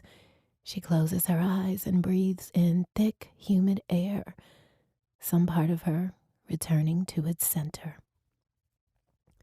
For the longest time, Duverry was home, the place she felt most herself, free and complete. Whenever she left, her return was marked by rituals such as these. A solitary moment in the garden like this, where the fountains and the insects calmed her thoughts, where she centered her being after a visit off-world. Now, Davia finds that home is a person, one who is far away. Every familiar sight is one she is eager to share with Kieran, and much work remains before such a dream might become an achievable reality. The frenetic pace she has kept since her rescue comes to an end. The scent of Duverry's soil reminds her to adjust the universe to her pace, not the other way around. Although she is tired and craves rest, one more reunion is in order. A hired ground transport takes her from the city's center to its outskirts. The manor house doors open before Davia sets both feet on the ground. Isabel looks the same. Her hair is the same length as it was on Davia's last visit. At the sight of Davia, Isabel's composure breaks. Her eyes fill with tears and she leaps from the porch. She meets Davia halfway up the flagstone walk. Isabel says nothing as she wraps Davia in a bone-crushing embrace. She does not let go until Davia pulls away. Isabel clasps Davia's arm, looking her up and down. "The reports we received said all ships were lost. I would have come myself if I thought." She blinks more tears away. "I doubt you could have done anything, Isa." The thought of Isabel somehow embroiled in all the internment installation horror. Isabel is capable, without question. Davia would want no one she cares about involved in the debacle. Isabel's searching gaze bores into Davia's. Not for the first time, Davia feels as if the analysis is intensified by Isabel's will. All her life, Davia has kept secrets, and most of the ones she's successfully kept from Isabel are because Isabel did not dig any further out of respect. "Something's changed," Isabel says. Davia hides nothing. She had hoped to reveal everything in her own time. Isabel is too observant. Isabel's eyes widen as her lips part with a gasp. Sadness sparks in her eyes before she schools her face to something less revealing. The smile she offers is bittersweet and soft. "Tell me about her." The afternoon hours pass to evening as Davia tells her tale. A pummeling rain falls as they sit at Isabel's dining table, much as they always have, with delectable food and delicious wine filling the space between them. Davia consumes far less of each than was her habit on previous visits.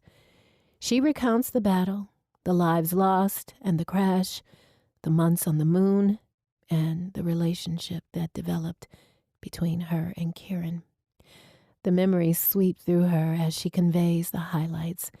She keeps many of the details to herself, of Kieran with her untrained stance and meager weapons yet formidable presence, of Kieran on her knees in her own circle, of Kieran in her arms, covered in sweat, spent yet hungry for more of Davia's touch, and she aches at the thought of them. Davia shakes off her musings and tells Isabel about the internment installations. Isabel leans back in her seat, a measuring look in her eyes. "You believe the Jeweled Circle knows something about the situation?" "Yes, and I must determine how much before Ethelyn shuts down any further investigation." Isabel arches an eyebrow at Davia's treasonous disrespect of the High Queen's title. "How long do you think you can hide from the High Queen?" Isabel asks. Her implication is accurate, but it does not keep Davia from making a rude noise. "I am merely being cautious, not hiding." Isabel rolls her eyes. Fine. How long do you think you can evade the High Queen's attention? Does that soothe your ego? Some chagrin settles Davia as she sips from her glass of wine. As long as I have to. She is reluctant to disclose much more. She still trusts Isabel. That hasn't changed. The lights framing the garden spill into the dining room where they sit in the dark. What's next? Isabel asks. It's not in your nature to let this go on as it has. And you're here, which means you already have a plan to stop it. Davia allows herself the luxury of a deep and audible sigh. First, I must prove I am still alive. If possible, I sway the jeweled circle to my cause, and then, after all this time of refusing their invitations to join the consortium, you're going to attempt to garner their favor? You don't ask for much, do you? Perhaps it seems outlandish from Isabel's perspective. Davia knows the political weight of the jeweled circle is contingent upon the belief their position is intractable, infallible, and just. The atrocities committed under the express sanction of the throne will shatter that perception. Either the jeweled circle knew of the internment installations and did nothing, or were unaware, and therefore less omnipotent than the image they project. The jeweled circle's next formal session isn't for another 2 months, Isabel says. I suspect you don't have that long to wait. Min Esteban has already agreed to see me to provide witness to my continued existence. One of Davia's old instructors is now a member of the jeweled circle. I will apprise him of what I have learned. Davia will approach him alone and offer a way out of the potential political quandary. The jeweled circle has far more to lose than she does. With his guidance, I am counting on the jeweled circle too. Consider the bigger picture. Davia slides her glass away, finished for the night. Even in this moment of relaxation, she cannot afford to let down her guard. Then, I will meet with my brother. He is the linchpin. If she can convince Anine of her cause, Ethelyn cannot stop them. If not, Davia does not want to think about what she might have to do to fight both her brother and his mother. Isabel arches her elegant eyebrows in shock. You're going to Metius with this? Absolutely not. I will meet him elsewhere. Davia shares no more about that, for Isabel's safety. Isabel turns uncharacteristically timid. Are you doing all of this for her, Davia? Over the hours since Davia's arrival and revelation, Isabel has kept her sorrow to herself, and now her characteristic confidence leaches from her voice. Not for her, Isa. Davia's plan is not some kind of romantic gesture. Some of the faces Davia has seen in the last few weeks haunt her, and the impact of what she must do is immense. I admit, were it not for her, I would not have paid attention. I've spent far too many years turning my back on the monarchy and the empire, and so it is because of her. I must face the truth. Davia strokes the stem of her glass. I can no longer deny what is within my circle, and doing so now goes against everything I am, everything we are.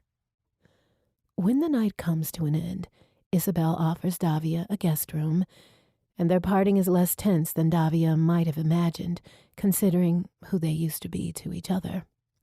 In the morning, their goodbyes are brief and heartfelt. Davia climbs into the back of another ground transport. By the time the manor house has receded from her view, she is already focused on the next challenge. Chapter 26.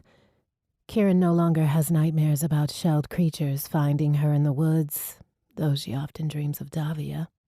No messages have come from Sci-Fi Prime, and Kieran can't initiate communication of her own without attracting attention or questions for which she has no answers. The idea that she and Davia are lost to each other forever is too terrible to contemplate, so she waits and adapts somewhat to a busy life on Elad. On a tree-lined bank of a stream not far from the main settlement, Kieran has erected a simple, functional, single-occupancy structure with its own ensuite and kitchen area.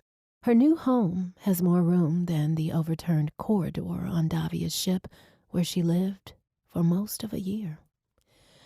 After her sunrise, Kim Venu, Kieran explores the nearby wilds until duty calls her to her people. She assists with the colonization efforts and endless endeavor with an ever-growing list of projects.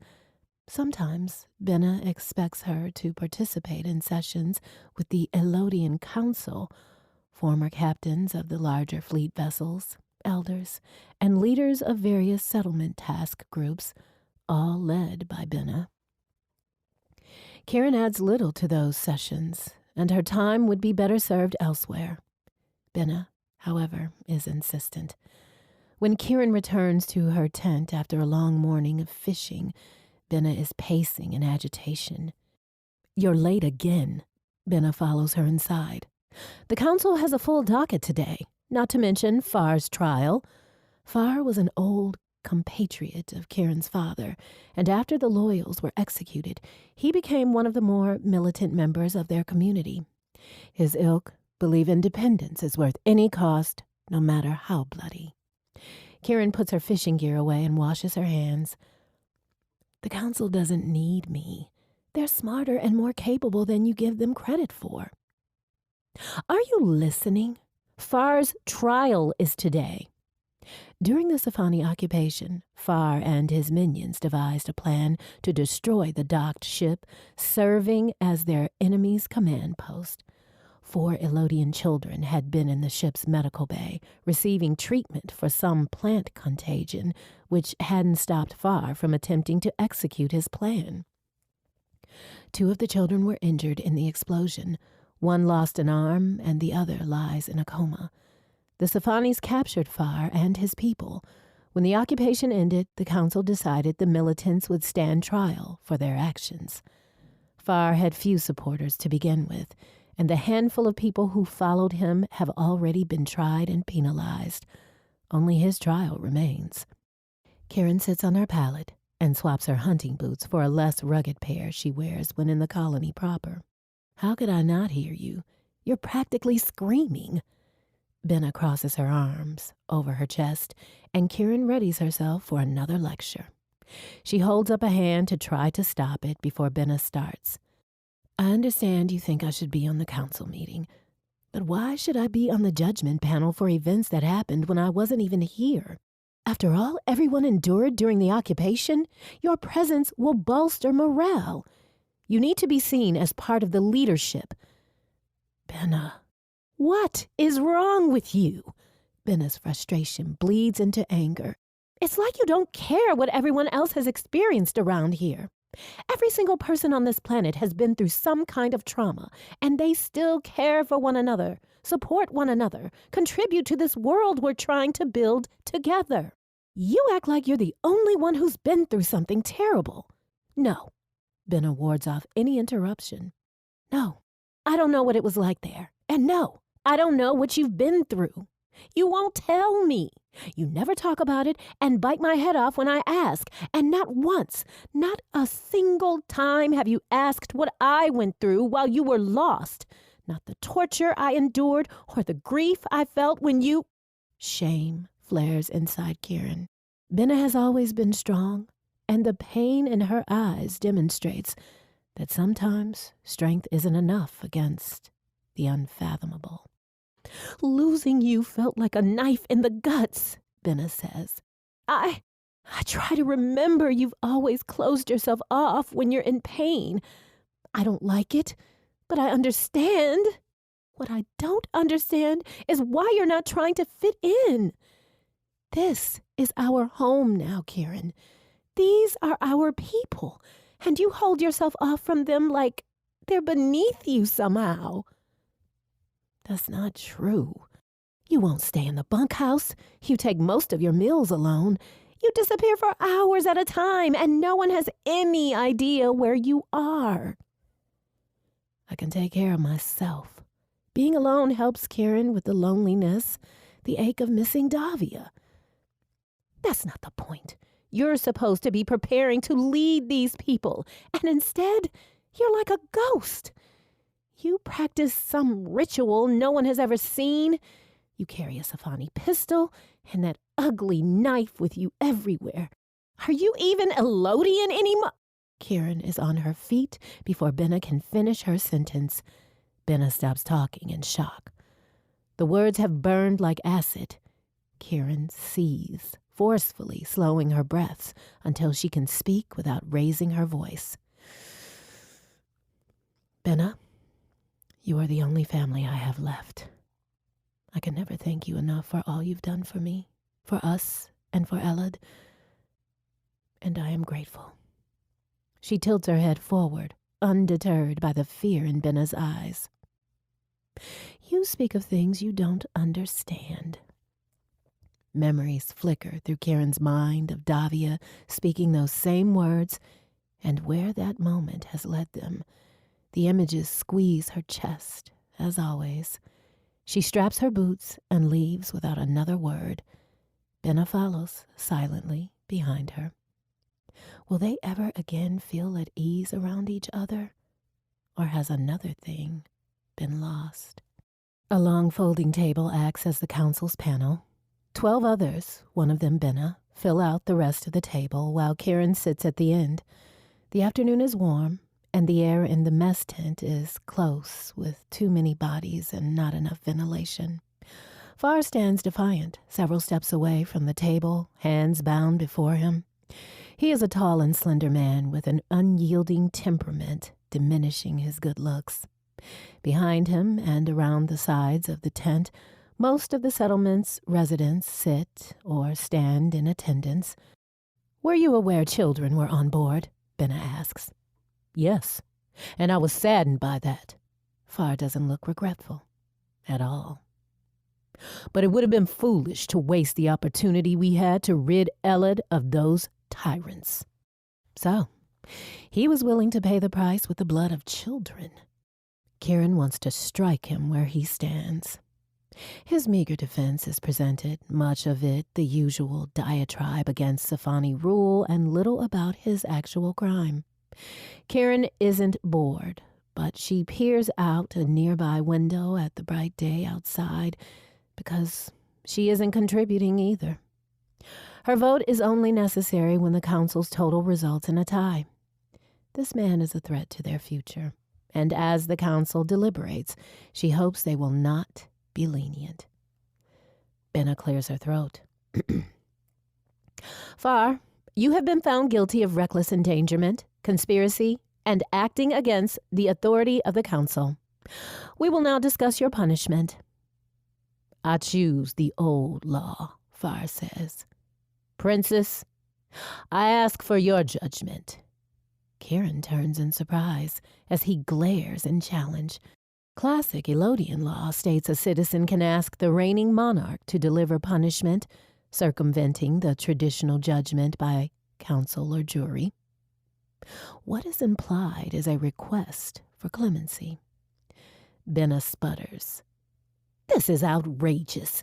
No one has cited that law in decades, and she hasn't been crowned yet. Are we or are we not Elodian? Far's tone is scathing, taunting Kieran as their staring match continues. We came to this planet to rebuild what we had lost, including the old ways. He addresses Kieran. You are the heir to the throne, and whether you accept the crown or not, you must abide by its traditions. He sneers at her. Her whole life, he's indirectly accused her of being an ineffective puppet for her parents' thwarted idealism, which he claimed was too lenient. She stares back without blinking, while Benna speaks again. Princess Kieran is the rightful heir, yes, but Benna stops when Kieran raises her hand. Today, this one time, Kieran says, and her voice sounds weary to her own ears. I will stand by the old law and offer judgment. Far holds his head higher, a twist to his lips, as if he knows what she will do. Kieran is not the young woman he remembers. When she was younger, she found him intimidating. Now, she is not as timid or uncertain or lenient as he must believe her to be. The council makes their recommendations for his punishment. One suggests death, and the others quickly suppress the idea. They've all come too far to start killing each other now.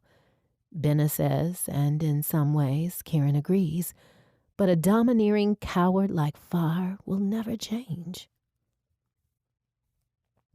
The counselors fall silent. Far is smug in his certainty of what comes next. Exile. Kieran offers her judgment without moving, without looking away from him. He dares to smile.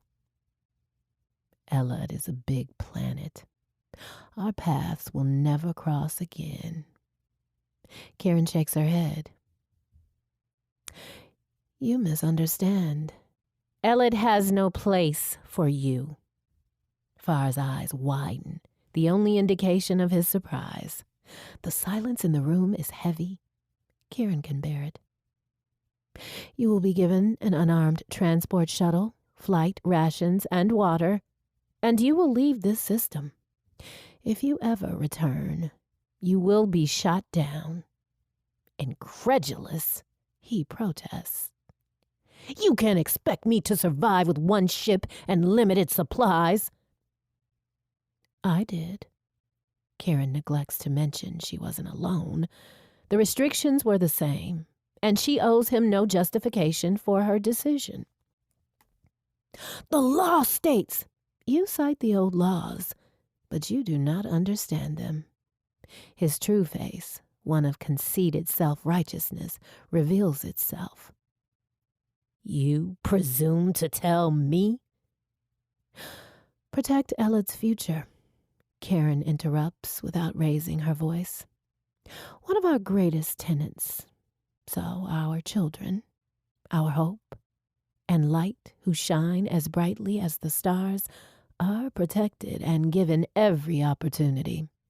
Safety is the minimum requirement of that obligation, which you have apparently forgotten.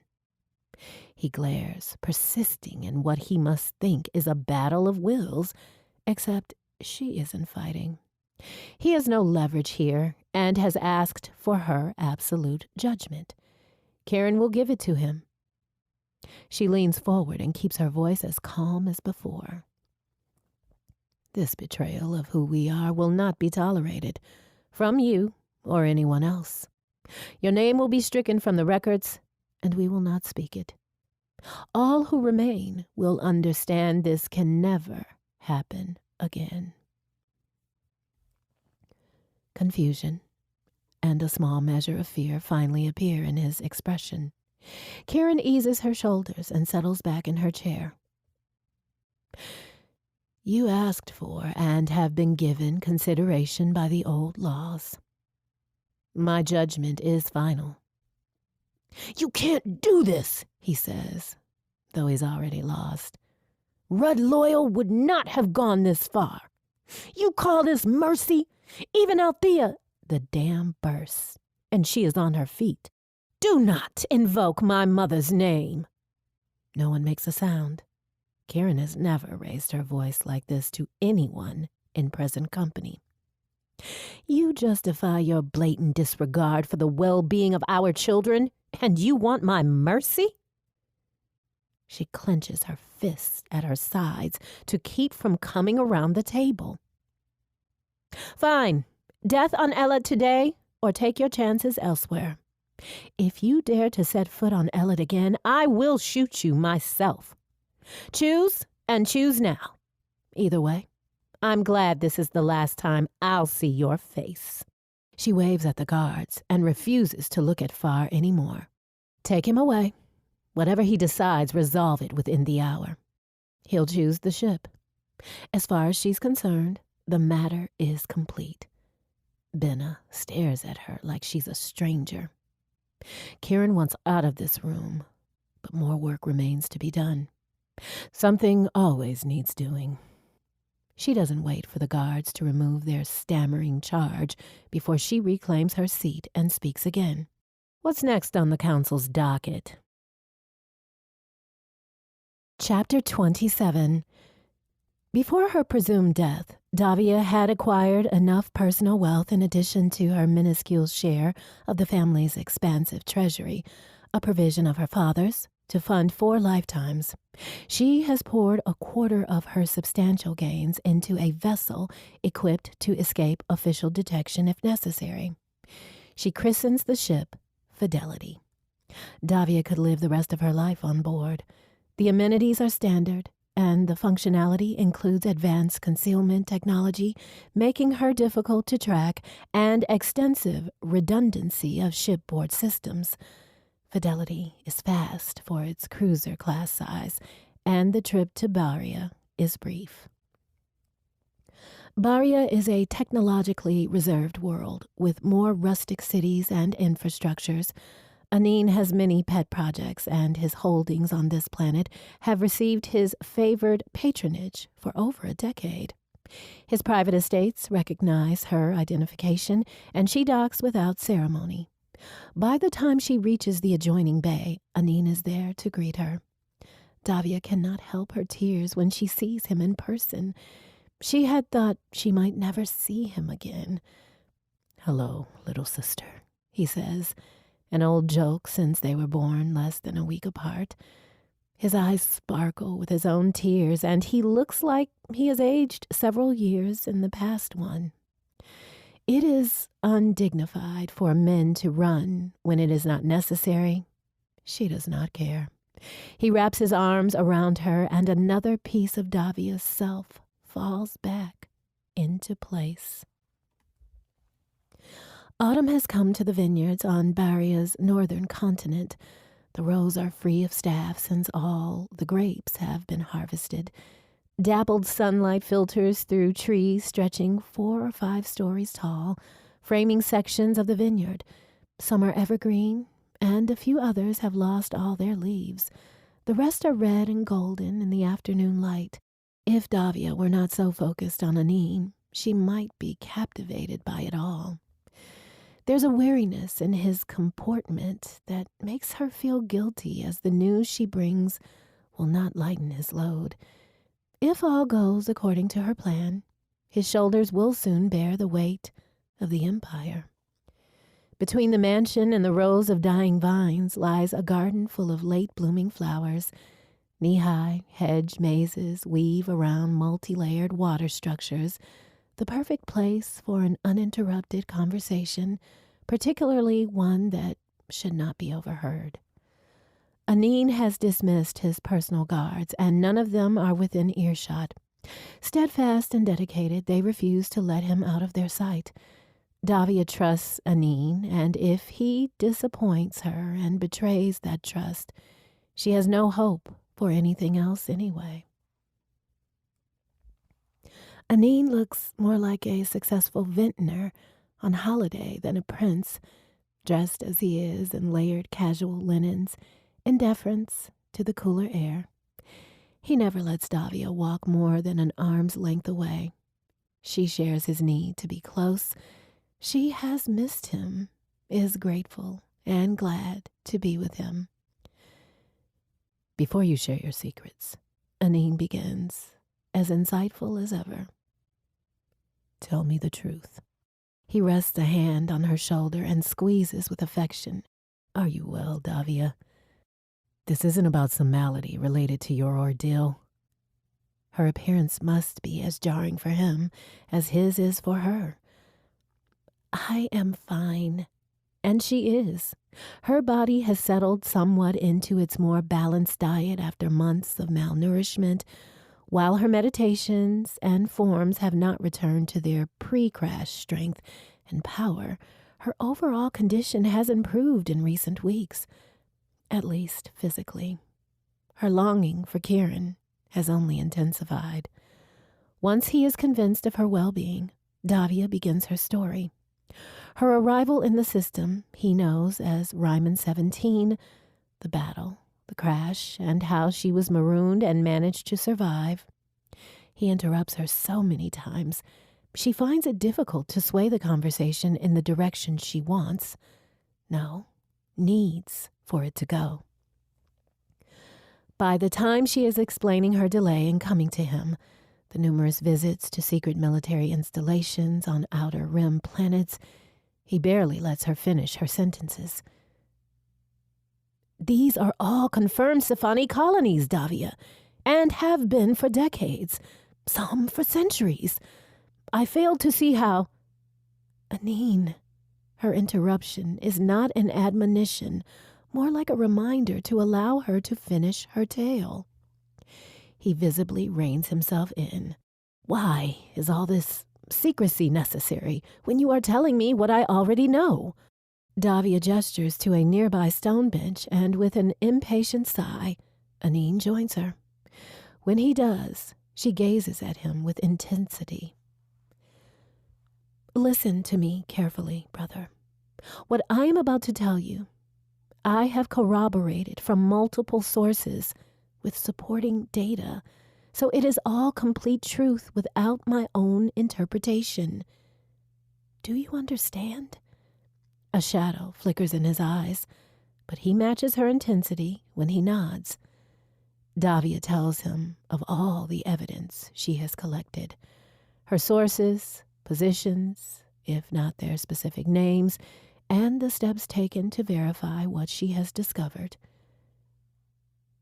38 different installations, Aneen, all on the periphery of the Empire, deliberately stationed in the territories beyond core systems to evade more stringent penal law, all under military supervision with no other sanctioned oversight, independent governance that goes right to her personal security advisors, with all associated proceeds siphoned into personal accounts. His incredulity is obvious. Do you believe her capable of such subterfuge? His mother's calculating nature is well known. This, however, is a conspiracy of epic proportions. Children, Aneen. Children taken from their parents without trial. And before you say it, not all those people were guilty of treason. By the time she details the manifests, the limited and high-reaching chain of command, the illicit funding, the hidden adoptions, and the torturous reconditioning, Aneen has risen from the bench and paces a path before her. Stop. It is more of a request than an order, and Davia understands. The sheer amount of damning intelligence is overwhelming. He sits beside her again and takes her hand and retreats into himself. They sit in silence as the sun sinks toward the far-off hills. I hear you, Davia, but He shakes his head. He needs time. Davia cannot give him much. Break bread with me, Aneen says finally, an indirect appeal for a recess. It's been a long time since we had a meal together. Perhaps a game after supper. Dinner and Barren wine sound sublime, brother. But the charm of playing kings and pawns has worn off. They steer away from the difficult topics over dinner. Instead, Aneen shares his perspective of their time apart and, with a blush unbecoming a prince, mentions he is engaged to be married. He endures Davia's teasing at having found a suitable match. Aneen is besotted with the woman, a noble, to be sure, and also an accomplished scientist in her own right. I hope to meet her before the wedding, Davia says. I must warn her about you. He snickers in a manner unbefitting a royal. Believe me, Gwen knows what she's getting into. Mother has seen to that. The mention of Ethelyn dampens his joy for a moment, though he recovers. I had not planned on love. I never thought I'd believe someone who'd marry me would be interested in the man, and not the crown. Davia understands. It is alarming, is it not? She has forgotten herself, and his focused squint at her mistake means she has yet another tale to tell. I thought Min Isabel could never see past your bloodline. No, not Issa. She takes a deep breath, prepares for another long conversation, and tells him about Kieran. In the mansion's study, with a wall of windows overlooking bare vineyards, Anine watches Davia pace from his ornate chair near the veranda, a glass of wine in his hand. She saved my life, Anine. I cannot stress this enough, and you must understand this is not exaggeration or hyperbole. I would be dead if not for her. And do you feel you owe her some sort of recompense? He does not appear angry, only confused. No. Davia pauses in her pacing and turns to face him. She was the catalyst, but this is not about her or her people. The terrorists? Her brother does not share her points of reference. No, the Elodians, and many others. She pivots her approach in an attempt to drive him to focus on the deeper truth as opposed to the surface details. The Queen. Davia has not addressed Ethelyn by her title in weeks, and it is sour on her tongue. Executed her parents in the series of events preceding the old king's sepulture. Anine's only response is to raise his eyebrows. She continues, the world they have reclaimed. You mean marauded? Davia sighs. The planet's inhabited areas were destroyed by nuclear war during High King Ryman's conquest of the sector. They probably did it themselves to ruin the ground for us, Anine mumbles into his wine, and Davia ignores him. We annexed the world and deemed it uninhabitable, but flagged it for imperial expansion at some point in the distant future, since we could not afford to develop the sector. They are colonizing a previously uninhabited region of one of the southern continents, on a planet that is not theirs. You see what I mean? Thieves! Anine, Davia is exasperated. Yes, some terrorists are pirates. Yes, some have done untold damage. Yes, many raised arms against the throne. If I concede all these things, in fact, agree with you about their verity, will you let me finish? He leans back in his chair, irritated, and waves a hand for her to continue. Davia conducted substantial research to determine the origins of Kieran's people. She discovered some of their older records and began studying their language to help her translate them. In the aftermath of their planet's destruction, they immigrated to a new world on the Outer Rim, which had not yet been conquered by Sci-Fi expansion. When High King Landon's forces came, they fought again and lost and took to the stars once more to escape. What they had called New Elid, we renamed Landon 4 and later Luca Pylo. Anine stills, his eyes registering the name and the timeline. Named for one of their countless ancestors, Luca Pylo had been home to one of the bloodiest and most contentious colonizations in recent history. The people on world refused to surrender, the commanders went too far, and several brutal massacres resulted. The remaining residents retreated and subsequently escaped. The implication is clear.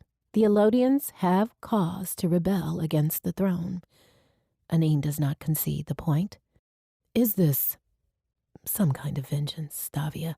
He asks sadly, with kindness, and is without question suggesting her motives are less than altruistic. For all the ways you were mistreated, this doubt coming from him pains her. It might seem that way, but no, She will not apologize for telling him the truth, even though she knows it upsets him. The time has come to say what must be said, regardless of the potential damage to their relationship.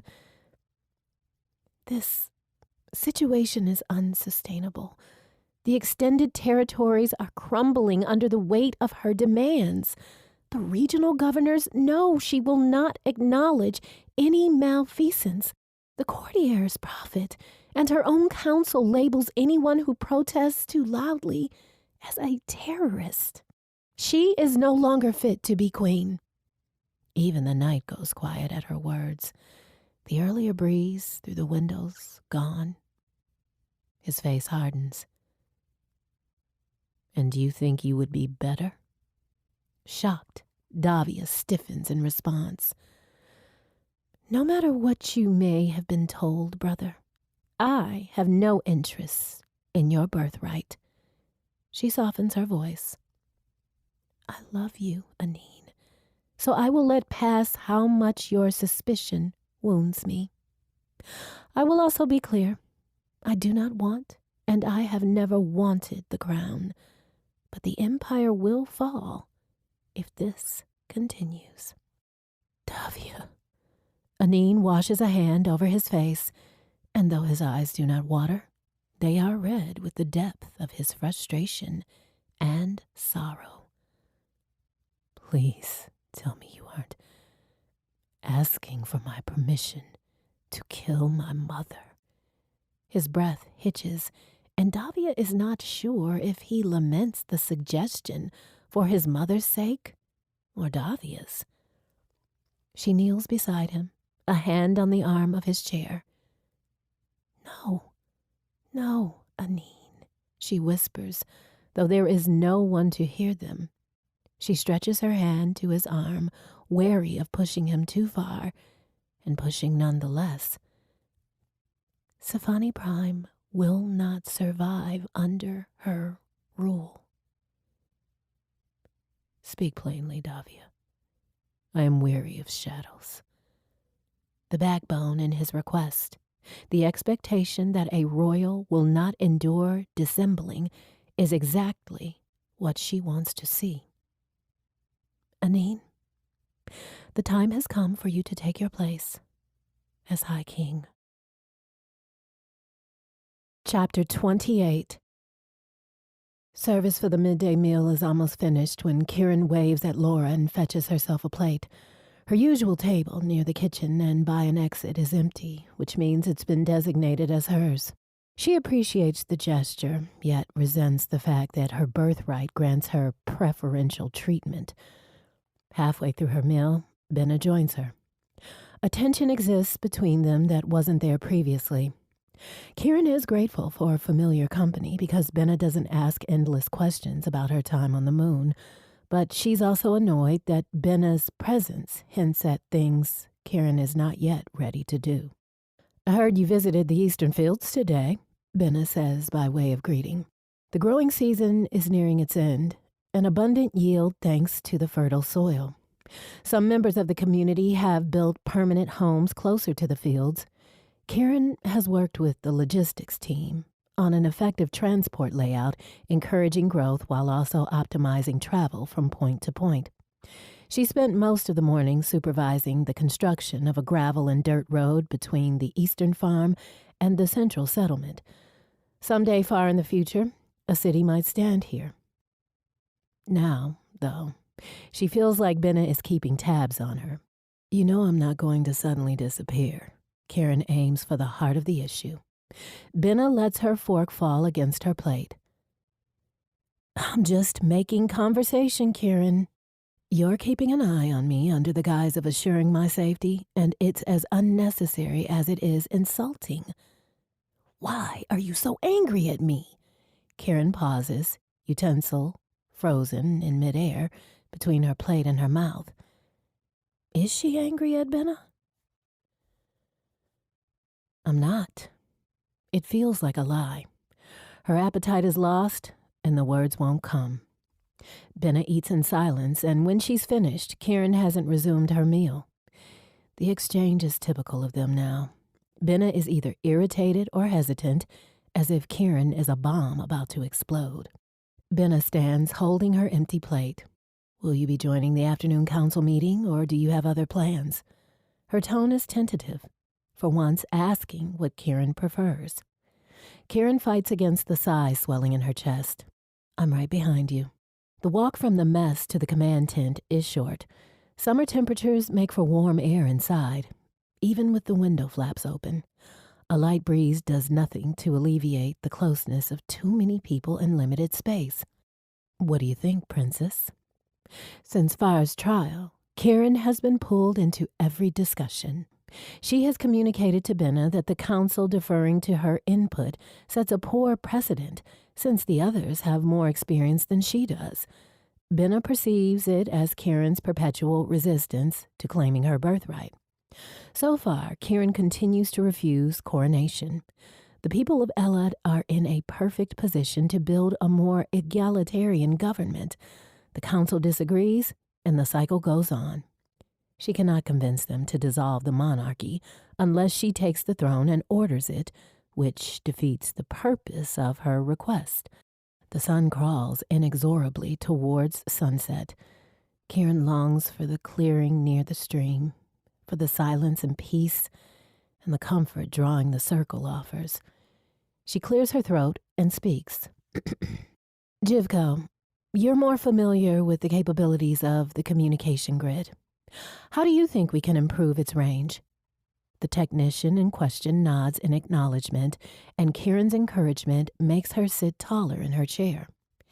Kieran peeks at the window, estimating how much time remains before the sun goes down. The session continues, and Kieran tries not to tune it out. She visualizes a Vinupakram form until the gathering ends. Practicing the motions of what Davia taught her is difficult, without Davia here to correct her imperfections. Kieran does her best.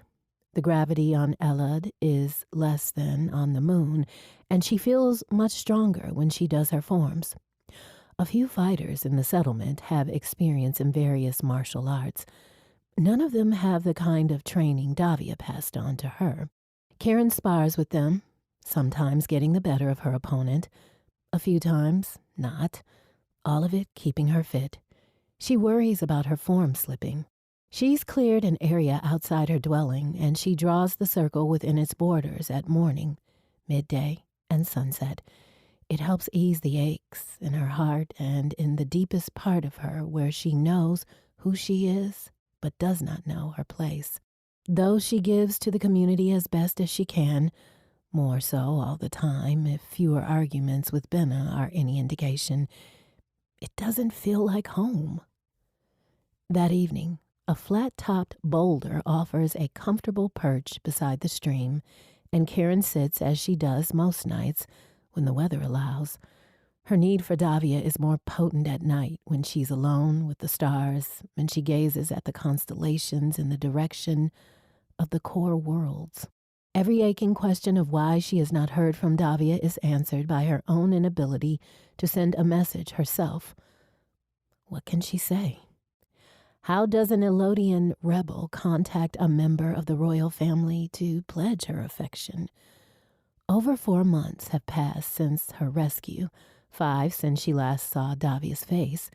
Kieran does not cry herself to sleep anymore when the nights are rough and the ache most poignant, yet her feelings have only deepened.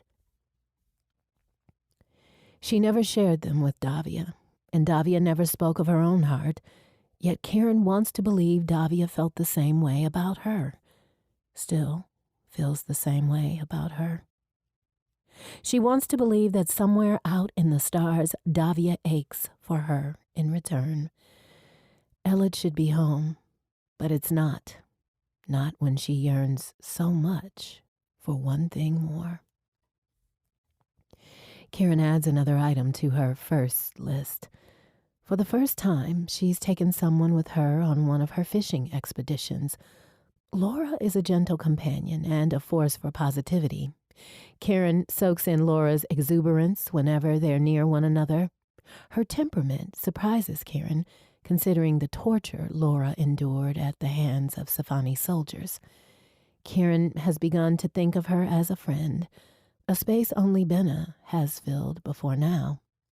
When Laura asked about the fish Karen brought to the kitchen one day, Karen invited Laura along on her next trip.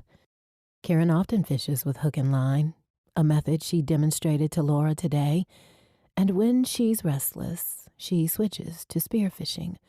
She doesn't catch as much and ends up drenched from the stream.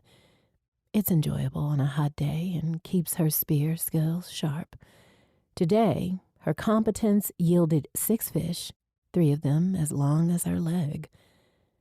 "Where did you learn to do that?" Laura asks as they're walking back to the settlement.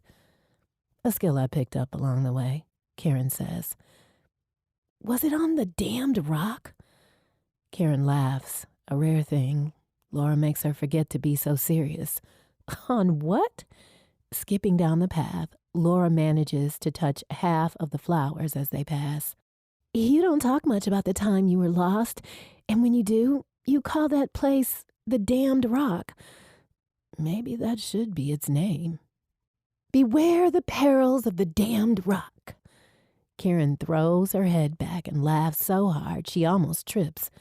With the sun on her face, a full catch hanging from one shoulder, and this new friend beside her, the constant ache in her chest eases. The last time she felt this good, she had been holding Davia in her arms by the fire pit in the canyon. The memory tempers her joy. That was another lifetime, even if it wasn't long ago. This is her new world, and her life here is a good one, however incomplete. Small groups of people talk in urgent voices when they return.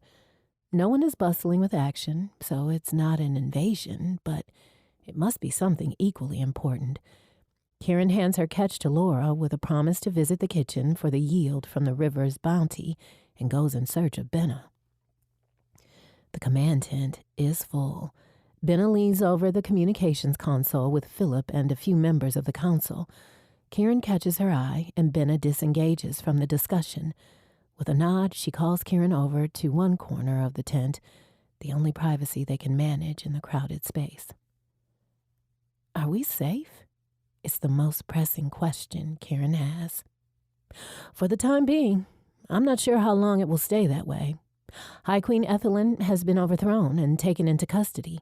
Worry for Davia eclipses Karen's other concerns. Davia had no love for the queen, which doesn't mean she escaped a shift in power unscathed. Karen focuses on the potential effect of the coup on Elad. They are far from the core systems, but still within reach of Sci-Fi Prime. Benna steps closer, though warily. She is careful with her movement around Karen. Her son, Anine, has taken the throne, and here is the crux of it all. We've received word from several of the Outer Rim planets. They think it's the perfect time to push for formal independence. Across the room, Philip mentions his connections on one of the systems near the border of the Outer Territories. "I can travel there in about 10 days to determine what they're planning that they might not share over comms." Jivko turns from the console. "We've still got contacts in the Beglin Syndicate," she says to Benna. "They're dealing in ranged ground weapons now, which is exactly what we need to protect the settlement. I'd have to take one of the larger transports, though, to bring anything back." Other members of the council add to the discussion, each with an idea of how they might reach out to the other independents, travel to other systems, offer their new foodstuffs in trade. Karen listens and disapproves. Every suggestion splits and diverts their resources from strengthening Elad. They're trying to address things outside of their control and weakening what they can affect, which means they'll fail. After all they've endured and accomplished so far, she is certain this moment will define their future. No. Conversation stops as Kieran crosses her arms over her chest. No. We keep everyone and everything here. Leave the lines of communication open with the independent worlds, and if a fight breaks out, we'll talk about how to respond. For now, we strengthen our position on Elad. Benna looks uneasy. The council will vote on it. The council might vote in favor of doing these things that would erode or destroy what they've built. Kieran knows what she must do, and it doesn't frighten or upset her the way it used to. They might not be convinced to see reason. They can be commanded to act on it. She uncrosses her arms and centers her weight with her hands at her sides. Vote if you must. No matter what the council decides, I claim my birthright as the last daughter of House Loyal, and I won't yield on this. Kieran stands as if the circle is drawn around her, and her voice does not waver. I alone speak for Elad. Chapter 29. Davia has not spent this much time in the royal wing in her entire life. These are the rooms her father kept from her when she was a child. They are not as warm or ornate as she had imagined. Old tapestries hang on the stone walls and worn carpets line the lengths of the halls, all opulent beyond belief, aged and outdated. The child she had been had hoped for a future that never came to pass. Her life is rich in other ways, for which she is grateful. Her relationship with Anine, her friendship with Isabel, her duty in life as a min. More wondrous still, she knows what it means to feel an overpowering love for someone else. She has received no messages from Kieran and has sent none either. Whenever she comes close, a voice within her whispers the time is not yet, and much remains to be resolved. Their story is not over, Davia is certain. In the meantime, the circle is full of work she must do. Once the scandal hit the media outlets, complete with data to corroborate the revelations, the court scrambled to protect itself from the fallout. Ethelin's tower of support crumbled. The former High Queen is in custody, incarcerated in her own royal rooms. The current political climate means few of the wealthy courtiers want to be seen supporting her when opinion of the less fortunate public is so blatantly against her. Given enough time, however, the furor, the protests, the demands for explanation and immediate resolution will pivot to some other injustice, and Ethelin's previous allies might be swayed to her cause. Davia must suggest Anine transfer Ethelin to a more removed estate away from court. Ethelin cannot easily align support if she is in guarded isolation. Davia follows the corridor to the royal study, ignoring the guards who acknowledge her passing. She enters the room only moments before her brother walks through a different door. He marches to the serving station along one wall without greeting her, pours himself an ample portion of spirits, downs it, and then pours another. 22 worlds, he says, as he pours another glass alongside his. 22 worlds have been swayed to join an independent coalition. Our spies have sent word these pirates are now retreating and pulling out of every confrontation. They've blockaded wormhole generation locations so goods can't travel through. He delivers the glass to Davia, a most unkingly thing to do. Neither of them relies much on formality in private. It's not enough for them to steal our ships. Now they're interrupting the shipping channels. They have good reason. His anger is palpable, thickening the air in the room. How can you say that? Because it is true, Anine. Their worlds were conquered the beauty and bounty of their lands stolen without recompense, and when they protested, they were labeled traitors. For the good of the Empire, Davia, the Sci-Fi legacy is the story of the galaxy. Yet, the history so proudly taught throughout Sci-Fi Prime omits the civilizations squashed by expansion. While many worlds were eager to be colonized by Sci-Fi advancement, some were not. That some would prefer independent governance is no surprise. But this piratical response, the mentality that they are owed something, and if not given freely, it will be taken by force, is so similar as to be identical to the absolute rule it professes to resist. Davia shakes her head in sorrow. I do not condone violent protest. I am Sci-Fi. I love many things about the Empire and the great advancements we have achieved. This, Anine, this is not one of them. These people were promised a brighter future in the Empire, which was never delivered. They are owed much from us in exchange for what they have given. His anger fades into a pensive frown. He sips his drink, head bowed in thought. Have you sent anyone to talk to them? Davia asks. Anine freezes, incredulous, before he remembers himself and speaks. Talk to them? If I had forces in the sector, I would obliterate them into the void. If the pirates, and she thinks of them less as pirates of late, and more as colonies who have rejected their overlords, have banded together in some fashion, it will take more than the occasional Sci-Fi contingent to stop them. It will take war, which will damage Sci-Fi Prime severely. Have you considered diplomacy instead of catastrophic destruction? Anine paces and drinks until his glass is once again empty. He is a rational man. He will come to the same conclusion Davia has about the cost of a war.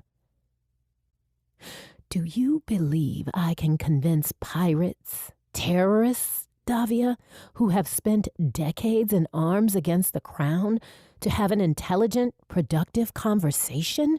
By the time the words have formed in her head, a nervousness has risen within her at the implied possibilities. I know one, and I will speak with her on your behalf. He tilts his head in consideration. Have you spoken to her since your return? Davia's silence answers for her. His glass clinks on the glass of a side table when he sets it down. Then how can you be sure she will listen? Davia is not sure, but she has hope. Anine insists on a full battalion to Elad. Davia negotiates him down to a single battleship. He also demands a promise that she not maroon herself again. To her surprise, the Jeweled Circle also offers an escort, 6 men-commanded cruisers. In preparation for the potential of a hostile engagement, one she hopes will not come to battle, Davia resumes her studies of the Elodian language. Since her rescue, such education has been part of her research of Kieran's people, from old primary school instruction and dated recordings of New Elad holiday celebrations to intercepted communications, surveillance registers, and prisoners' interviews.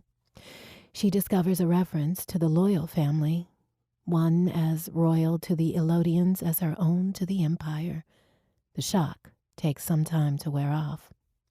Alone on Fidelity, docked inside the larger battleship, she practices until confident an incorrect word or phrase will not accidentally incite the war she works to avoid. It distracts her from the queasy anticipation. She is here to negotiate to the best of her ability on behalf of the new High King, but she is also here for Kieran.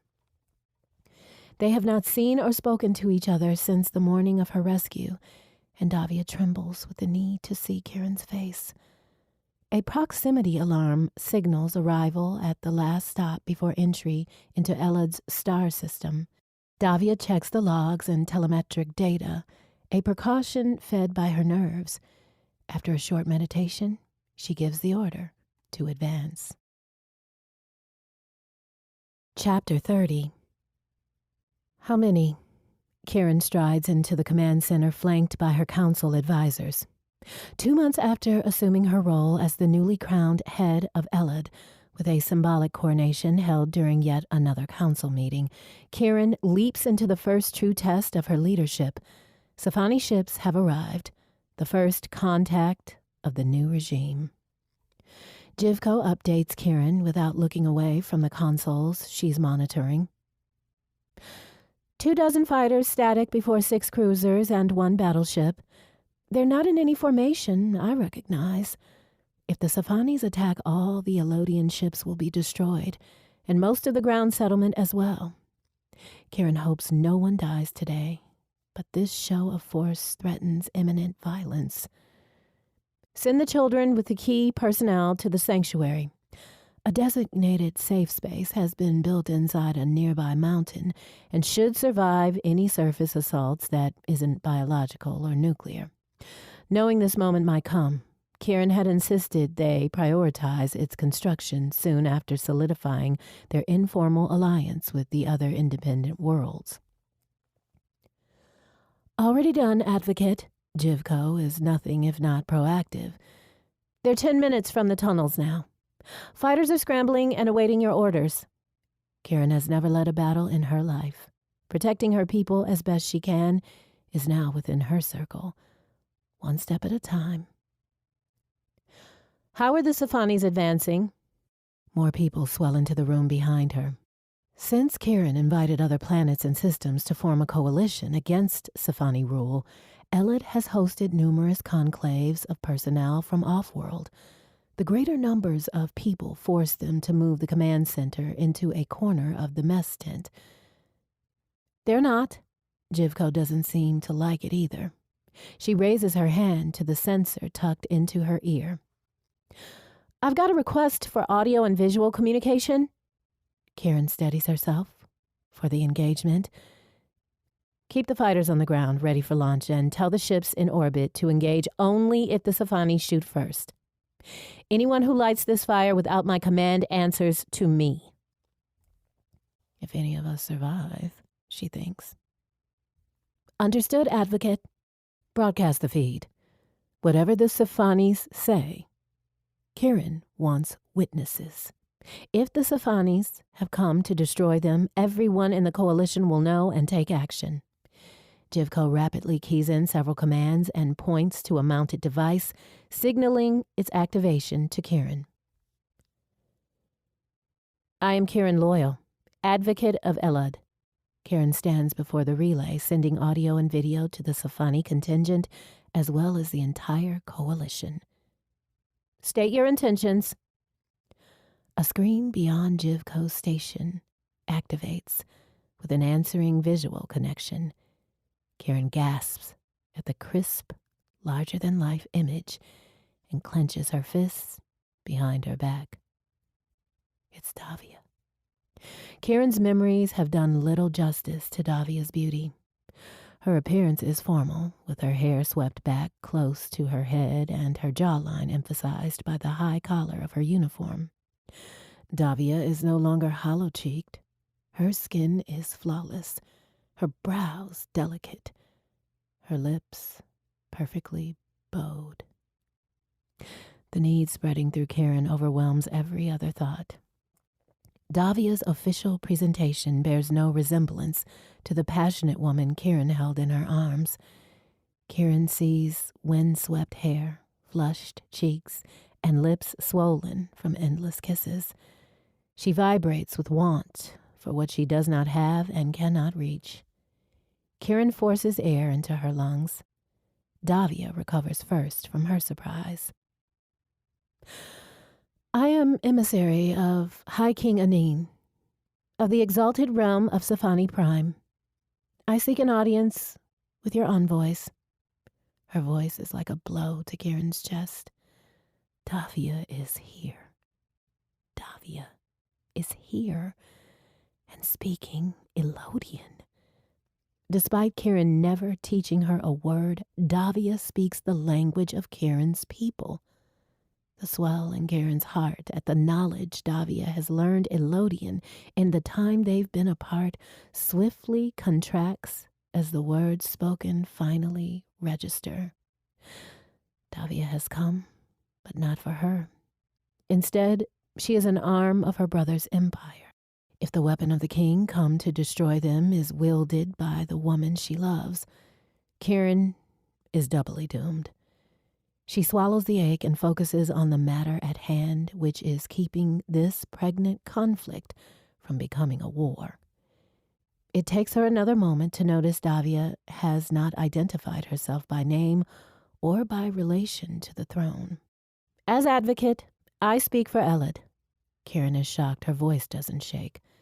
Davia furrows her brow. Advocate? With everyone watching and listening in, what Kieran wants to say to Davia alone must be woven into the words appropriate for mass consumption. Though it is my right, I would not accept the title of queen. Kieran trusts Davia to understand. She tries to relax her shoulders as she fights the tension of the engagement, the multiple levels of implications within this conversation, and the marrow-deep ache of seeing Davia again, of being so close, yet so far.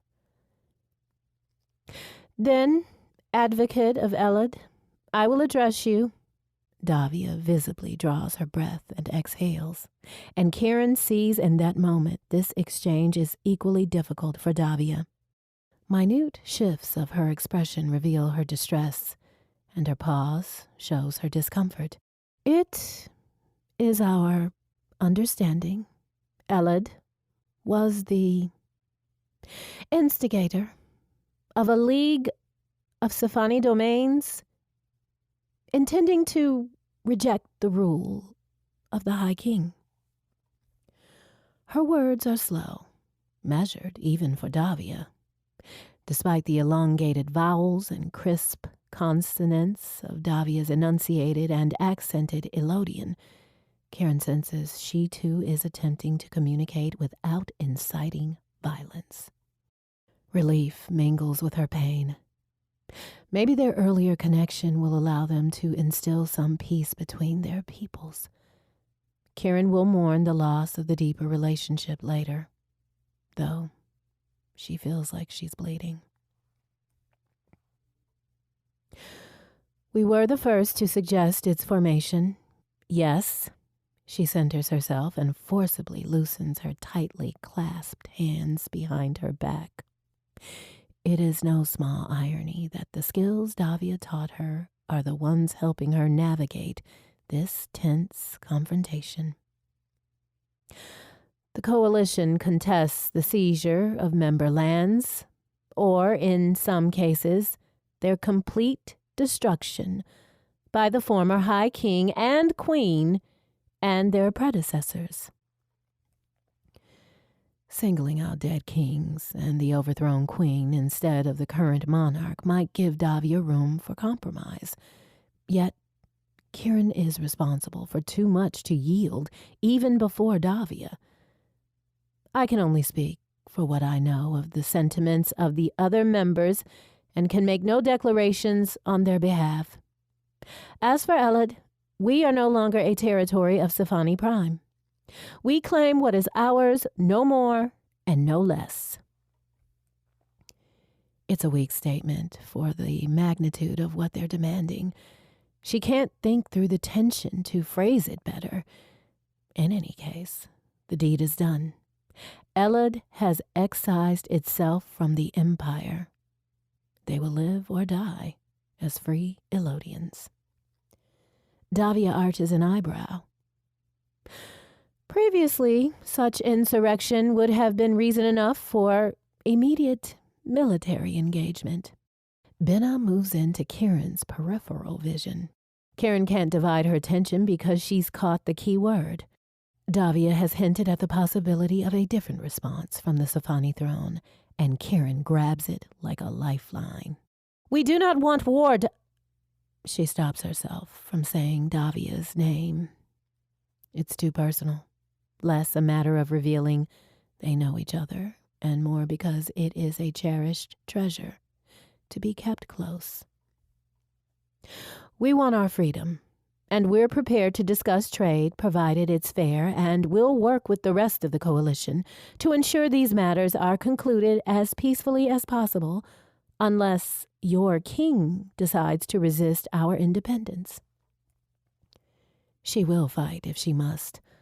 A war would hurt Eled badly, and the thought of leading her people against Davia's, of the two of them pitted against each other in battle again, it terrifies her.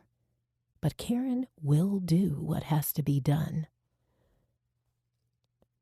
While the High King rules over the domains in question, Davia says, war will only destroy valuable resources. Not a concession to independence. A hint Safani Prime doesn't want to fight either. They stare at each other across the connection, Davia's eyes flickering over Kieran intently. As emissary, I would like to extend an invitation on behalf of the High King to representatives from your coalition. A pair from each participating body. Davia's gaze intensifies.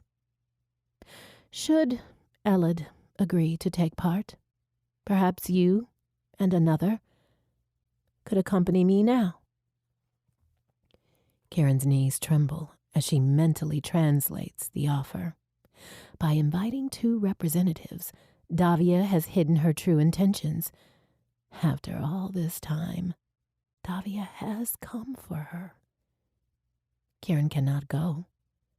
Her nails bite into her palm as she collects herself.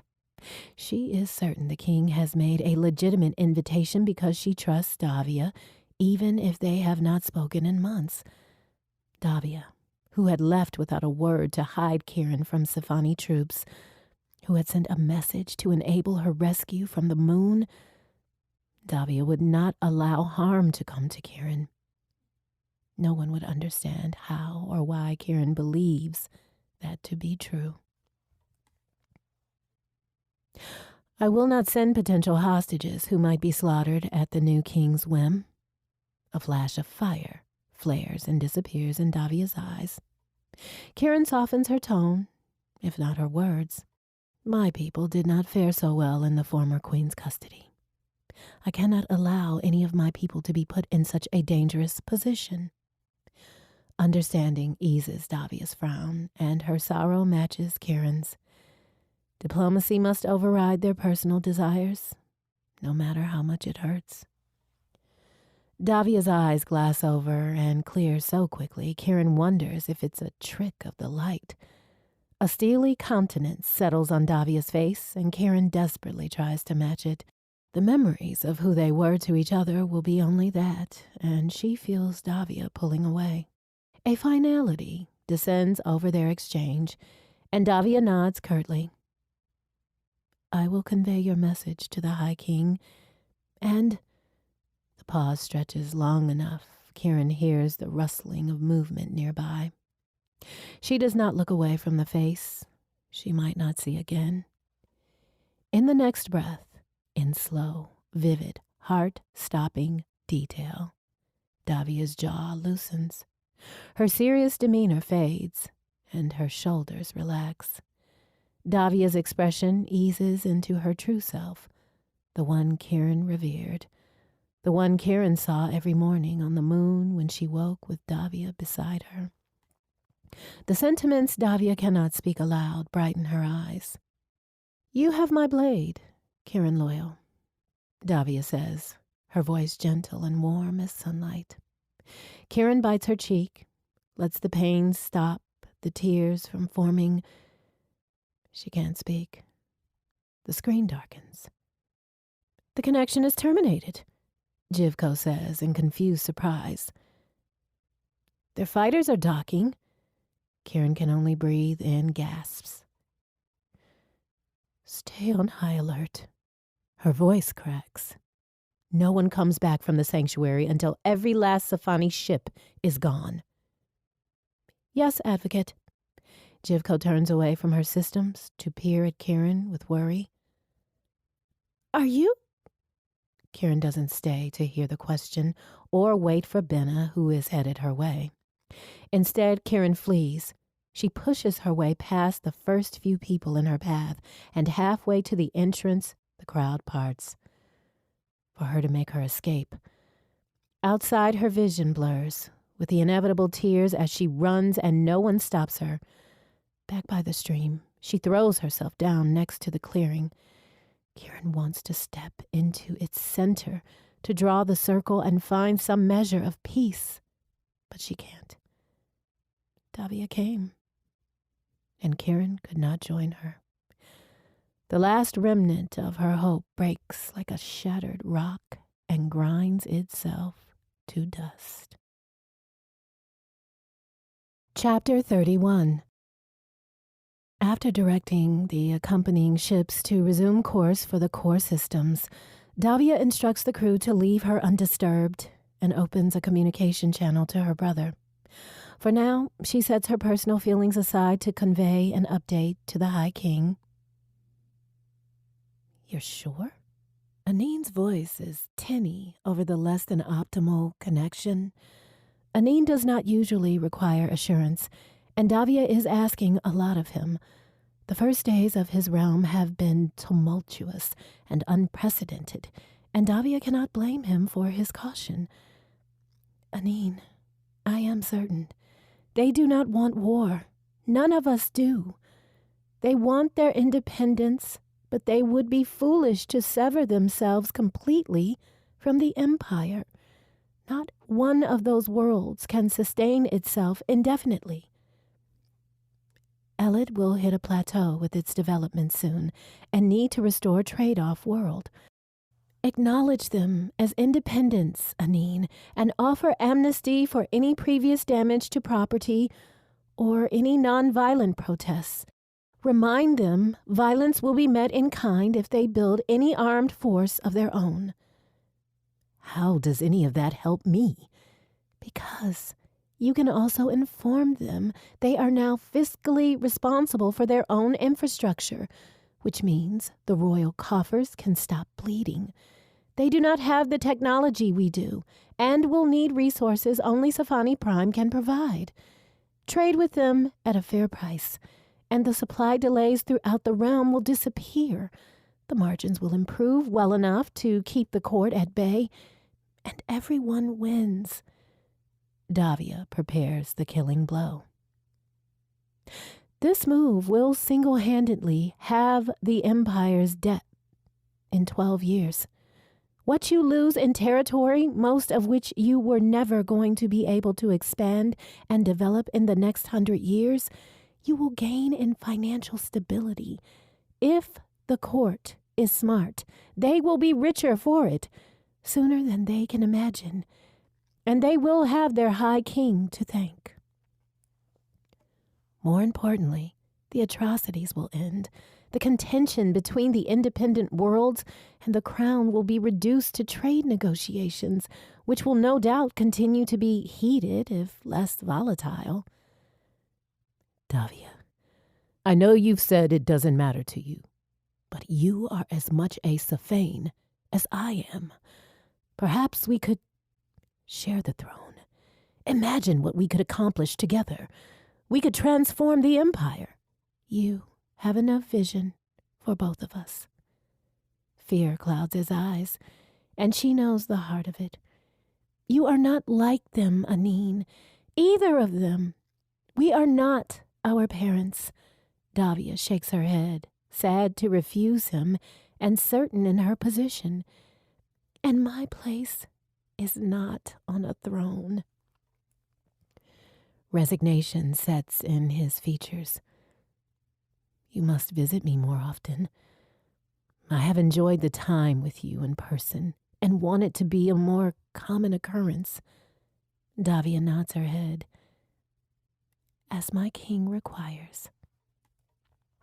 Aneen rolls his eyes and makes a rude gesture. For as serious as his life has been of late, he is more frivolous in private, and it gives Davia hope. And Kieran?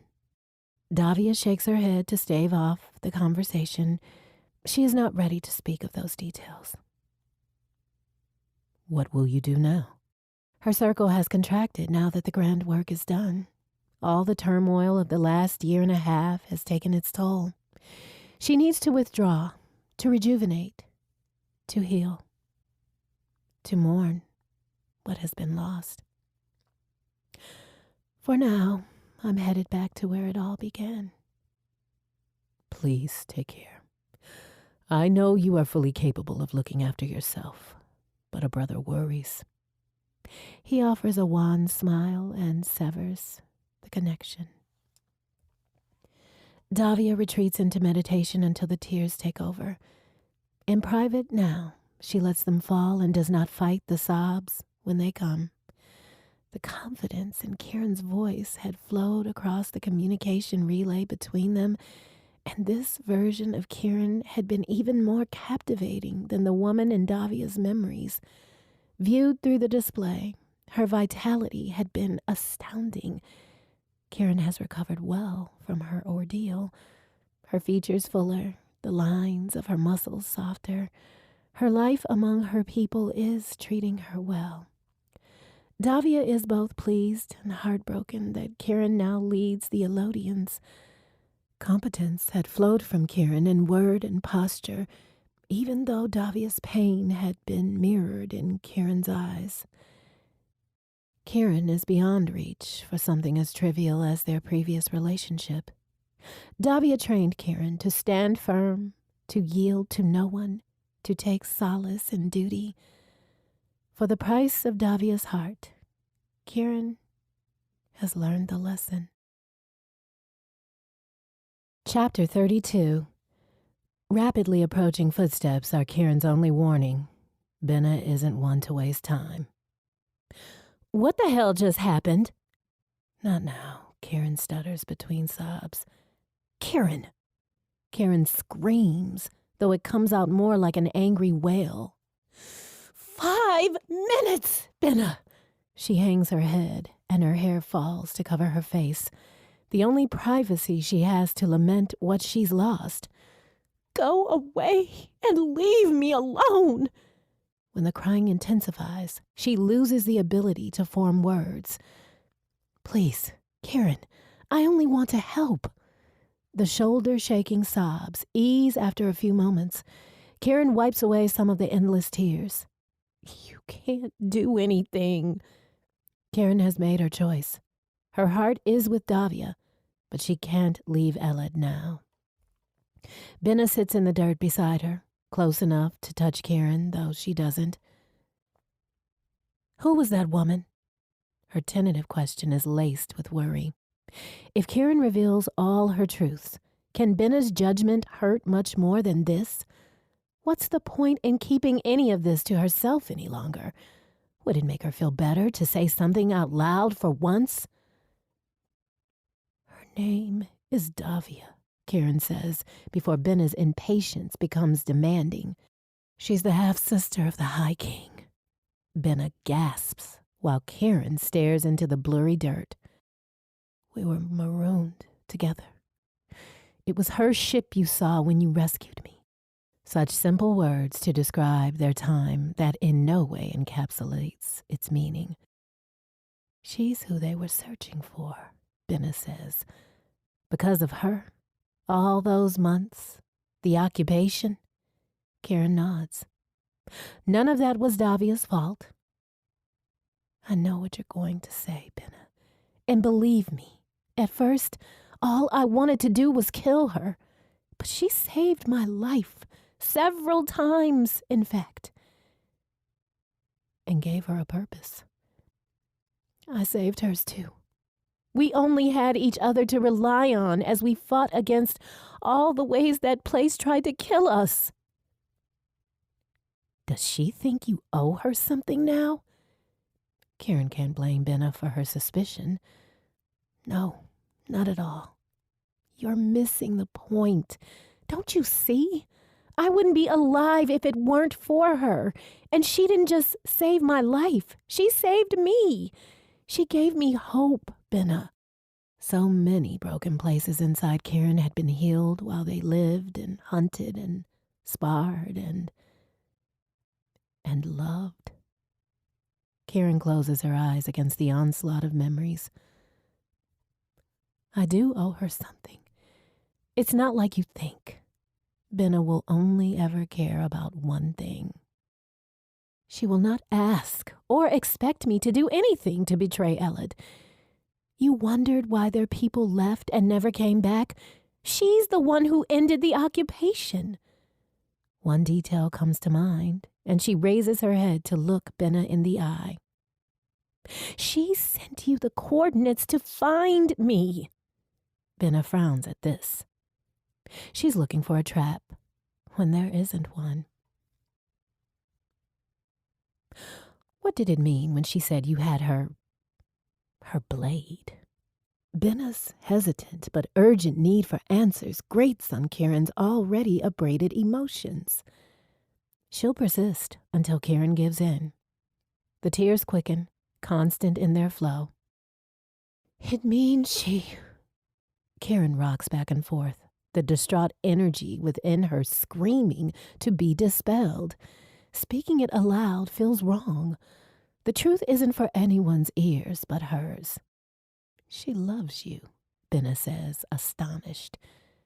And you? Karen can't say that either. Those words are for Davia. But Davia is gone. You fell in love with a Safani royal? Binna's palpable outrage is edged with horror and something like pity. After all they've done to our people, Karen, how could you? Binna's attack snaps Karen out of her grief and ignites her temper. I have given Elad what was asked of me, everything I can without losing myself. And now the last piece of me is gone. My parents are gone, the rest of our family gone. For months I thought I'd lost you. So many people. Forgive me. I have lost count. It's not fair. She knows. Every one of their people has been through hell. No one remains unscathed. And before she puts on a brave face and steps forward once more as a shield between her people and the High King's empire, she claims a moment to be selfish. We've all made sacrifices, Binna. Karen wipes her cheek, and it's immediately wet again. I am not special in this, and deserve no different treatment, but... The sobs cut into her words. Before Elad needs me again, can't you give me a minute to say goodbye? Even if she's never going to hear it? Because Karen hadn't said anything, Davia had spoken of her love in a way only Karen would understand, and Karen had said nothing back. Karen hides her face again. She doesn't care about Binna's disapproval because she's too crucified by her own. To her surprise, Binna stays beside her without saying a word, and though she is not the person Karen craves more than air or sunlight, at least Karen isn't alone. Chapter 33. Every time Davia touches her blade, she wonders what Karen might be doing. She had not anticipated such a side effect. Whether Davia has presented her blade to Karen's hands or not, her heart has been given to someone who is nowhere near her. Near the center of Fidelity is a hexagonal chamber, a sacred space for her meditations and martial forms. An altar, in honor of her teachers, is bolted on one bulkhead, and two others hold her training weapons. Davia mounts her short sword, the exalted space not for the weapon itself, but for what it represents. For Karen. In the same system as Duveri is an uninhabitable world named Tanis. Robotic systems mine its rock and ore under remote supervision from the station above. For centuries, Venupakram men's have obtained their weapons from the forge on the station, which constructs the best in the empire. Davia spends some time with the craftsmen and more in meditation to determine what weapon suits the next part of her personal journey. The sword she chooses is longer than the one she has carried for most of her adult life. The blade is matte charcoal gray, sleek and elegant, and deadly, its inky appearance belying its sharpness. It is also something to focus on, to take her mind off the restlessness with no other outlet. It affects her gait and changes the way she moves, and she will adapt to this, as she has to all the changes in her life. She tools a scabbard to strap to her back, and while her former blade never felt wrong, this one is right in a different way. The first time she slides it over her skin, the cut is deeper than anticipated, and that too seems fitting. She raises the blade to her own highest worth again.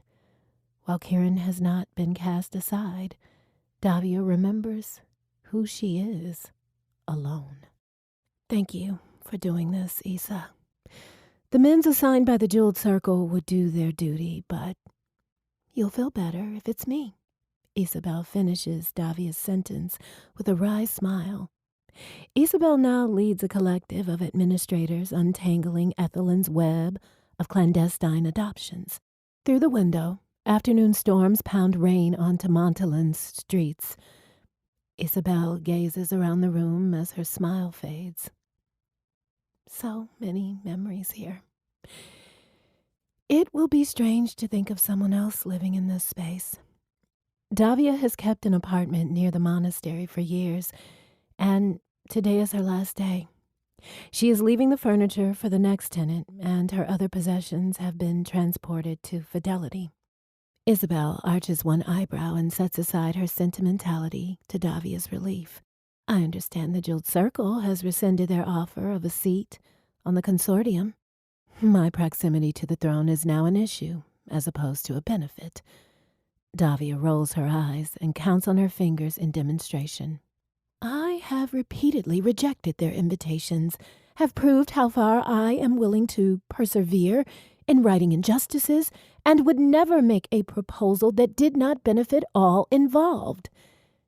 And yet, Min Esteban told me with some humor.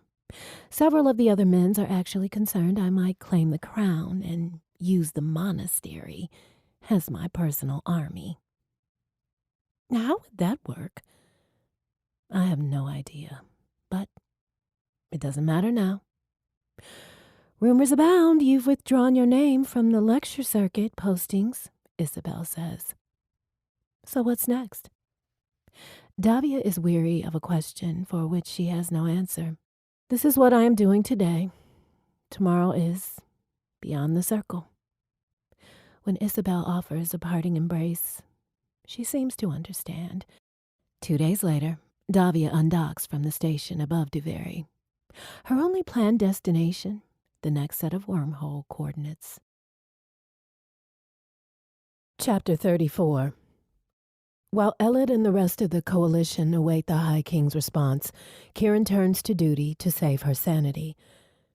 We need fabricators, not orbital weapons, Kieran says, fanning the perspiration from her neck with a waving hand.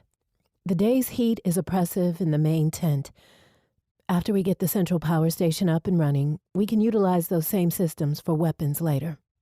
Offer them some of the ore in trade. They've spent decades in space, scrambling for resources. Now is the time to build their own. Yes, Advocate. Jivko turns to her console and delivers Kieran's request to one of their trading partners. As Advocate, Kieran governs by providing the strategy of what must be done and leaves the tactics of how to those better suited. She reminds them she doesn't have all the answers, and together they can solve any problem.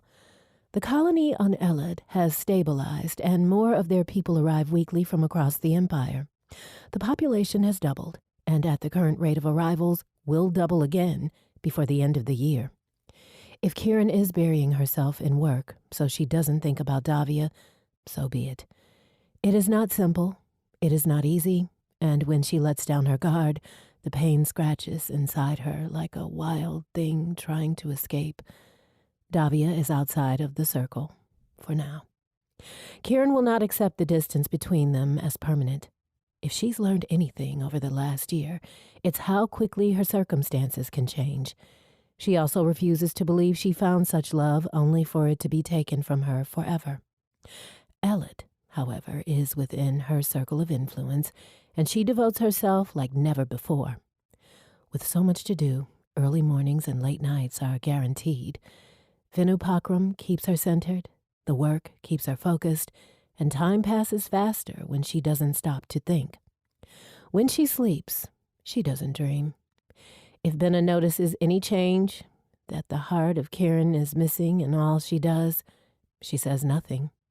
She has not asked Kieran anything else about Davia, and Kieran is grateful. Kieran has nothing more to say. The late summer harvest comes with no response from Sifani Prime. The old king would have squashed the hint of rebellion long before it could take root. High Queen Ethelyn would have invaded by now and decimated their forces, no matter what the cost to her own troops. High King Anine hasn't sent so much as a missive since Davia and her ships came and left. Binna has been on high alert for weeks, and it's starting to make Kieran itch. This evening, after the sunset Kim Venu and a quick bite to eat, Kieran lends a hand at the landing field where Philip is supervising the construction of a permanent hangar bay. The structure is an attractive combination of natural resources from the planet and scavenged materials from the fleet. Kieran plans to work until she gets tired, and the ache doesn't stab as deeply on evenings like this. Twilight paints brilliant shades of red, gold, and purple across the sky, and the nearby fields and meadows offer a clear vista all the way to a mountain range. The broad hangar doors are open despite the cooler air, and the view has everyone in high spirits. She likes it here more than most other places in the settlement. The open landscape is freeing. She doesn't feel trapped on Elid, only incomplete. Nothing can be done about that yet. Once again, she pushes her thoughts aside to focus on her work. Binna appears, her collar loose and her sleeves rolled up despite the chill. She holds a portable beverage container by her side and wears a hesitant smile. Sometimes Kieran misses their old relationship, back before they'd found Elid.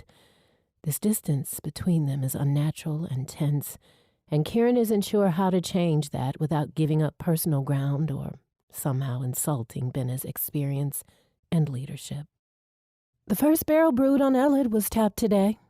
Binna unscrews the lid and offers the container to Kieran. First sip goes to you. No one else knows it's done yet. Binna wiggles her eyebrows, and Kieran laughs. I'm honored. Kieran doesn't mention she hopes it's not a bad batch. The brew is chilled, light and flavorful, fruit-forward with no bitter aftertaste. It's perfect, and Kieran is proud of another instance of what her people have made, another testament to their resilience.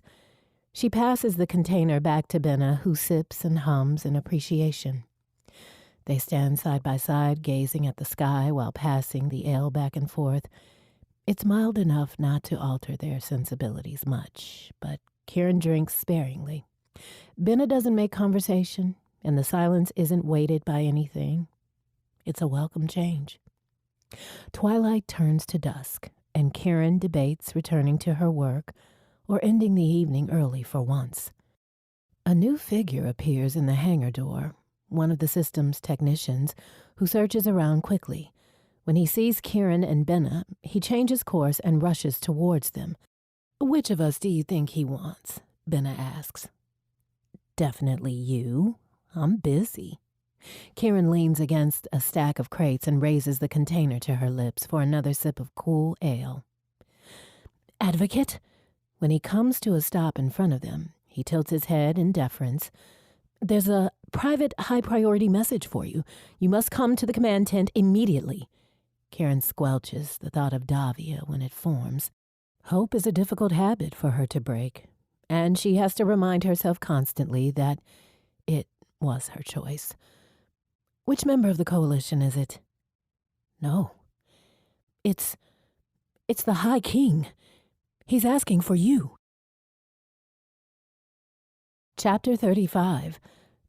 The command tent staff clusters near the entrance with apprehensive and guarded expressions in the glow of the evening lamps. Jivko steps outside the command tent as Karen arrives. The channel is open and awaiting your acknowledgement. I've cleared the rooms and will be monitoring the connection from the annex. Awed by the royal request, though professional as always, Jivko has once again anticipated Karen's needs. Switch over to the secondary channel if you need me. Karen offers a reassuring glance to all present and a nod to Benna, who's joined the small crowd, then enters the command tent and closes the entrance behind her. Across the room near the tables the council uses for its gatherings sits the command array. The larger display is dark, and the High King's connection is live on a smaller screen. Karen breathes deeply as she sits down and enables her own video feed. High King Anine is a young king and a man in his prime. His hair is trimmed close to his head, and a full, neat mustache and beard frame his face. His pale eyes are intense and intelligent. Advocate Kieran Loyal, he says in Safani, as if asking for confirmation. Karen swallows against her nervousness. I am, she responds in Safani, and doesn't address him by title. It's a dangerous risk, but she has claimed Elad's independence and cannot afford to acknowledge his rule, even in greeting. Yet Kieran is desperate not to misstep. With a word, he can order the destruction of dozens of planets and rain fire and desolation on Elad and everything they have worked to accomplish. He could also recognize the coalition's independence. His initiation of this private communication must signify something, though it might be perceived as weakness. She waits for him to phrase a question. The High King tilts his head in hesitation. I have been assured you would be receptive to this unprecedented direct conversation. He can only mean Davia. He continues. This discourse would best progress if you'll assure me this is a private channel reserved for only the two of us. In answer, Karen keys in a command at her station, leaving his line open so he can hear. Jivko, please confirm this connection is secure from any and all external feeds and isolated from Elodian lines as well. Yes, Advocate. A moment passes while Karen holds the High King's gaze in the feed. Secured and encrypted, Jivko says. I suggest you switch to implant for audio. I'm severing my link now. The orange indicator goes dark, and only one light remains on the system. Karen takes an audio implant from its designated storage on the console and tucks it in her ear. This is a confirmed private channel, and, on my honor, restricted to the two of us. His expression loses a modicum of tension. How interesting that he trusts her word. I will address the most significant issue first, the High King says. She steels herself, preparing for angry threats, or worse, the exorbitant price he will exact from the people of Elad in response to her declaration.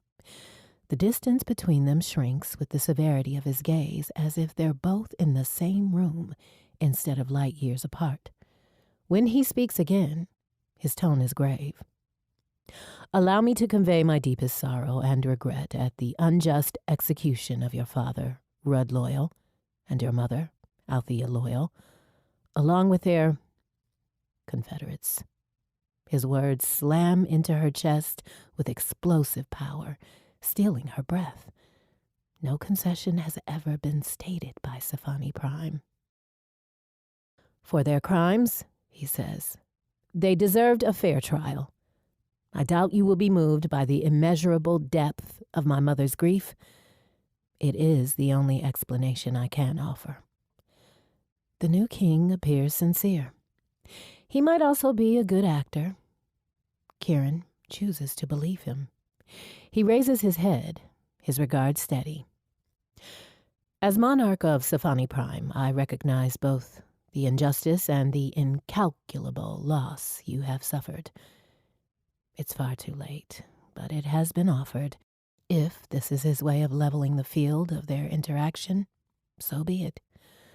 More so, he says, I want to assure you personally that those methods of securing Sci-Fi Prime are no longer permissible and are in fact intolerable. I don't expect you to believe me, and I intend to have my actions speak for themselves, which is another reason for this conversation. She nods, feeling like a toy puppet. The fear of inciting war keeps her silent. A sound like the tapping of a finger comes across the channel. He arches an eyebrow, so reminiscent of Davia. This discussion will be more productive if you stop worrying about saying the wrong thing. Can you blame me? She surprises herself with her candor. No, but, to her surprise, he shakes his head and becomes less a king and more a man before her. I choose this private conversation for two reasons. One, I've already mentioned, and the other, since you declined the invitation to come to Metius, I had hoped this method might provide a more direct and personal discourse. Another unprecedented concession. Will it cost much more to take him at his word? Whether she makes a mistake by saying the wrong thing or insults him by saying nothing, the result will be the same. The truth, then. I wanted to go.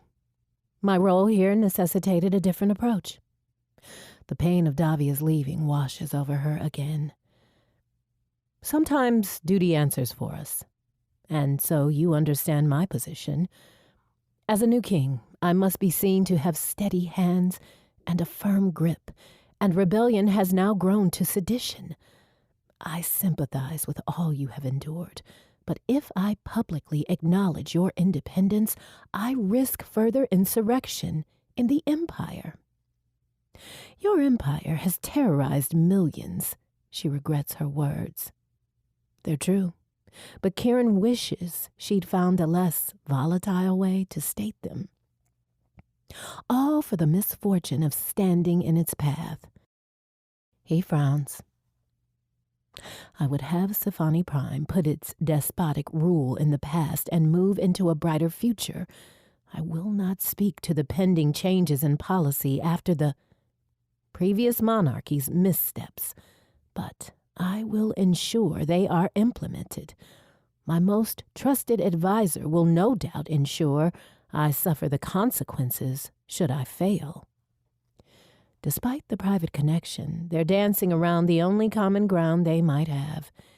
Kieran grows weary of political fencing, of speaking about Davia in euphemisms. Your sister is formidable. He takes her measure, and she does not drop her eyes. Kieran will never be ashamed of her love for Davia, and she does not care if he sees. At her suggestions, he says, I offer a possible proposal for how we might move forward. Elad and several other planets in your coalition have resources of value to Sci-Fi Prime. Previously, the Crown would have borne the cost of their collection and distribution. As acknowledged independents, however, those costs would fall to you. I would publicly sever all support of your infrastructure in penalty for rejecting the benevolent hand of the Empire, but offer trade at reasonable rates in private reparations. This grants me political advantage, discouraging further sedition while solidifying your independence. Kieran is shocked at such a mutually beneficial proposition. I can make no promises. It does merit a deeper discussion. Though Kieran never relaxes, her fear eases over the course of their discussion. She's surprised by the concessions he's willing to make. How much did Davia push him? 2 hours later, as she tries to stretch one leg without it being visible on the video feed, the High King takes a deep breath and straightens in his seat. I will make a public pronouncement to the Imperial Court next month, he says. For now, I recognize the declaration of your independence. Sci-Fi Prime will initiate commerce negotiations with Elad as a test case for the rest of your coalition. No small measure of relief surges through her. There will be no war. I want to be clear, Advocate Loyal. These concessions on my part are not because of my sister's attachment to you or because you saved her life. His face softens. Or, at least, not only because of that. I am, however, grateful to you. You may never know how much she means to me. Karen wonders if her feelings are plain on her face. I understand. Sci-Fi Prime was built by the great men and women of my family, and our origins are not pristine. While I believe we have a destiny, we also have a lot to answer for. Karen's actions have responded to that particular issue, so she makes no comment. My sister agrees, he says. I have asked her to rule beside me, to keep me honest, if you will. But a life on the throne holds no appeal for her. She renounced all claim to it before she left. Karen wants to ask. She burns with the need of it, and only her dedication to duty keeps her from inquiring about Davia's whereabouts. He seems to see right through her. Perhaps she's not the only one who would rather be elsewhere. No, Karen says. I don't wish to walk away from what we have built. I want to secure it without bloodshed, so I'm grateful we can move forward peacefully. But he is Davia's brother, but he is also the High King, and she does not know him. My path and your sister's may cross again. Karen will share no more with him. She told me she was returning to where it all began, he says, to Karen's surprise. I'd imagine she's at the monastery. Karen's hope and longing wrestle for dominance before she pushes them to the side. The High King stares, and she wonders what he sees. She cannot thank him for his concessions to Elodian self-rule, lest it be mistaken for obeisance. She does finally nod in deference to his rank. We will speak soon, I am sure, he says, and sounds optimistic. Karen finishes the conversation with plans for future engagement. She quickly updates the anxious crowd outside with a simple, "We've won," inciting a celebration lasting 2 full days and nights before anyone thinks about getting back to work. Although the people of Elad have achieved a decades-long goal, she is distracted. One minor detail is singularly important and of immeasurable magnitude. Davia has renounced any claim to the throne and has ventured off alone. Chapter 36. The blade mounted on the bulkhead has become distracting. 3 times a day, Davia feels its presence as she performs the Kim Venu, disquieting her mind.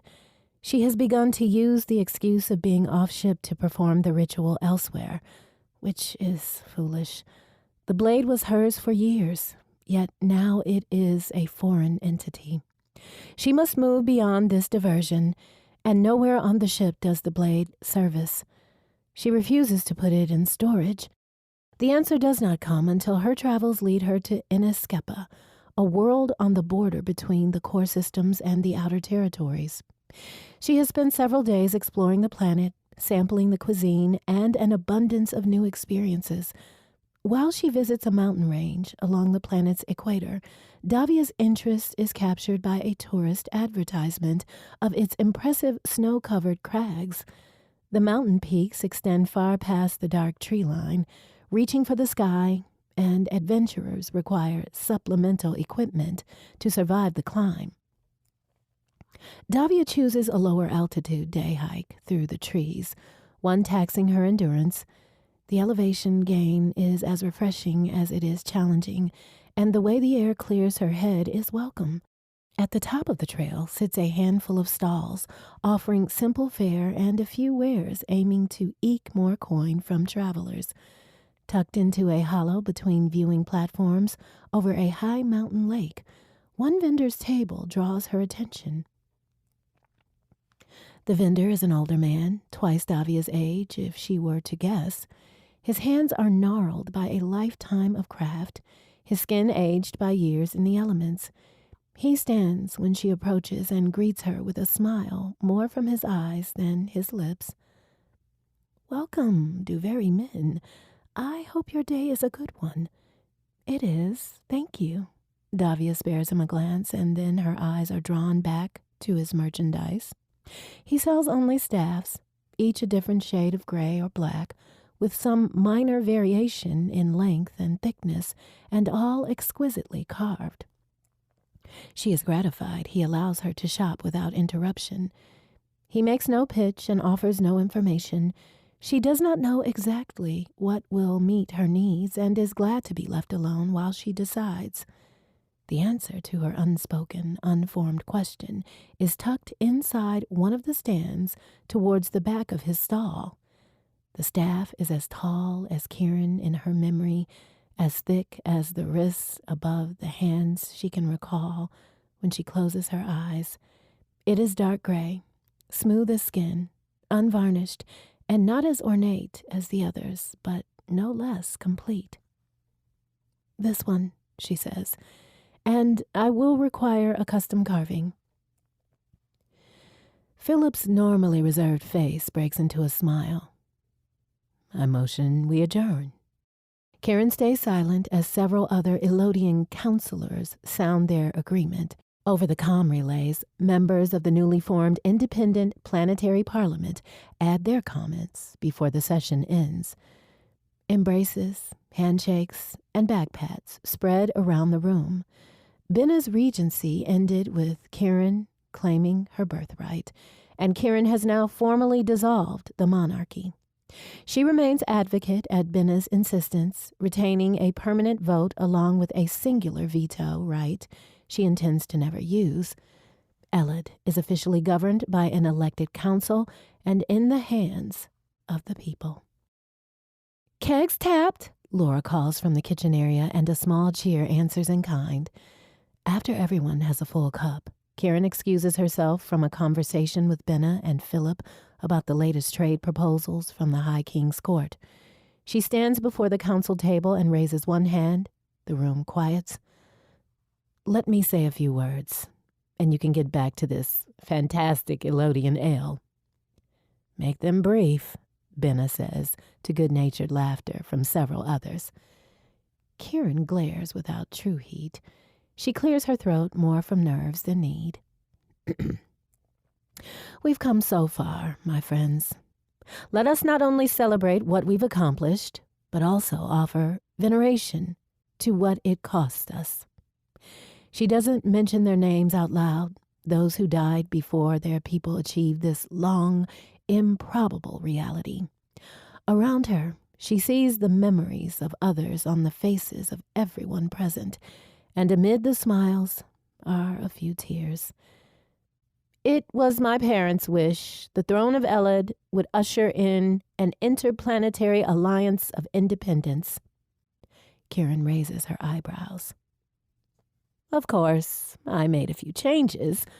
Warm laughter sends their love back to her. Benna has proud tears in her eyes, and Kieran nods in her direction.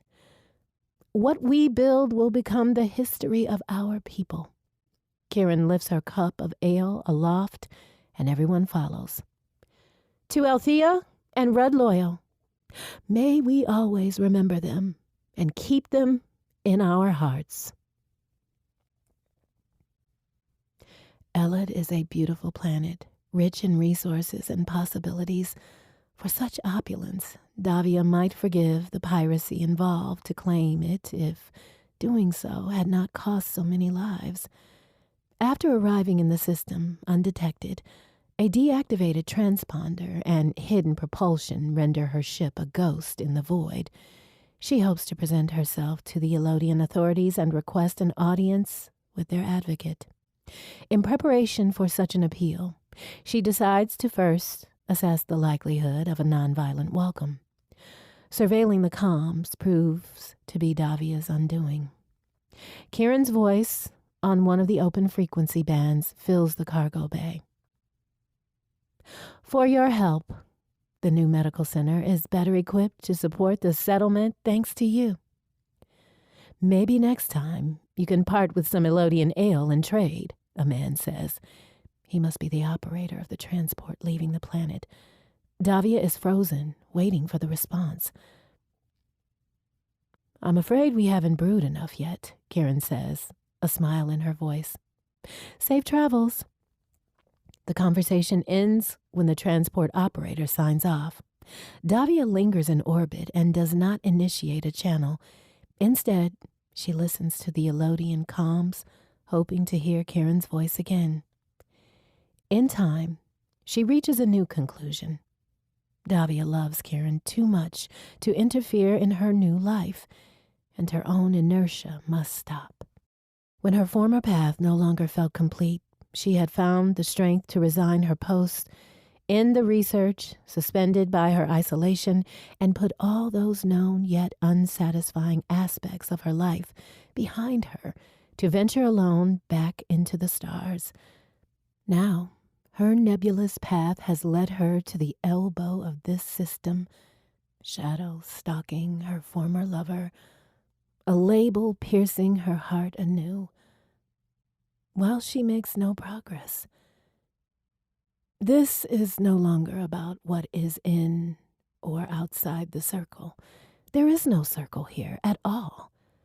Davia craves Kieran by her side, but Kieran's place is with her people, and Davia's lies somewhere else, beyond her brother's rule, beyond the duties of Duveri, perhaps a journey to the outer planets to learn more of what lies beyond the Empire may hold some answers. First, she will say goodbye, the only way she can. Late morning sunlight warms the hangar bay. In recent weeks, Karen has spent most of her time here. The sound of the ships landing or launching from the attached field is a soothing balm or a portent of things to come. When Karen started at first light, she thought it might take longer to load the stacks of crated provisions and supplies. The small frigate is designed for a 4-person crew and suitable for long-range missions. Its actual crew is only 1, and Karen is almost finished securing her gear. Despite the cool, crisp air, she wipes the first drops of perspiration from her forehead with her sleeve and unzips her flight suit to her waist, leaving her in an undershirt. A shadow blocks the light. Benna leans against the cargo bay door, arms crossed over her chest. When will you be back? Karen locks another compartment. Before the planting season. She rests her hands on her hips and looks everywhere but in Benna's direction. She's postponed this particular conversation, fearing it would be difficult. I love Ellet, Benna, and while I've fought it for a long time, I am not shying away from my duty, but there is this part of me that Benna surprises her by laughing. You don't have to explain love to me, Kieran. I mean, of course, I'd prefer you find a nice Elodian. Maybe raise a few kids here at home, but she shrugs her shoulder. I can't have everything. Though Benna's eyes are sad and uneasy, they hold no judgment. I'll check in, so you don't worry, Karen says. Where will you go? Karen secures a few more containers in the cargo bay. She won't need some of them unless she decides to camp in the wilderness on any of the planets she might visit. After being marooned without them, she's made them requisite for her journey. To Duveri, Karen tamps down the hope rising within her. Benna steps closer, offers a hug, and when Kieran nods, she gingerly wraps her arms around Kieran's shoulders. That won't do. Kieran squeezes back until Benna grunts. They're both laughing, the chasm between them gone. Her standard day is at its end, and normally Davia would retire for the night, but having decided what to do, she might change her mind if she sleeps on it, and that cannot happen. She bypasses the asteroid field altogether, adding hours to her journey. A scan of molecular anomalies leads to her former ship faster than searching the database for the original coordinates. She lowers fidelity beyond a bluff near the crash site, leaving the refraction panels active. Nerves twist her stomach, though her hands are steady as she lands. The slant of morning light throws long shadows across the sand as Davia disembarks and hikes to the canyon. She stares at the wreckage. That she survived the battle was a miracle, and to have lived for so many months with so few resources, it defies her understanding in retrospect, even if her presence is proof of having lived through it. Their projects and constructs appear derelict and sad now, but each task had kept them sane, given them purpose, and staved off despair. The wind and sand, rain and meteors have reclaimed much of the space. To her surprise, an addition has been made since her rescue, a ring of stones in the sand. Joy and grief battle anew, both bringing more tears as she strides towards the permanent marker. She misses Kieran so much, and now Davia has something to commemorate what happened here and how it changed her. She steps inside the circle. Kieran's voyage to Duveri will take about 12 days. Finding Davia once she arrives will be another challenge. Here and now, beginning the journey is what's within the circle. Anticipation quickens Kieran's blood, and she is also excited by the prospect of being back in space. She has missed its quiet dark and the peace of its stars. Yet once Kieran leaves Elad's atmosphere, the pull she feels, like a fear to be faced or a final task to be completed, is not toward Duveri. Davia may have traveled to the monastery to begin again, but for Kieran, her new life began much closer. Her previous eagerness morphs into no small amount of trepidation as she approaches the asteroid belt. Thoughts of the crash make her hands tremble at the controls. She reduces speed, though she's in no danger. This time, her ship's instruments are in prime condition, and the frigate is far sturdier than a badly damaged one-person fighter. In what feels like no time at all, she's flying above the ground, veering toward the old canyon. Some of the sensor data is inconsistent, listing 2 ships on the ground instead of 1, most likely the result of the magnetic interference from the orbital body itself. She lands her ship near the stone wall Davia built. When she steps through the frigate's boarding door, the scent of the wind evokes the first memories of the days after the crash, when she was terrified and desperate, wounded and alone. Now she appreciates the stark beauty of this place, the reds and deeper brown strands within the sienna of the banded rock walls. Armed, much the way she was when she was stranded with her pulse pistol and her dagger, Kieran approaches the canyon. Sand has accumulated in the corners and crevices of the rocks and swallowed the part of the ship once only half buried. More cooled meteors are scattered across the ground. The wind has knocked a few items from the table under the wing. Otherwise, everything is the same, if somehow smaller. She walks toward the sand-covered fire pit, and when she turns toward the ritual space, where Davia knelt alone until Kieran joined her, where Kieran knelt after Davia had gone, Kieran freezes, every muscle locked. A second circle of rocks has been paired with the one she left. That's not the only change. At the westernmost point of Davia's circle, one fist-sized rock has been removed and in its place, a spear has been mounted, one Kieran has never seen before. She reaches to touch it, only then realizing she's traversed the distance. The shaft is constructed of wood, not from this moon. Kieran gasps at the words carved in both Sci-Fi and Elodian near the spear point. My heart is this blade, offered true, and without shame, despite its flaws. The sleek, dark blade affixed to the end of the spear is as familiar as her own. It's from Davia's sword, her proclamation made substantive and left here.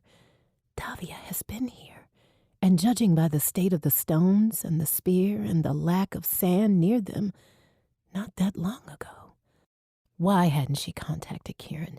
Why come all this way only to return to this place?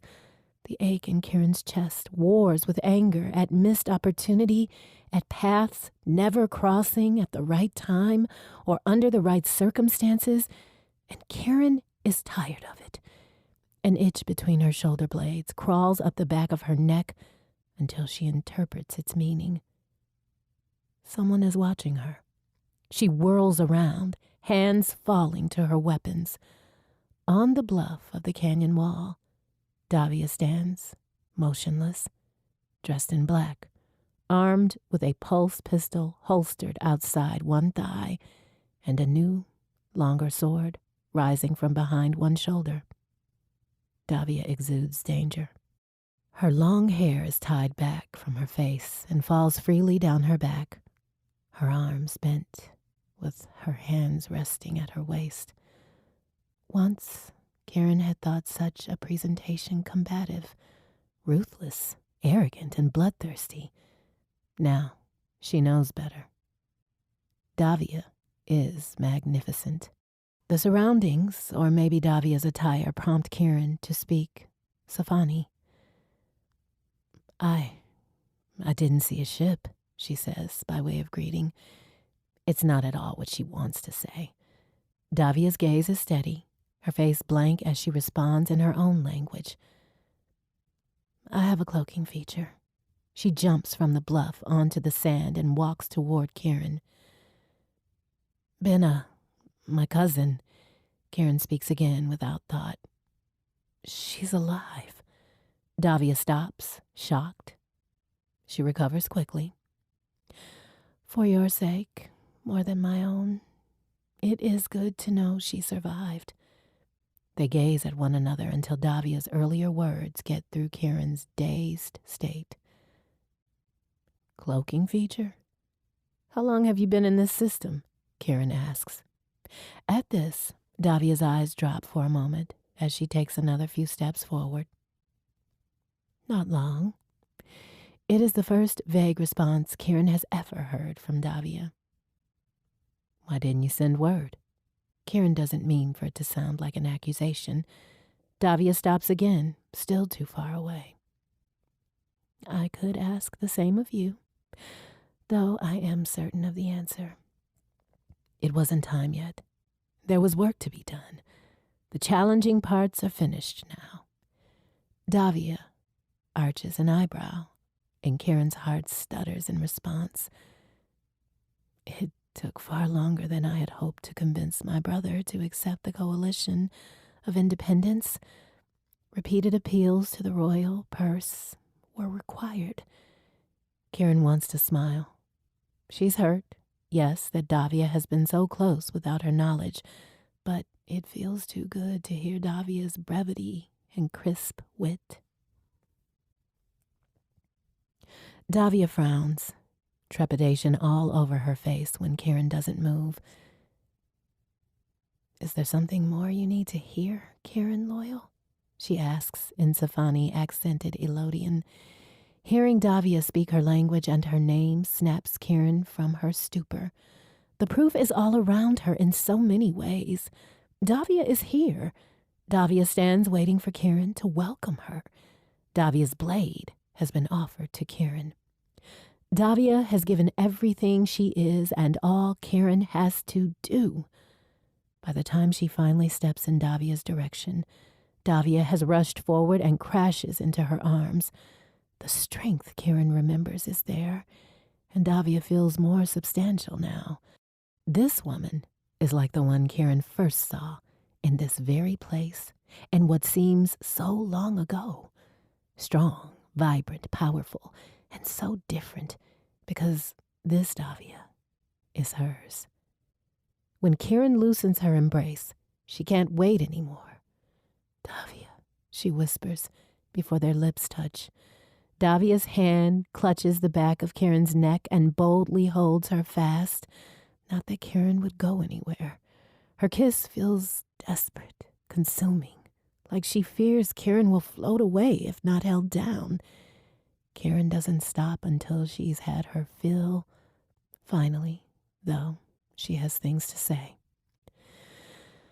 I wanted to come with you. Kieran fights her tears. They block her view of Davia's face. To be with you. But I understand duty, Kieran, and why you could not come. It was only my hope you might. Kieran rests her forehead on Davia's. I missed you. She breathes in Davia's scent, gives in and lets the tears well in her eyes. I am sorry it took me so long to stand up to the queen, Davia says, her eyes uneasy. Kieran doesn't want to tally points for Davia's action or inaction. What you've done for Ella, Davia, I never expected you to. I did. You showed me what the cost of her rule was to everyone else, and I could not stand by and let it continue. Davia draws in a deep breath and exhales. I would never have been able to do that had I not met you. And you taught me how to do what needed to be done. I didn't know how angry I was, but I learned how to use it to help my people, to be better, to be stronger. Now Elid is free, and its people govern themselves. Are you still advocate? Yes, though I've dissolved the monarchy and transferred governance to the council. They wouldn't accept absolute abdication like yours. I do not want you to misunderstand or think less of me. Davia frowns and rests her palms against Kieran's chest. This was not some ploy to garner your favor. Despite the depth of my feelings for you, I did not renounce the throne for you, nor I mine for you. But now, neither of us is as duty-bound as we were. The weight of their words sits between them, and it isn't uncomfortable. Davia casts a quick glance around the canyon. Why are you here now? I guess I came to say goodbye before I went to the monastery to look for you. At Davia's inquisitive expression, Kieran brushes her lips across Davia's again. Your brother said you were going back to where it all began. Davia shakes her head and holds Kieran's face with her cool hands. I came to begin anew, and I thought I would have to leave you behind once again. All I want is you, my sunlight. Kieran closes her eyes and savors the moment's sweetness. The power of Davia's words sears her, brands her with permanence. Will there ever be a time Davia's influence doesn't forever change her? She hopes not. I love you, Davia. I had to come find you. Davia smiles, and her eyes gleam with tears. Kieran squeezes her closer. I thought it might take a bit longer, though. What happens now, since I've found you already? Do you still wish to go to Duveri? Yes, absolutely yes. And Kieran's shyness wars with her elation. I want to show you my world. I can think of nothing I want more. Davia pauses in thought. We have one too many ships. Kieran grins. Mine is loaded with fresh bounty of a free Elid. Fidelity is larger with better tech. Davia's eyes dance with what can only be happiness and a touch of engineering superiority. We can move your supplies to my ship and return yours to your fleet. Ellet first, then Duveri, and then, perhaps, beyond them both. An adventure for the two of them. Kieran squeezes Davia in her arms. I just packed the whole thing up a few hours ago.